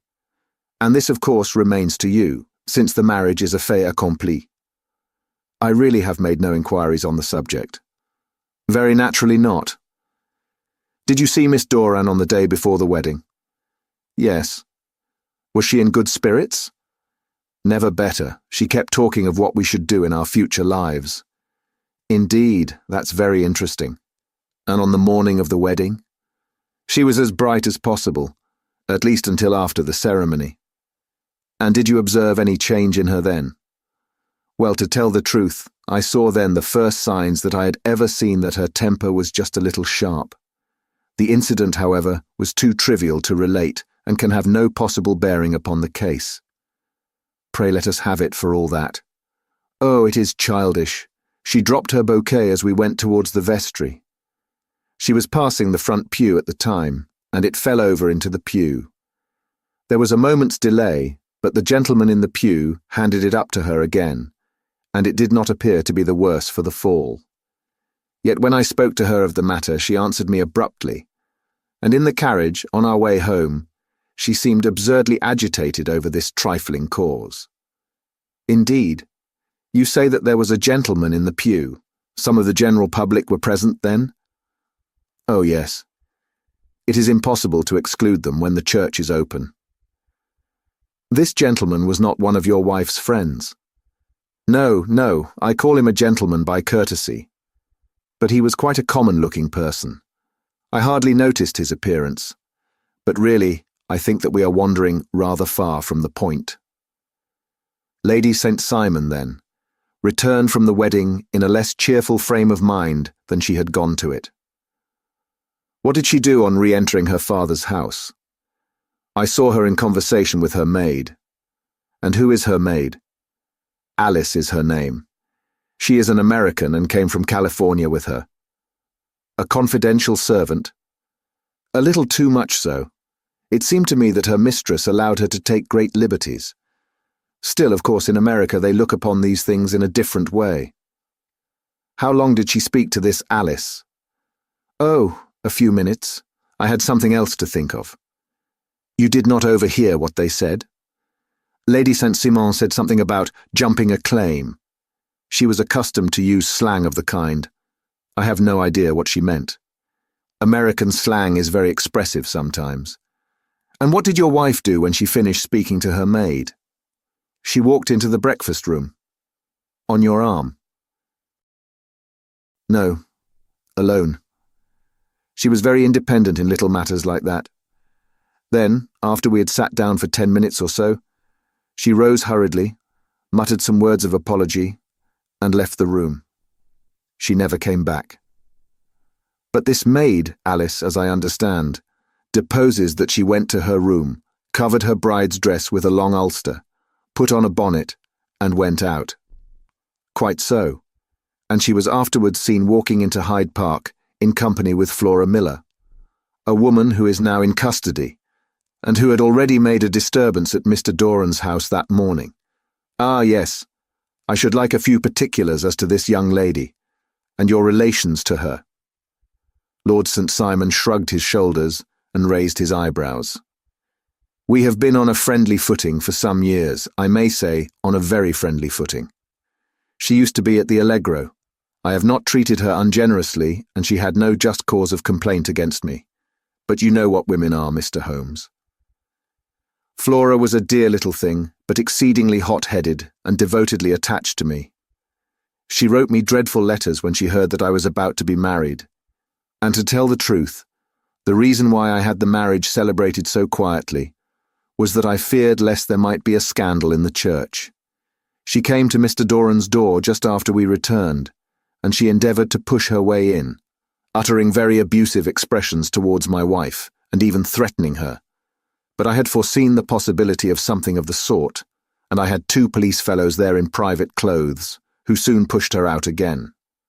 She was quiet when she saw that there was no good in making a row. Did your wife hear all this? No, thank goodness she did not. And she was seen walking with this very woman afterwards. Yes. That is what Mr. Lestrade, of Scotland Yard, looks upon as so serious.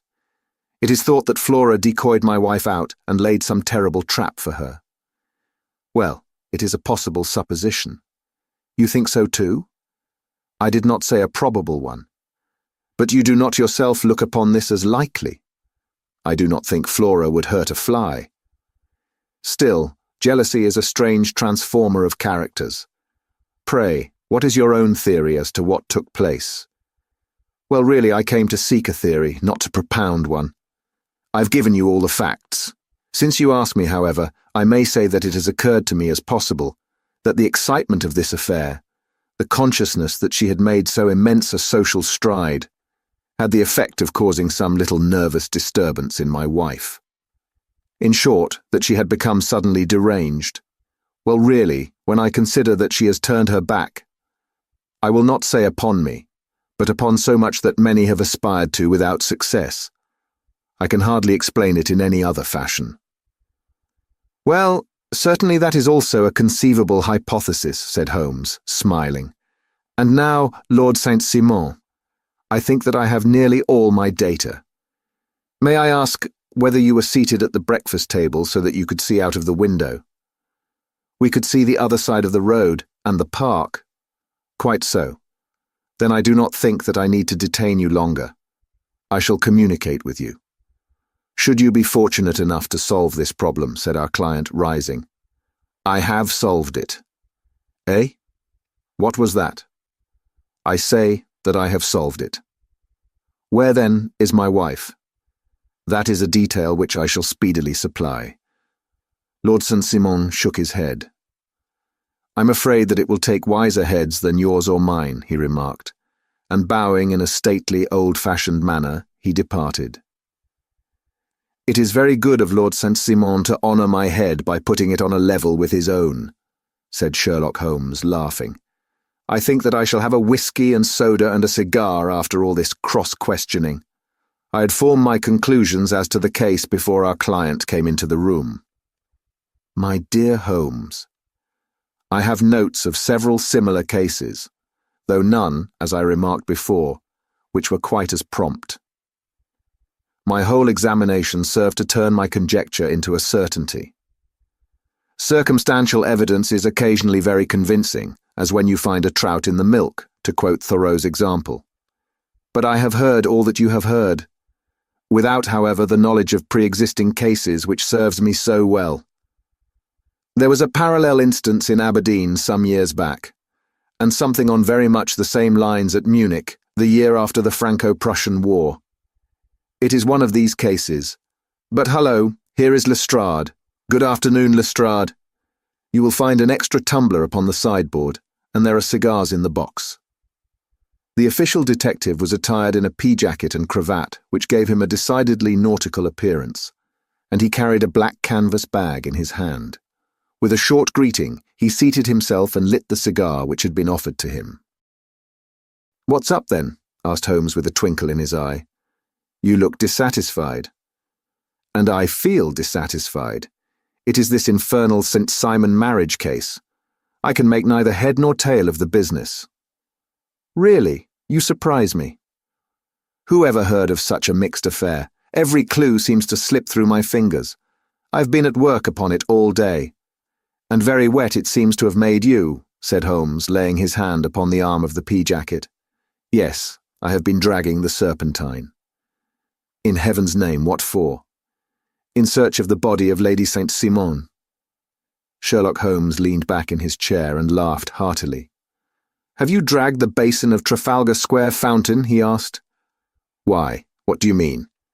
"Because you have just as good a chance of finding this lady in the one as in the other." Lestrade shot an angry glance at my companion. "I suppose you know all about it," he snarled. "Well, I have only just heard the facts, but my mind is made up." "Oh, indeed. Then you think that the Serpentine plays no part in the matter?" "I think it very unlikely." "Then perhaps you will kindly explain how it is that we found this in it." He opened his bag as he spoke, and tumbled onto the floor a wedding dress of watered silk, a pair of white satin shoes, and a bride's wreath and veil, all discoloured and soaked in water. "There," said he, putting a new wedding ring upon the top of the pile. "There is a little nut for you to crack, Master Holmes." "Oh, indeed," said my friend, blowing blue rings into the air. "You dragged them from the Serpentine?" "No, they were found floating near the margin by a park keeper. They have been identified as her clothes, and it seemed to me that if the clothes were there, the body would not be far off. By the same brilliant reasoning, every man's body is to be found in the neighbourhood of his wardrobe. And pray, what did you hope to arrive at through this? At some evidence implicating Flora Millar in the disappearance. I'm afraid that you will find it difficult." "Are you indeed now?" cried Lestrade with some bitterness. "I am afraid, Holmes, that you are not very practical with your deductions and your inferences. You have made 2 blunders in as many minutes. This dress does implicate Miss Flora Millar." "And how?" "In the dress is a pocket, in the pocket is a card case, in the card case is a note. And here is the very note." He slapped it down upon the table in front of him. "Listen to this. You will see me when all is ready.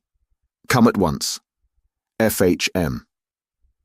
Now, my theory all along has been that Lady Saint-Simon was decoyed away by Flora Millar, and that she, with confederates no doubt, was responsible for her disappearance. Here, signed with her initials, is the very note which was no doubt quietly slipped into her hand at the door, and which lured her within their reach. "Very good, Lestrade," said Holmes, laughing. "You really are very fine indeed. Let me see it." He took up the paper in a listless way, but his attention instantly became riveted, and he gave a little cry of satisfaction. "This is indeed important," said he. "Ha! You find it so?" "Extremely so. I congratulate you warmly." Lestrade rose in his triumph and bent his head to look. "Why?" he shrieked. "You're looking at the wrong side. On the contrary, this is the right side." "The right side? You're mad. Here is the note written in pencil over here. And over here is what appears to be the fragment of a hotel bill, which interests me deeply. October 4th, rooms 8 shillings, breakfast 2 shillings 6 pence, cocktail 1 shilling, lunch 2 shillings 6 pence, glass sherry 8 pence. I see nothing in that. Very likely not. It is most important, all the same. As to the note, it is important also, or at least the initials are, so I congratulate you again." "I've wasted time enough," said Lestrade, rising. "I believe in hard work and not in sitting by the fire spinning fine theories. Good day, Mr. Holmes, and we shall see which gets to the bottom of the matter first." He gathered up the garments, thrust them into the bag, and made for the door. "Just one hint to you, Lestrade," drawled Holmes before his rival vanished. "I will tell you the true solution of the matter. Lady St. Simon is a myth. There is not, and there never has been, any such person." Lestrade looked sadly at my companion. Then he turned to me, tapped his forehead 3 times, shook his head solemnly, and hurried away. He had hardly shut the door behind him when Holmes rose to put on his overcoat. "There is something in what the fellow says about outdoor work," he remarked. "So I think, Watson, that I must leave you to your papers for a little."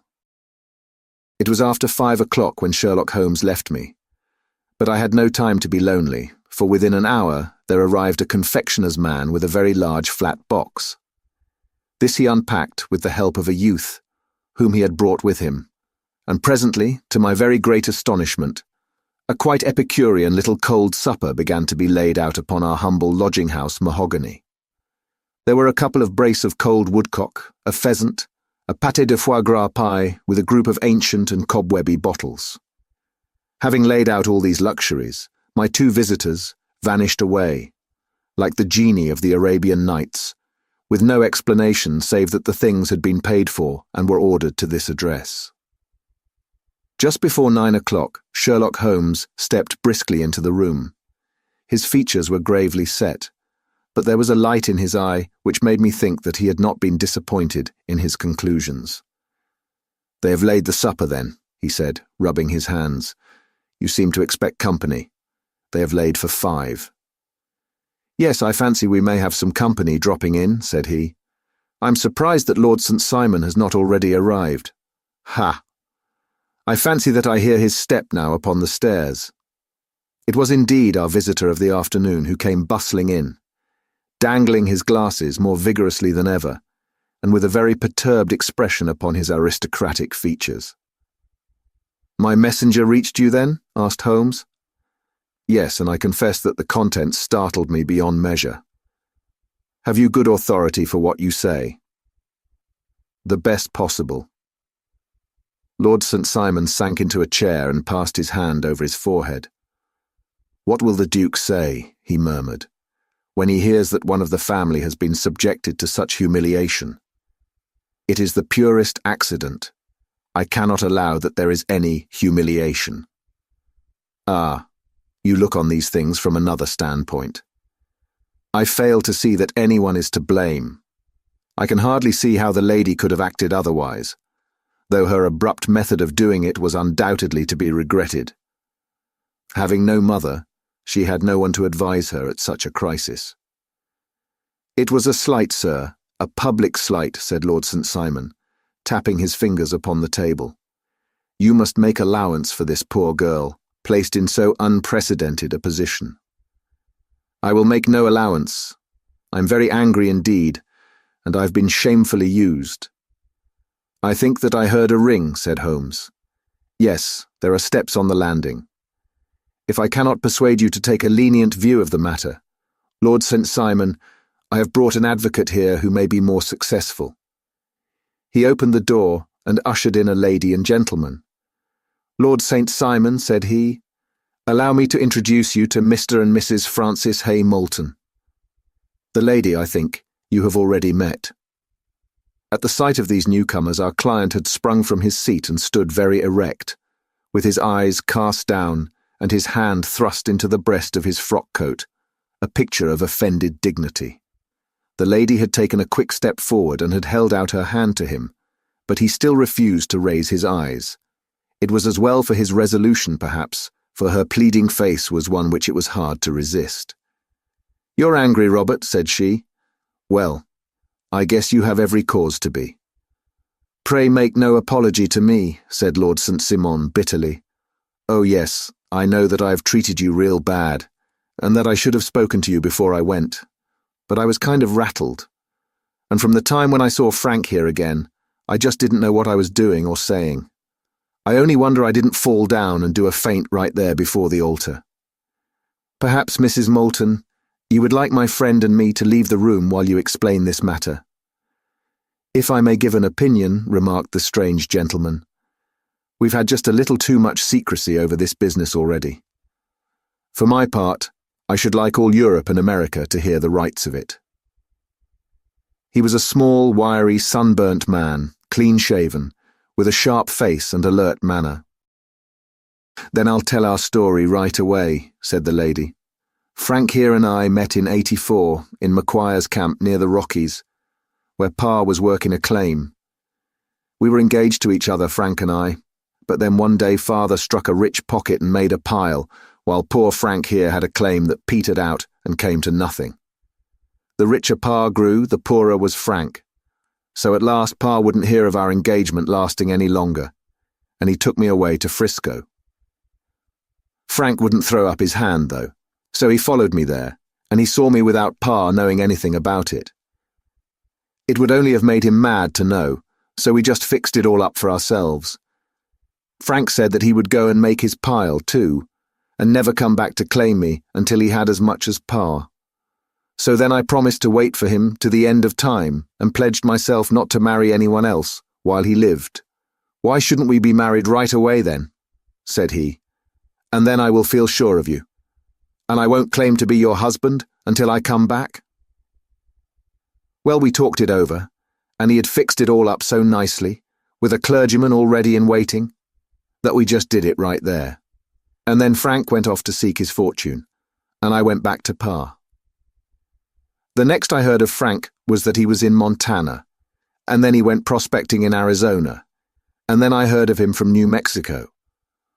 After that came a long newspaper story about how a miners' camp had been attacked by Apache Indians, and there was my Frank's name among the killed. I fainted dead away, and I was very sick for months after. Pa thought I had a decline and took me to half the doctors in Frisco. Not a word of news came for a year and more, so that I never doubted that Frank was really dead. Then Lord St. Simon came to Frisco, and we came to London, and a marriage was arranged, and Pa was very pleased. But I felt all the time that no man on this earth would ever take the place in my heart that had been given to my poor Frank. Still, if I'd married Lord St. Simon, of course I'd have done my duty by him. We can't command our love, but we can our actions. I went to the altar with him, with the intention to make him just as good a wife as it was in me to be. But you may imagine what I felt when, just as I came to the altar rails, I glanced back and saw Frank standing and looking at me out of the first pew. I thought it was his ghost at first, but when I looked again, there he was still, with a kind of question in his eyes, as if to ask me whether I were glad or sorry to see him. I wonder I didn't drop. I know that everything was turning round, and the words of the clergyman were just like the buzz of a bee in my ear. I didn't know what to do. Should I stop the service and make a scene in the church? I glanced at him again, and he seemed to know what I was thinking, for he raised his finger to his lips to tell me to be still. Then I saw him scribble on a piece of paper, and I knew that he was writing me a note. As I passed his pew on the way out, I dropped my bouquet over to him, and he slipped the note into my hand when he returned me the flowers. It was only a line asking me to join him when he made the sign to me to do so. Of course, I never doubted for a moment that my first duty was now to him, and I determined to do just whatever he might direct. When I got back, I told my maid, who had known him in California, and had always been his friend. I ordered her to say nothing, but to get a few things packed and my ulster ready. I know I ought to have spoken to Lord St. Simon, but it was dreadful hard before his mother and all those great people. I just made up my mind to run away and explain afterwards. I hadn't been at the table 10 minutes before I saw Frank out of the window at the other side of the road. He beckoned to me, and then began walking into the park. I slipped out, put on my things, and followed him. Some woman came talking something or other about Lord St. Simon to me. Seemed to me from the little I heard as if he had a little secret of his own before marriage also. But I managed to get away from her and soon overtook Frank. We got into a cab together, and away we drove to some lodgings he'd taken in Gordon Square, and that was my true wedding after all those years of waiting. Frank had been a prisoner among the Apaches, had escaped, came on to Frisco, found that I had given him up for dead, and had gone to England, followed me there, and had come upon me at last on the very morning of my second wedding. I saw it in a paper, explained the American. It gave the name and the church, but not where the lady lived. Then we had a talk as to what we should do, and Frank was all for openness. But I was so ashamed of it all, that I felt as if I should like to vanish away, and never see any of them again. Just sending a line to Pa, perhaps, to show him that I was alive. It was awful to me to think of all those lords and ladies sitting round that breakfast table and waiting for me to come back. So Frank took my wedding clothes and things and made a bundle of them, so that I should not be traced, and dropped them away somewhere where no one could find them. It is likely that we should have gone on to Paris tomorrow, only that this good gentleman, Mr. Holmes, came round to us this evening. Though how he found us is more than I can think, and he showed us very clearly and kindly that I was wrong, and that Frank was right, and that we should be putting ourselves in the wrong if we were so secret. Then he offered to give us a chance of talking to Lord St. Simon alone, and so we came right away round to his rooms at once. Now, Robert, you have heard it all, and I am very sorry if I have given you pain, and I hope that you do not think very meanly of me.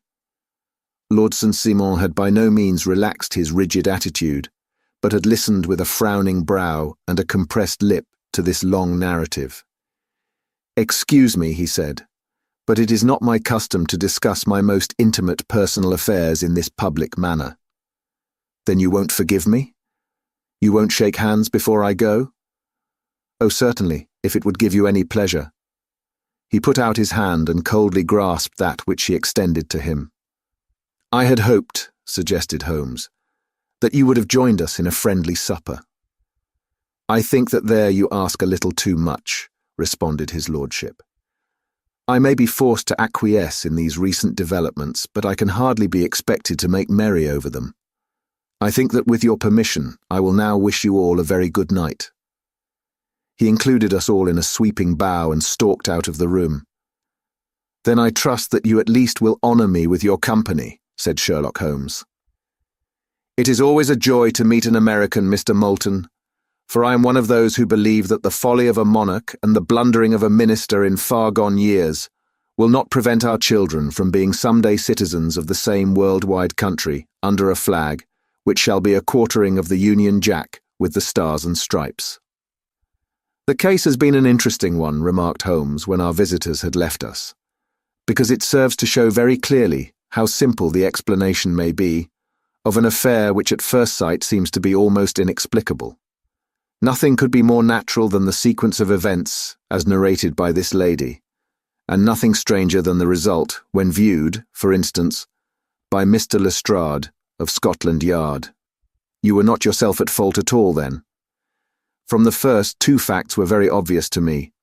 The one that the lady had been quite willing to undergo the wedding ceremony, the other that she had repented of it within a few minutes of returning home.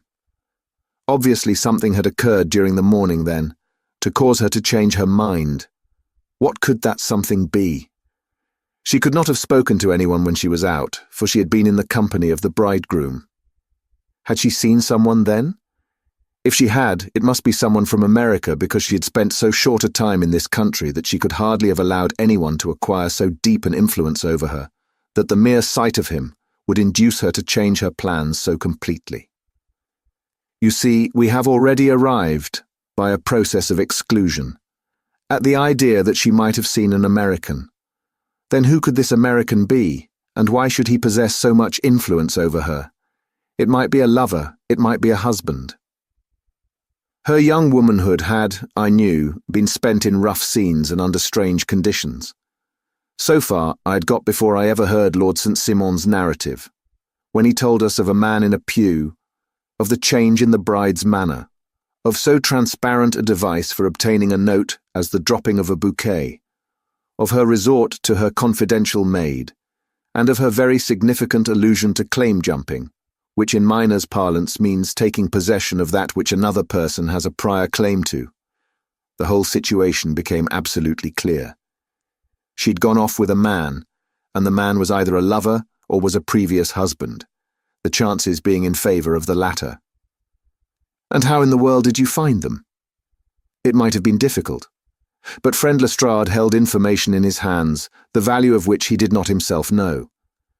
The initials were, of course, of the highest importance, but more valuable still was it to know that within a week he had settled his bill at one of the most select London hotels. How did you deduce the select? By the select prices. 8 shillings for a bed and 8p for a glass of sherry, pointed to one of the most expensive hotels. There are not many in London which charge at that rate. In the second one, which I visited in Northumberland Avenue, I learned by an inspection of the book that Francis H. Moulton, an American gentleman, had left only the day before, and on looking over the entries against him, I came upon the very items which I had seen in the duplicate bill. His letters were to be forwarded to 226 Gordon Square. So thither I travelled, and being fortunate enough to find the loving couple at home, I ventured to give them some paternal advice, and to point out to them that it would be better in every way that they should make their position a little clearer, both to the general public and to Lord St. Simon in particular. I invited them to meet him here, and as you see, I made him keep the appointment. But with no very good result, I remarked. His conduct was certainly not very gracious. "Ah, Watson," said Holmes, smiling. "Perhaps you would not be very gracious either, if, after all the trouble of wooing and wedding, you found yourself deprived, in an instant, of wife and of fortune. I think that we may judge Lord St. Simon very mercifully, and thank our stars that we are never likely to find ourselves in the same position.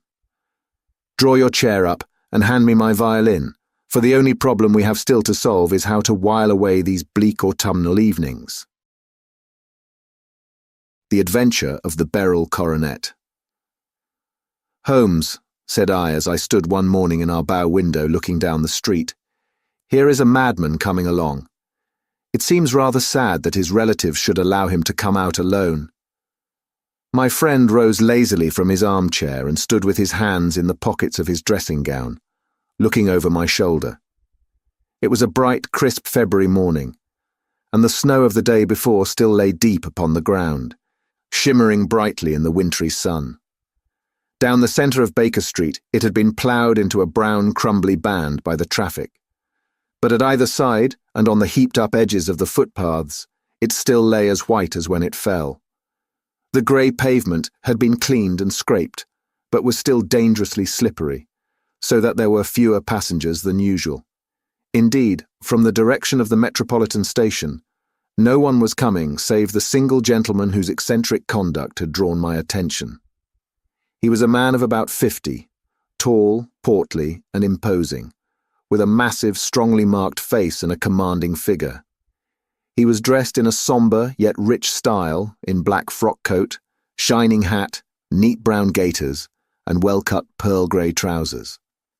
Yet his actions were in absurd contrast to the dignity of his dress and features, for he was running hard, with occasional little springs, such as a weary man gives who is little accustomed to set any tax upon his legs.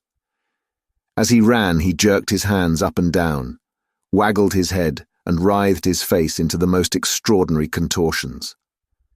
"What on earth can be the matter with him?" I asked. "He's looking up at the numbers of the houses." "I believe that he's coming here," said Holmes, rubbing his hands. "Here?" "Yes.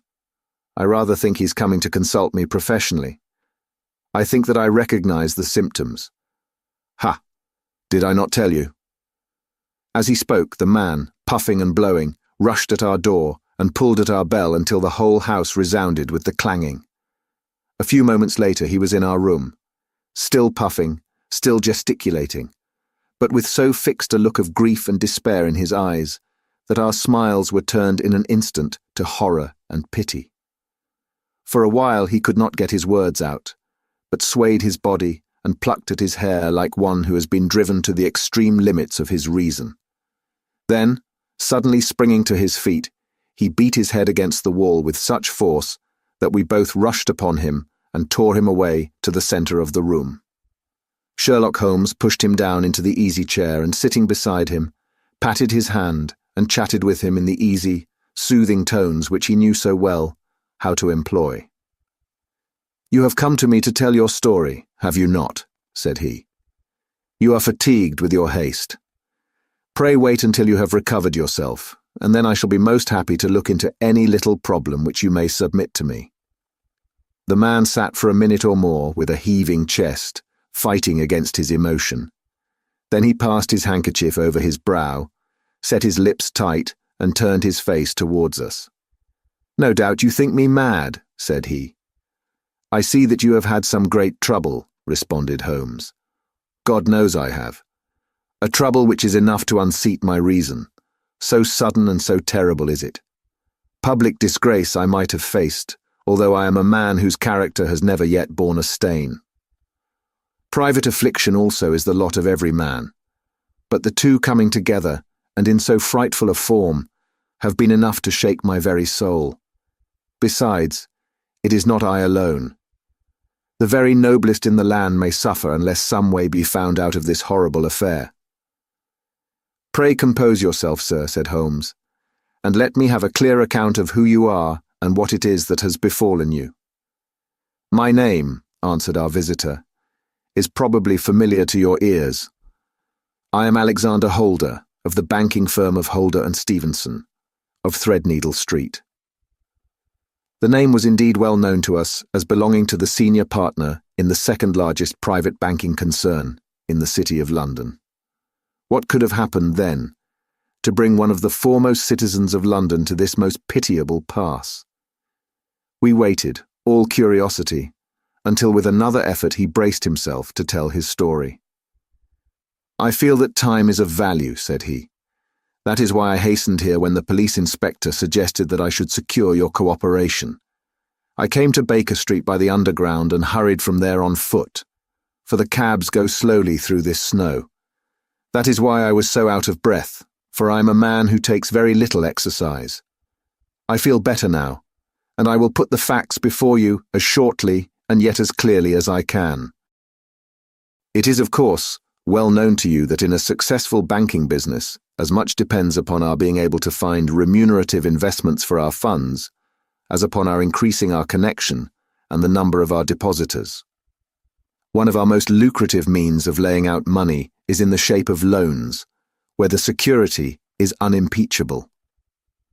We have done a good deal in this direction during the last few years, and there are many noble families to whom we have advanced large sums upon the security of their pictures, libraries, or plate.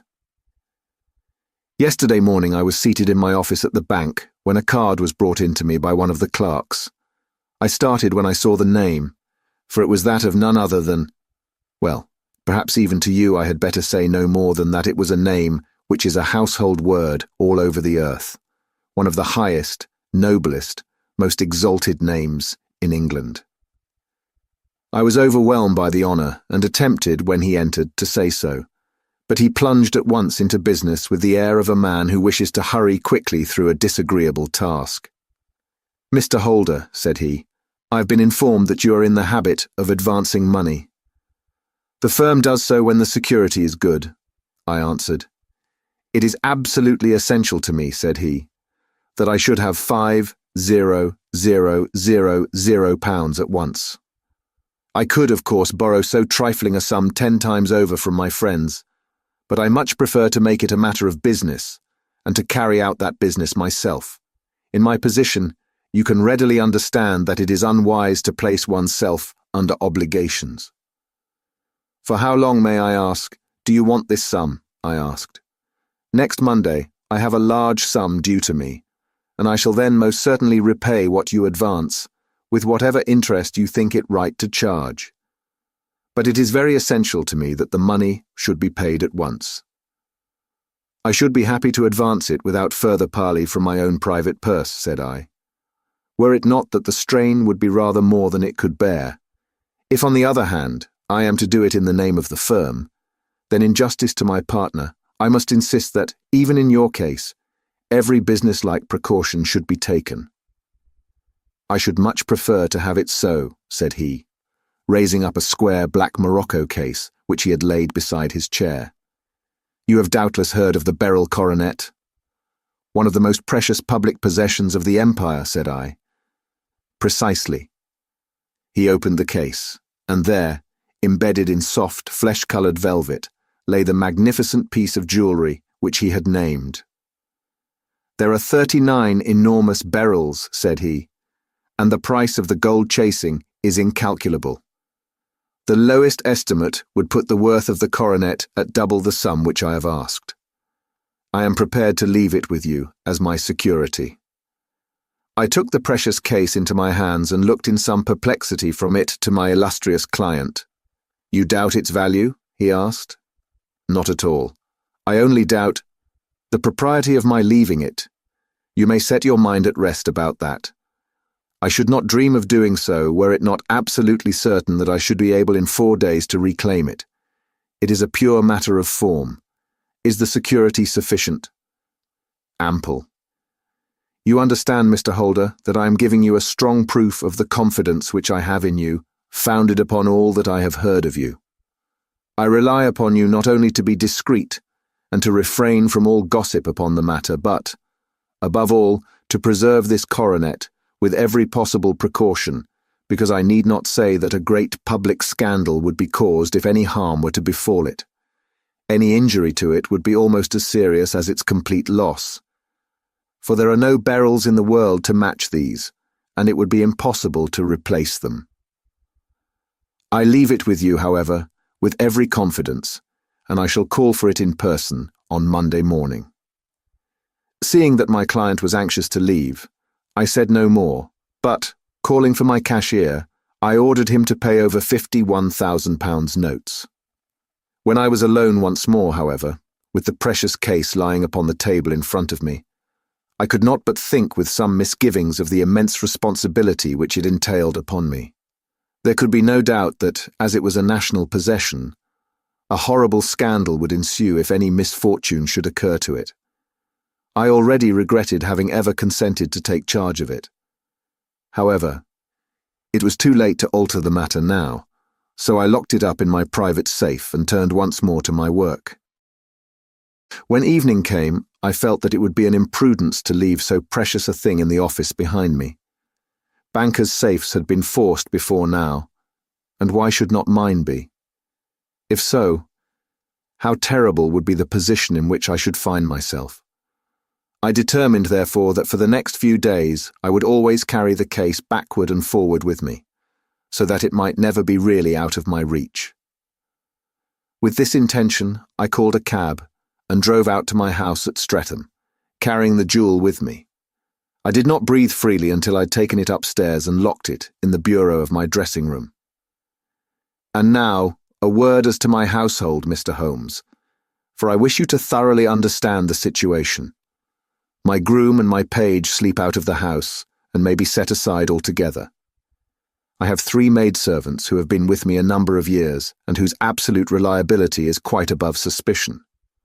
Another, Lucy Parr, the second waiting maid, has only been in my service a few months. She came with an excellent character, however, and has always given me satisfaction. She is a very pretty girl and has attracted admirers who have occasionally hung about the place. That is the only drawback which we have found to her, but we believe her to be a thoroughly good girl in every way. So much for the servants. My family itself is so small that it will not take me long to describe it. I am a widower and have an only son, Arthur. He has been a disappointment to me, Mr. Holmes, a grievous disappointment. I have no doubt that I am myself to blame. People tell me that I have spoiled him. Very likely I have. When my dear wife died, I felt that he was all I had to love. I could not bear to see the smile fade even for a moment from his face. I have never denied him a wish. Perhaps it would have been better for both of us had I been sterner, but I meant it for the best. It was naturally my intention that he should succeed me in my business, but he was not of a business turn. He was wild, wayward, and to speak the truth, I could not trust him in the handling of large sums of money.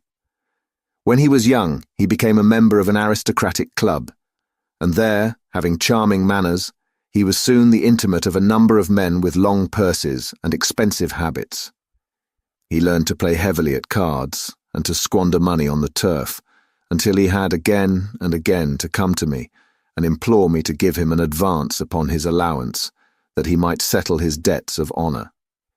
He tried more than once to break away from the dangerous company which he was keeping, but each time the influence of his friend, Sir George Burnwell, was enough to draw him back again.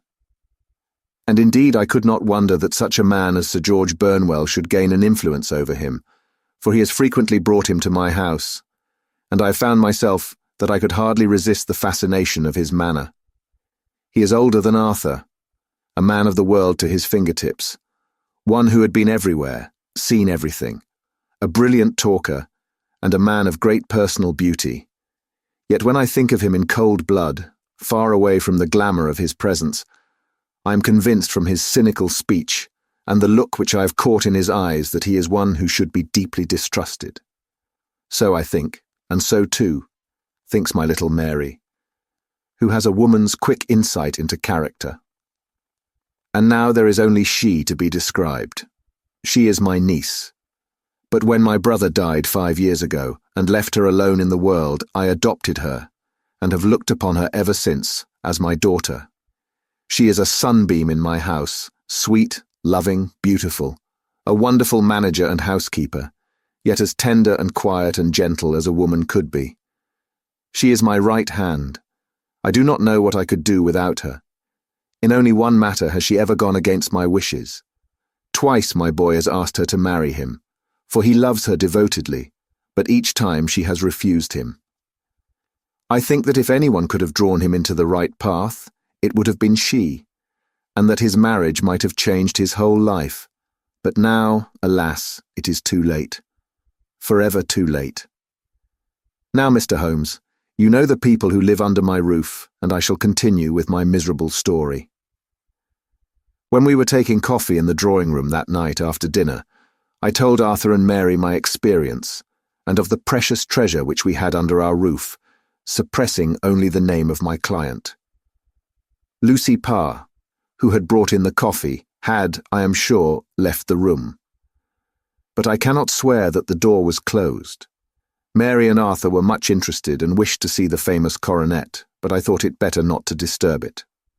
"Where have you put it?" asked Arthur. "In my own bureau." "Well, I hope to goodness the house won't be burgled during the night," said he.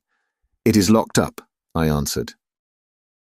"Oh, any old key will fit that bureau. When I was a youngster, I have opened it myself with the key of the box-room cupboard."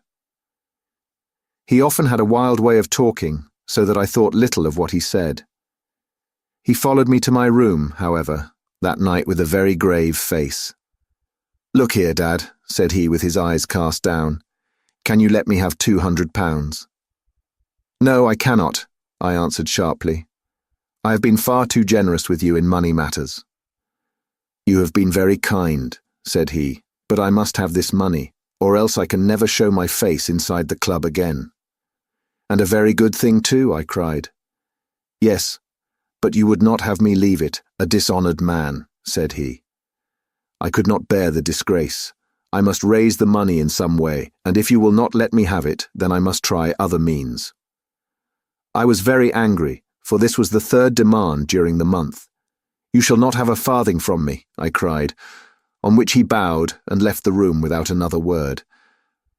When he was gone, I unlocked my bureau, made sure that my treasure was safe, and locked it again. Then I started to go round the house to see that all was secure, a duty which I usually leave to Mary, but which I thought it well to perform myself that night. As I came down the stairs, I saw Mary herself at the side window of the hall, which she closed and fastened as I approached. "Tell me, Dad," said she, looking, I thought, a little disturbed, "did you give Lucy the maid leave to go out tonight?" "Certainly not. She came in just now by the back door. I have no doubt that she has only been to the side gate to see someone, but I think that it is hardly safe and should be stopped. You must speak to her in the morning, or I will if you prefer it. Are you sure that everything is fastened?" "Quite sure, Dad." "Then, good night." I kissed her and went up to my bedroom again, where I was soon asleep. I am endeavouring to tell you everything, Mr. Holmes, which may have any bearing upon the case, but I beg that you will question me upon any point which I do not make clear. On the contrary, your statement is singularly lucid. I come to a part of my story now in which I should wish to be particularly so.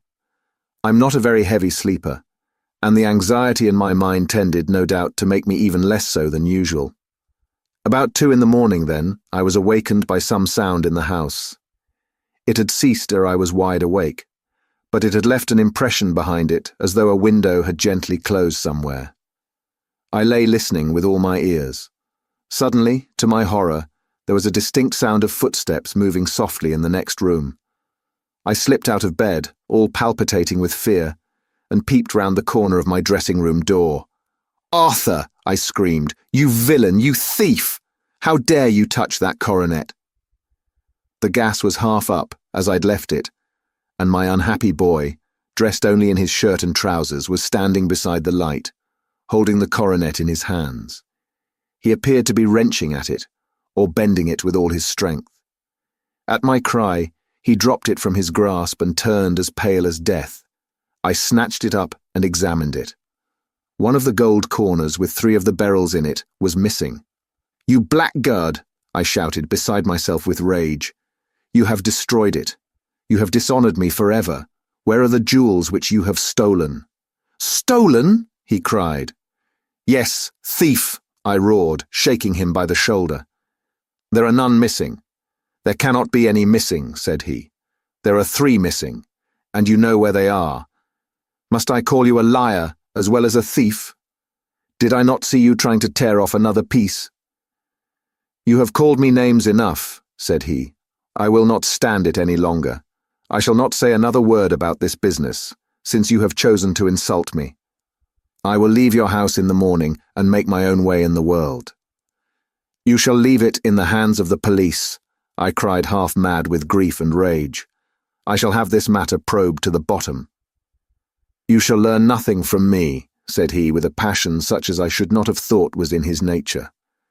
If you choose to call the police, let the police find what they can. By this time, the whole house was astir, for I had raised my voice in my anger. Mary was the first to rush into my room, and at the sight of the coronet and of Arthur's face, she read the whole story and with a scream, fell down senseless on the ground. I sent the housemaid for the police and put the investigation into their hands at once. When the inspector and a constable entered the house, Arthur, who had stood sullenly with his arms folded, asked me whether it was my intention to charge him with theft.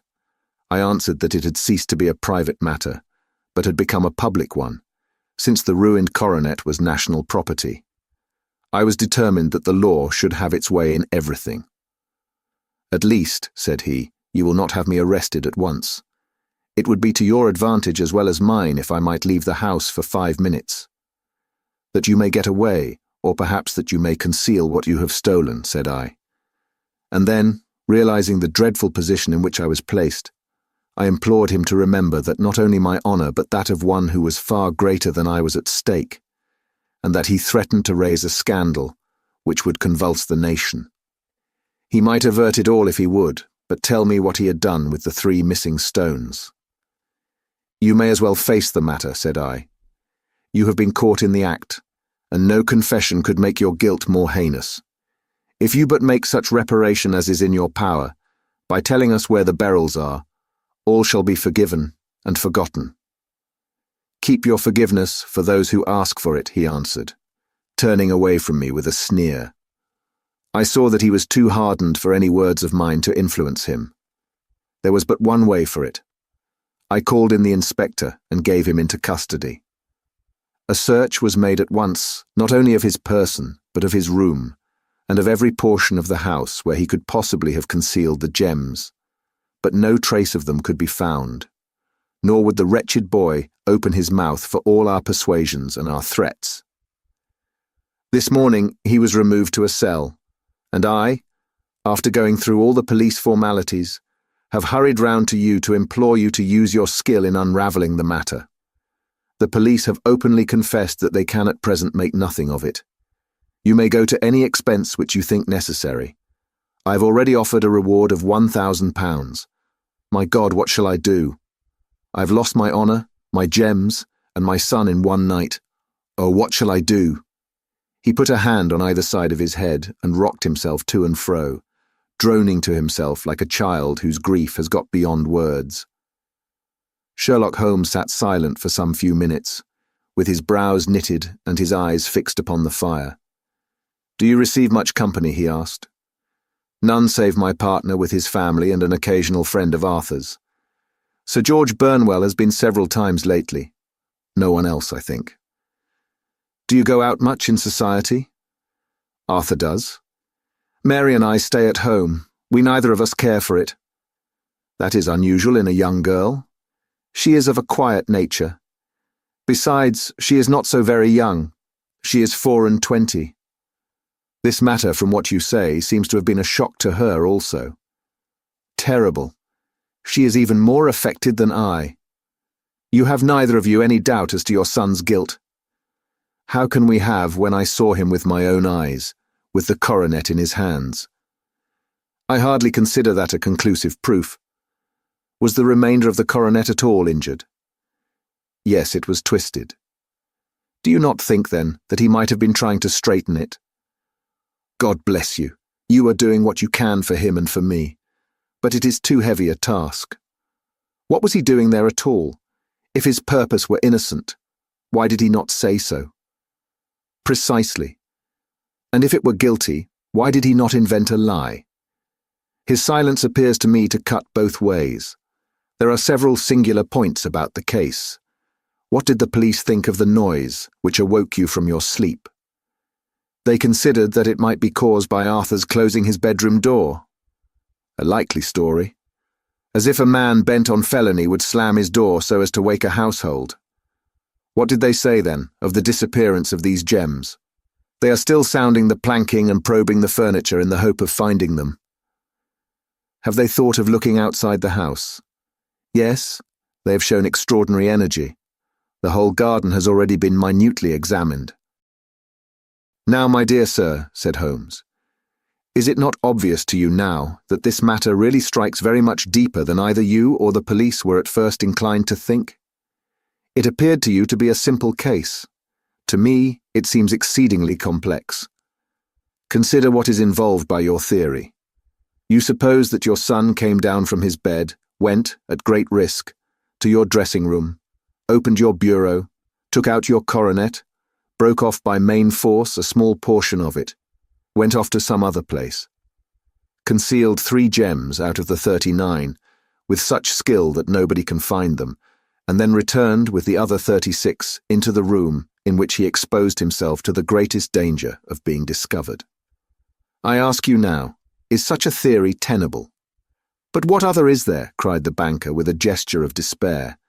If his motives were innocent, why does he not explain them? It is our task to find that out, replied Holmes. So now, if you please, Mr. Holder, we will set off for Streatham together and devote an hour to glancing a little more closely into details. My friend insisted upon my accompanying them in their expedition, which I was eager enough to do, for my curiosity and sympathy were deeply stirred by the story to which we had listened. I confess that the guilt of the banker's son appeared to me to be as obvious as it did to his unhappy father.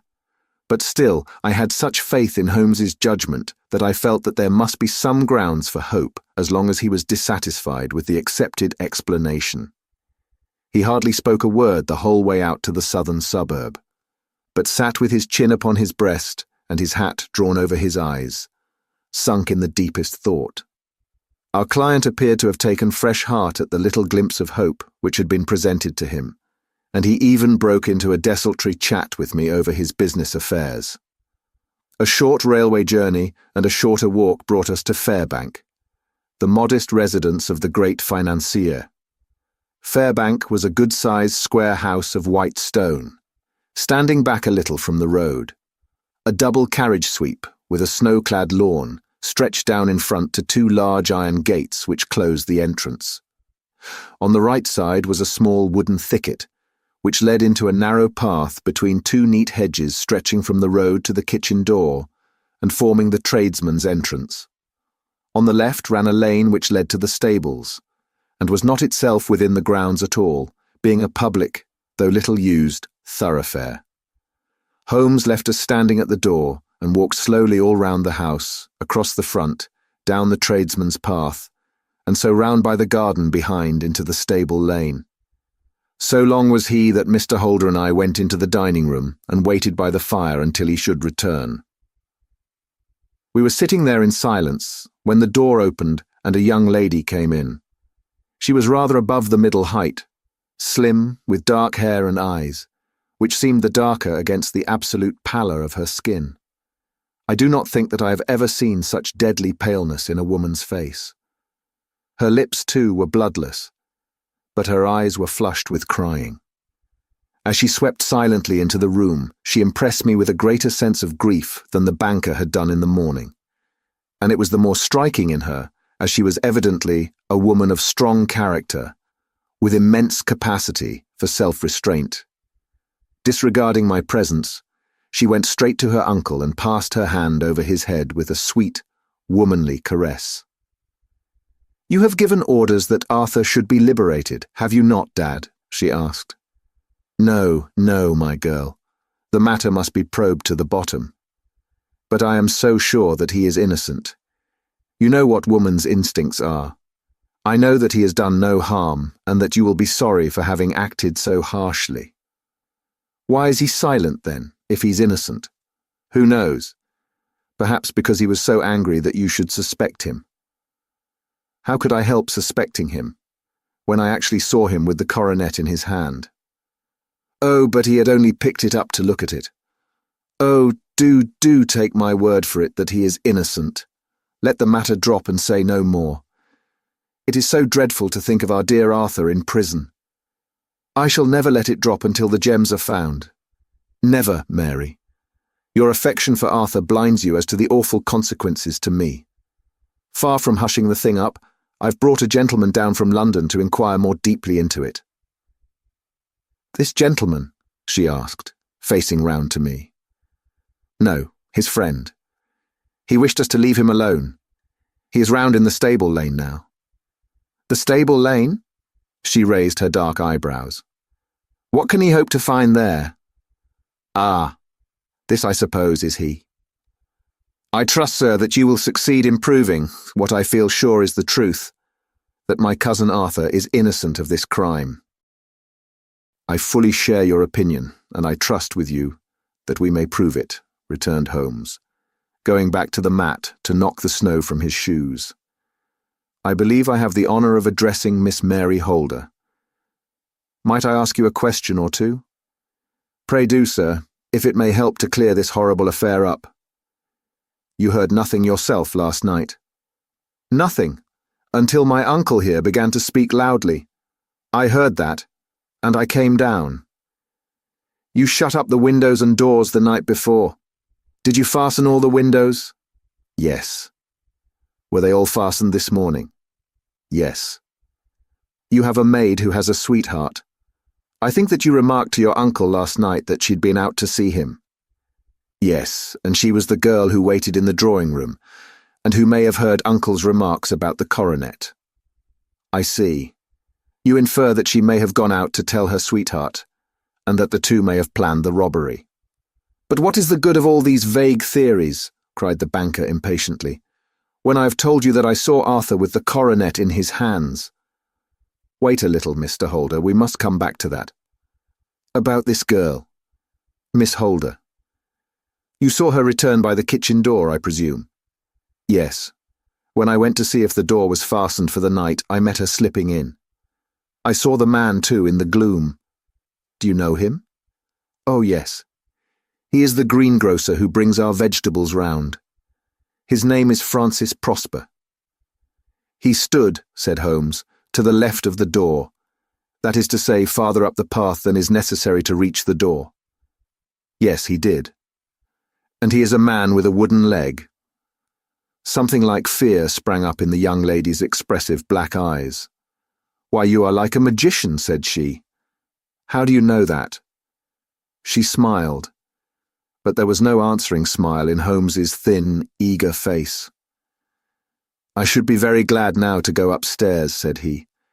I shall probably wish to go over the outside of the house again.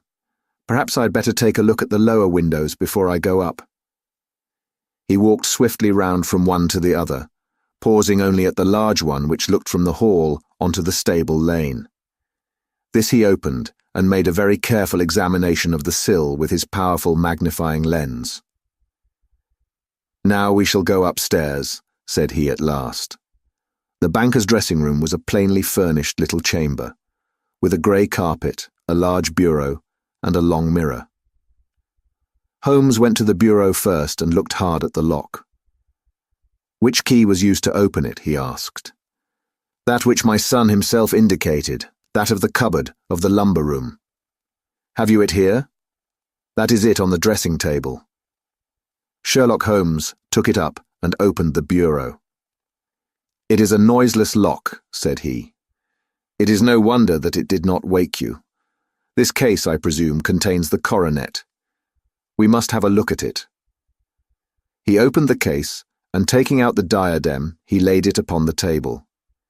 It was a magnificent specimen of the jeweller's art, and the 36 stones were the finest that I've ever seen.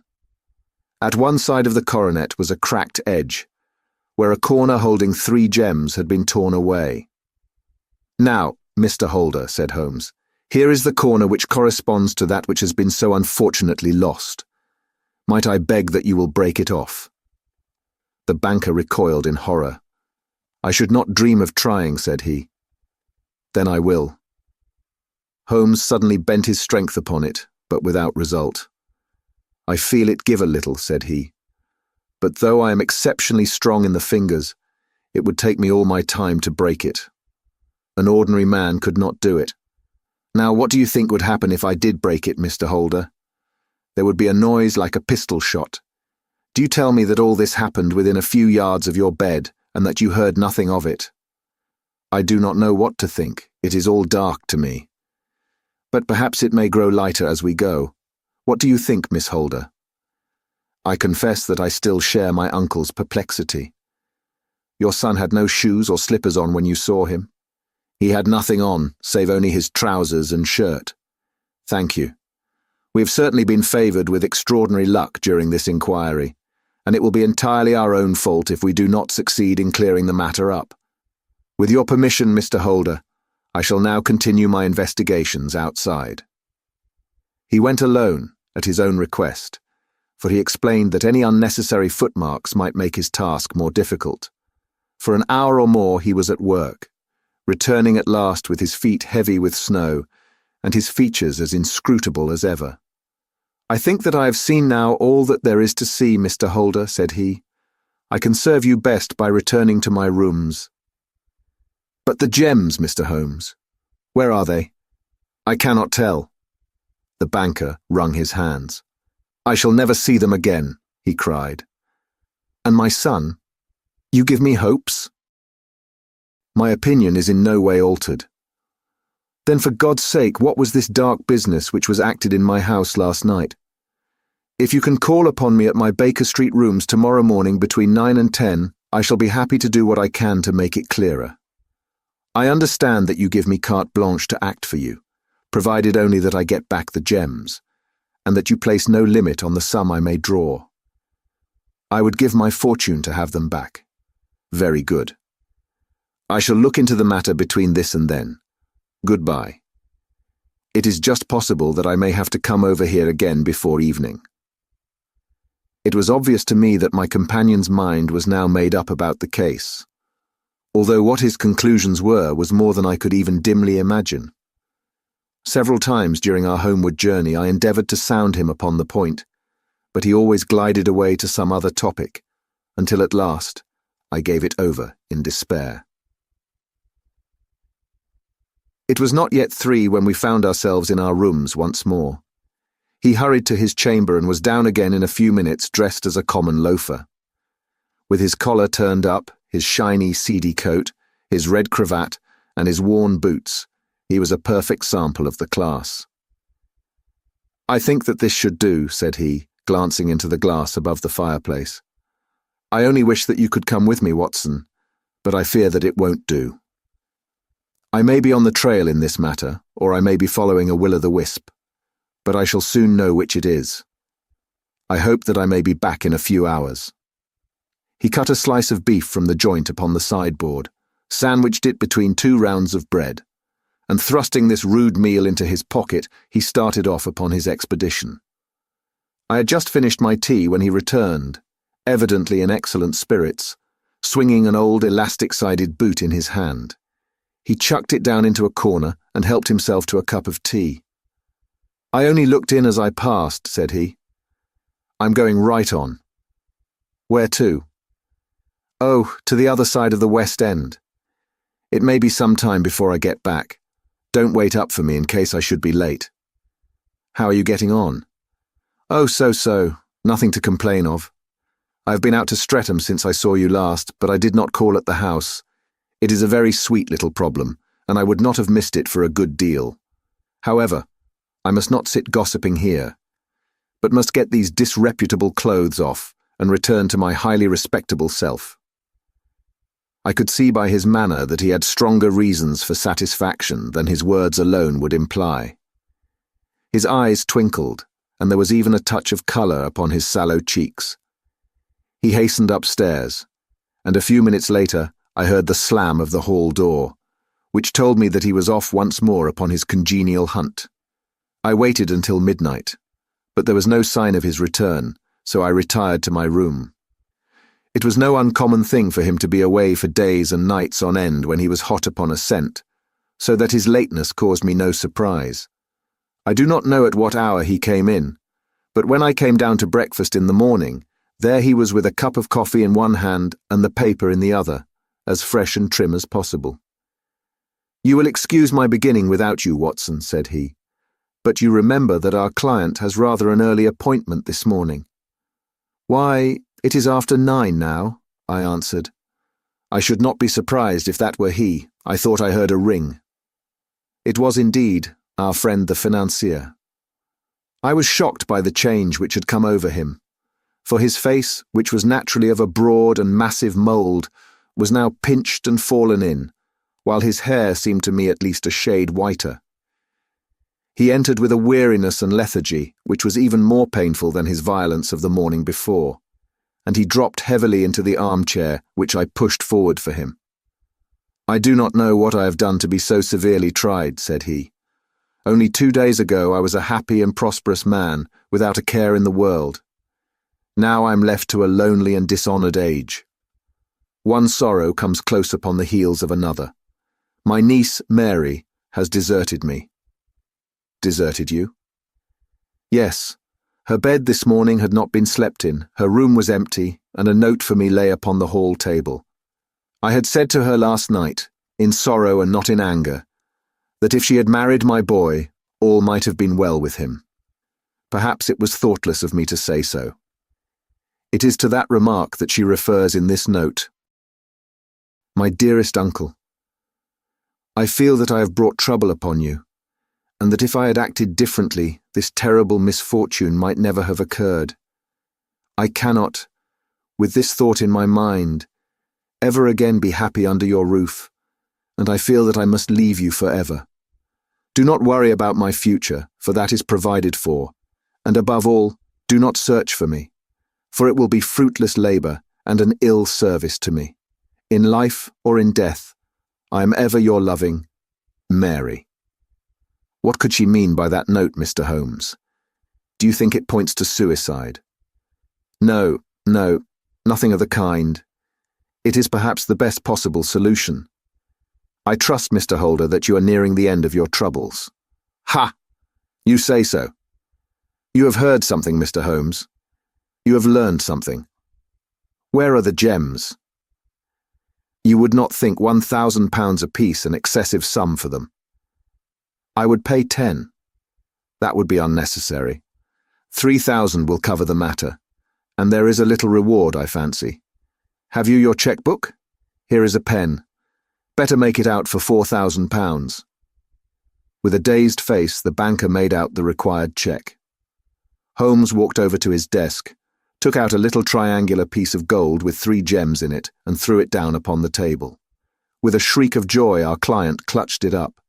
"You have it," he gasped. "I am saved. I am saved." The reaction of joy was as passionate as his grief had been, and he hugged his recovered gems to his bosom. "There is one other thing you owe, Mr. Holder," said Sherlock Holmes rather sternly. "Ow!" He caught up a pen. "Name the sum, and I will pay it." "No, the debt is not to me. You owe a very humble apology to that noble lad, your son, who has carried himself in this matter as I should be proud to see my own son do, should I ever chance to have one." "Then it was not Arthur who took them?" "I told you yesterday, and I repeat today, that it was not." "You are sure of it? Then let us hurry to him at once to let him know that the truth is known." "He knows it already. When I had cleared it all up, I had an interview with him, and finding that he would not tell me the story, I told it to him, on which he had to confess that I was right, and to add the very few details which were not yet quite clear to me. Your news of this morning, however, may open his lips. For heaven's sake, tell me then, what is this extraordinary mystery? I will do so, and I will show you the steps by which I reached it. And let me say to you first that which it is hardest for me to say and for you to hear. There has been an understanding between Sir George Burnwell and your niece Mary. They have now fled together. My Mary?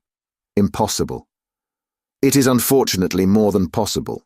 It is certain. Neither you nor your son knew the true character of this man when you admitted him into your family circle. He is one of the most dangerous men in England, a ruined gambler, an absolutely desperate villain, a man without heart or conscience. Your niece knew nothing of such men.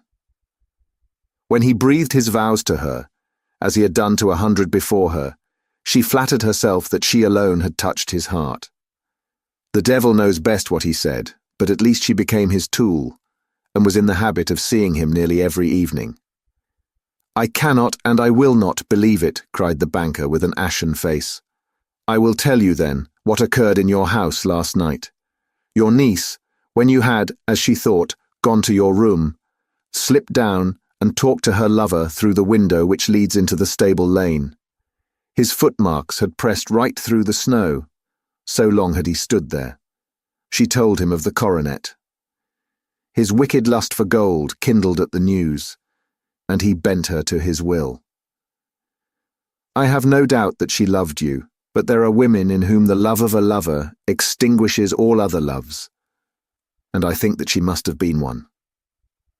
She had hardly listened to his instructions when she saw you coming downstairs, on which she closed the window rapidly and told you about one of the servants' escapade with her wooden-legged lover, which was all perfectly true. Your boy Arthur went to bed after his interview with you, but he slept badly on account of his uneasiness about his club debts.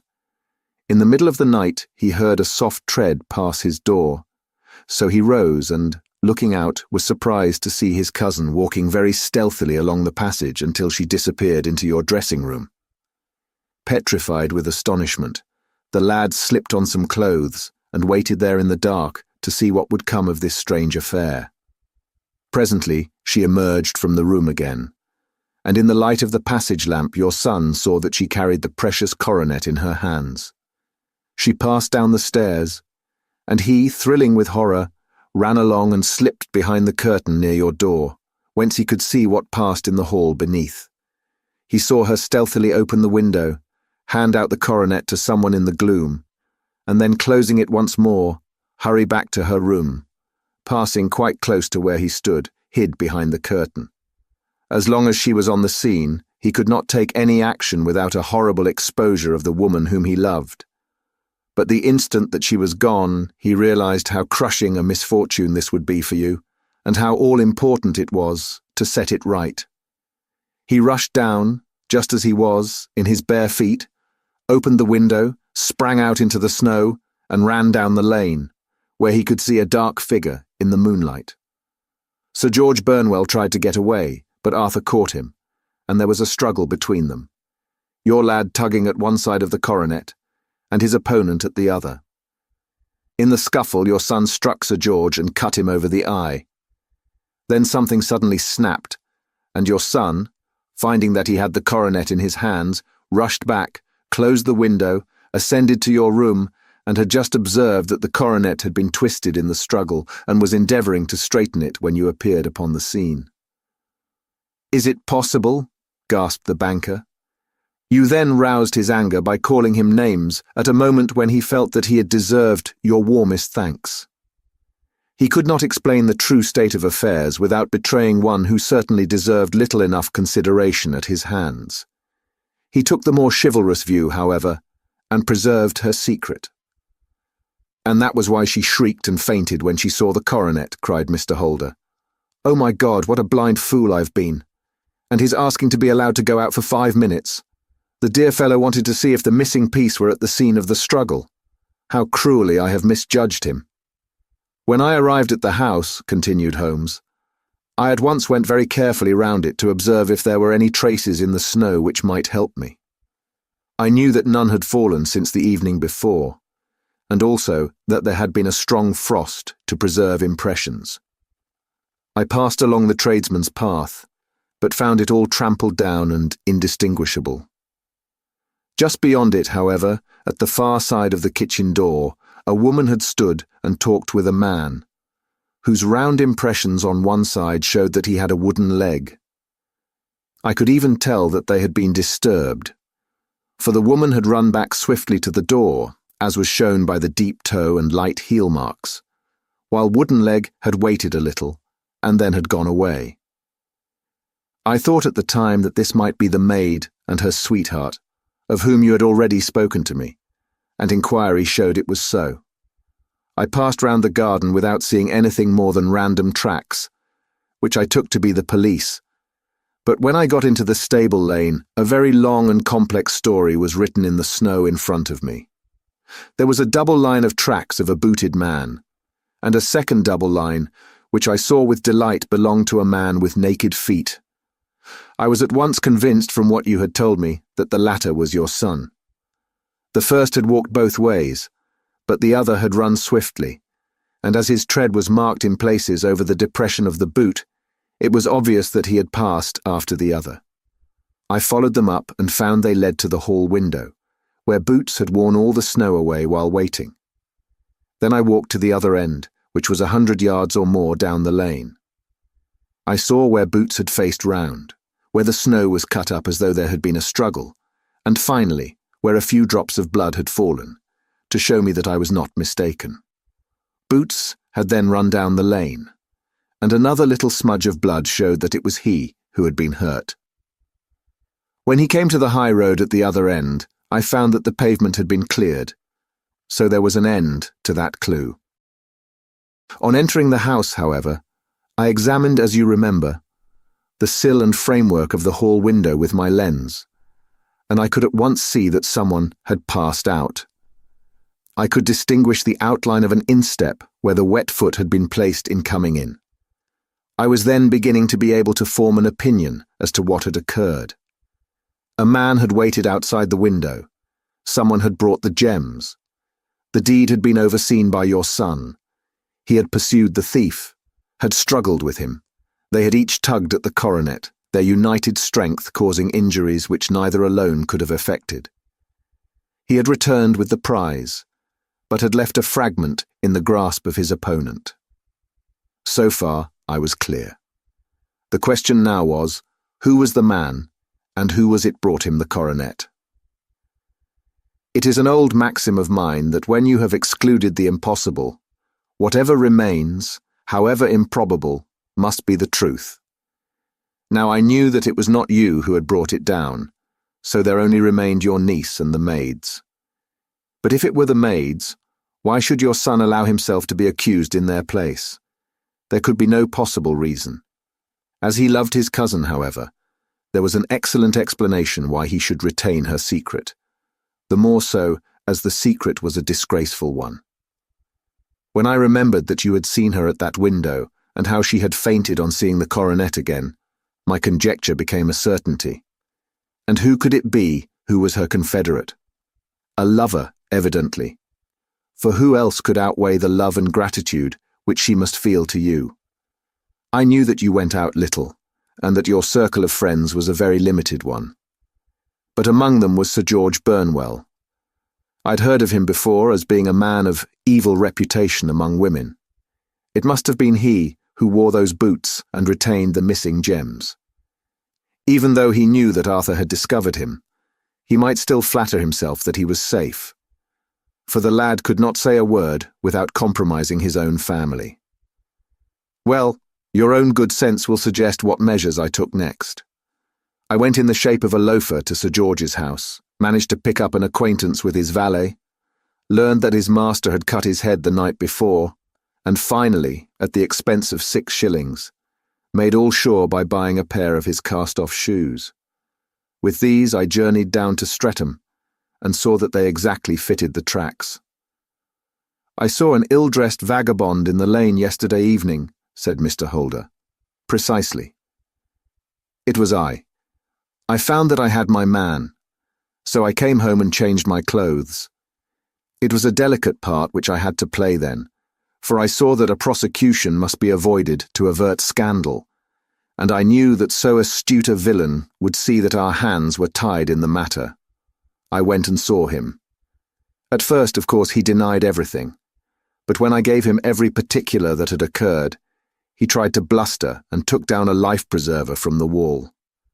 I knew my man, however, and I clapped a pistol to his head before he could strike. Then he became a little more reasonable. I told him that we would give him a price for the stones he held. £1,000 apiece. That brought out the first signs of grief that he had shown. "Why, dash it all," said he, "I've let them go at 600 for the 3. I soon managed to get the address of the receiver who had them, on promising him that there would be no prosecution. Off I set to him, and after much chaffering I got our stones at £1,000 apiece. Then I looked in upon your son, told him that all was right, and eventually got to my bed about 2 o'clock, after what I may call a really hard day's work. A day which has saved England from a great public scandal," said the banker, rising. "Sir, I cannot find words to thank you, but you shall not find me ungrateful for what you have done. Your skill has indeed exceeded all that I have heard of it, and now I must fly to my dear boy to apologize to him for the wrong which I have done him. As to what you tell me of poor Mary, it goes to my very heart. Not even your skill can inform me where she is now." "I think that we may safely say," returned Holmes, "that she is wherever Sir George Burnwell is. It is equally certain, too, that whatever her sins are, they will soon receive a more than sufficient punishment." The Adventure of the Copper Beeches. "To the man who loves art for its own sake," remarked Sherlock Holmes, tossing aside the advertisement sheet of the Daily Telegraph, "it is frequently in its least important and lowliest manifestations that the keenest pleasure is to be derived. It is pleasant to me to observe, Watson, that you have so far grasped this truth that in these little records of our cases which you have been good enough to draw up, and I am bound to say occasionally to embellish, you have given prominence not so much to the many causes, célèbres and sensational trials in which I have figured, but rather to those incidents which may have been trivial in themselves, but which have given room for those faculties of deduction and of logical synthesis, which I have made my special province. And yet," said I, smiling, "I cannot quite hold myself absolved from the charge of sensationalism which has been urged against my records." "You have erred, perhaps," he observed, taking up a glowing cinder with the tongs and lighting with it the long cherry-wood pipe, which was wont to replace his clay when he was in a disputatious rather than a meditative mood. "You have erred perhaps in attempting to put colour and life into each of your statements instead of confining yourself to the task of placing upon record that severe reasoning from cause to effect, which is really the only notable feature about the thing." "It seems to me that I have done you full justice in the matter," I remarked with some coldness, for I was repelled by the egotism which I had more than once observed to be a strong factor in my friend's singular character. "No, it is not selfishness or conceit," said he, answering, as was his wont, my thoughts rather than my words. "If I claim full justice for my art, it is because it is an impersonal thing, a thing beyond myself. Crime is common, logic is rare. Therefore it is upon the logic, rather than upon the crime, that you should dwell. You have degraded what should have been a course of lectures into a series of tales." It was a cold morning of the early spring, and we sat after breakfast on either side of a cheery fire in the old room at Baker Street. A thick fog rolled down between the lines of dun-coloured houses, and the opposing windows loomed like dark, shapeless blurs through the heavy yellow wreaths. Our gas was lit and shone on the white cloth and glimmer of china and metal, for the table had not been cleared yet. Sherlock Holmes had been silent all the morning, dipping continuously into the advertisement columns of a succession of papers, until at last, having apparently given up his search, he had emerged in no very sweet temper to lecture me upon my literary shortcomings. "At the same time," he remarked after a pause, during which he had sat puffing at his long pipe and gazing down into the fire, "you can hardly be open to a charge of sensationalism, for out of these cases which you have been so kind as to interest yourself in, a fair proportion do not treat of crime, in its legal sense, at all. The small matter in which I endeavoured to help the King of Bohemia, the singular experience of Miss Mary Sutherland, the problem connected with the man with the twisted lip, and the incident of the noble Bachelor, were all matters which are outside the pale of the law, but in avoiding the sensational, I fear that you may have bordered on the trivial. The end may have been so, I answered, but the methods I hold to have been novel and of interest. Pshaw, my dear fellow, what do the public, the great unobservant public who could hardly tell a weaver by his tooth or a compositor by his left thumb, care about the finer shades of analysis and deduction? But indeed, if you are trivial, I cannot blame you, for the days of the great cases are past. Man, or at least criminal man, has lost all enterprise and originality. As to my own little practice, it seems to be degenerating into an agency for recovering lost lead pencils and giving advice to young ladies from boarding schools. I think that I have touched bottom at last, however. This note I had this morning marks my 0 point, I fancy. Read it. He tossed a crumpled letter across to me. It was dated from Montague Place upon the preceding evening, and ran thus. Dear Mr. Holmes, I am very anxious to consult you as to whether I should or should not accept a situation which has been offered to me as governess. I shall call at 10:30 tomorrow if I do not inconvenience you. Yours faithfully, Violet Hunter. Do you know the young lady? I asked. Not I. It is 10:30 now. Yes, and I have no doubt that is her ring. It may turn out to be of more interest than you think. You remember that the affair of the blue carbuncle, which appeared to be a mere whim at first, developed into a serious investigation. It may be so in this case also. Well, let us hope so. But our doubts will very soon be solved, for here, unless I am much mistaken, is the person in question. As he spoke, the door opened, and a young lady entered the room. She was plainly but neatly dressed, with a bright, quick face, freckled like a plover's egg, and with the brisk manner of a woman who has had her own way to make in the world. You will excuse my troubling you, I'm sure, said she, as my companion rose to greet her. But I have had a very strange experience, and as I have no parents or relations of any sort from whom I could ask advice, I thought that perhaps you would be kind enough to tell me what I should do. Pray take a seat, Miss Hunter. I shall be happy to do anything that I can to serve you. I could see that Holmes was favourably impressed by the manner and speech of his new client. He looked her over in his searching fashion, and then composed himself, with his lids drooping and his fingertips together, to listen to her story. I have been a governess for 5 years, said she, in the family of Colonel Spence Munro, but 2 months ago the Colonel received an appointment at Halifax, in Nova Scotia, and took his children over to America with him, so that I found myself without a situation. I advertised, and I answered advertisements, but without success. At last, the little money which I had saved began to run short, and I was at my wits' end as to what I should do. There is a well-known agency for governesses in the West End called Westaway's, and there I used to call about once a week in order to see whether anything had turned up which might suit me. Westaway was the name of the founder of the business, but it is really managed by Miss Stouffer. She sits in her own little office, and the ladies who are seeking employment wait in an anteroom, and are then shown in one by one when she consults her ledgers and sees whether she has anything which would suit them. Well, when I called last week I was shown into the little office as usual, but I found that Miss Stouffer was not alone. A prodigiously stout man with a very smiling face and a great heavy chin, which rolled down in fold upon fold over his throat, sat at her elbow with a pair of glasses on his nose, looking very earnestly at the ladies who entered. As I came in, he gave quite a jump in his chair and turned quickly to Miss Stouffer. That will do, said he. I could not ask for anything better. Capital, capital.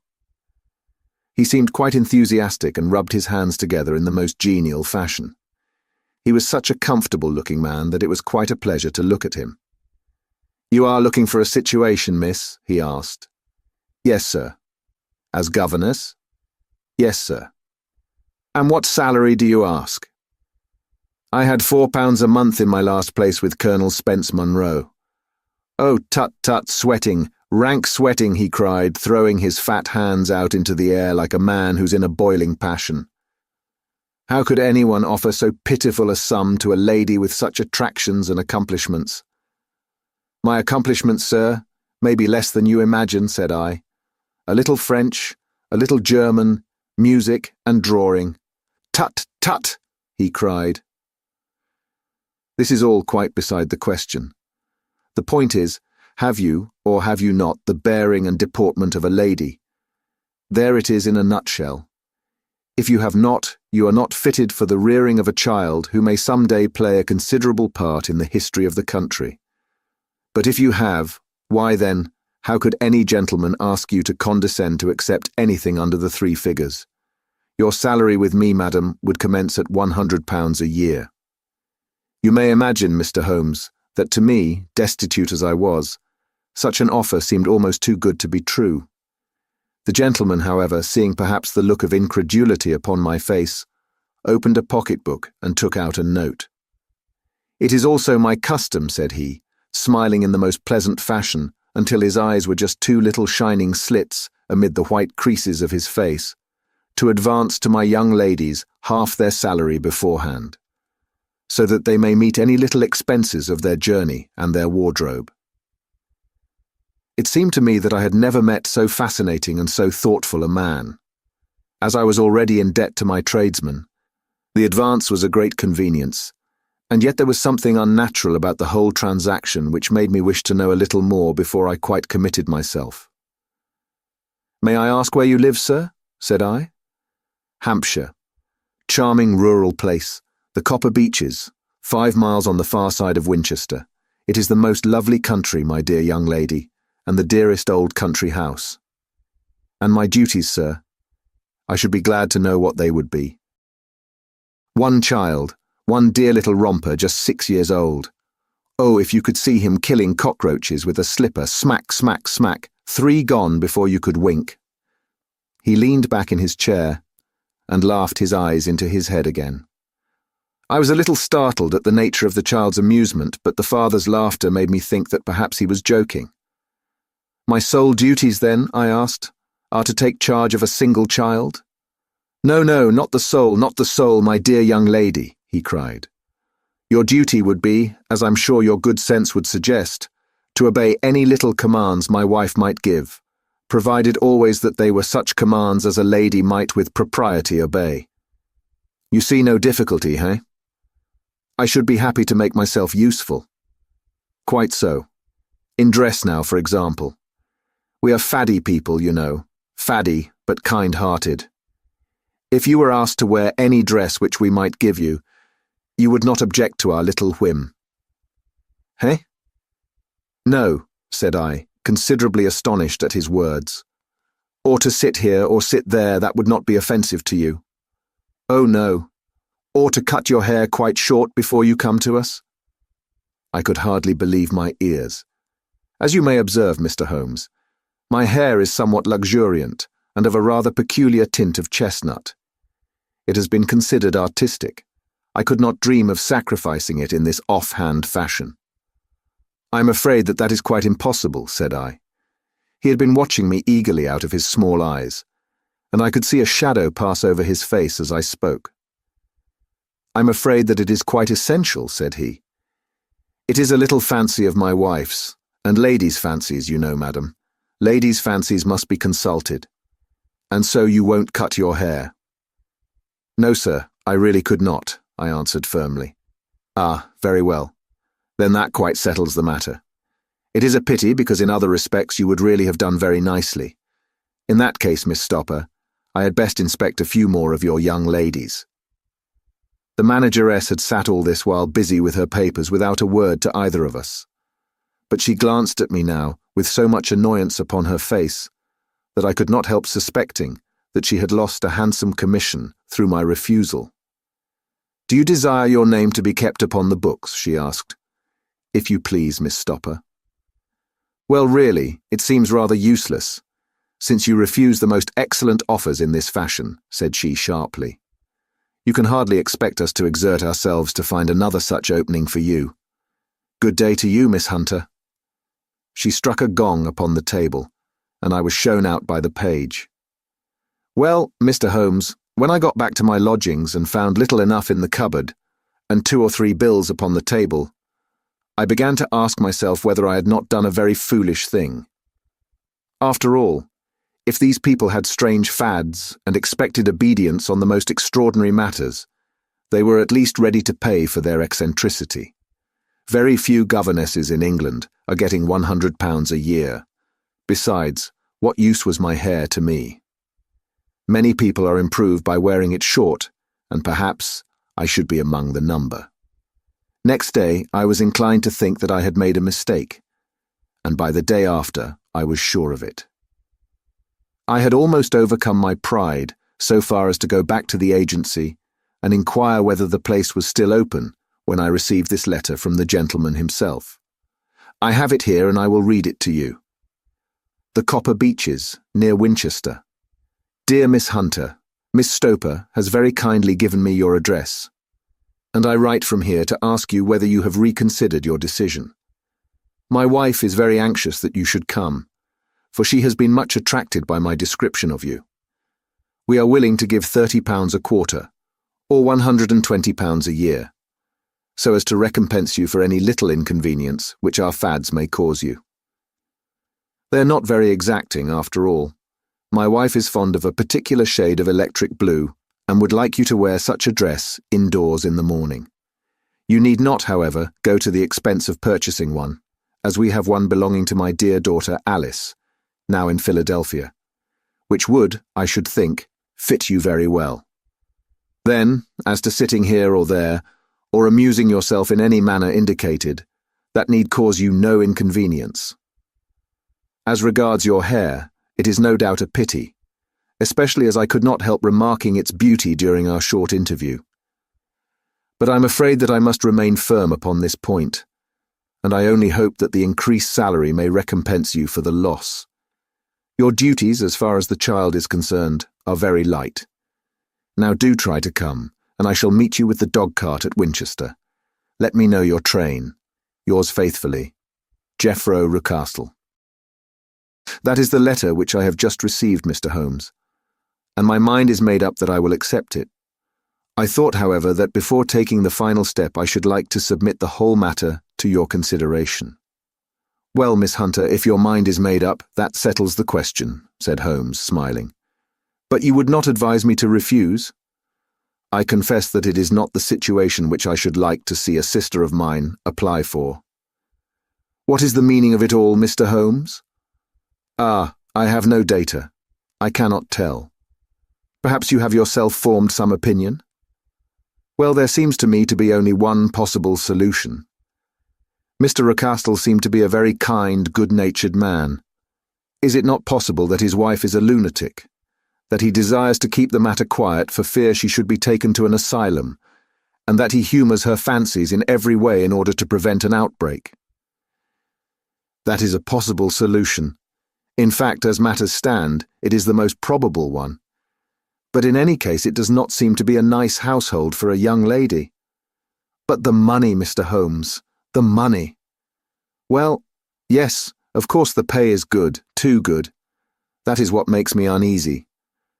Why should they give you £120 a year when they could have their pick for £40? There must be some strong reason behind. I thought that if I told you the circumstances you would understand afterwards if I wanted your help. I should feel so much stronger if I felt that you were at the back of me. Oh, you may carry that feeling away with you. I assure you that your little problem promises to be the most interesting which has come my way for some months. There is something distinctly novel about some of the features. If you should find yourself in doubt or in danger— Danger? What danger do you foresee? Holmes shook his head gravely. It would cease to be a danger if we could define it, said he. But at any time, day or night, a telegram would bring me down to your help. That is enough. She rose briskly from her chair with the anxiety all swept from her face.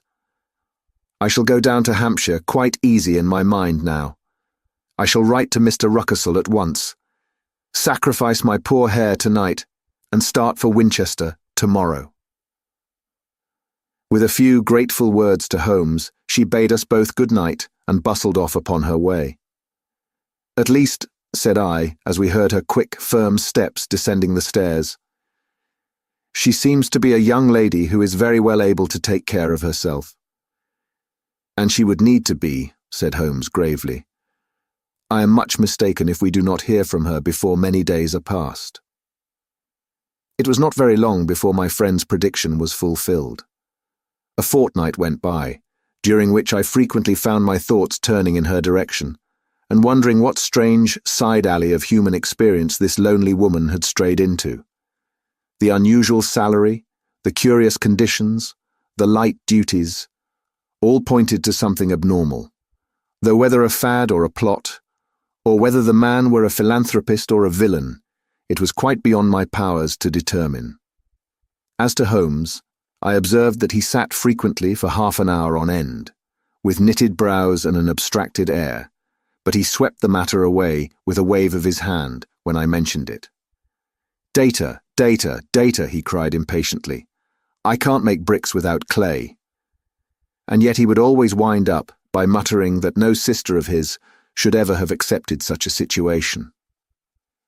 The telegram which we eventually received came late one night, just as I was thinking of turning in, and Holmes was settling down to one of those all-night chemical researches which he frequently indulged in, when I would leave him stooping over a retort and a test tube at night, and find him in the same position when I came down to breakfast in the morning. He opened the yellow envelope, and then, glancing at the message, threw it across to me. "Just look up the trains in Bradshaw," said he, and turned back to his chemical studies. The summons was a brief and urgent one. "Please be at the Black Swan Hotel at Winchester, at midday tomorrow," it said. "Do come, I am at my wit's end. Hunter." "Will you come with me?" asked Holmes, glancing up. "I should wish to." "Just look it up then." "There is a train at 9:30, said I, glancing over my Bradshaw. "It is due at Winchester at 11:30. "That will do very nicely. Then perhaps I had better postpone my analysis of the acetones, as we may need to be at our best in the morning." By 11 o'clock the next day, we were well upon our way to the old English capital. Holmes had been buried in the morning papers all the way down, but after we had passed the Hampshire border, he threw them down and began to admire the scenery. It was an ideal spring day, a light blue sky, flecked with little fleecy white clouds drifting across from west to east. The sun was shining very brightly, and yet there was an exhilarating nip in the air, which set an edge to a man's energy. All over the countryside, away to the rolling hills around Aldershot, the little red and grey roofs of the farmsteadings peeped out from amid the light green of the new foliage. "Are they not fresh and beautiful?" I cried with all the enthusiasm of a man fresh from the fogs of Baker Street. But Holmes shook his head gravely.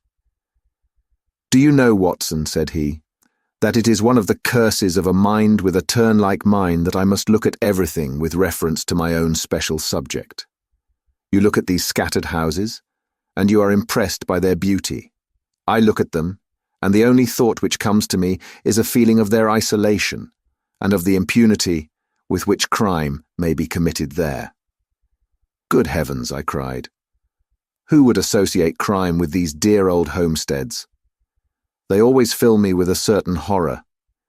It is my belief, Watson, founded upon my experience, that the lowest and vilest alleys in London do not present a more dreadful record of sin than does the smiling and beautiful countryside.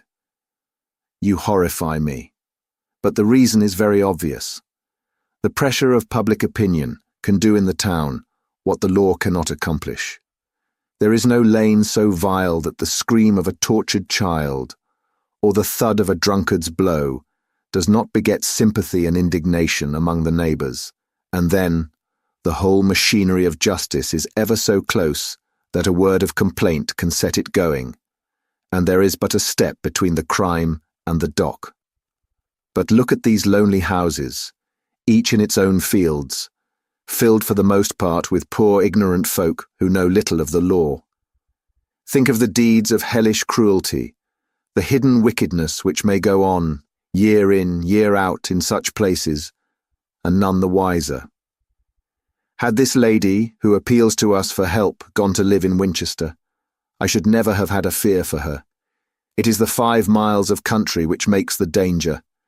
Still, it is clear that she is not personally threatened. No.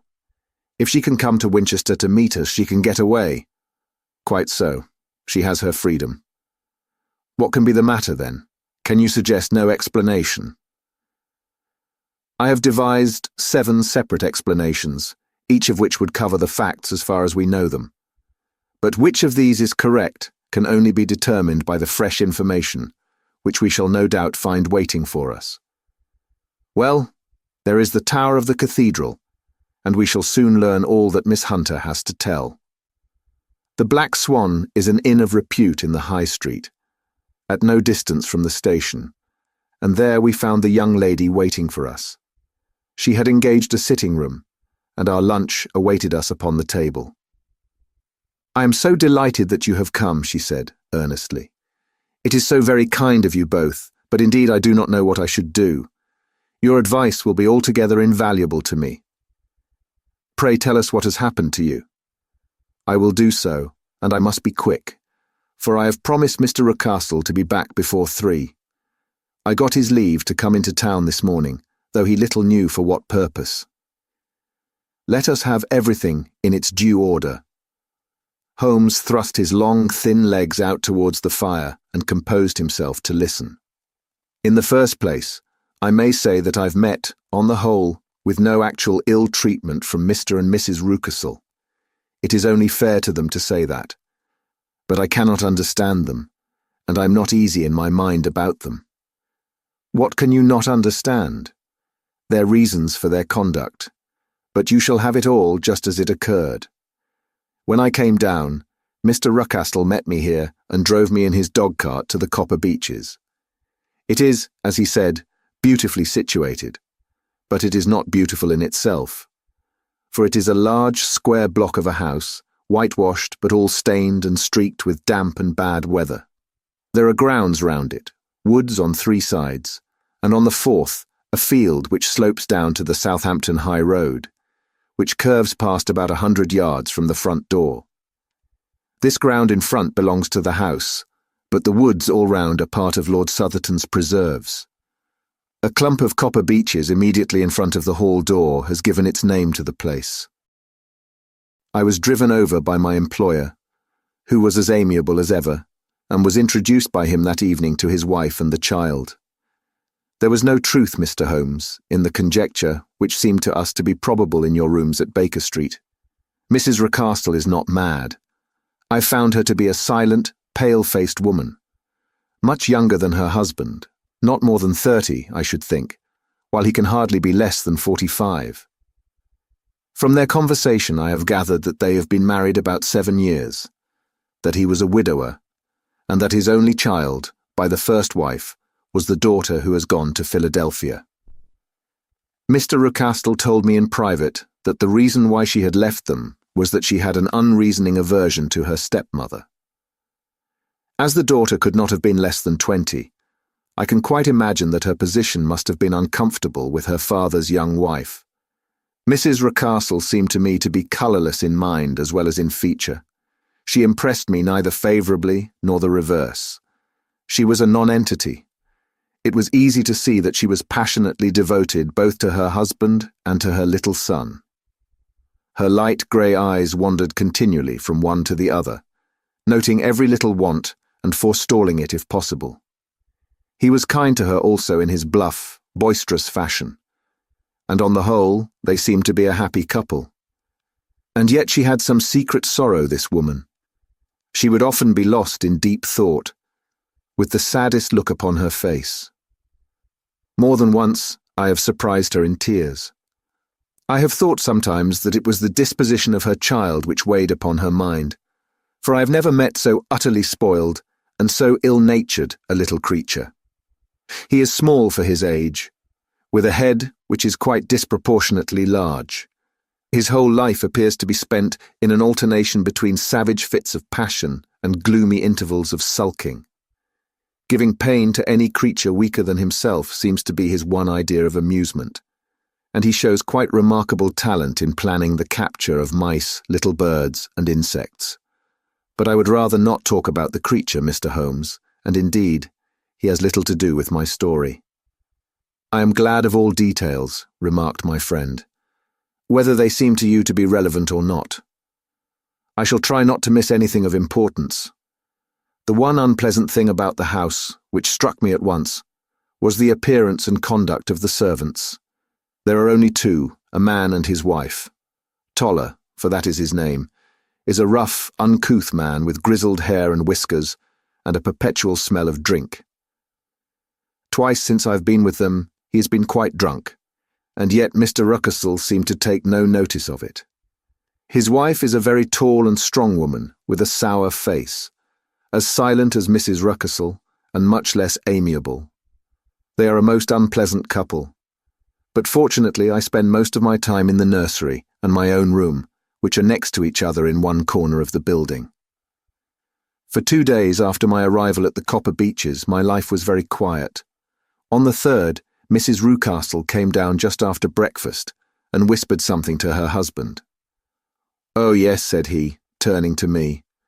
"We are very much obliged to you, Miss Hunter, for falling in with our whims so far as to cut your hair. I assure you that it has not detracted in the tiniest iota from your appearance. We shall now see how the electric blue dress will become you. You will find it laid out upon the bed in your room, and if you would be so good as to put it on, we should both be extremely obliged." The dress which I found waiting for me was of a peculiar shade of blue. It was of excellent material, a sort of beige, but it bore unmistakable signs of having been worn before. It could not have been a better fit if I had been measured for it. Both Mr. and Mrs. Ruckesel expressed a delight at the look of it, which seemed quite exaggerated in its vehemence. They were waiting for me in the drawing room, which is a very large room, stretching along the entire front of the house, with 3 long windows reaching down to the floor. A chair had been placed close to the central window, with its back turned towards it. In this I was asked to sit, and then Mr. Ruckesel, walking up and down on the other side of the room, began to tell me a series of the funniest stories that I have ever listened to. You cannot imagine how comical he was, and I laughed until I was quite weary. Mrs. Ruckesel, however, who has evidently no sense of humour, never so much as smiled, but sat with her hands in her lap, and a sad, anxious look upon her face.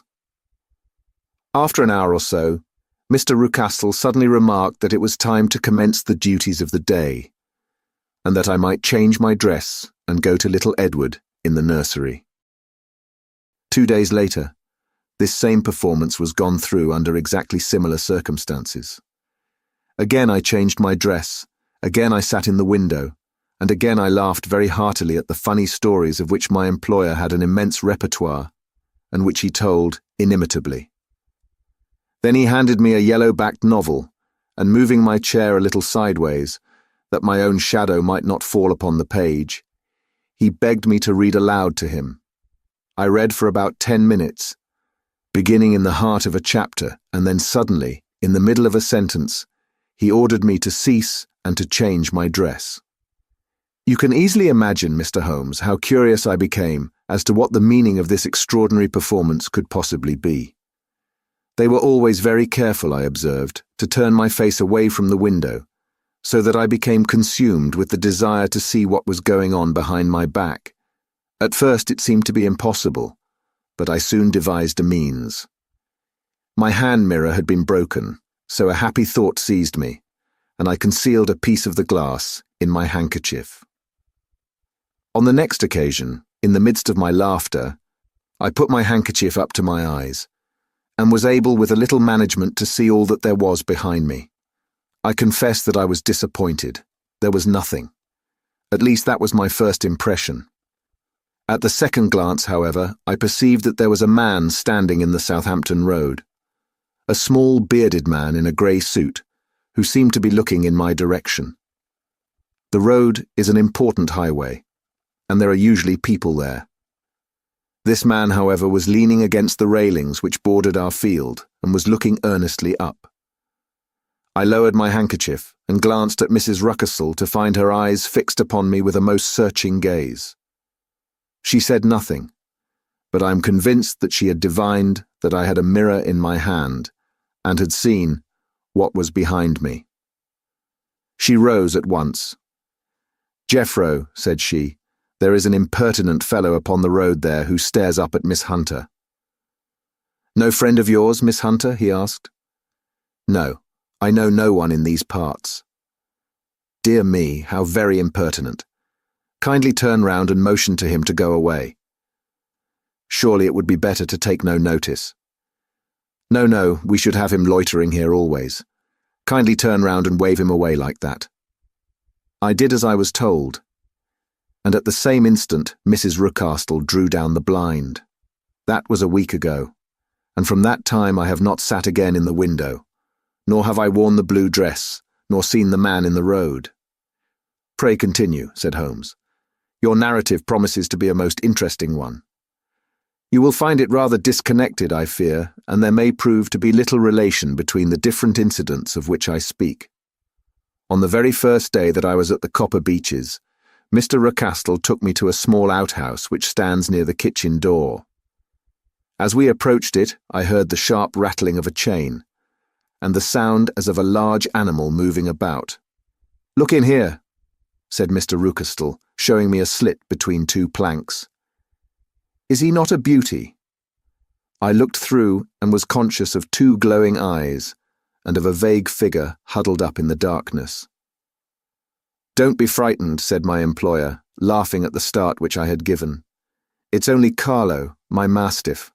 I call him mine, but really old Toller, my groom, is the only man who can do anything with him. We feed him once a day, and not too much then, so that he is always as keen as mustard. Toller lets him loose every night, and God help the trespasser whom he lays his fangs upon. For goodness' sake, don't you ever on any pretext set your foot over the threshold at night, for it's as much as your life is worth."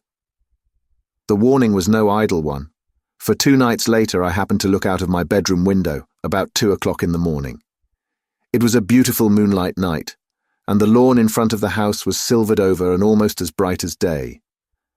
I was standing, wrapped in the peaceful beauty of the scene, when I was aware that something was moving under the shadow of the Copper Beeches. As it emerged into the moonshine, I saw what it was.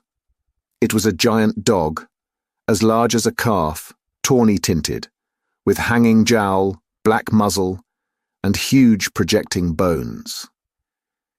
It walked slowly across the lawn and vanished into the shadow upon the other side.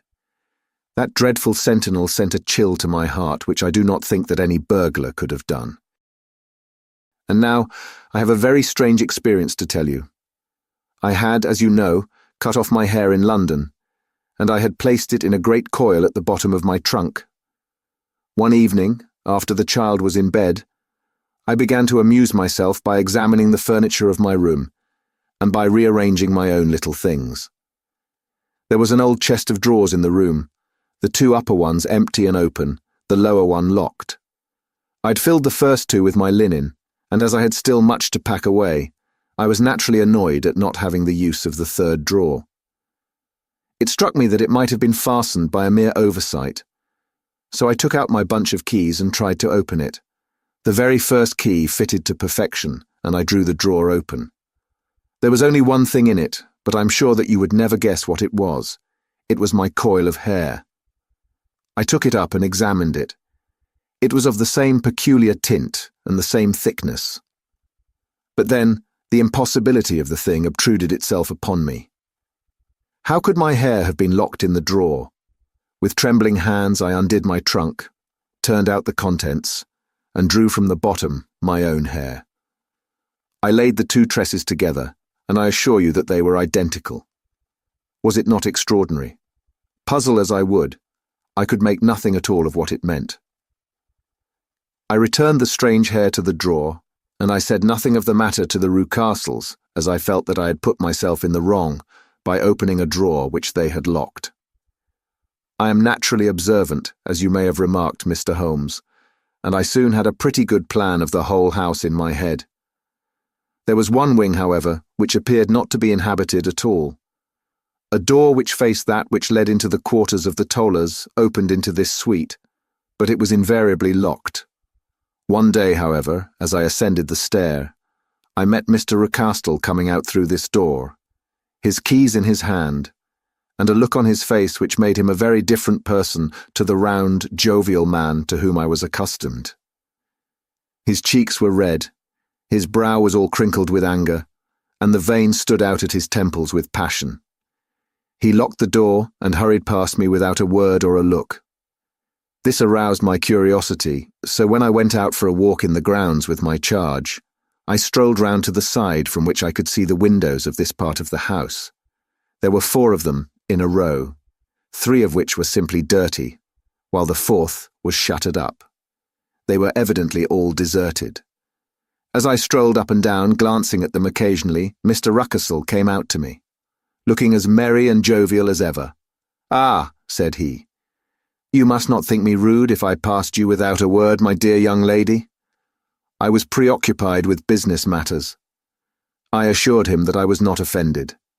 "By the way," said I, "you seem to have quite a suite of spare rooms up there, and one of them has the shutters up."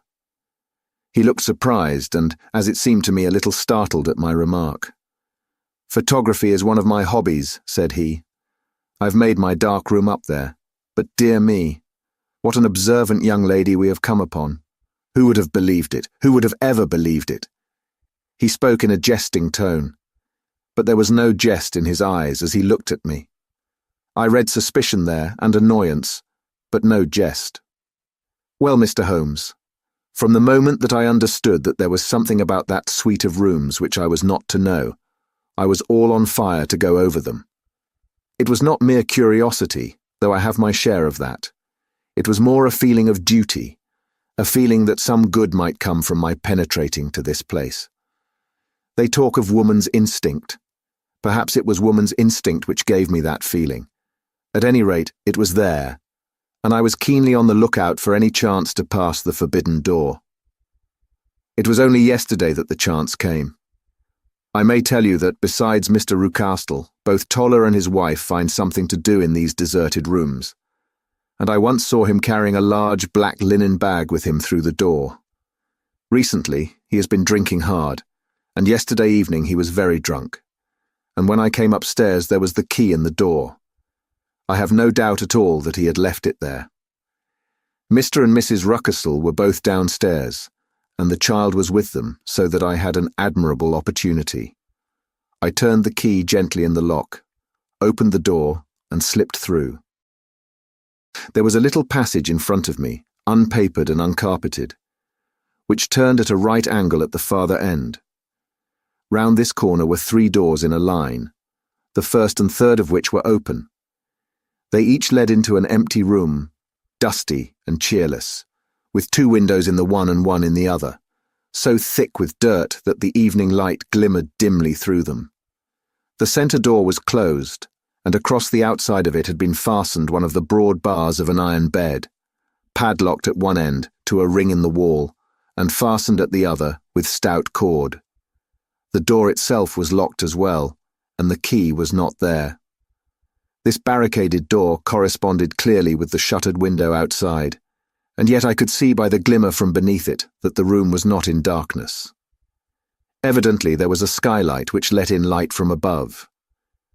As I stood in the passage gazing at the sinister door and wondering what secret it might veil, I suddenly heard the sound of steps within the room and saw a shadow pass backward and forward against the little slit of dim light which shone out from under the door. A mad, unreasoning terror rose up in me at the sight, Mr. Holmes. My overstrung nerves failed me suddenly, and I turned and ran as though some dreadful hand were behind me clutching at the skirt of my dress. I rushed down the passage, through the door, and straight into the arms of Mr. Rucastle, who was waiting outside. "So," said he, smiling, "it was you then." I thought that it must be when I saw the door open. "Oh, I'm so frightened," I panted. My dear young lady, you cannot think how caressing and soothing his manner was. "And what has frightened you, my dear young lady?" But his voice was just a little too coaxing. He overdid it. I was keenly on my guard against him.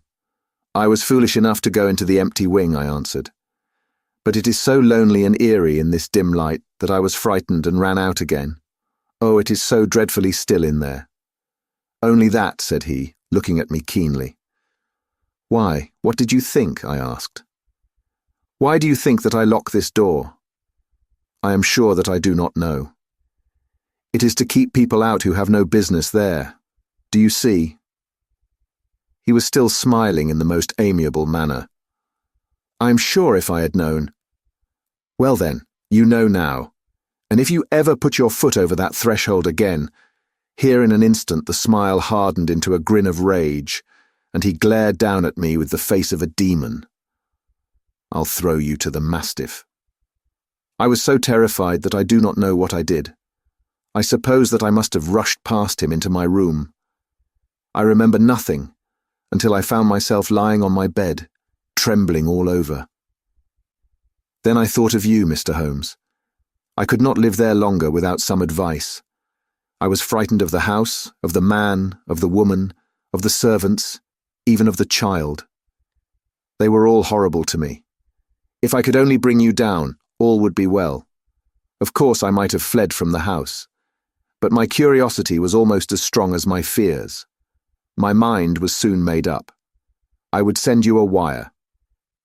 I put on my hat and cloak, went down to the office, which is about half a mile from the house, and then returned, feeling very much easier. A horrible doubt came into my mind as I approached the door lest the dog might be loose. But I remembered that Toller had drunk himself into a state of insensibility that evening, and I knew that he was the only one in the household who had any influence with the savage creature, or who would venture to set him free. I slipped in safety and lay awake half the night in my joy at the thought of seeing you. I had no difficulty in getting leave to come into Winchester this morning, but I must be back before 3 o'clock, for Mr. and Mrs. Rucastle are going on a visit, and will be away all the evening, so that I must look after the child.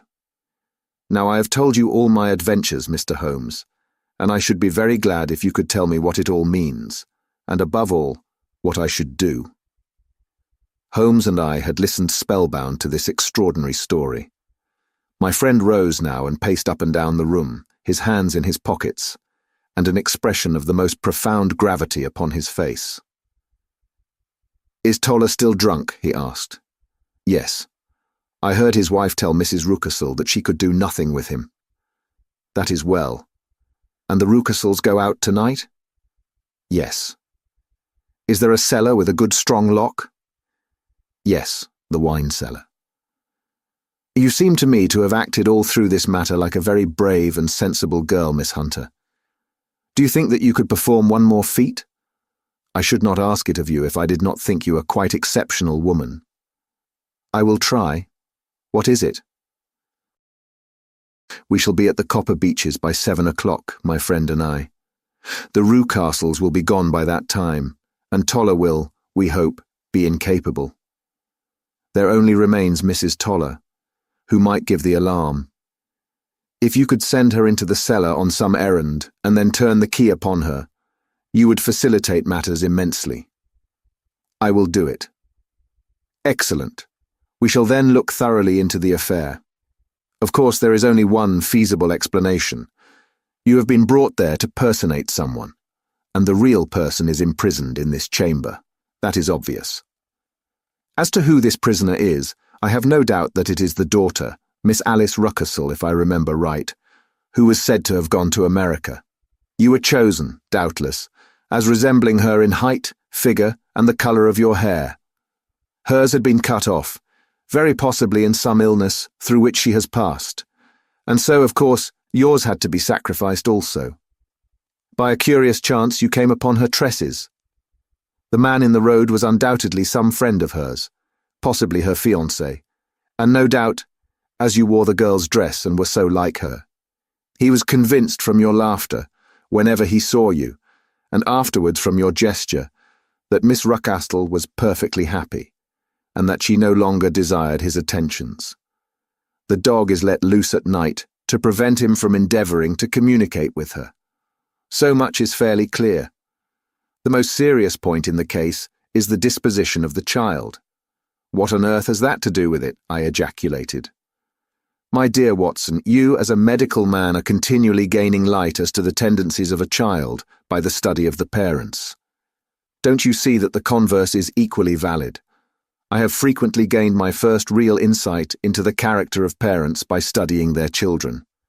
This child's disposition is abnormally cruel, merely for cruelty's sake, and whether he derives this from his smiling father, as I should suspect, or from his mother, it bodes evil for the poor girl who is in their power." "I'm sure that you are right, Mr. Holmes," cried our client. "1,000 things come back to me which make me certain that you have hit it. Oh, let us lose not an instant in bringing help to this poor creature. We must be circumspect, for we are dealing with a very cunning man.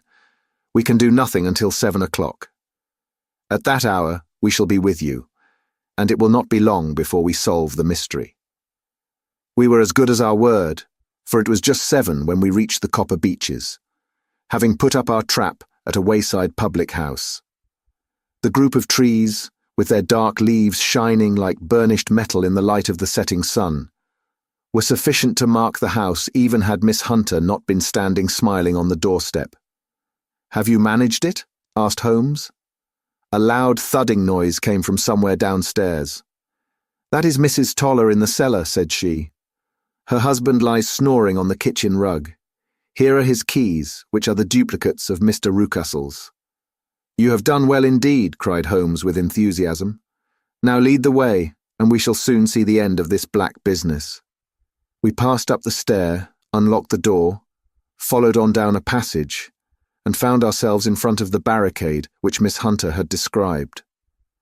Holmes cut the cord and removed the transverse bar. Then he tried the various keys in the lock, but without success. No sound came from within, and at the silence, Holmes's face clouded over. "I trust that we are not too late," said he. "I think, Miss Hunter, that we had better go in without you. Now, Watson, put your shoulder to it, and we shall see whether we cannot make our way in." It was an old rickety door, and gave at once before our united strength. Together we rushed into the room. It was empty. There was no furniture save a little pallet bed, a small table, and a basket full of linen. The skylight above was open, and the prisoner gone. "There has been some villainy here," said Holmes. "This beauty has guessed Miss Hunter's intentions and has carried his victim off. But how? Through the skylight. We shall soon see how he managed it." He swung himself up onto the roof. "Ah, yes," he cried. "Here's the end of a long, light ladder against the eaves. That is how he did it." "But it is impossible," said Miss Hunter. "The ladder was not there when the Rucastles went away. He has come back and done it. I tell you that he's a clever and dangerous man. I should not be very much surprised if this were he whose step I hear now upon the stair. I think, Watson, that it would be as well for you to have your pistol ready." The words were hardly out of his mouth before a man appeared at the door of the room, a very fat and burly man, with a heavy stick in his hand. Miss Hunter screamed and shrunk against the wall at the sight of him, but Sherlock Holmes sprang forward and confronted him. "You villain," said he, "where's your daughter?" The fat man cast his eyes round, and then up at the open skylight. "It is for me to ask you that," he shrieked. "You thieves! Spies and thieves! I have caught you, have I? You are in my power. I'll serve you." He turned and clattered down the stairs as hard as he could go. "He's gone for the dog," cried Miss Hunter. "I have my revolver," said I. "Better close the front door," cried Holmes, and we all rushed down the stairs together. We had hardly reached the hall when we heard the baying of a hound, and then a scream of agony with a horrible worrying sound which it was dreadful to listen to. An elderly man with a red face and shaking limbs came staggering out at a side door. "My God," he cried, "someone has loosed the dog. It's not been fed for 2 days. Quick, quick, or it'll be too late." Holmes and I rushed out and round the angle of the house, with Toller hurrying behind us. There was the huge, famished brute, its black muzzle buried in Rucastle's throat, while he writhed and screamed upon the ground, Running up, I blew its brains out, and it fell over with its keen white teeth still meeting in the great creases of his neck. With much labour, we separated them and carried him, living but horribly mangled, into the house. We laid him upon the drawing-room sofa, and having dispatched the sobered Toller to bear the news to his wife, I did what I could to relieve his pain. We were all assembled round him when the door opened, and a tall, gaunt woman entered the room. "Mrs. Toller," cried Miss Hunter. "Yes, miss. Mr. Rucastle let me out when he came back before he went up to you." "Ah, miss, it is a pity you didn't let me know what you were planning, for I would have told you that your pains were wasted." "Ha!" said Holmes, looking keenly at her. "It is clear that Mrs. Toller knows more about this matter than anyone else." "Yes, sir, I do, and I'm ready enough to tell what I know." "Then pray, sit down, and let us hear it, for there are several points on which I must confess that I am still in the dark." "I will soon make it clear to you," said she, "and I'd have done so before now if I could have got out from the cellar. If there's police court business over this, you'll remember that I was the one that stood your friend, and that I was Miss Alice's friend too. She was never happy at home, Miss Alice wasn't, from the time that her father married again. She was slighted like, and had no say in anything. But it never really became bad for her until after she met Mr. Fowler at a friend's house. As well as I could learn, Miss Alice had rights of her own by will, but she was so quiet and patient, she was, that she never said a word about them, but just left everything in Mr. Rucastle's hands. He knew he was safe with her, but when there was a chance of a husband coming forward, who would ask for all that the law would give him, then her father thought it time to put a stop on it. He wanted her to sign a paper, so that whether she married or not, he could use her money. When she wouldn't do it, he kept on worrying her until she got brain fever, and for 6 weeks was at death's door. Then she got better at last, all worn to a shadow, and with her beautiful hair cut off. But that didn't make no change in her young man, and he stuck to her as true as man could be. "Ah," said Holmes, "I think that what you have been good enough to tell us makes the matter fairly clear, and that I can deduce all that remains. Mr. Rucastle, then, I presume, took to this system of imprisonment?" "Yes, sir." "And brought Miss Hunter down from London in order to get rid of the disagreeable persistence of Mr. Fowler?" "That was it, sir. But Mr. Fowler, being a persevering man, as a good seaman should be, blockaded the house, and having met you, succeeded by certain arguments, metallic or otherwise, in convincing you that your interests were the same as his. Mr. Fowler was a very kind-spoken, free-handed gentleman," said Mrs. Toller, serenely, "and in this way he managed that your good man should have no want of drink, and that a ladder should be ready at the moment when your master had gone out." "You have it, sir, just as it happened." "I'm sure we owe you an apology, Mrs. Toller," said Holmes, "for you have certainly cleared up everything which puzzled us. And here comes the country surgeon and Mrs. Rucastle. So I think, Watson, that we had best escort Miss Hunter back to Winchester, as it seems to me that our locus standi now is rather a questionable one." And thus was solved the mystery of the sinister house, with the copper Beeches in front of the door. Mr. Rucastle survived, but was always a broken man, kept alive solely through the care of his devoted wife.